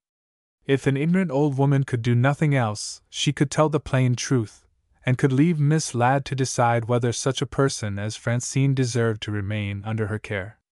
To feel justified in taking this step was one thing, to put it all clearly in writing was another. After vainly making the attempt overnight, Mrs. Ellmother tore up her letter, and communicated with Miss Ladd by means of a telegraphic message in the morning. Miss Emily is in great distress. I must not leave her. I have something besides to say to you which cannot be put into a letter. Will you please come to us? Later in the forenoon, Mrs. Ellmother was called to the door by the arrival of a visitor.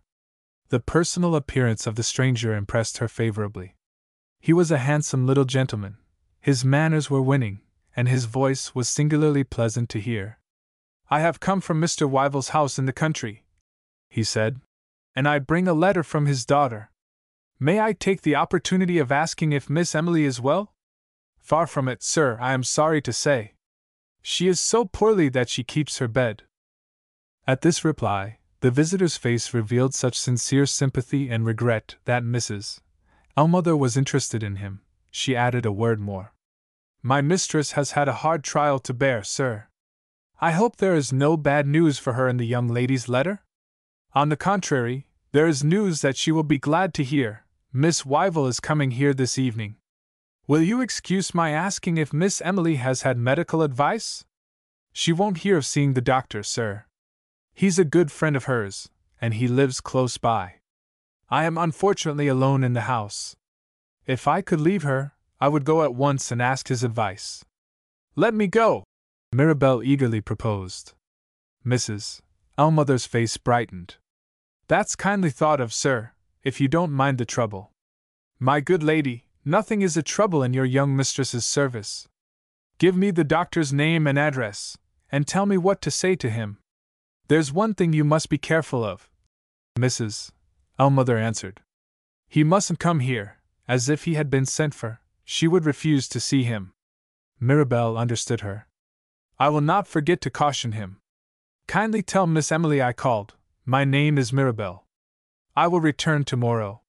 He hastened away on his errand, only to find that he had arrived too late. Dr. Alday had left London, called away to a serious case of illness. He was not expected to get back until late in the afternoon. Mirabelle left a message, saying that he would return in the evening.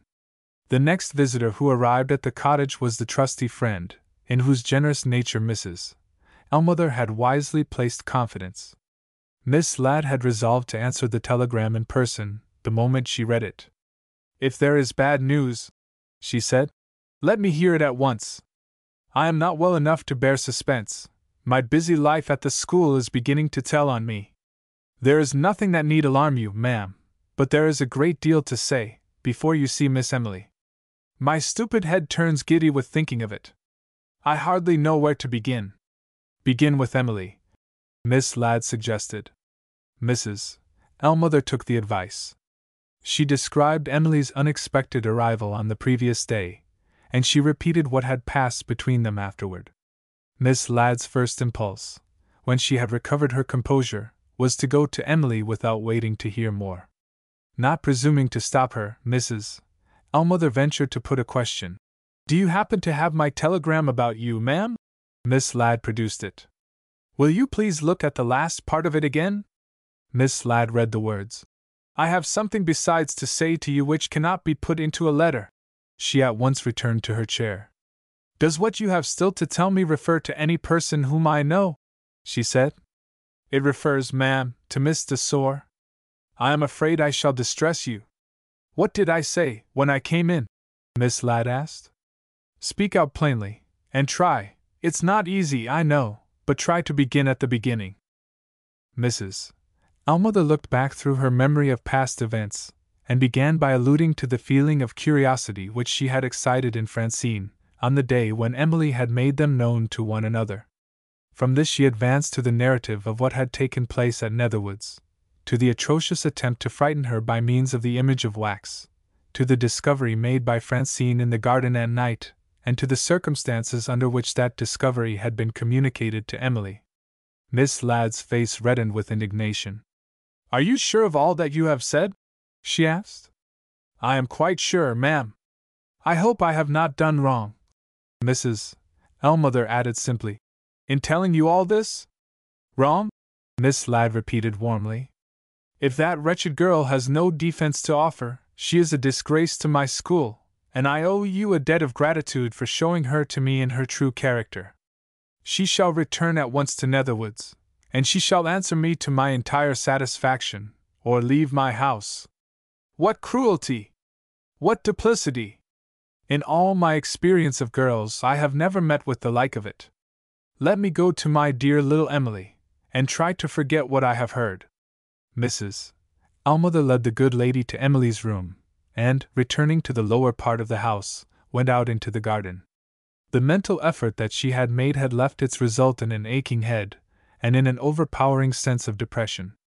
"A mouthful of fresh air will revive me," she thought. The front garden and back garden at the cottage communicated with each other. Walking slowly round and round, Mrs. Ellmother heard footsteps on the road outside, which stopped at the gate. She looked through the grating, and discovered Alban Morris. "Come in, sir," she said, rejoiced to see him. He obeyed in silence. The full view of his face shocked Mrs. Ellmother. Never in her experience of the friend who had been so kind to her at Netherwoods had he looked so old and so haggard as he looked now. "Oh, Mr. Alban, I see how she has distressed you. Don't take her at her word. Keep a good heart, sir. Young girls are never long together of the same mind." Alban gave her his hand. "I mustn't speak about it," he said. "Silence helps me to bear my misfortune as becomes a man. I have had some hard blows in my time. They don't seem to have blunted my sense of feeling as I thought they had. Thank God, she doesn't know how she has made me suffer. I want to ask her pardon for having forgotten myself yesterday. I spoke roughly to her, at one time. No, I won't intrude on her. I have said I am sorry in writing. Do you mind giving it to her? Goodbye, and thank you. I mustn't stay longer. Miss Ladd expects me at Netherwoods." "Miss Ladd is in the house, sir, at this moment." "Here, in London?" "Upstairs, with Miss Emily." "Upstairs? Is Emily ill?" "She is getting better, sir." "Would you like to see Miss Ladd?" "I should indeed. I have something to say to her, and time is of importance to me. May I wait in the garden?" "Why not in the parlor, sir? The parlor reminds me of happier days. In time, I may have courage enough to look at the room again. Not now. If she doesn't make it up with that good man," Mrs. Ellmother thought, on her way back to the house. "My nurse child is what I have never believed her to be yet. She's a fool." In half an hour more, Miss Ladd joined Alban on the little plot of grass behind the cottage. "I bring Emily's reply to your letter," she said. "Read it, before you speak to me." Alban read it. "Don't suppose you have offended me, and be assured that I feel gratefully the tone in which your note is written. I try to write forbearingly on my side. I wish I could write acceptably as well. It is not to be done. I am as unable as ever to enter into your motives. You are not my relation. You were under no obligation of secrecy. You heard me speak ignorantly of the murder of my father, as if it had been the murder of a stranger, and yet you kept me, deliberately, cruelly kept me, deceived. The remembrance of it burns me like fire. I cannot, oh, Alban, I cannot restore you to the place in my estimation which you have lost. If you wish to help me to bear my trouble, I entreat you not to write to me again." Alban offered the letter silently to Miss Ladd. She signed to him to keep it. "I know what Emily has written," she said, "and I have told her what I now tell you. She is wrong, in every way wrong. It is the misfortune of her impetuous nature that she rushes to conclusions, and those conclusions once formed, she holds to them with all the strength of her character. In this matter, she has looked at her side of the question exclusively. She is blind to your side." "Not wilfully," Alban interposed. Miss Ladd looked at him with admiration. "You defend Emily?" she said. "I love her," Alban answered. Miss Ladd felt for him, as Mrs. Ellmother had felt for him. "Trust to time, Mr. Morris," she resumed. "The danger to be afraid of is the danger of some headlong action, on her part, in the interval. Who can say what the end may be, if she persists in her present way of thinking? There is something monstrous in a young girl declaring that it is her duty to pursue a murderer, and to bring him to justice. Don't you see it yourself?" Albin still defended Emily. "It seems to me to be a natural impulse," he said. "Natural and noble." "Noble!" Miss Ladd exclaimed. "Yes, for it grows out of the love which has not died with her father's death." "Then you encourage her?" "With my whole heart, if she would give me the opportunity. We won't pursue the subject, Mr. Morris. I am told by Mrs. Ellmother that you have something to say to me." "What is it?" "I have to ask you," Albin replied, "to let me resign my situation at Netherwoods." Miss Ladd was not only surprised, she was also, a very rare thing with her, inclined to be suspicious. After what he had said to Emily, it occurred to her that Albin might be meditating some desperate project, with the hope of recovering his lost place in her favor. "Have you heard of some better employment?" she asked.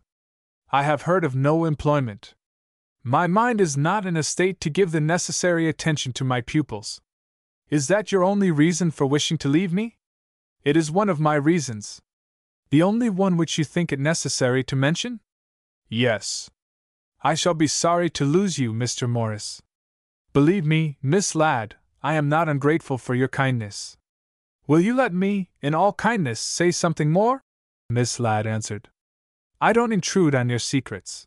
I only hope that you have no rash project in view." "I don't understand you, Miss Ladd." "Yes, Mr. Morris, you do." She shook hands with him, and went back to Emily. Chapter 51. The Doctor Sees. Albin returned to Netherwoods, to continue his services, until another master could be found to take his place. By a later train Miss Ladd followed him. Emily was too well aware of the importance of the mistress's presence to the well-being of the school, to permit her to remain at the cottage. It was understood that they were to correspond, and that Emily's room was waiting for her at Netherwoods, whenever she felt inclined to occupy it. Mrs. Ellmother made the tea, that evening, earlier than usual. Being alone again with Emily, it struck her that she might take advantage of her position to say a word in Albin's favor. She had chosen her time unfortunately. The moment she pronounced the name, Emily checked her by a look, and spoke of another person, that person being Miss Jethro. Mrs.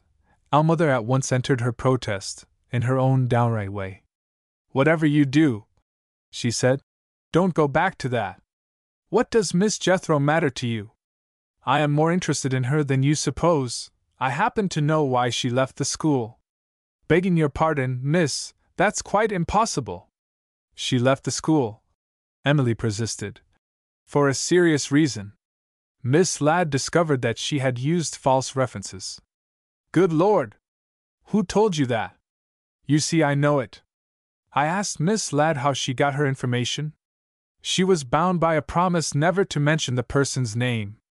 I didn't say it to her, but I may say it to you. I am afraid I have an idea of who the person was." "No," Mrs. Ellmother obstinately asserted. "You can't possibly know who it was.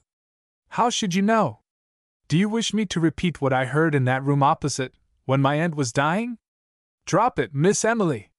For God's sake, drop it!" "I can't drop it. It's dreadful to me to have suspicions of my aunt, and no better reason for them than what she said in a state of delirium. Tell me, if you love me, was it her wandering fancy? Or was it the truth?" "As I hope to be saved, Miss Emily, I can only guess as you do. I don't rightly know. My mistress trusted me halfway, as it were. I'm afraid I have a rough tongue of my own sometimes. I offended her, and from that time she kept her own counsel. What she did in the dark, so far as I was concerned." "How did you offend her?" "I shall be obliged to speak of your father if I tell you how?" "Speak of him. He was not to blame, mind that," Mrs. Ellmother said earnestly. "If I wasn't certain of what I say now, you wouldn't get a word out of me." Good harmless man, there's no denying it, he was in love with Miss Jethro. What's the matter? Emily was thinking of her memorable conversation with the disgraced teacher on her last night at school. Nothing, she answered. Go on. If he had not tried to keep it secret from us, Mrs. Ellmother resumed, your aunt might never have taken it into her head that he was entangled in a love affair of the shameful sort. I don't deny that I helped her in her inquiries, but it was only because I felt sure from the first that the more she discovered, the more certainly my master's innocence would show itself. He used to go away and visit Miss Jethro privately. In the time when your aunt trusted me, we never could find out where. She made that discovery afterward for herself, I can't tell you how long afterward, and she spent money in employing mean wretches to pry into Miss Jethro's past life. She had, if you will excuse me for saying it, an old maid's hatred of the handsome young woman who lured your father away from home, and set up a secret, in a manner of speaking, between her brother and herself. I won't tell you how we looked at letters and other things which he forgot to leave under lock and key. I will only say there was one bit, in a journal he kept, which made me ashamed of myself. I read it out to Miss Letitia, and I told her in so many words not to count any more on me. No, I haven't got a copy of the words, I can remember them without a copy. Even if my religion did not forbid me to peril my soul by leading a life of sin with this woman whom I love, that was how it began. The thought of my daughter would keep me pure. No conduct of mine shall ever make me unworthy of my child's affection and respect. There. I'm making you cry. I won't stay here any longer. All that I had to say has been said. Nobody but Miss Ladd knows for certain whether your aunt was innocent or guilty in the matter of Miss Jethro's disgrace. Please to excuse me, my work's waiting downstairs. From time to time, as she pursued her domestic labors, Mrs. Ellmother thought of Mirabel. Hours on hours had passed, and the doctor had not appeared. Was he too busy to spare even a few minutes of his time? Or had the handsome little gentleman, after promising so fairly, failed to perform his errand? This last doubt wronged Mirabel. He had engaged to return to the doctor's house, and he kept his word. Dr. Alday was at home again, and was seeing patients. Introduced in his turn, Mirabel had no reason to complain of his reception. At the same time, after he had stated the object of his visit, something odd began to show itself in the doctor's manner. He looked at Mirabel with an appearance of uneasy curiosity, and he contrived an excuse for altering the visitor's position in the room, so that the light fell full on Mirabel's face. I fancy I must have seen you, the doctor said, at some former time. I am ashamed to say I don't remember it, Mirabel answered. Very likely I'm wrong. I'll call on Miss Emily, sir, you may depend on it. Left in his consulting room, Dr. Alday failed to ring the bell which summoned the next patient who was waiting for him. He took his diary from the table drawer, and turned to the daily entries for the past month of July. Arriving at the 15th day of the month, he glanced at the first lines of writing. A visit from a mysterious lady, calling herself Miss Jethro. Our conference led to some very unexpected results. No, that was not what he was in search of. He looked a little lower down, and read unregularly, from that point, as follows. Called on Miss Emily, in great anxiety about the discoveries which she might make among her aunt's papers. Papers all destroyed, thank God, except the handbill, offering a reward for discovery of the murderer, which she found in the scrapbook. Gave her back the handbill. Emily, much surprised that the wretch should have escaped, with such a careful description of him circulated everywhere. She read the description aloud to me, in her nice clear voice, supposed age between 25 and 30 years. A well-made man of small stature. Fair complexion, delicate features, clear blue eyes. Hair light, and cut rather short. Clean shaven, with the exception of narrow half-whiskers, and so on. Emily, at a loss to understand how the fugitive could disguise himself, reminded her that he could effectually disguise his head and face, with time to help him, by letting his hair grow long, and cultivating his beard. Emily, not convinced, even by this self-evident view of the case, changed the subject. The doctor put away his diary, and rang the bell. Curious, he thought. That dandified little clergyman has certainly reminded me of my discussion with Emily, more than 2 months since. Was it his flowing hair, I wonder? Or his splendid beard? Good God! Suppose it should turn out. He was interrupted by the appearance of his patient. Other ailing people followed. Dr. Alday's mind was professionally occupied for the rest of the evening. Chapter 52. If I could find a friend! Shortly after Miss Ladd had taken her departure, a parcel arrived for Emily, bearing the name of a bookseller printed on the label. It was large, and it was heavy. Reading enough, I should think, to last for a lifetime, Mrs. Ellmother remarked, after carrying the parcel upstairs. Emily called her back as she was leaving the room. I want to caution you, she said, before Miss Wyville comes. Don't tell anybody, how my father met his death. If other persons are taken into our confidence, they will talk of it. We don't know how near to us the murderer may be. The slightest hint may put him on his guard. Oh, miss, are you still thinking of that? I think of nothing else. Bad for your mind, Miss Emily, and bad for your body, as your looks show. I wish you would take counsel with some discreet person, before you move in this matter by yourself. Emily sighed wearily. In my situation, where is the person whom I can trust? You can trust the good doctor. Can I? Perhaps I was wrong when I told you I wouldn't see him. He might be of some use to me. Mrs. Ellmother made the most of this concession, in the fear that Emily might change her mind. Dr. Alday may call on you tomorrow, she said. Do you mean that you have sent for him? Don't be angry. I did it for the best, and Mr. Mirabel agreed with me. Mr. Mirabel? What have you told Mr. Mirabel? Nothing except that you are ill. When he heard that, he proposed to go for the doctor. He will be here again tomorrow, to ask for news of your health. Will you see him? I don't know yet, I have other things to think of. Bring Miss Wyville up here when she comes. Am I to get the spare room ready for her? No, she is staying with her father at the London house. Emily made that reply almost with an air of relief. When Cecilia arrived, it was only by an effort that she could show grateful appreciation of the sympathy of her dearest friend. When the visit came to an end, she felt an ungrateful sense of freedom. The restraint was off her mind. She could think again of the one terrible subject that had any interest for her now. Over love, over friendship, over the natural enjoyment of her young life, predominated the blighting resolution which bound her to avenge her father's death. Her dearest remembrances of him, tender remembrances once, now burned in her, to use her own words, like fire.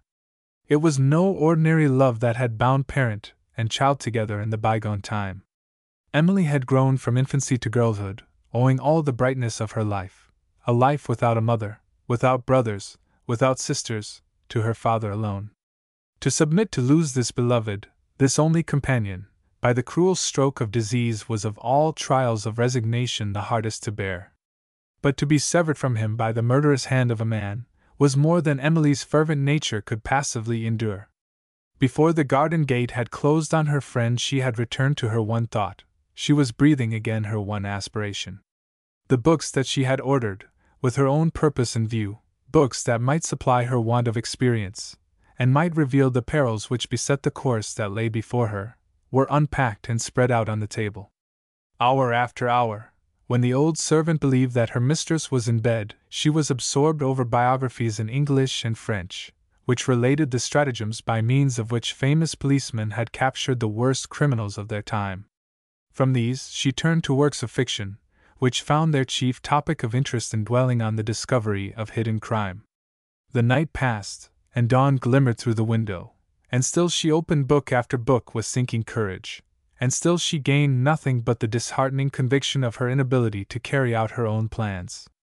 Almost every page that she turned over revealed the immovable obstacles set in her way by her sex and her age.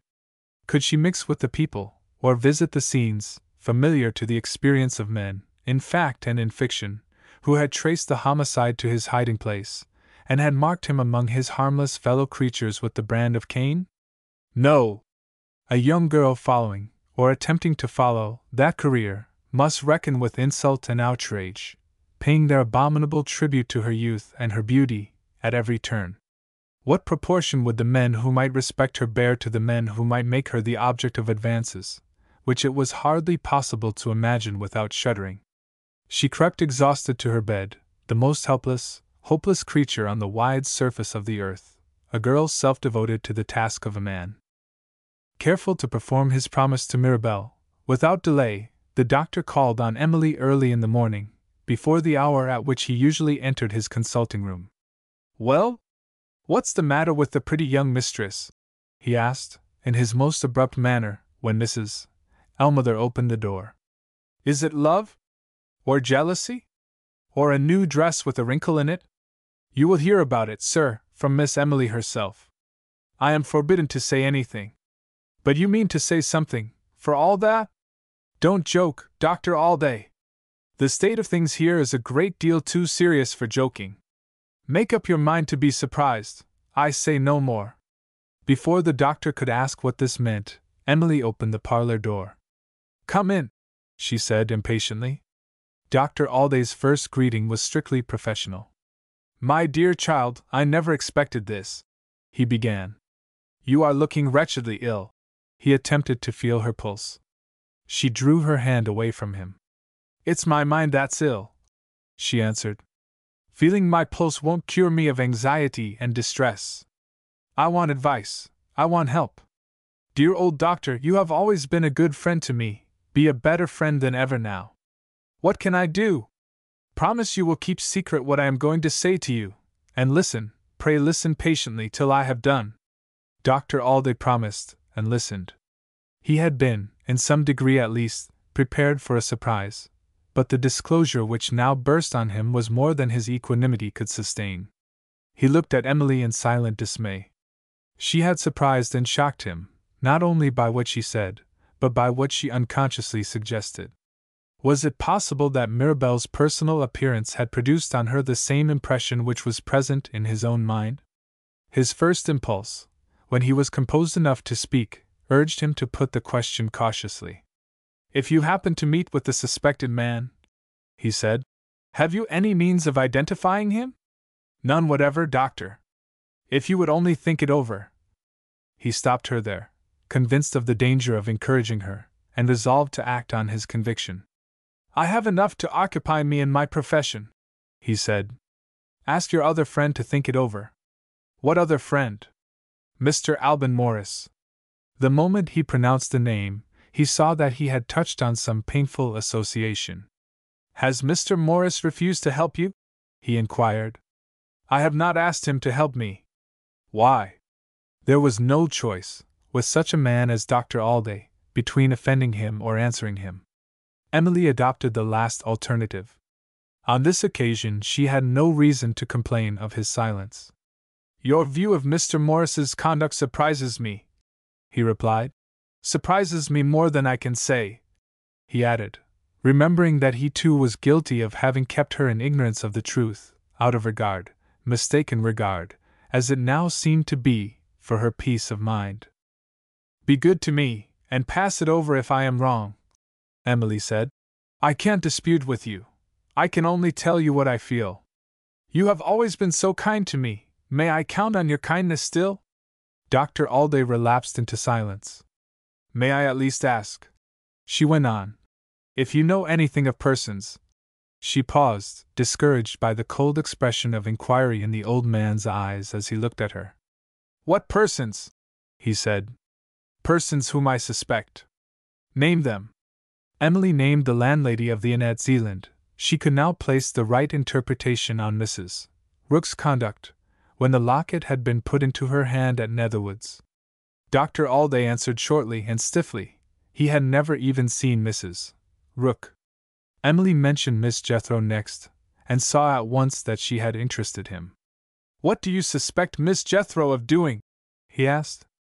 "I suspect her of knowing more of my father's death than she is willing to acknowledge," Emily replied.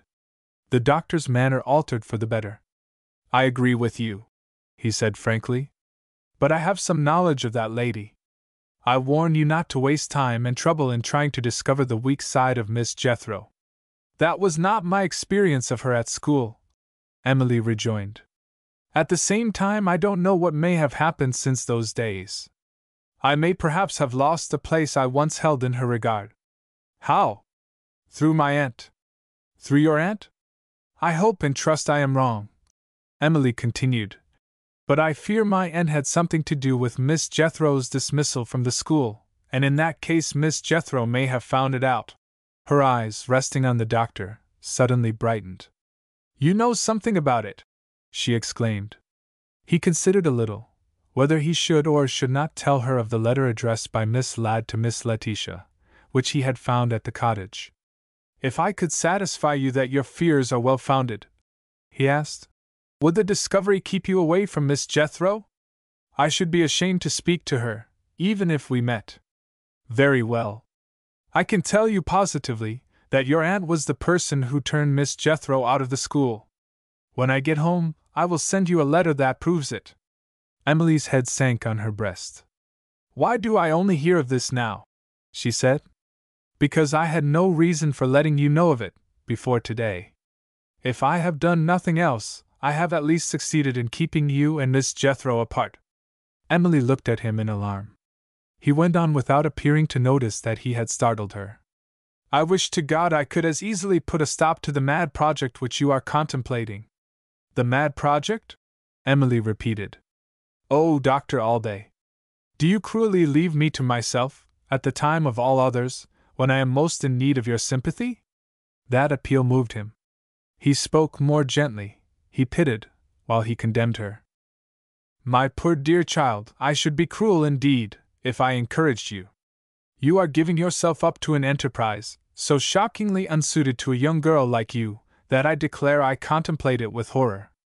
Think, I entreat you, think, and let me hear that you have yielded, not to my poor entreaties, but to your own better sense. His voice faltered, his eyes moistened. I shall make a fool of myself, he burst out furiously, if I stay here any longer. Goodbye. He left her. She walked to the window, and looked out at the fair morning. No one to feel for her, no one to understand her, nothing nearer that could speak to poor mortality of hope and encouragement than the bright heaven, so far away. She turned from the window. The sun shines on the murderer, she thought, as it shines on me. She sat down at the table, and tried to quiet her mind, to think steadily to some good purpose. Of the few friends that she possessed, every one had declared that she was in the wrong. Had they lost the one loved being of all beings on earth, and lost him by the hand of a homicide, and that homicide free? All that was faithful, all that was devoted in the girl's nature, held her to her desperate resolution as with a hand of iron. If she shrank at that miserable moment, it was not from her design, it was from the sense of her own helplessness. Oh, if I had been a man, she said to herself. Oh, if I could find a friend. Chapter 53. The friend is found. Mrs. Elmother looked into the parlor. I told you Mr. Mirabell would call again, she announced. Here he is. Has he asked to see me? He leaves it entirely to you. For a moment, and a moment only, Emily was undecided. Show him in, she said. Mirabell's embarrassment was visible the moment he entered the room. For the first time in his life, in the presence of a woman, the popular preacher was shy. He who had taken hundreds of fair hands with sympathetic pressure, he who had offered fluent consolation, abroad and at home, to beauty in distress, was conscious of a rising color, and was absolutely at a loss for words when Emily received him. And yet, though he appeared at disadvantage, and worse still, though he was aware of it himself, there was nothing contemptible in his look and manner. His silence and confusion revealed a change in him which inspired respect. Love had developed this spoiled darling of foolish congregations, this effeminate pet of drawing-rooms and boudoirs, into the likeness of a man, and no woman, in Emily's position, could have failed to see that it was love which she herself had inspired. Equally ill at ease, they both took refuge in the commonplace phrases suggested by the occasion. These exhausted, there was a pause. Mirabell alluded to Cecilia, as a means of continuing the conversation. Have you seen Miss Wyville? He inquired. She was here last night, and I expect to see her again today before she returns to Monksmoor with her father.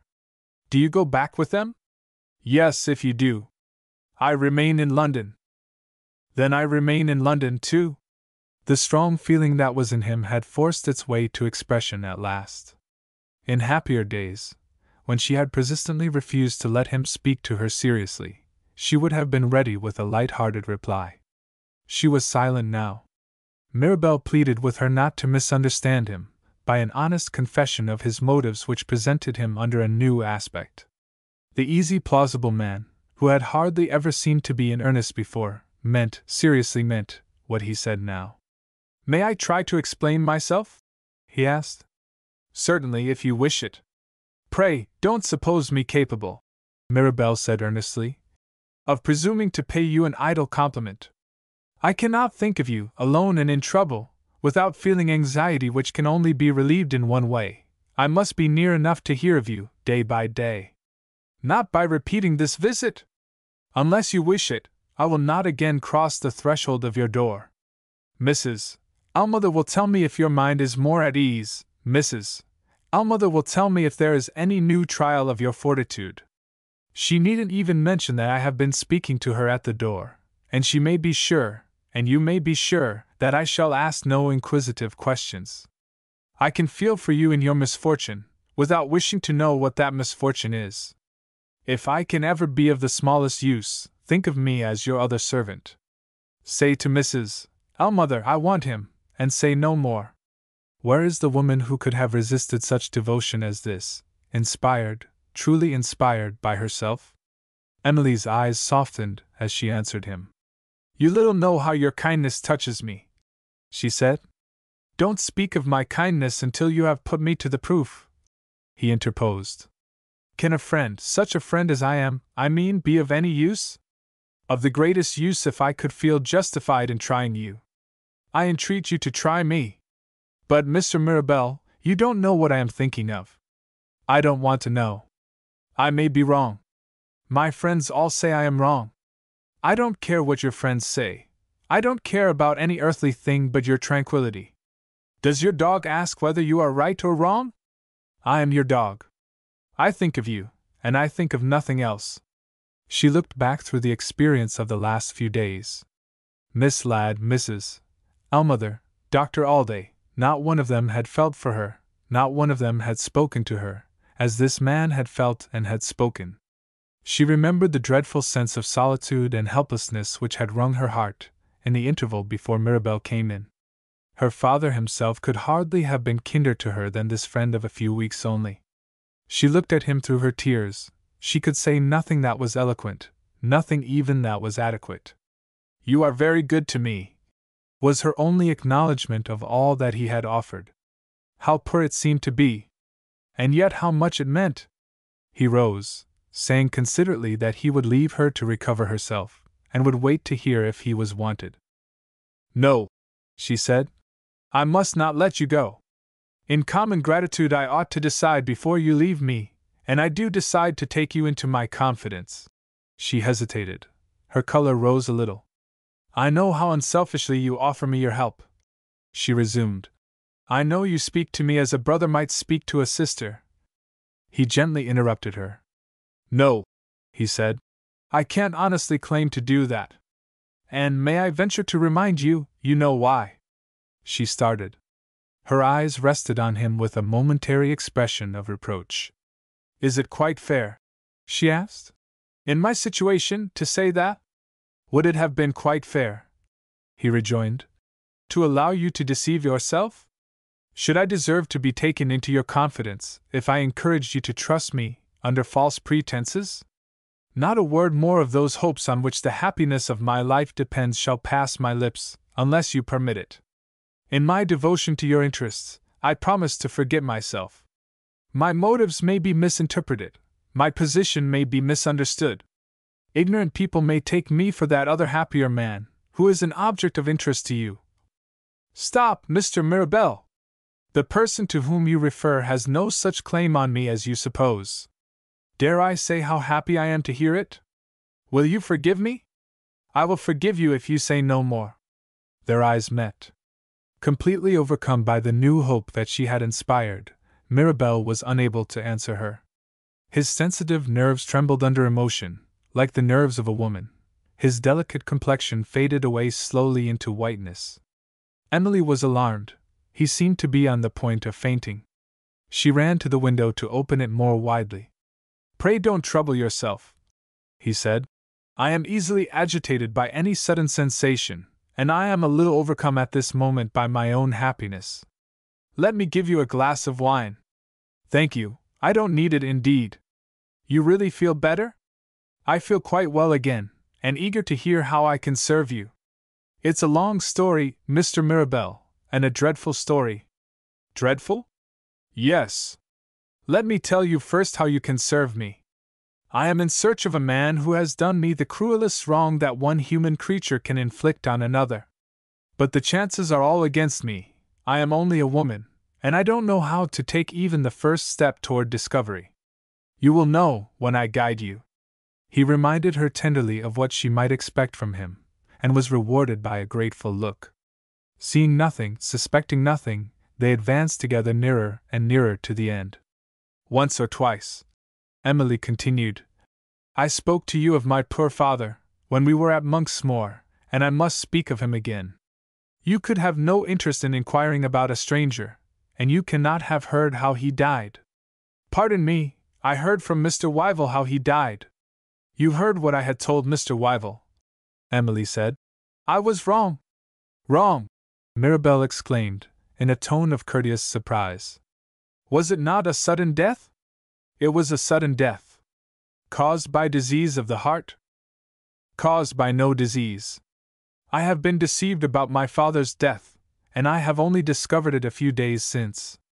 At the impending moment of the frightful shock which she was innocently about to inflict on him, she stopped, doubtful whether it would be best to relate how the discovery had been made, or to pass at once to the result. Mirabel supposed that she had paused to control her agitation.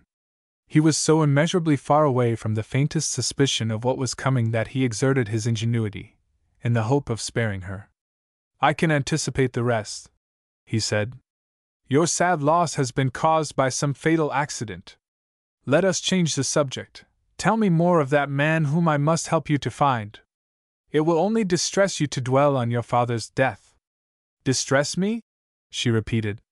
"His death maddens me." "Oh, don't say that! Hear me! Hear me! My father died murdered, at Zealand, and the man you must help me to find is the wretch who killed him." She started to her feet with a cry of terror.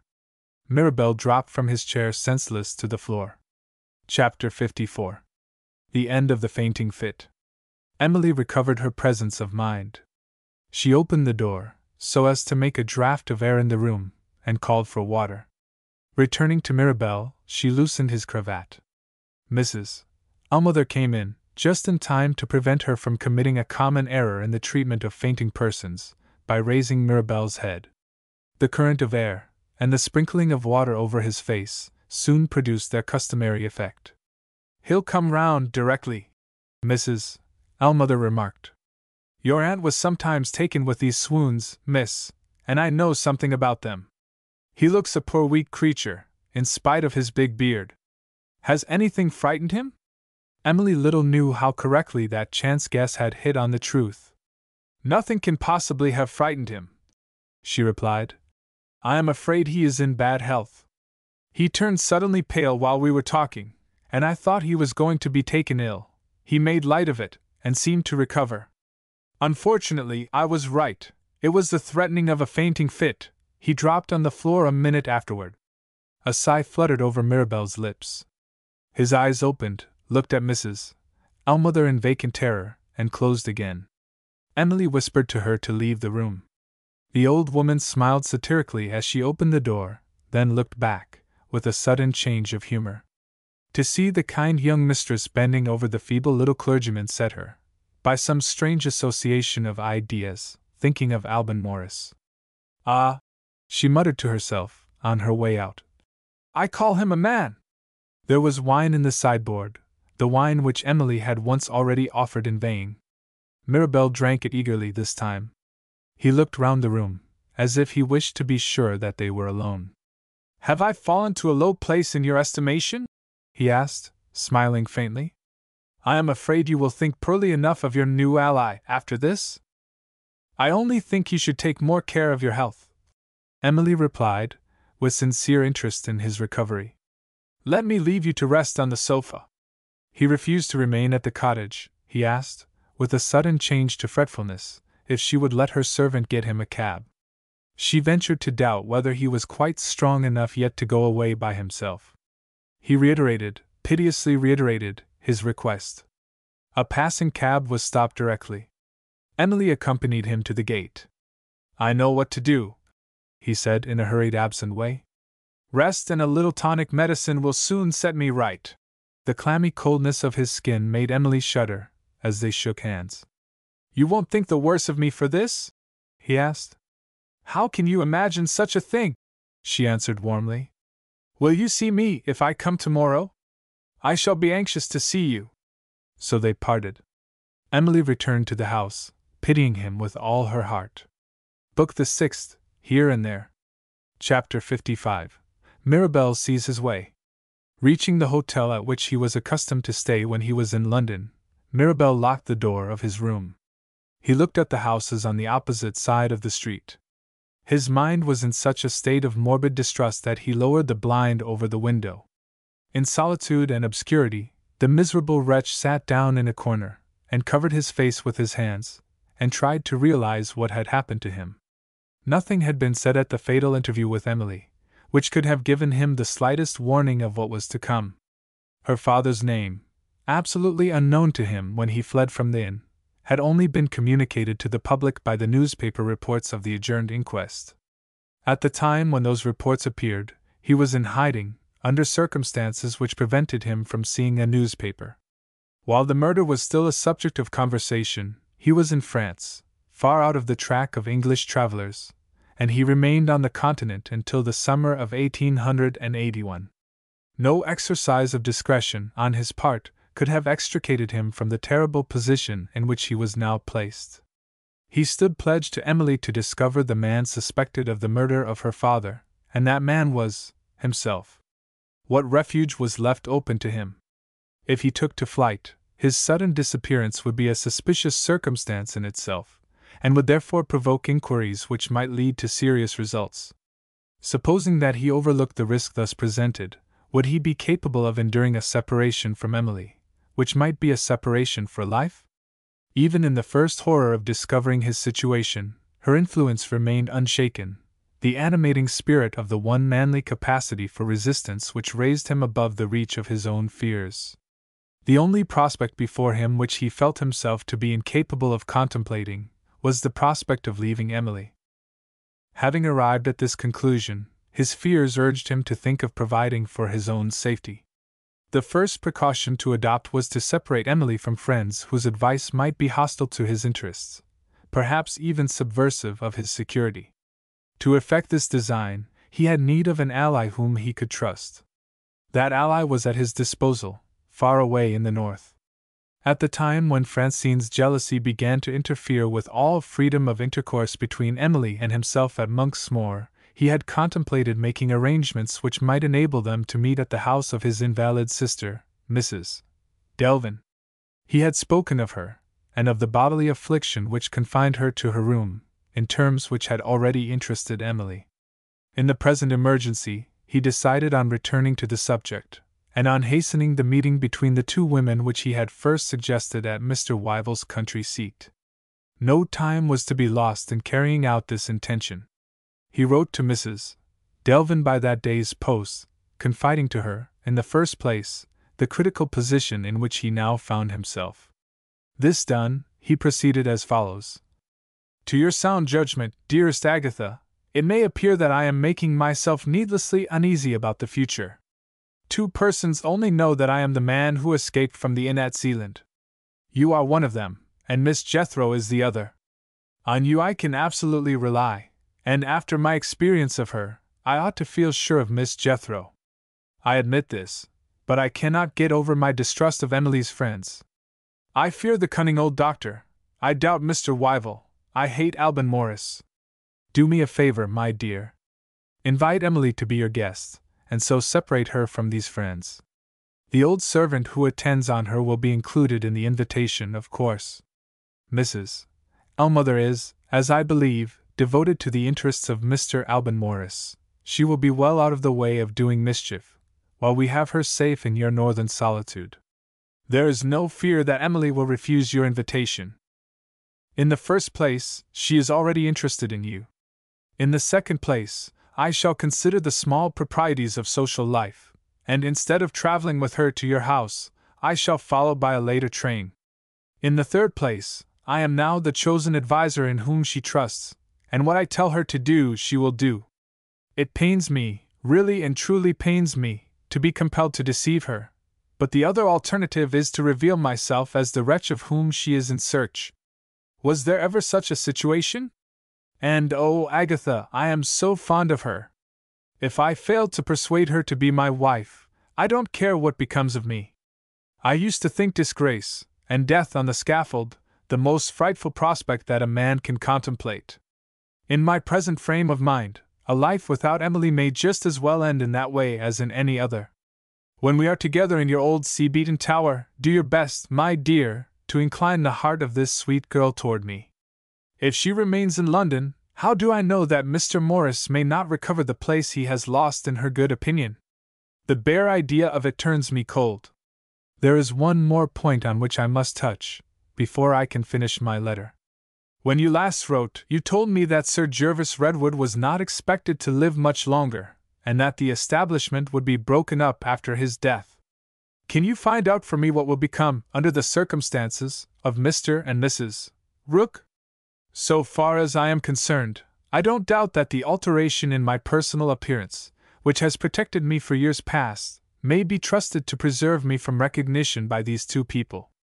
But it is of the utmost importance, remembering the project to which Emily has devoted herself, that she should not meet with Mrs. Rook. They have been already in correspondence, and Mrs. Rook has expressed an intention, if the opportunity offers itself, of calling at the cottage. Another reason, and a pressing reason, for removing Emily from London. We can easily keep the Rooks out of your house, but I own I should feel more at my ease if I heard that they had left Northumberland. With that confession, Mrs. Delvin's brother closed his letter. Chapter 56. Alban sees his way. During the first days of Mirabell's sojourn at his hotel in London, events were in progress at Netherwoods, affecting the interests of the man who was the especial object of his distrust. Not long after Miss Ladd had returned to her school, she heard of an artist who was capable of filling the place to be vacated by Alban Morris. It was then the 23rd of the month. In 4 days more the new master would be ready to enter on his duties, and Alban would be at liberty. On the 24th, Alban received a telegram which startled him. The person sending the message was Mrs. Ellmother, and the words were, "Meet me at your railway station today at 2 o'clock."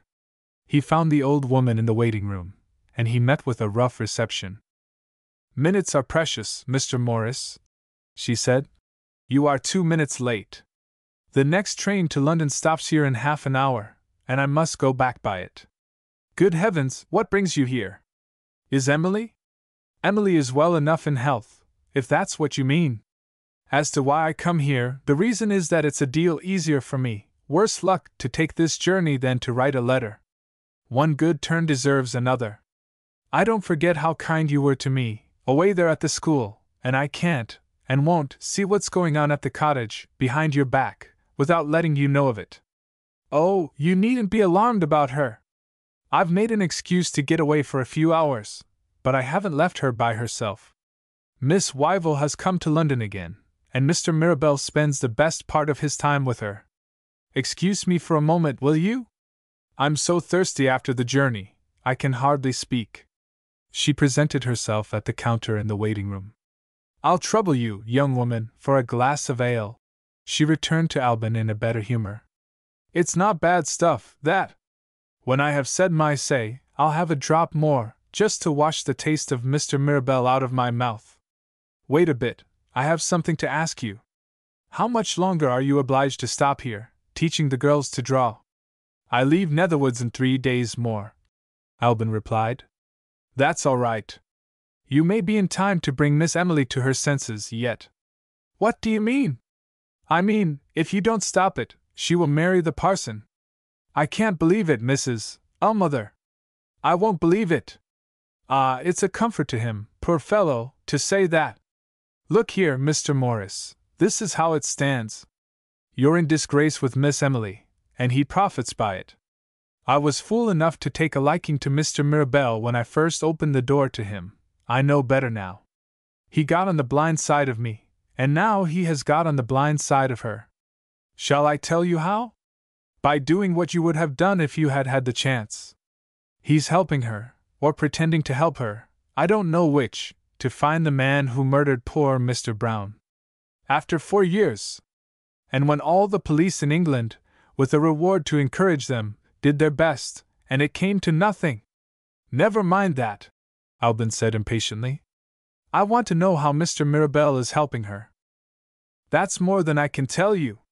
You don't suppose they take me into their confidence? All I can do is to pick up a word, here and there, when fine weather tempts them out into the garden. She tells him to suspect Mrs. Rook, and to make inquiries after Miss Jethro. And he has his plans, and he writes them down, which is dead against his doing anything useful, in my opinion. I don't hold with your scribblers. At the same time, I wouldn't count too positively, in your place, on his being likely to fail. That little Mirabell, if it wasn't for his beard, I should believe he was a woman, and a sickly woman too. He fainted in our house the other day. That little Mirabell is in earnest. Rather than leave Miss Emily from Saturday to Monday, he has got a parson out of employment to do his Sunday work for him. And what's more, he has persuaded her, for some reasons of his own, to leave London next week. Is she going back to Monksmoor? Not she. Mr. Mirabell has got a sister, a widow lady. She's a cripple, or something of the sort. Her name is Mrs. Delvin. She lives far away in the north country by the sea, and Miss Emily is going to stay with her. Are you sure of that? Sure? I've seen the letter. Do you mean the letter of invitation? Yes, I do. Miss Emily herself showed it to me. I'm to go with her, in attendance on my mistress, as the lady puts it. This I will say for Mrs. Delvin, her handwriting is a credit to the school that taught her, and the poor bedridden creature words her invitation so nicely, that I myself couldn't have resisted it, and I'm a hard one, as you know. You don't seem to heed me, Mr. Morris. I beg your pardon, I was thinking. Thinking of what, if I may make so bold? Of going back to London with you, instead of waiting till the new master comes to take my place. Don't do that, sir! You would do harm instead of good, if you showed yourself at the cottage now. Besides, it would not be fair to Miss Ladd, to leave her before the other man takes your girls off your hands. Trust me to look after your interests, and don't go near Miss Emily, don't even write to her, unless you have got something to say about the murder, which she will be eager to hear. Make some discovery in that direction, Mr. Morris, while the parson is only trying to do it or pretending to do it, and I'll answer for the result. Look at the clock. In 10 minutes more the train will be here. My memory isn't as good as it was, but I do think I have told you all I had to tell. You are the best of good friends, Albin said warmly. Never mind about that, sir. If you want to do a friendly thing in return, tell me if you know what has become of Miss de Sor. She has returned to Netherwoods. Aha! Miss Ladd is as good as her word. Would you mind writing to tell me of it, if Miss de Sor leaves the school again? Good Lord! There she is on the platform with bag and baggage. Don't let her see me, Mr. Morris! If she comes in here, I shall set the marks of my 10 fingernails on that false face of hers, as sure as I am a Christian woman. Albin placed himself at the door, so as to hide Mrs. Ellmother. There indeed was Francine, accompanied by one of the teachers at the school. She took a seat on the bench outside the booking office, in a state of sullen indifference, absorbed in herself, noticing nothing. Urged by ungovernable curiosity, Mrs. Ellmother stole on tiptoe to Albin's side to look at her. To a person acquainted with the circumstances there could be no possible doubt of what had happened. Francine had failed to excuse herself, and had been dismissed from Miss Ladd's house. "I would have traveled to the world's end," Mrs. Ellmother said, "to see that." She returned to her place in the waiting room, perfectly satisfied. The teacher noticed Alban, on leaving the booking office after taking the tickets. "I shall be glad," she said, looking toward Francine, "when I have resigned the charge of that young lady to the person who is to receive her in London." "Is she to be sent back to her parents?" Alban asked. "We don't know yet. Miss Ladd will write to St. Domingo by the next mail. In the meantime, her father's agent in London, the same person who pays her allowance, takes care of her until he hears from the West Indies." "Does she consent to this?" "She doesn't seem to care what becomes of her. Miss Ladd has given her every opportunity of explaining and excusing herself, and has produced no impression. You can see the state she is in. Our good mistress, always hopeful even in the worst cases, as you know, thinks she is feeling ashamed of herself, and is too proud and self-willed to own it. My own idea is that some secret disappointment is weighing on her mind. Perhaps I am wrong." No, Miss Ladd was wrong, and the teacher was right. The passion of revenge, being essentially selfish in its nature, is of all passions the narrowest in its range of view. In gratifying her jealous hatred of Emily, Francine had correctly foreseen consequences, as they might affect the other object of her enmity, Alban Morris. But she had failed to perceive the imminent danger of another result, which in a calmer frame of mind might not have escaped discovery. In triumphing over Emily and Alban, she had been the indirect means of inflicting on herself the bitterest of all disappointments. She had brought Emily and Mirabel together. The first forewarning of this catastrophe had reached her, on hearing that Mirabel would not return to Monksmoor. Her worst fears had been thereafter confirmed by a letter from Cecilia, which had followed her to Netherwoods. From that moment she, who had made others wretched, paid the penalty in suffering as keen as any that she had inflicted. Completely prostrated, powerless, through ignorance of his address in London, to make a last appeal to Mirabel, she was literally, as had just been said, careless what became of her. When the train approached, she sprang to her feet, advanced to the edge of the platform, and suddenly drew back, shuddering. The teacher looked in terror at Alban. Had the desperate girl meditated throwing herself under the wheels of the engine? The thought had been in both their minds, but neither of them acknowledged it. Francine stepped quietly into the carriage, when the train drew up, and laid her head back in a corner, and closed her eyes. Mrs. Ellmother took her place in another compartment, and beckoned to Alban to speak to her at the window. "Where can I see you, when you go to London?" she asked. "At Dr. Alday's house." "On what day?" "On Tuesday next." Chapter 57. Approaching the end. Alban reached London early enough in the afternoon to find the doctor at his luncheon. "Too late to see Mrs. Ellmother," he announced. "Sit down and have something to eat. Has she left any message for me?" "A message, my good friend, that you won't like to hear. She is off with her mistress, this morning, on a visit to Mr. Mirabel's sister." "Does he go with them?" "No, he follows by a later train." "Has Mrs. Ellmother mentioned the address?" "There it is, in her own handwriting." Alban read the address. "Mrs. Delvin, The Clink, Belford, Northumberland." "Turn to the back of that bit of paper," the doctor said. "Mrs. Ellmother has written something on it." She had written these words: "No discoveries made by Mr. Mirabel, up to this time. Sir Jervis Redwood is dead. The Rookes are believed to be in Scotland, and Miss Emily, if need be, is to help the parson to find them. No news of Miss Jethro. Now you have got your information," Dr. Alday resumed. "Let me have a look at you. You're not in a rage, that's a good sign to begin with." "I am not the less determined," Alban answered. "To bring Emily to her senses?" the doctor asked. "To do what Mirabel has not done, and then to let her choose between us." I. Your good opinion of her hasn't altered though she has treated you so badly?" "My good opinion makes allowance for the state of my poor darling's mind, after the shock that has fallen on her," Alban answered quietly.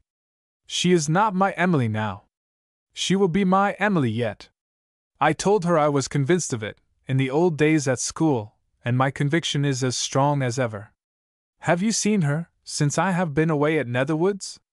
Yes, and she is as angry with me as she is with you. For the same reason? No, no, I heard enough to warn me to hold my tongue. I refuse to help her, that's all. You are a man, and you may run risks which no young girl ought to encounter. Do you remember when I asked you to drop all further inquiries into the murder, for Emily's sake? The circumstances have altered since that time. Can I be of any use? Of the greatest use, if you can give me Miss Jethro's address. Oh, you mean to begin in that way, do you? Yes. You know that Miss Jethro visited me at Netherwoods? Go on. She showed me your answer to a letter which she had written to you. Have you got that letter? Dr. Alday produced it. The address was at a post office, in a town on the south coast. Looking up when he had copied it, Albin saw the doctor's eyes fixed on him with an oddly mingled expression, partly of sympathy, partly of hesitation. Have you anything to suggest? He asked. You will get nothing out of Miss Jethro, the doctor answered, unless— There he stopped. Unless what? Unless you can frighten her. How am I to do that? After a little reflection, Dr. Alday returned, without any apparent reason, to the subject of his last visit to Emily. There was one thing she said, in the course of our talk, he continued, which struck me as being sensible, possibly, for we are all more or less conceited, because I agreed with her myself. She suspects Miss Jethro of knowing more about that damnable murder than Miss Jethro is willing to acknowledge. If you want to produce the right effect on her— He looked hard at Albin and checked himself once more. Well? What am I to do? Tell her you have an idea of who the murderer is. But I have no idea. But I have. Good God! What do you mean? Don't mistake me. An impression has been produced on my mind, that's all. Call it a freak or fancy, worth trying perhaps as a bold experiment, and worth nothing more. Come a little nearer. My housekeeper is an excellent woman, but I have once or twice caught her rather too near to that door. I think I'll whisper it. He did whisper it. In breathless wonder, Albin heard of the doubt which had crossed Dr. Alday's mind on the evening when Mirabelle had called at his house.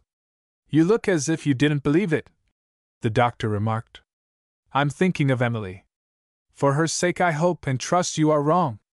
Ought I to go to her at once? I don't know what to do. Find out first, my good fellow, whether I am right or wrong. You can do it if you will run the risk with Miss Jethro. Albin recovered himself. His old friend's advice was clearly the right advice to follow. He examined his railway guide, and then looked at his watch. If I can find Miss Jethro, he answered, I'll risk it before the day is out. The doctor accompanied him to the door. You will write to me, won't you? Without fail. Thank you, and goodbye. Book the 7th, The Clink. Chapter 58. A Council of Two. Early in the last century, one of the picturesque race of robbers and murderers, practicing the vices of humanity on the borderlands watered by the River Tweed, built a tower of stone on the coast of Northumberland. He lived joyously in the perpetration of atrocities, and he died penitent, under the direction of his priest. Since that event, he has figured in poems and pictures, and has been greatly admired by modern ladies and gentlemen, whom he would have outraged and robbed if he had been lucky enough to meet with them in the good old times. His son succeeded him, and failed to profit by the paternal example, that is to say, he made the fatal mistake of fighting for other people instead of fighting for himself. In the rebellion of '45, this northern squire sided to serious purpose with Prince Charles and the Highlanders. He lost his head, and his children lost their inheritance. In the lapse of years, the confiscated property fell into the hands of strangers, the last of whom, having a taste for the turf, discovered, in course of time, that he was in want of money. A retired merchant, named Delvin, originally of French extraction, took a liking to the wild situation, and purchased the tower. His wife, already in failing health, had been ordered by the doctors to live a quiet life by the sea. Her husband's death left her a rich and lonely widow, by day and night alike, a prisoner in her room, wasted by disease, and having but two interests which reconciled her to life: writing poetry in the intervals of pain, and paying the debts of a reverend brother who succeeded in the pulpit, and prospered nowhere else. In the later days of its life, the tower had been greatly improved as a place of residence. The contrast was remarkable between the dreary grey outer walls and the luxuriously furnished rooms inside, rising by two at a time to the lofty 8th story of the building. Among the scattered populace of the country round, the tower was still known by the odd name given to it in the bygone time. The Clink. It had been so called, as was supposed, in allusion to the noise made by loose stones, washed backward and forward at certain times of the tide, in hollows of the rock on which the building stood. On the evening of her arrival at Mrs. Delvin's retreat, Emily retired at an early hour, fatigued by her long journey. Mirabel had an opportunity of speaking with his sister privately in her own room. "Send me away, Agatha, if I disturb you," he said, "and let me know when I can see you in the morning. My dear Miles, have you forgotten that I am never able to sleep in calm weather? My lullaby, for years past, has been the moaning of the great North Sea, under my window. Listen! There is not a sound outside on this peaceful night. It is the right time of the tide, just now, and yet the clink is not to be heard. Is the moon up?" Mirabel opened the curtains. "The whole sky is one great abyss of black," he answered. "If I was superstitious, I should think that horrid darkness a bad omen for the future. Are you suffering, Agatha?" "Not just now. I suppose I look sadly changed for the worse since you saw me last?" But for the feverish brightness of her eyes, she would have looked like a corpse. Her wrinkled forehead, her hollow cheeks, her white lips told their terrible tale of the suffering of years. The ghastly appearance of her face was heightened by the furnishing of the room.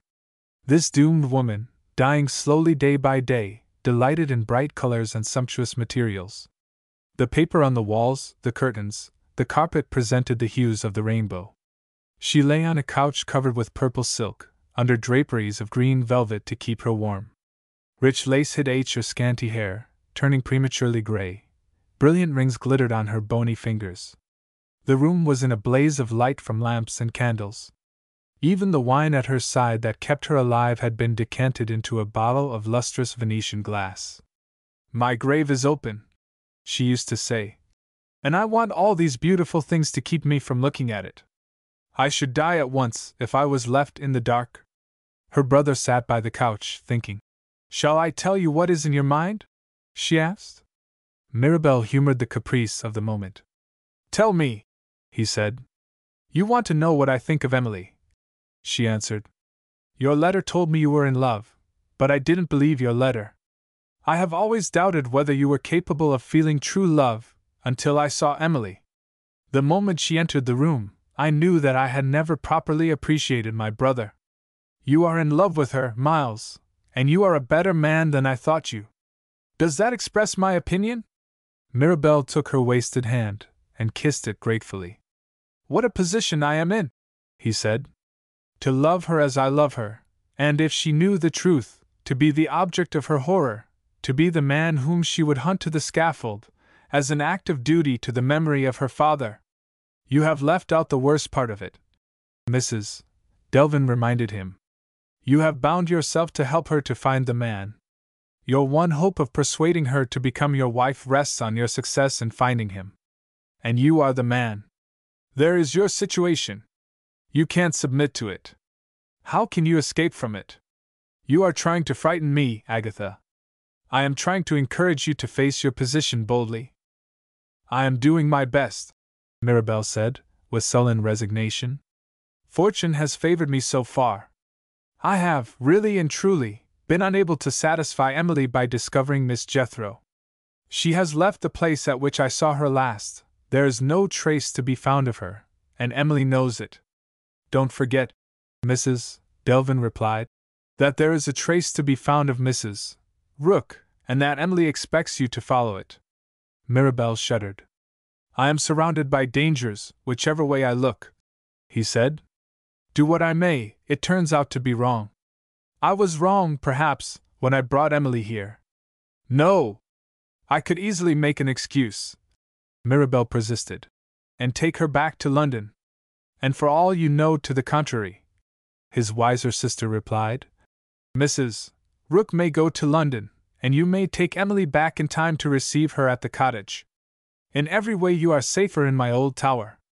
And don't forget, you have got my money to help you if you want it. In my belief, Miles, you will want it. You are the dearest and best of sisters. What do you recommend me to do? What you would have been obliged to do, Mrs. Delvin answered, if you had remained in London. You must go to Redwood Hall tomorrow, as Emily has arranged it. If Mrs. Rook is not there, you must ask for her address in Scotland. If nobody knows the address, you must still bestir yourself in trying to find it. And when you do fall in with Mrs. Rook, well, take care, wherever it may be, that you see her privately. Mirabel was alarmed. Don't keep me in suspense, he burst out. Tell me what you propose. Never mind what I propose tonight. Before I can tell you what I have in my mind, I must know whether Mrs. Rook is in England or Scotland. Bring me that information tomorrow, and I shall have something to say to you. Hark! The wind is rising, the rain is falling. There is a chance of sleep for me, I shall soon hear the sea. Good night. Good night, dearest, and thank you again and again. Chapter 59. The Accident at Belford.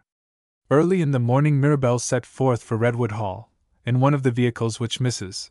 Delvin still kept at the Clink for the convenience of visitors. He returned soon after noon, having obtained information of the whereabout of Mrs. Rook and her husband. When they had last been heard of, they were at Leswade, near Edinburgh. Whether they had, or had not, obtained the situation of which they were in search, either Miss Redwood nor any one else at the Hall could tell. In half an hour more, another horse was harnessed, and Mirabel was on his way to the railway station at Belford, to follow Mrs. Rook at Emily's urgent request. Before his departure, he had an interview with his sister. Mrs. Delvin was rich enough to believe implicitly in the power of money. Her method of extricating her brother from the serious difficulties that beset him was to make it worth the while of Mr. and Mrs. Rook to leave England. Their passage to America would be secretly paid, and they would take with them a letter of credit addressed to a banker in New York. If Mirabel failed to discover them, after they had sailed, Emily could not blame his want of devotion to her interests. He understood this, but he remained desponding and irresolute, even with the money in his hands. The one person who could rouse his courage and animate his hope was also the one person who must know nothing of what had passed between his sister and himself. He had no choice but to leave Emily, without being cheered by her bright looks, invigorated by her inspiriting words. Mirabel went away on his doubtful errand with a heavy heart. The Clink was so far from the nearest post town that the few letters, usually addressed to the Tower, were delivered by private arrangement with a messenger. The man's punctuality depended on the convenience of his superiors employed at the office. Sometimes he arrived early, and sometimes he arrived late. On this particular morning he presented himself, at 1:30, with a letter for Emily, and when Mrs. Ellmother smartly reproved him for the delay, he coolly attributed it to the hospitality of friends whom he had met on the road. The letter, directed to Emily at the cottage, had been forwarded from London by the person left in charge. It addressed her as Honored Miss. She turned at once to the end, and discovered the signature of Mrs. Rook. And Mr. Mirabel has gone, Emily exclaimed. Just when his presence is of the greatest importance to us. Shrewd Mrs. Ellmother suggested that it might be as well to read the letter first, and then to form an opinion. Emily read it. Leswade, near Edinburgh, September 26th. Honored Miss, I take up my pen to bespeak your kind sympathy for my husband and myself, two old people thrown on the world again by the death of our excellent master. We are under a month's notice to leave Redwood Hall. Hearing of a situation at this place, also that our expenses would be paid if we applied personally, we got leave of absence, and made our application. The lady and her son are either the stingiest people that ever lived, or they have taken a dislike to me and my husband, and they make money a means of getting rid of us easily. Suffice it to say that we have refused to accept starvation wages, and that we are still out of place. It is just possible that you may have heard of something to suit us.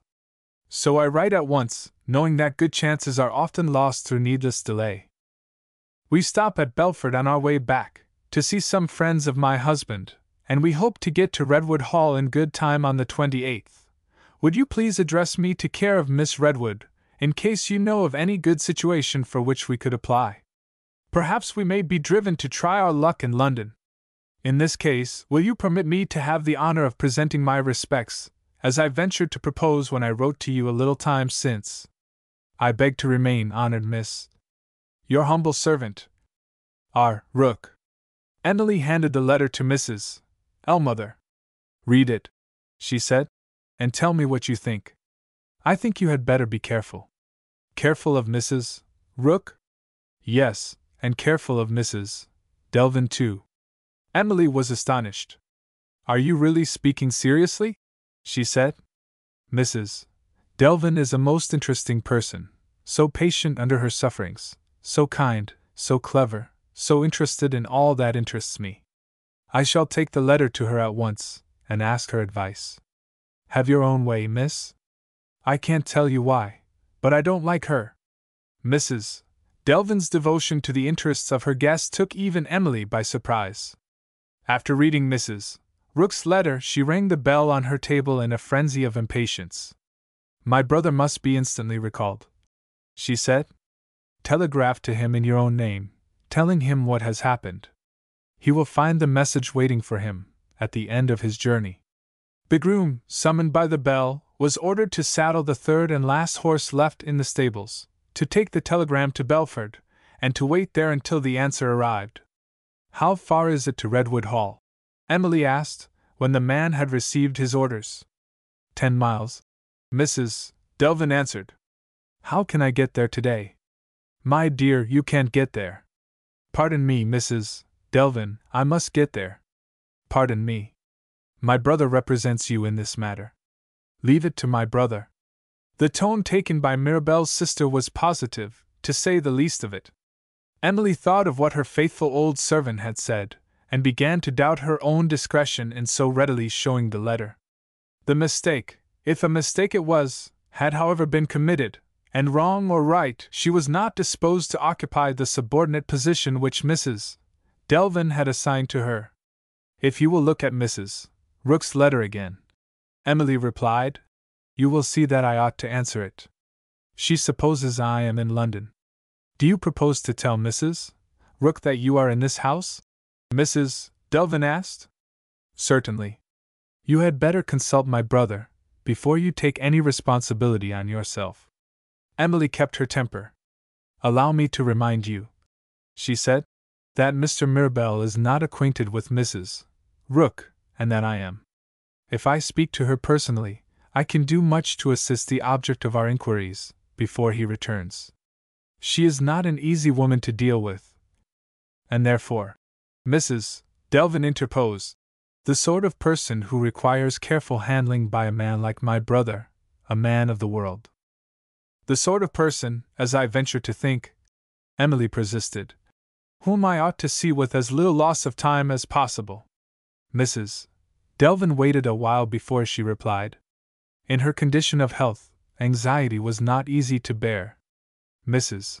Rook's letter and Emily's obstinacy had seriously irritated her. But like all persons of ability, she was capable, when there was serious occasion for it, of exerting self-control. She really liked and admired Emily, and, as the elder woman and the hostess, she set an example of forbearance and good humor. It is out of my power to send you to Redwood Hall at once, she resumed. The only one of my 3 horses now at your disposal is the horse which took my brother to the hall this morning. A distance there and back of 20 miles. You are not in too great a hurry, I am sure, to allow the horse time to rest? Emily made her excuses with perfect grace and sincerity. I had no idea the distance was so great, she confessed. I will wait, dear Mrs. Delvin, as long as you like. They parted as good friends as ever, with a certain reserve, nevertheless, on either side. Emily's eager nature was depressed and irritated by the prospect of delay.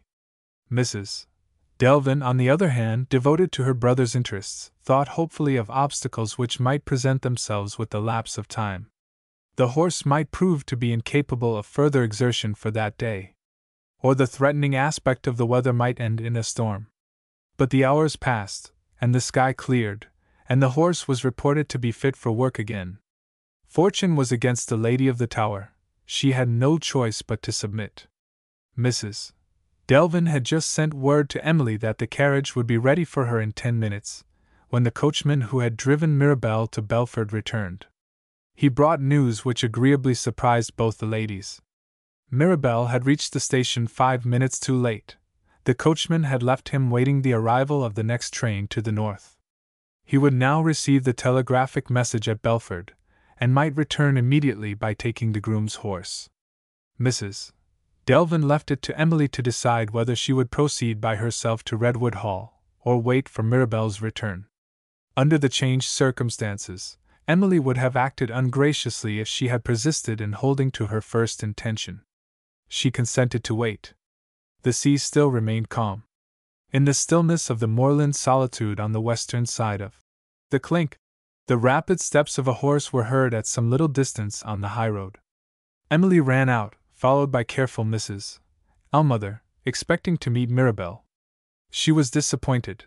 It was the groom who had returned.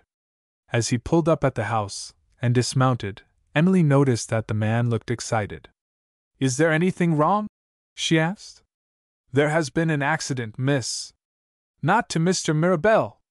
"No, no, miss.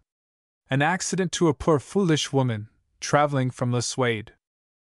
Emily looked at Mrs. Ellmother. "It can't be Mrs. Rook," she said. "That's the name, miss. She got out before the train had quite stopped, and fell on the platform." "Was she hurt?" "Seriously hurt, as I heard. They carried her into a house hard by, and sent for the doctor." "Was Mr. Mirabelle one of the people who helped her?" "He was on the other side of the platform, miss, waiting for the train from London. I got to the station and gave him the telegram, just as the accident took place. We crossed over to hear more about it. Mr. Mirabelle was telling me that he would return to the Clink on my horse, when he heard the woman's name mentioned. Upon that, he changed his mind and went to the house." "Was he let in?" "The doctor wouldn't hear of it. He was making his examination, and he said nobody was to be in the room but her husband and the woman of the house." "Is Mr. Mirabelle waiting to see her?" "Yes, miss. He said he would wait all day, if necessary, and he gave me this bit of a note to take to the mistress." Emily turned to Mrs. Ellmother. "It's impossible to stay here, not knowing whether Mrs. Rook is going to live or die," she said. "I shall go to Belford, and you will go with me." The groom interfered. "I beg your pardon, miss. It was Mr. Mirabelle's most particular wish that you were not, on any account, to go to Belford." "Why not?" "He didn't say." Emily eyed the note in the man's hand with well-grounded distrust. In all probability, Mirabelle's object in writing was to instruct his sister to prevent her guest from going to Belford. The carriage was waiting at the door. With her usual promptness of resolution, Emily decided on taking it for granted that she was free to use as she pleased the carriage which had been already placed at her disposal. "Tell your mistress," she said to the groom, "that I am going to Belford instead of to Redwood Hall." In a minute more she and Mrs. Ellmother were on their way to join Mirabelle at the station. Chapter 60. Outside the room. Emily found Mirabelle in the waiting room at Belford. Her sudden appearance might well have amazed him, but his face expressed a more serious emotion than surprise. He looked at her, as if she had alarmed him. "Didn't you get my message?" he asked. "I told the groom I wished you to wait for my return. I sent a note to my sister, in case he made any mistake." "The man made no mistake," Emily answered. "I was in too great a hurry to be able to speak with Mrs. Delvin. Did you really suppose I could endure the suspense of waiting till you came back? Do you think I can be of no use, I who know Mrs. Rook? They won't let you see her." "Why not? You seem to be waiting to see her." I am waiting for the return of the rector of Belford. He is at Berwick, and he has been sent for at Mrs. Rook's urgent request. Is she dying? She is in fear of death, whether rightly or wrongly, I don't know. There is some internal injury from the fall. I hope to see her when the rector returns. As a brother clergyman, I may with perfect propriety ask him to use his influence in my favor. I am glad to find you so eager about it. I am always eager in your interests. Don't think me ungrateful, Emily replied gently. I am no stranger to Mrs. Rook, and if I send in my name, I may be able to see her before the clergyman returns. She stopped. Mirabel suddenly moved so as to place himself between her and the door. I must really beg of you to give up that idea, he said. You don't know what horrid sight you may see, what dreadful agonies of pain this unhappy woman may be suffering. His manner suggested to Emily that he might be acting under some motive which he was unwilling to acknowledge. If you have a reason for wishing that I should keep away from Mrs. Rook, she said, let me hear what it is. Surely we trust each other? I have done my best to set the example, at any rate. Mirabel seemed to be at a loss for a reply. While he was hesitating, the station master passed the door. Emily asked him to direct her to the house in which Mrs. Rook had been received. He led the way to the end of the platform, and pointed to the house. Emily and Mrs. Ellmother immediately left the station. Mirabel accompanied them, still remonstrating, still raising obstacles. The house door was opened by an old man. He looked reproachfully at Mirabel. You have been told already, he said, that no strangers are to see my wife? Encouraged by discovering that the man was Mr. Rook, Emily mentioned her name. Perhaps you may have heard Mrs. Rook speak of me, she added. I've heard her speak of you oftentimes. What does the doctor say? He thinks she may get over it. She doesn't believe him. Will you say that I am anxious to see her, if she feels well enough to receive me? Mr. Rook looked at Mrs. Ellmother. Are there two of you wanting to go upstairs? He inquired. This is my old friend and servant, Emily answered. She will wait for me down here. She can wait in the parlor. The good people of this house are well known to me. He pointed to the parlor door, and then led the way to the first floor. Emily followed him. Mirabel, as obstinate as ever, followed Emily. Mr. Rook opened a door at the end of the landing, and turning round to speak to Emily, noticed Mirabel standing behind her. Without making any remarks, the old man pointed significantly down the stairs. His resolution was evidently immovable. Mirabel appealed to Emily to help him. She will see me if you ask her, he said. Let me wait here. The sound of his voice was instantly followed by a cry from the bedchamber, a cry of terror. Mr. Rook hurried into the room, and closed the door. In less than a minute he opened it again, with doubt and horror plainly visible in his face. He stepped up to Mirabel, eyed him with the closest scrutiny, and drew back again with a look of relief. She's wrong, he said. You are not the man. This strange proceeding startled Emily. What man do you mean? She asked. Mr. Rook took no notice of the question. Still looking at Mirabel, he pointed down the stairs once more. With vacant eyes, moving mechanically, like a sleepwalker in his dream, Mirabel silently obeyed. Mr. Rook turned to Emily. Are you easily frightened? He said. I don't understand you, Emily replied. Who is going to frighten me? Why did you speak to Mr. Mirabel in that strange way? Mr. Rook looked toward the bedroom door. Maybe you'll hear why inside there. If I could have my way, you shouldn't see her, but she's not to be reasoned with. A caution, miss. Don't be too ready to believe what my wife may say to you. She's had a fright. He opened the door. In my belief, he whispered, she's off her head. Emily crossed the threshold. Mr. Rook softly closed the door behind her. Chapter 61. Inside the room. A decent elderly woman was seated at the bedside. She rose, and spoke to Emily with a mingling of sorrow and confusion strikingly expressed on her face.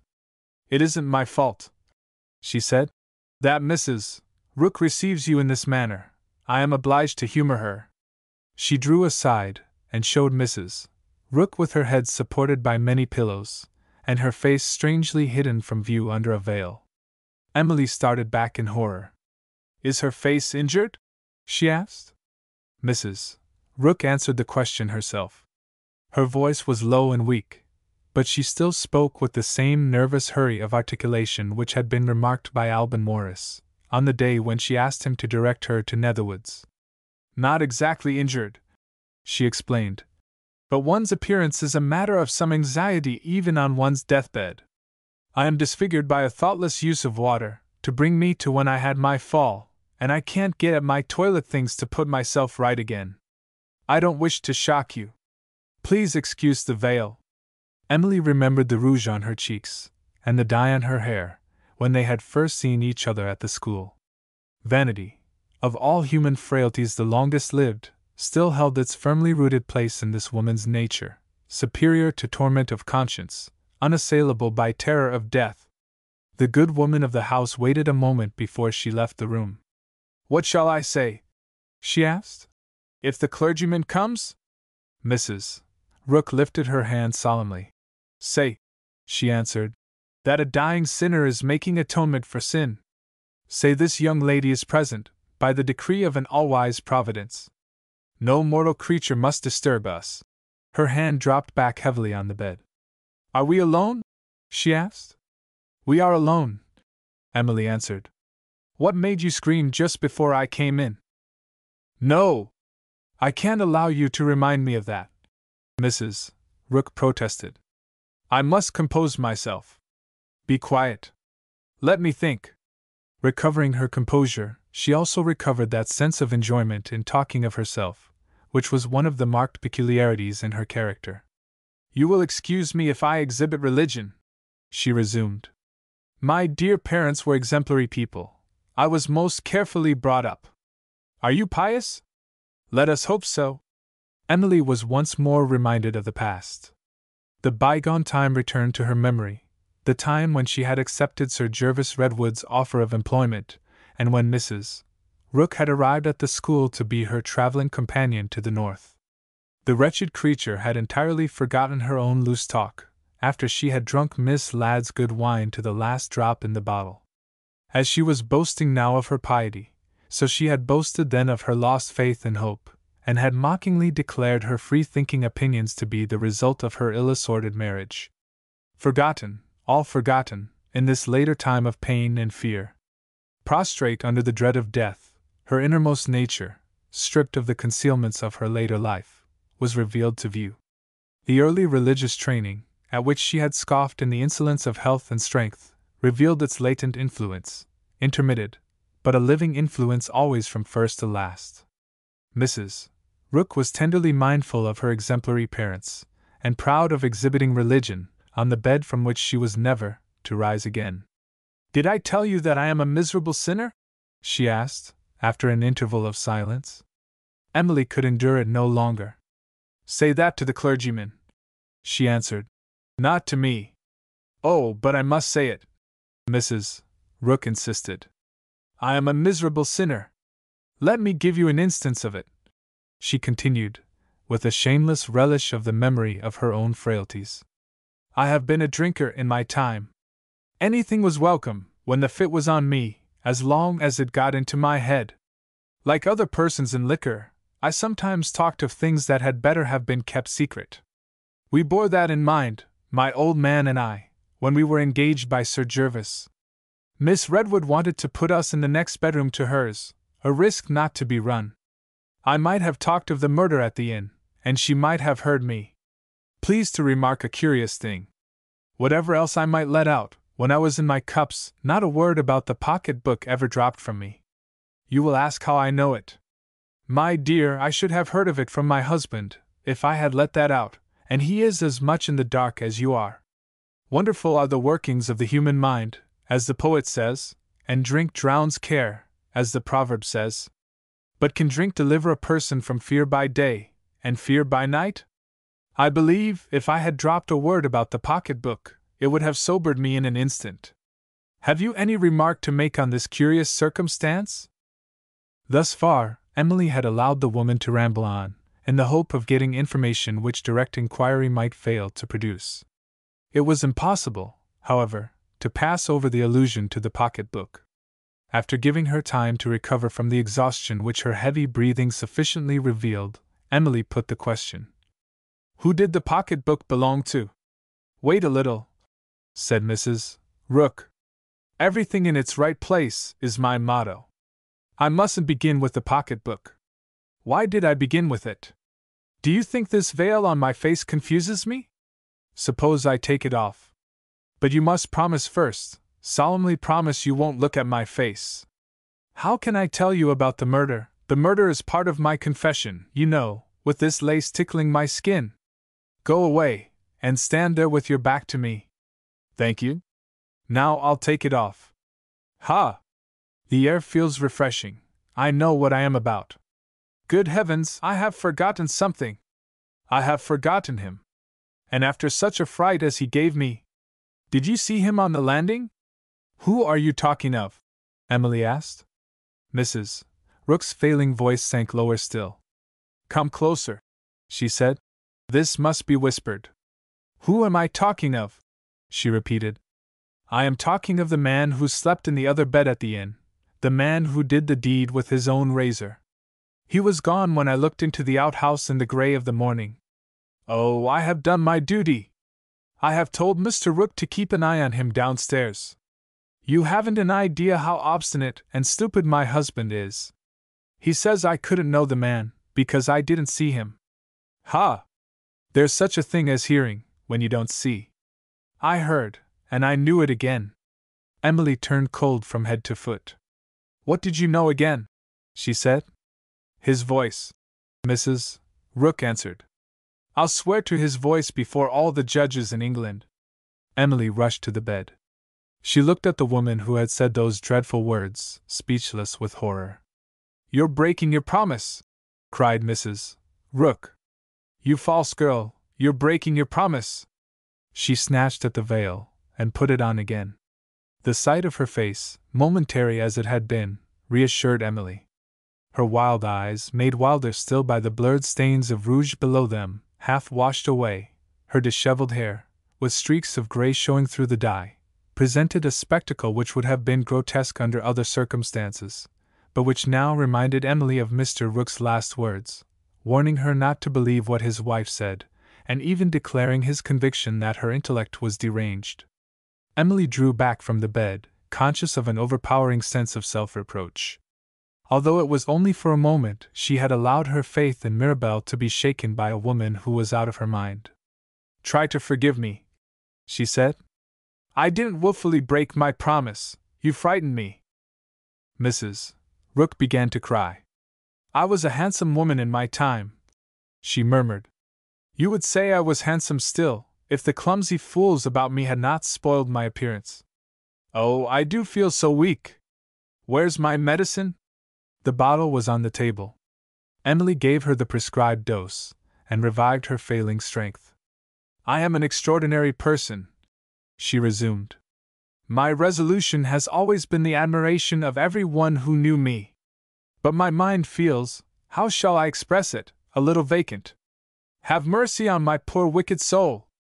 Help me. How can I help you? I want to recollect. Something happened in the summer-time, when we were talking at Netherwoods.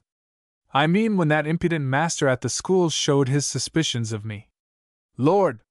How he frightened me, when he turned up afterward at Sir Gervas's house. You must have seen yourself he suspected me. How did he show it? He showed you my locket, Emily answered. Oh, the horrid reminder of the murder! Mrs. Rook exclaimed. I didn't mention it, don't blame me. You poor innocent, I have something dreadful to tell you. Emily's horror of the woman forced her to speak. Don't tell me, she cried. I know more than you suppose. I know what I was ignorant of when you saw the locket. Mrs. Rook took offense at the interruption. Clever as you are, there's one thing you don't know, she said.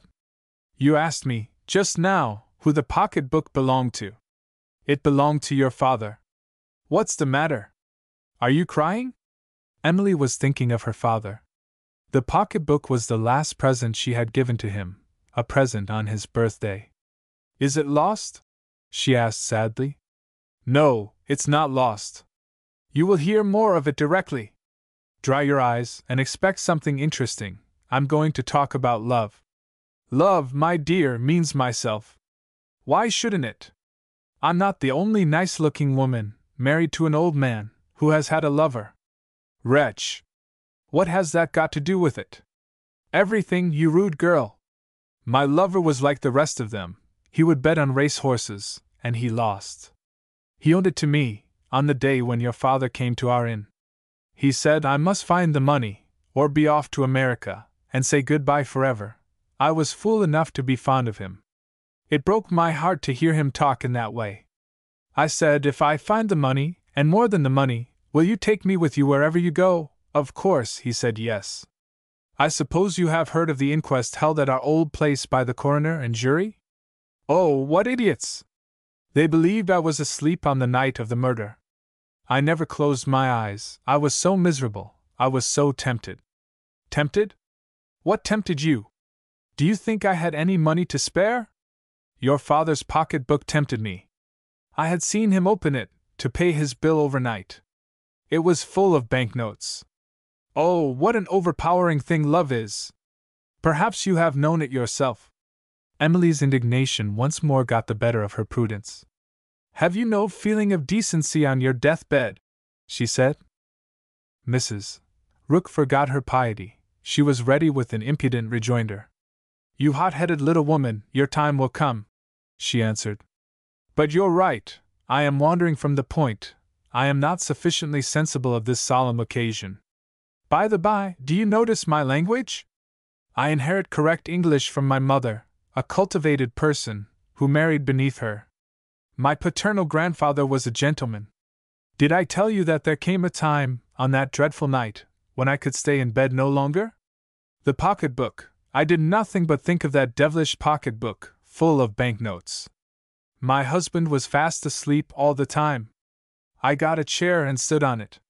I looked into the place where the two men were sleeping, through the glass in the top of the door. Your father was awake. He was walking up and down the room. What do you say? Was he agitated? I didn't notice.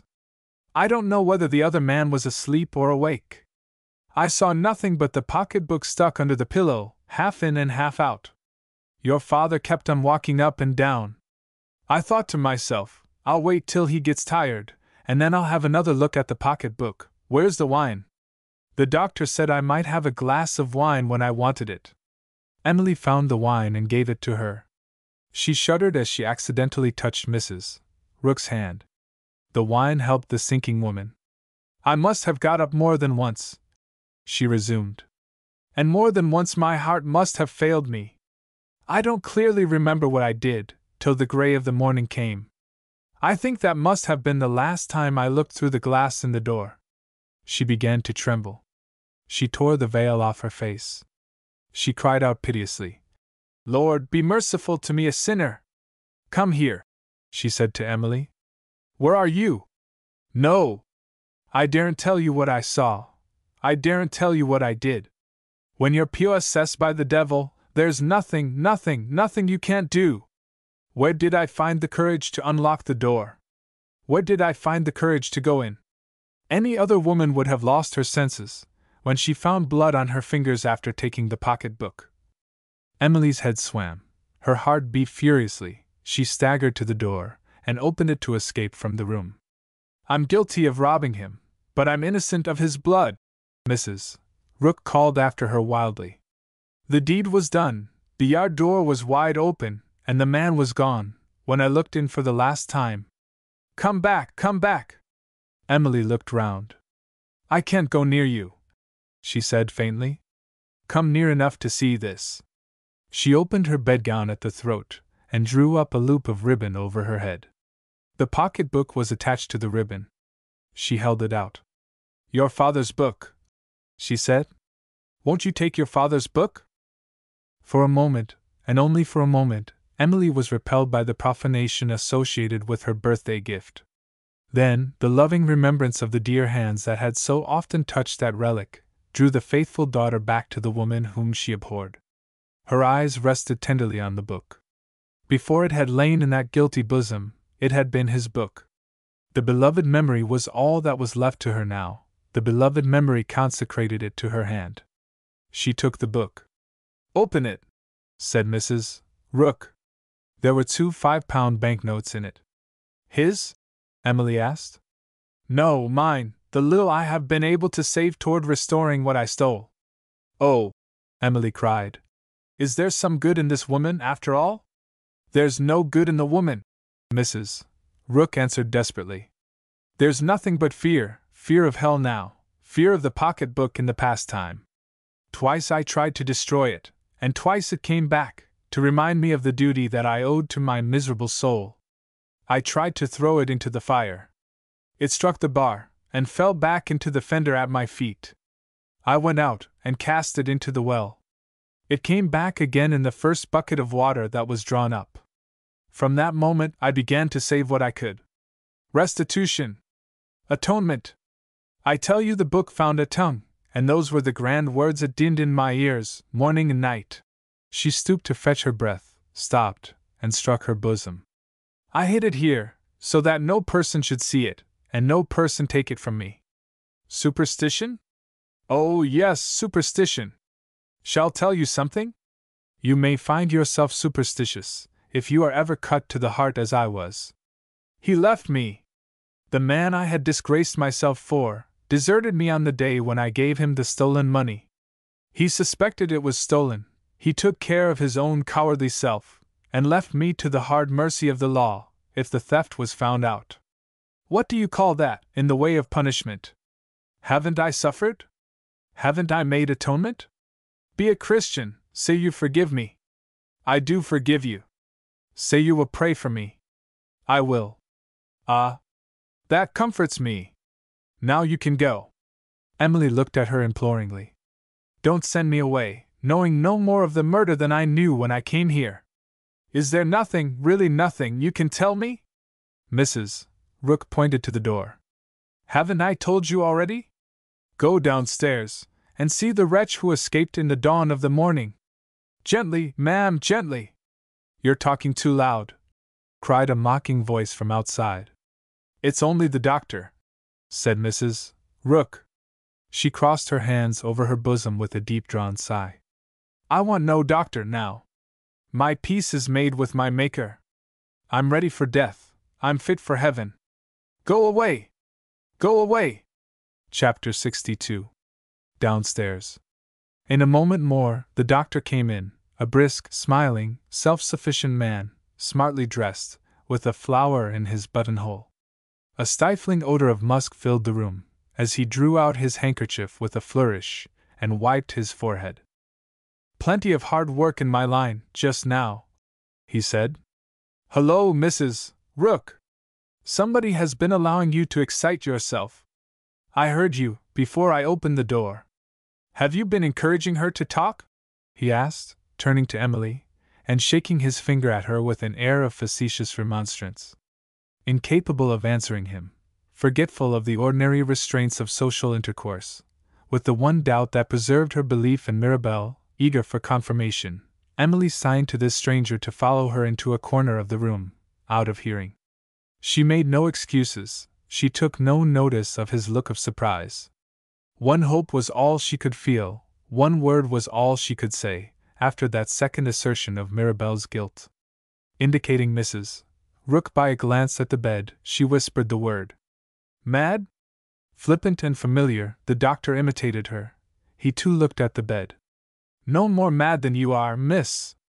As I said just now, my patient has been exciting herself. I dare say she has talked a little wildly in consequence.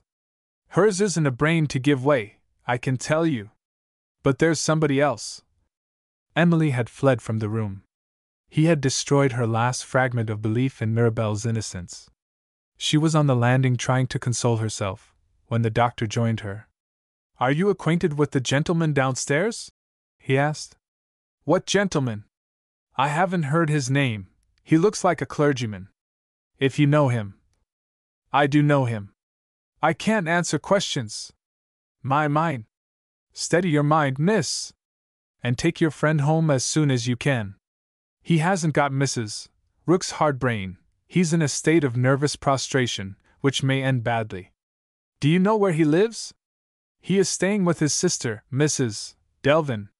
Mrs. Delvin! She's a friend and patient of mine. Say I'll look in tomorrow morning, and see what I can do for her brother. In the meantime, get him to bed, and to rest, and don't be afraid of giving him brandy. The doctor returned to the bedroom. Emily heard Mrs. Ellmother's voice below. Are you up there, miss? Yes. Mrs. Ellmother ascended the stairs. It was an evil hour, she said, that you insisted on going to this place. Mr. Mirabel. The sight of Emily's face suspended the next words on her lips.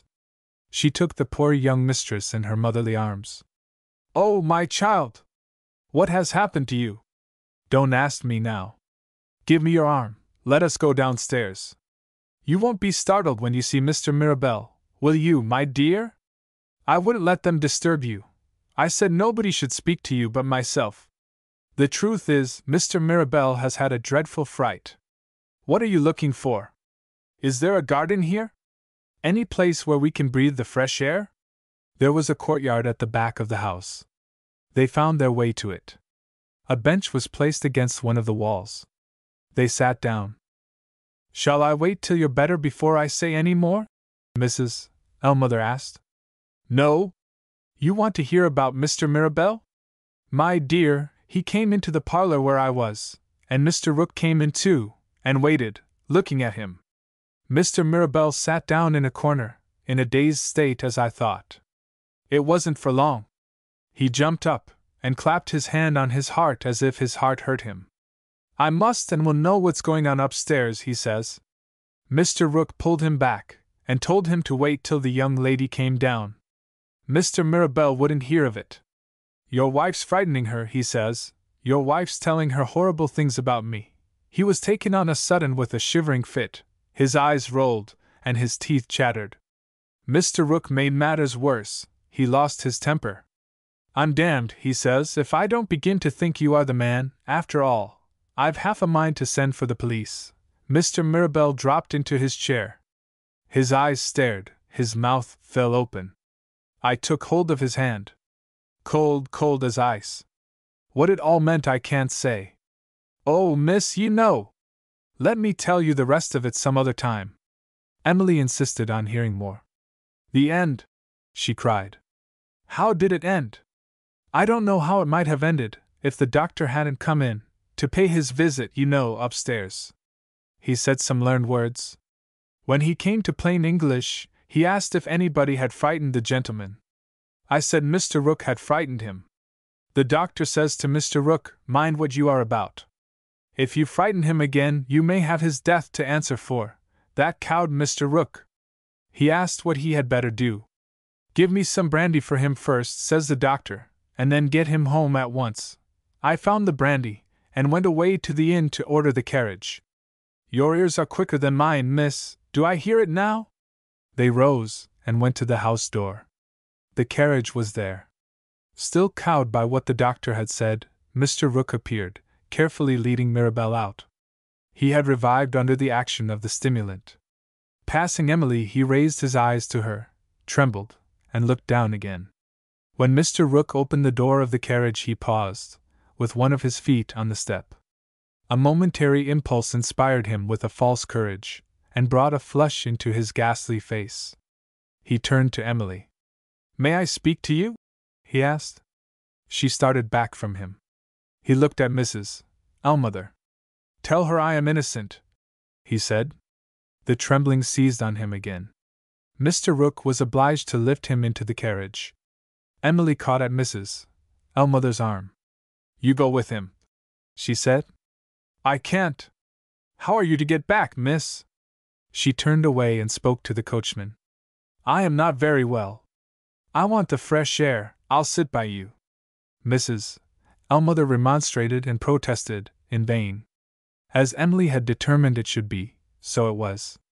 Has he said anything? She asked, when they had arrived at their journey's end. He has been like a man frozen up. He hasn't said a word. He hasn't even moved. Take him to his sister, and tell her all that you know. Be careful to repeat what the doctor said. I can't face Mrs. Delvin. Be patient, my good old friend. I have no secrets from you. Only wait till tomorrow, and leave me by myself tonight. Alone in her room, Emily opened her writing case.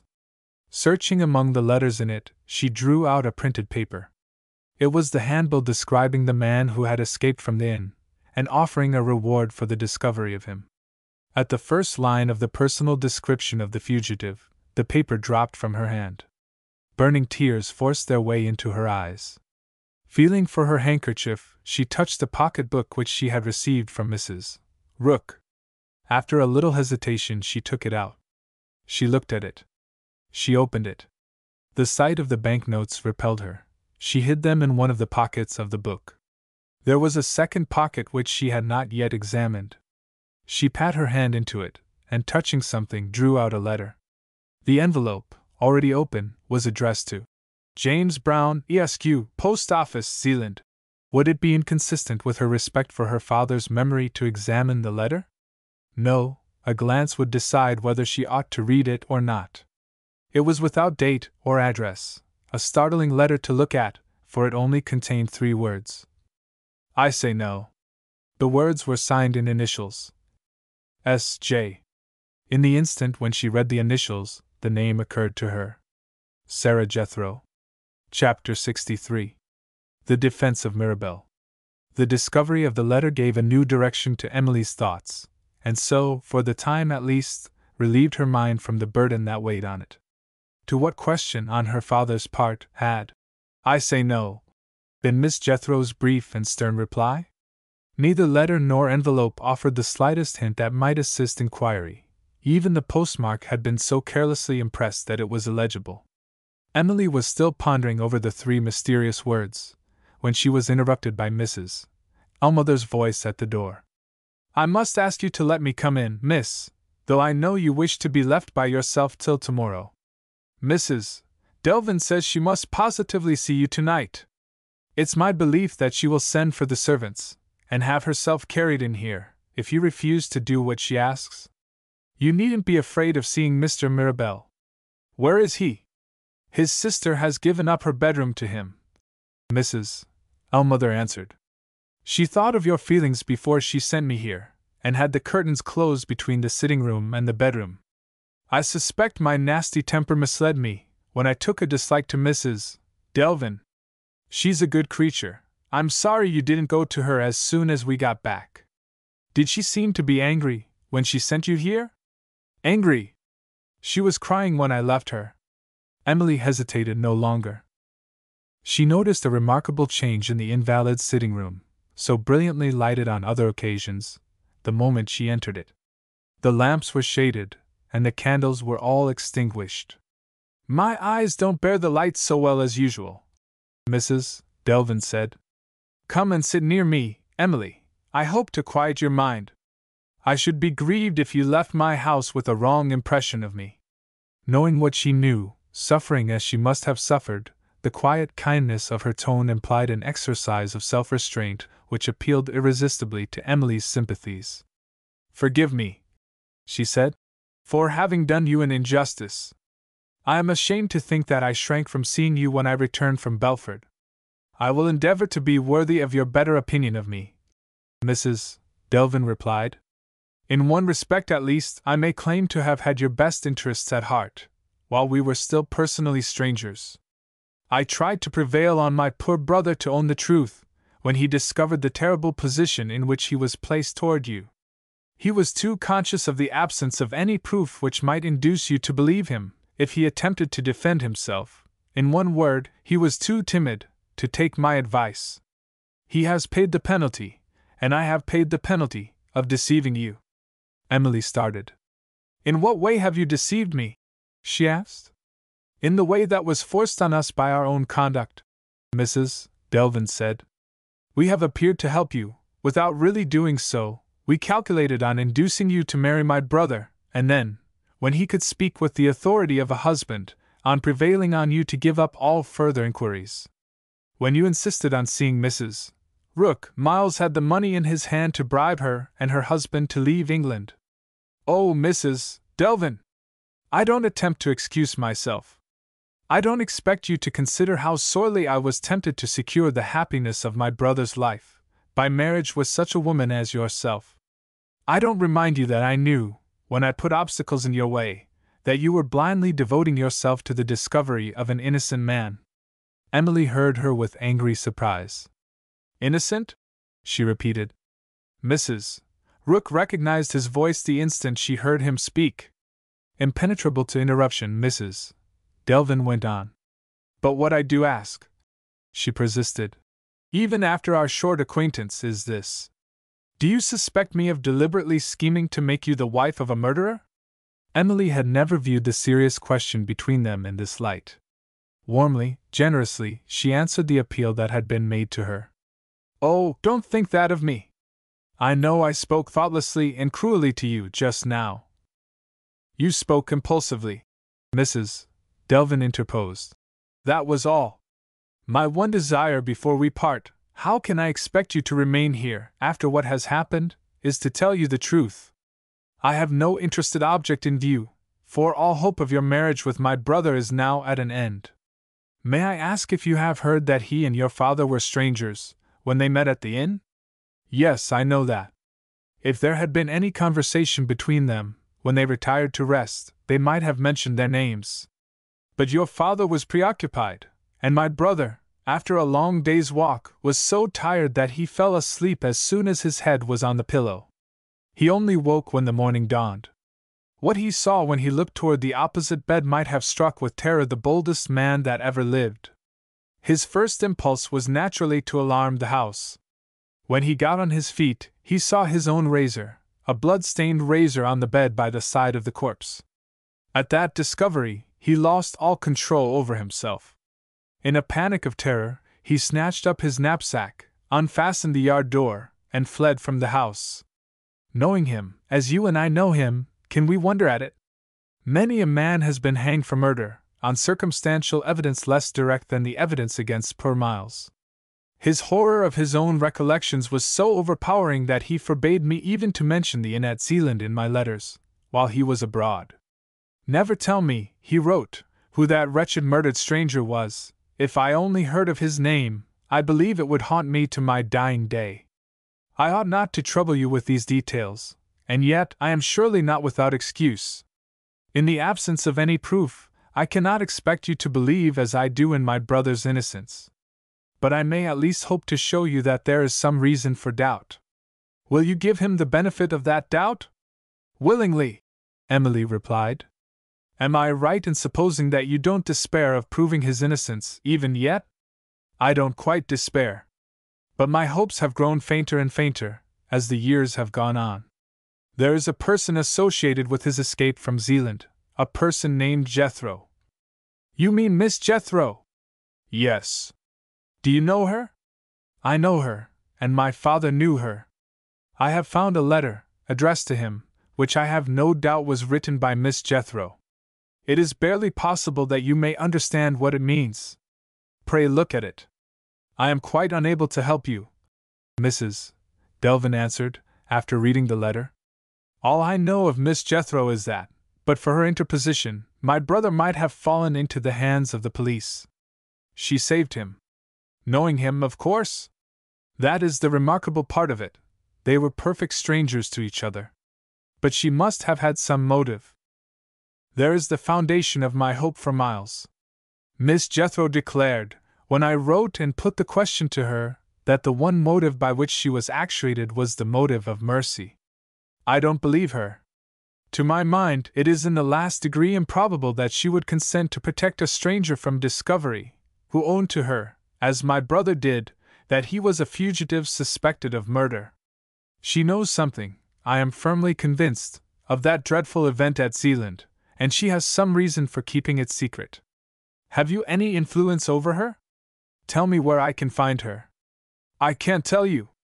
She has removed from the address at which my brother saw her last. He has made every possible inquiry, without result. As she replied in those discouraging terms, the curtains which divided Mrs. Delvin's bedroom from her sitting room were drawn aside.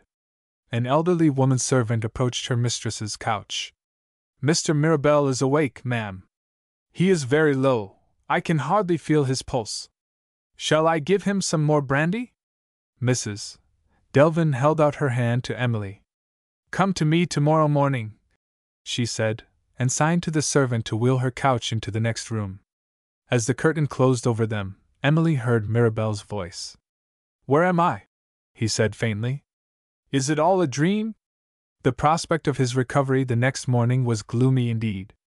He had sunk into a state of deplorable weakness, in mind as well as in body.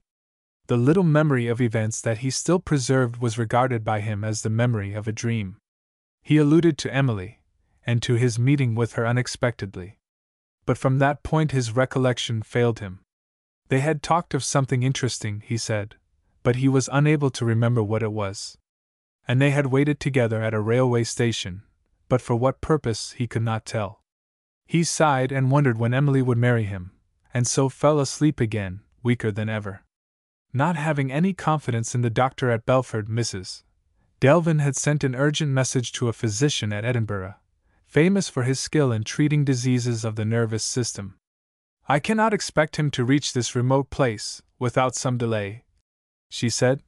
"I must bear my suspense as well as I can." "You shall not bear it alone," Emily answered. "I will wait with you till the doctor comes." Mrs. Delvin lifted her frail wasted hands to Emily's face, drew it a little nearer, and kissed her. Chapter 64. On the way to London. The parting words had been spoken. Emily and her companion were on their way to London. For some little time, they travelled in silence, alone in the railway carriage. After submitting as long as she could to lay an embargo on the use of her tongue, Mrs. Ellmother started the conversation by means of a question.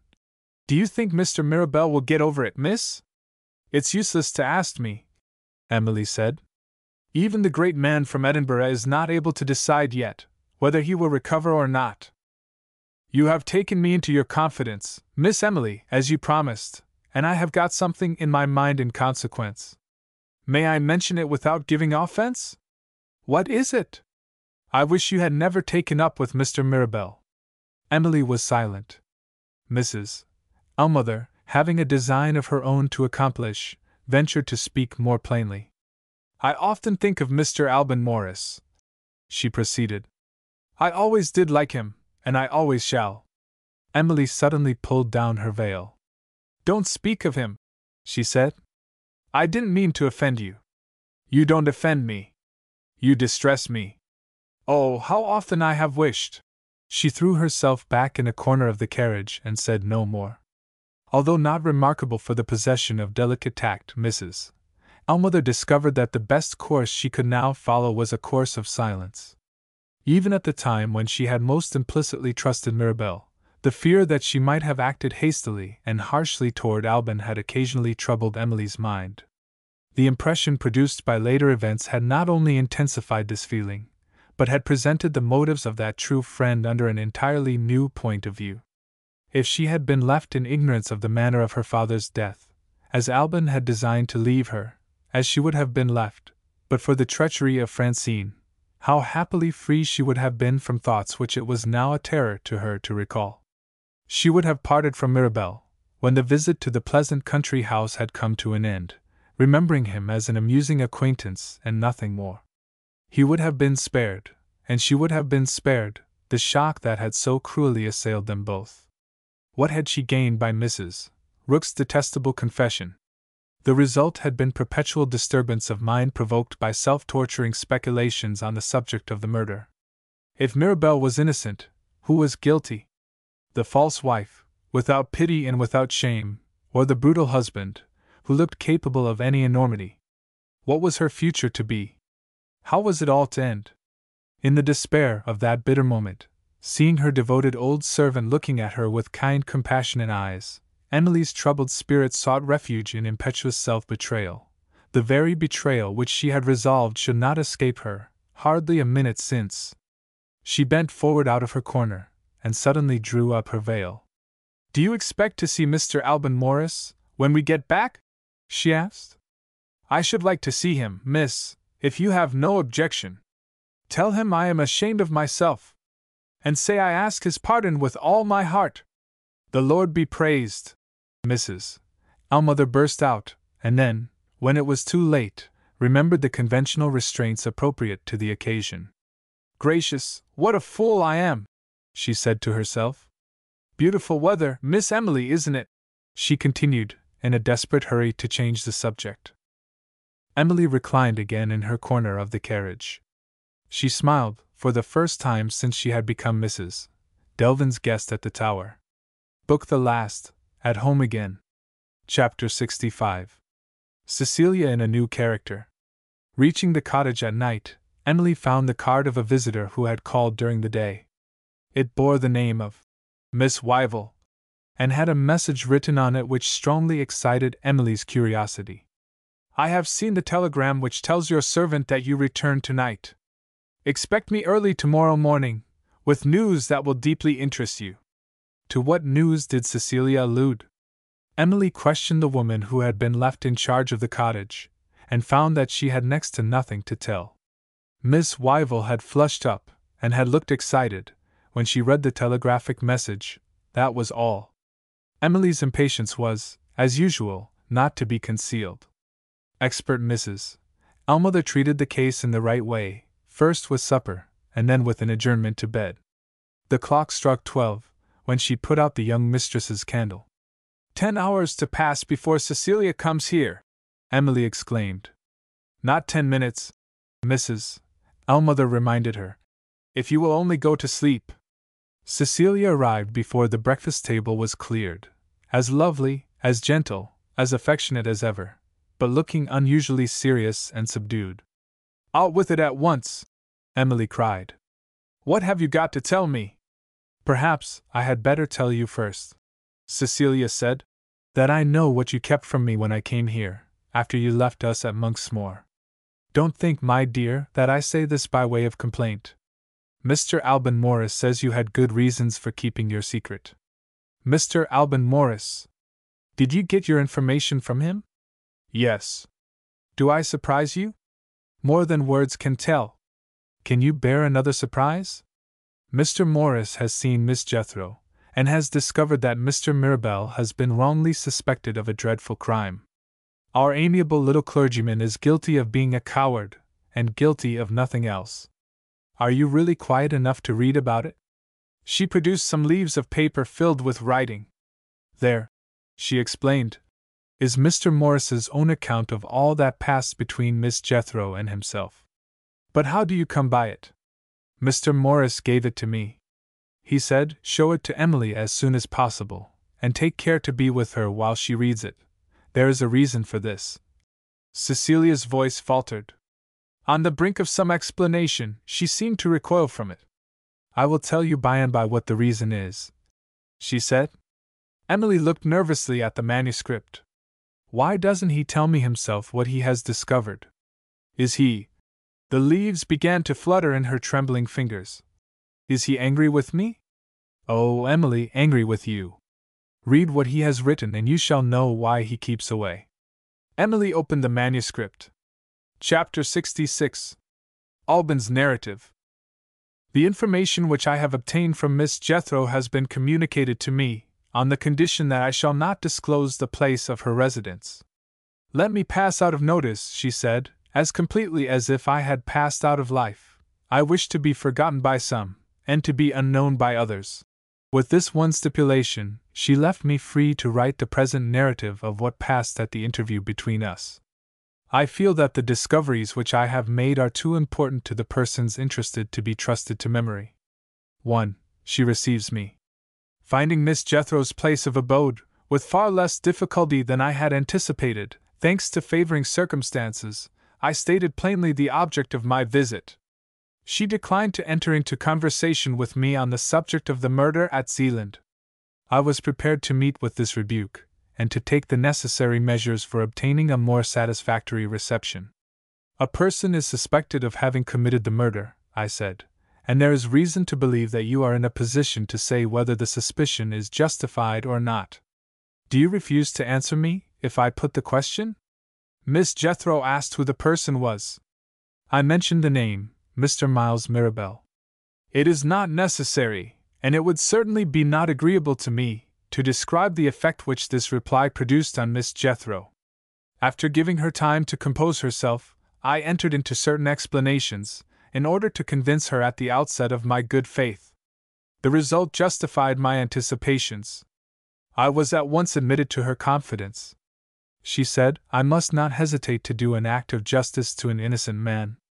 But, in such a serious matter as this, you have a right to judge for yourself whether the person who is now speaking to you is a person whom you can trust. You may believe that I tell the truth about others if I begin, whatever it may cost me, by telling the truth about myself. 2. She speaks of herself. I shall not attempt to place on record the confession of a most unhappy woman. It was the common story of sin bitterly repented, and a vain effort to recover the lost place in social esteem.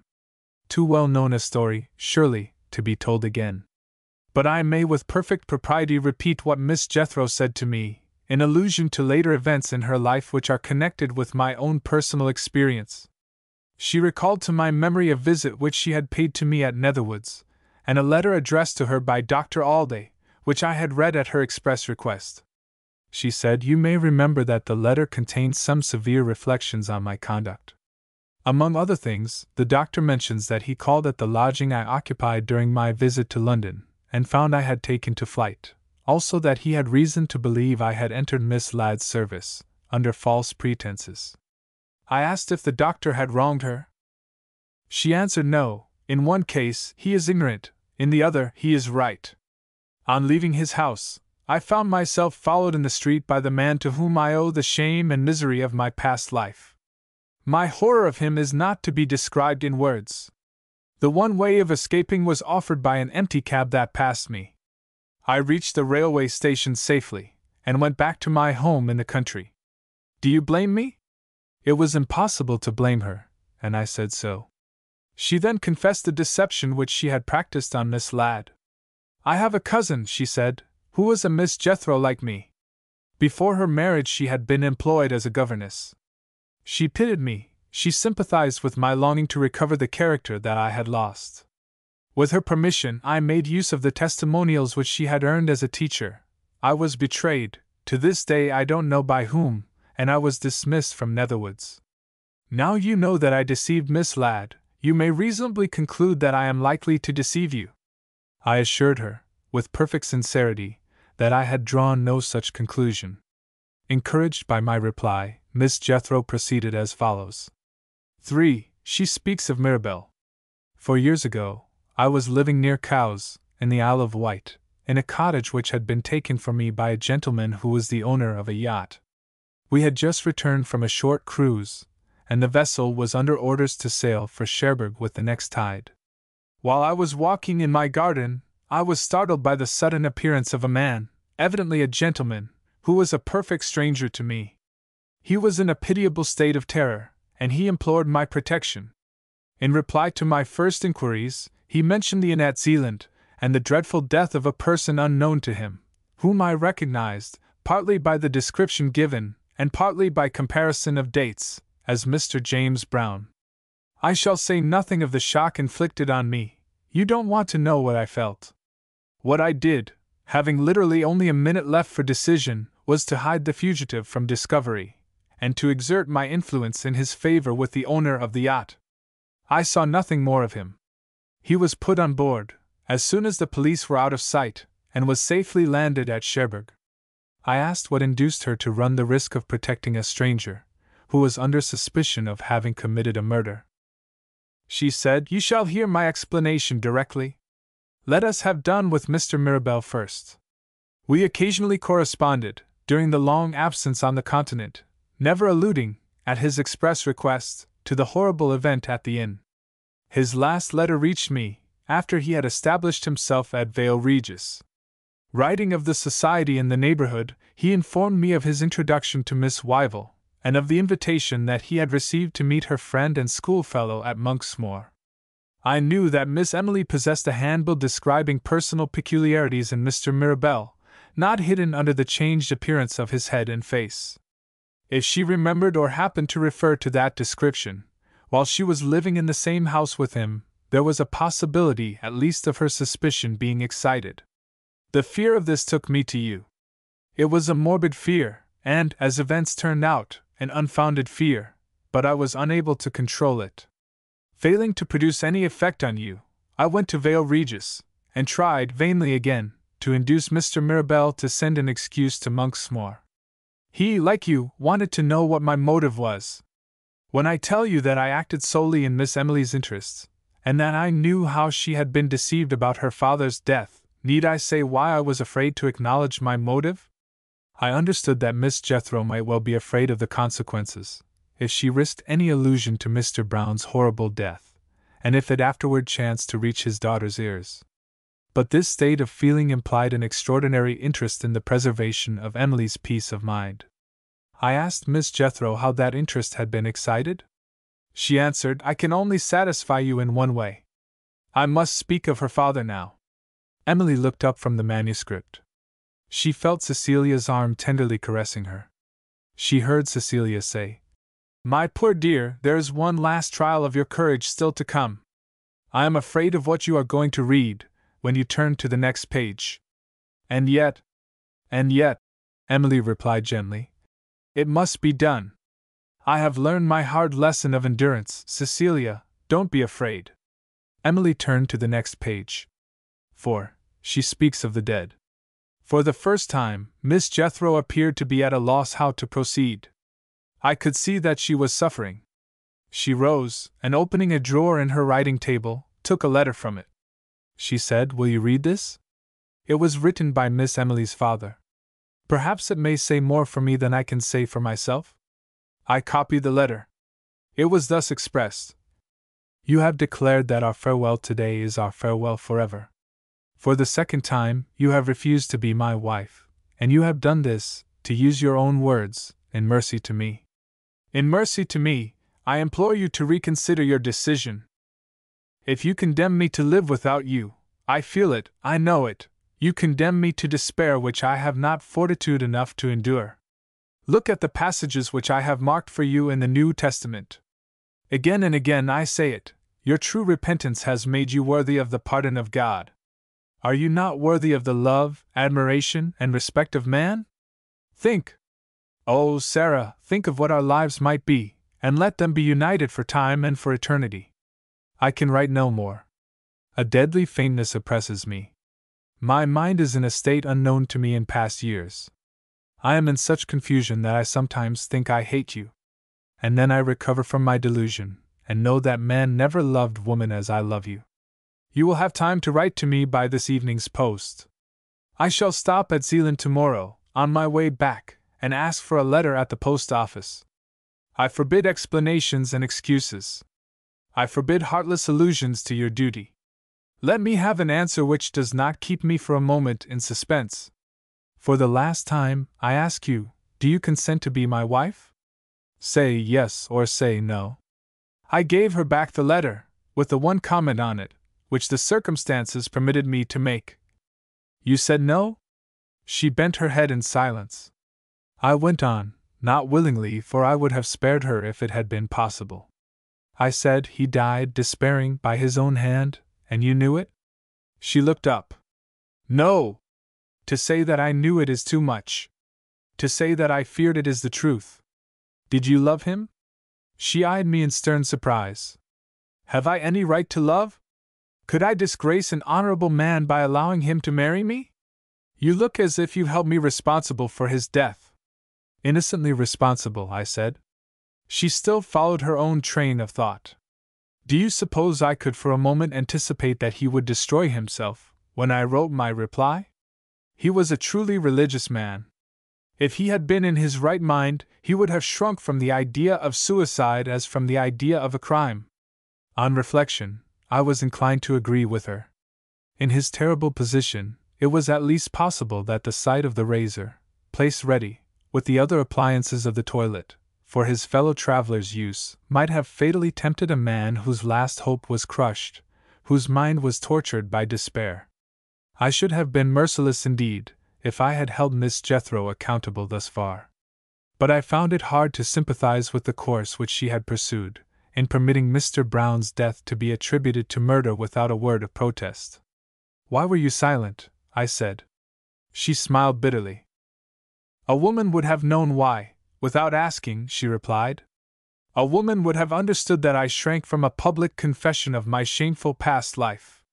A woman would have remembered what reasons I had for pitying the man who loved me, and for accepting any responsibility rather than associate his memory, before the world, with an unworthy passion for a degraded creature, ending in an act of suicide.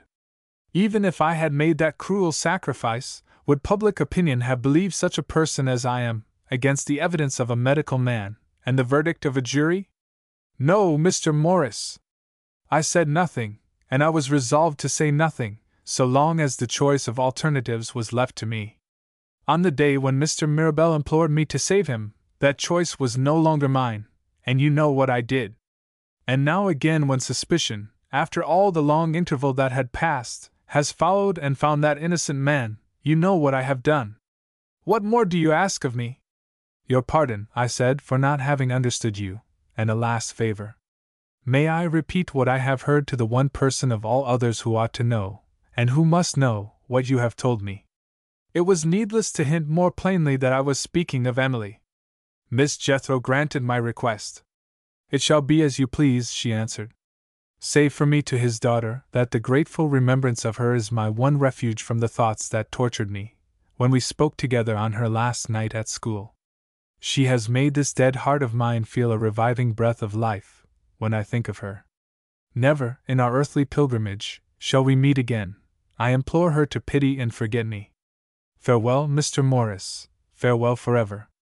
I confess that the tears came into my eyes. When I could see clearly again, I was alone in the room. Chapter 67. The True Consolation. Emily closed the pages which told her that her father had died by his own hand. Cecilia still held her tenderly embraced. By slow degrees, her head dropped until it rested on her friend's bosom. Silently she suffered. Silently Cecilia bent forward, and kissed her forehead.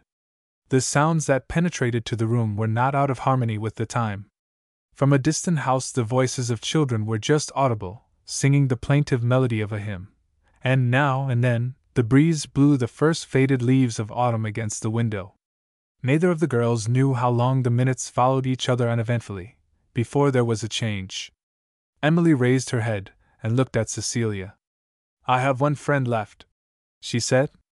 "Not only me, love, oh, I hope not only me." "Yes. Only you? I want to say something, Emily, but I am afraid of hurting you." "My dear, do you remember what we once read in a book of history at school? It told of the death of a tortured man, in the old time, who was broken on the wheel. He lived through it long enough to say that the agony, after the first stroke of the club, dulled his capacity for feeling pain when the next blows fell. I fancy pain of the mind must follow the same rule. Nothing you can say will hurt me now. I only wanted to ask, Emily, if you were engaged, at one time, to marry Mr. Mirabel. Is it true?" "False. He pressed me to consent to an engagement, and I said he must not hurry me." "What made you say that?" "I thought of Alban Morris." Vainly Cecilia tried to restrain herself. A cry of joy escaped her. "Are you glad?" Emily asked. "Why?" Cecilia made no direct reply. "May I tell you what you wanted to know, a little while since?" she said. "You asked why Mr. Morris left it all to me, instead of speaking to you himself. When I put the same question to him, he told me to read what he had written. Not a shadow of suspicion rests on Mr. Mirabel, he said. Emily is free to marry him, and free through me. Can I tell her that? For her sake, and for mine, it must not be. All that I can do is to leave old remembrances to plead for me. If they fail, I shall know that she will be happier with Mr. Mirabel than with me." "And you will submit?" I asked. "Because I love her," he answered, "I must submit. Oh, how pale you are! Have I distressed you? You have done me good. Will you see him?" Emily pointed to the manuscript. "At such a time as this?" she said. Cecilia still held to her resolution.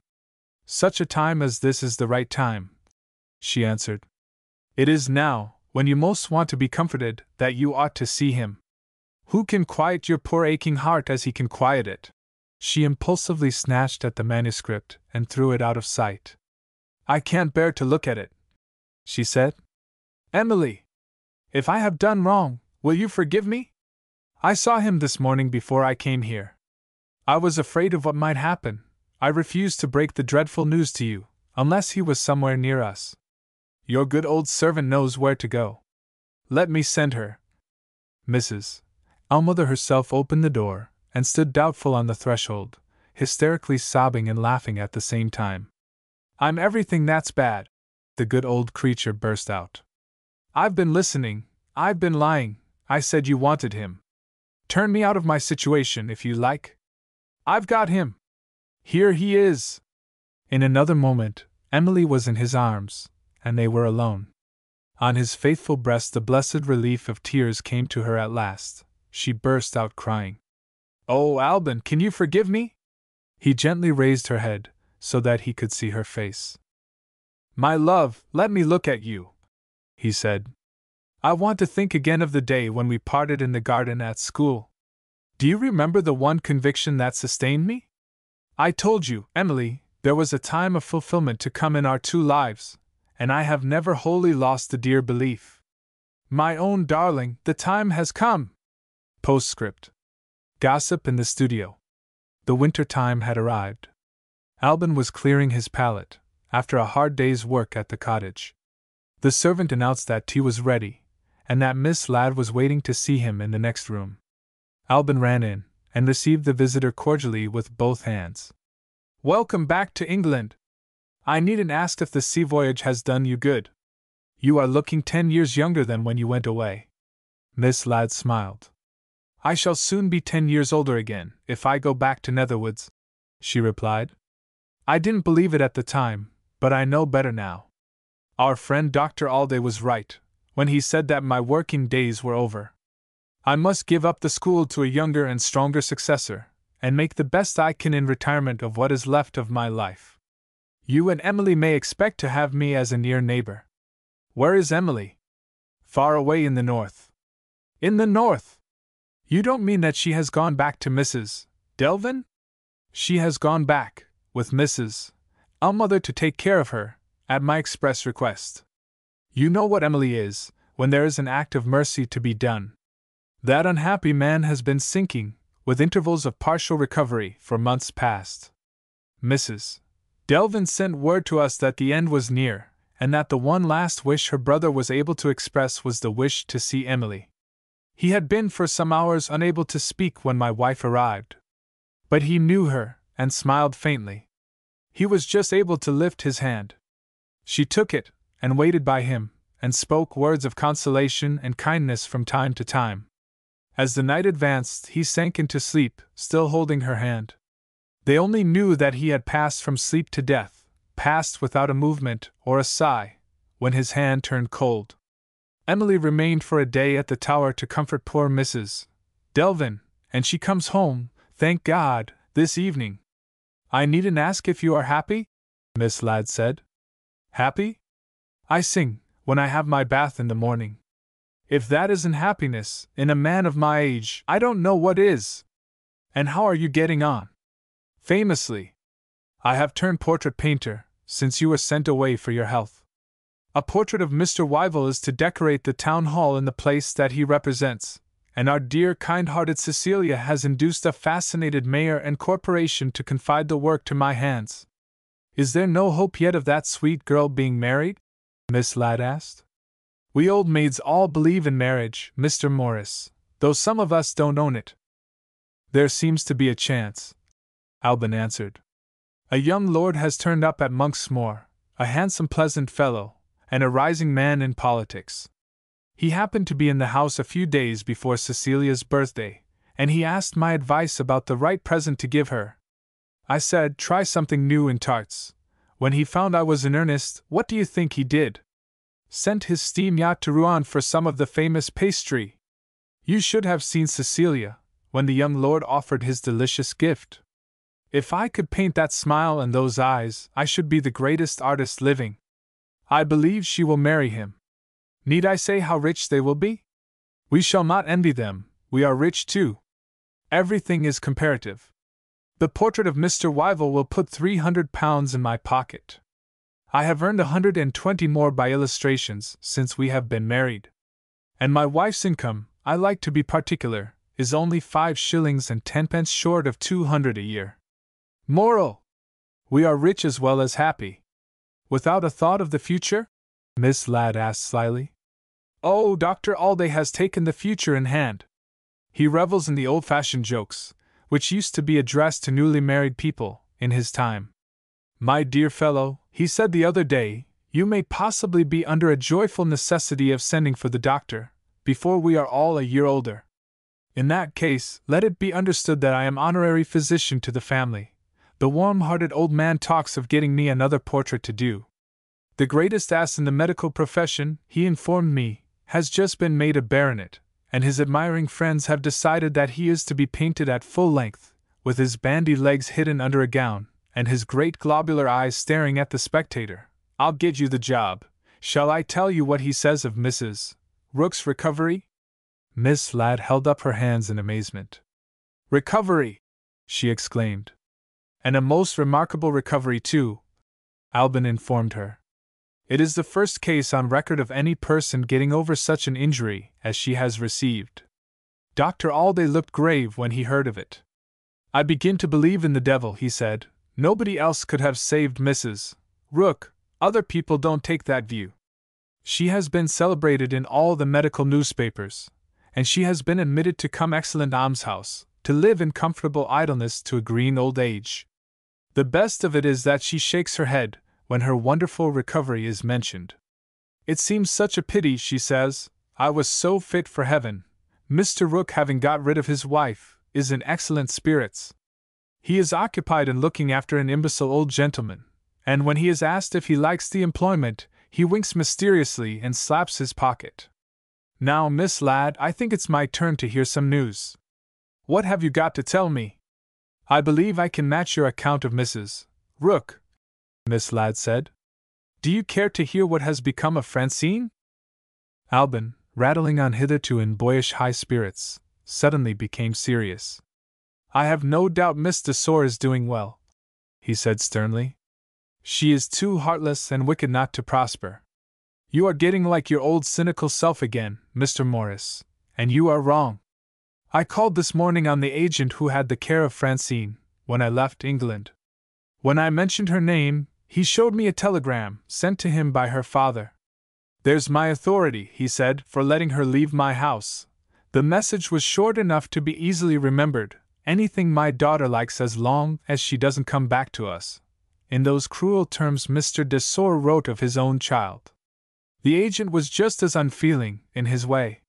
He called her the victim of slighted love and clever proselytizing. In plain words, he said, the priest of the Catholic chapel close by has converted her, and she is now a novice in a convent of Carmelite nuns in the west of England. Who could have expected it? Who knows how it may end?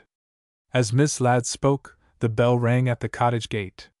Here she is, Albin cried, leading the way into the hall. Emily has come home.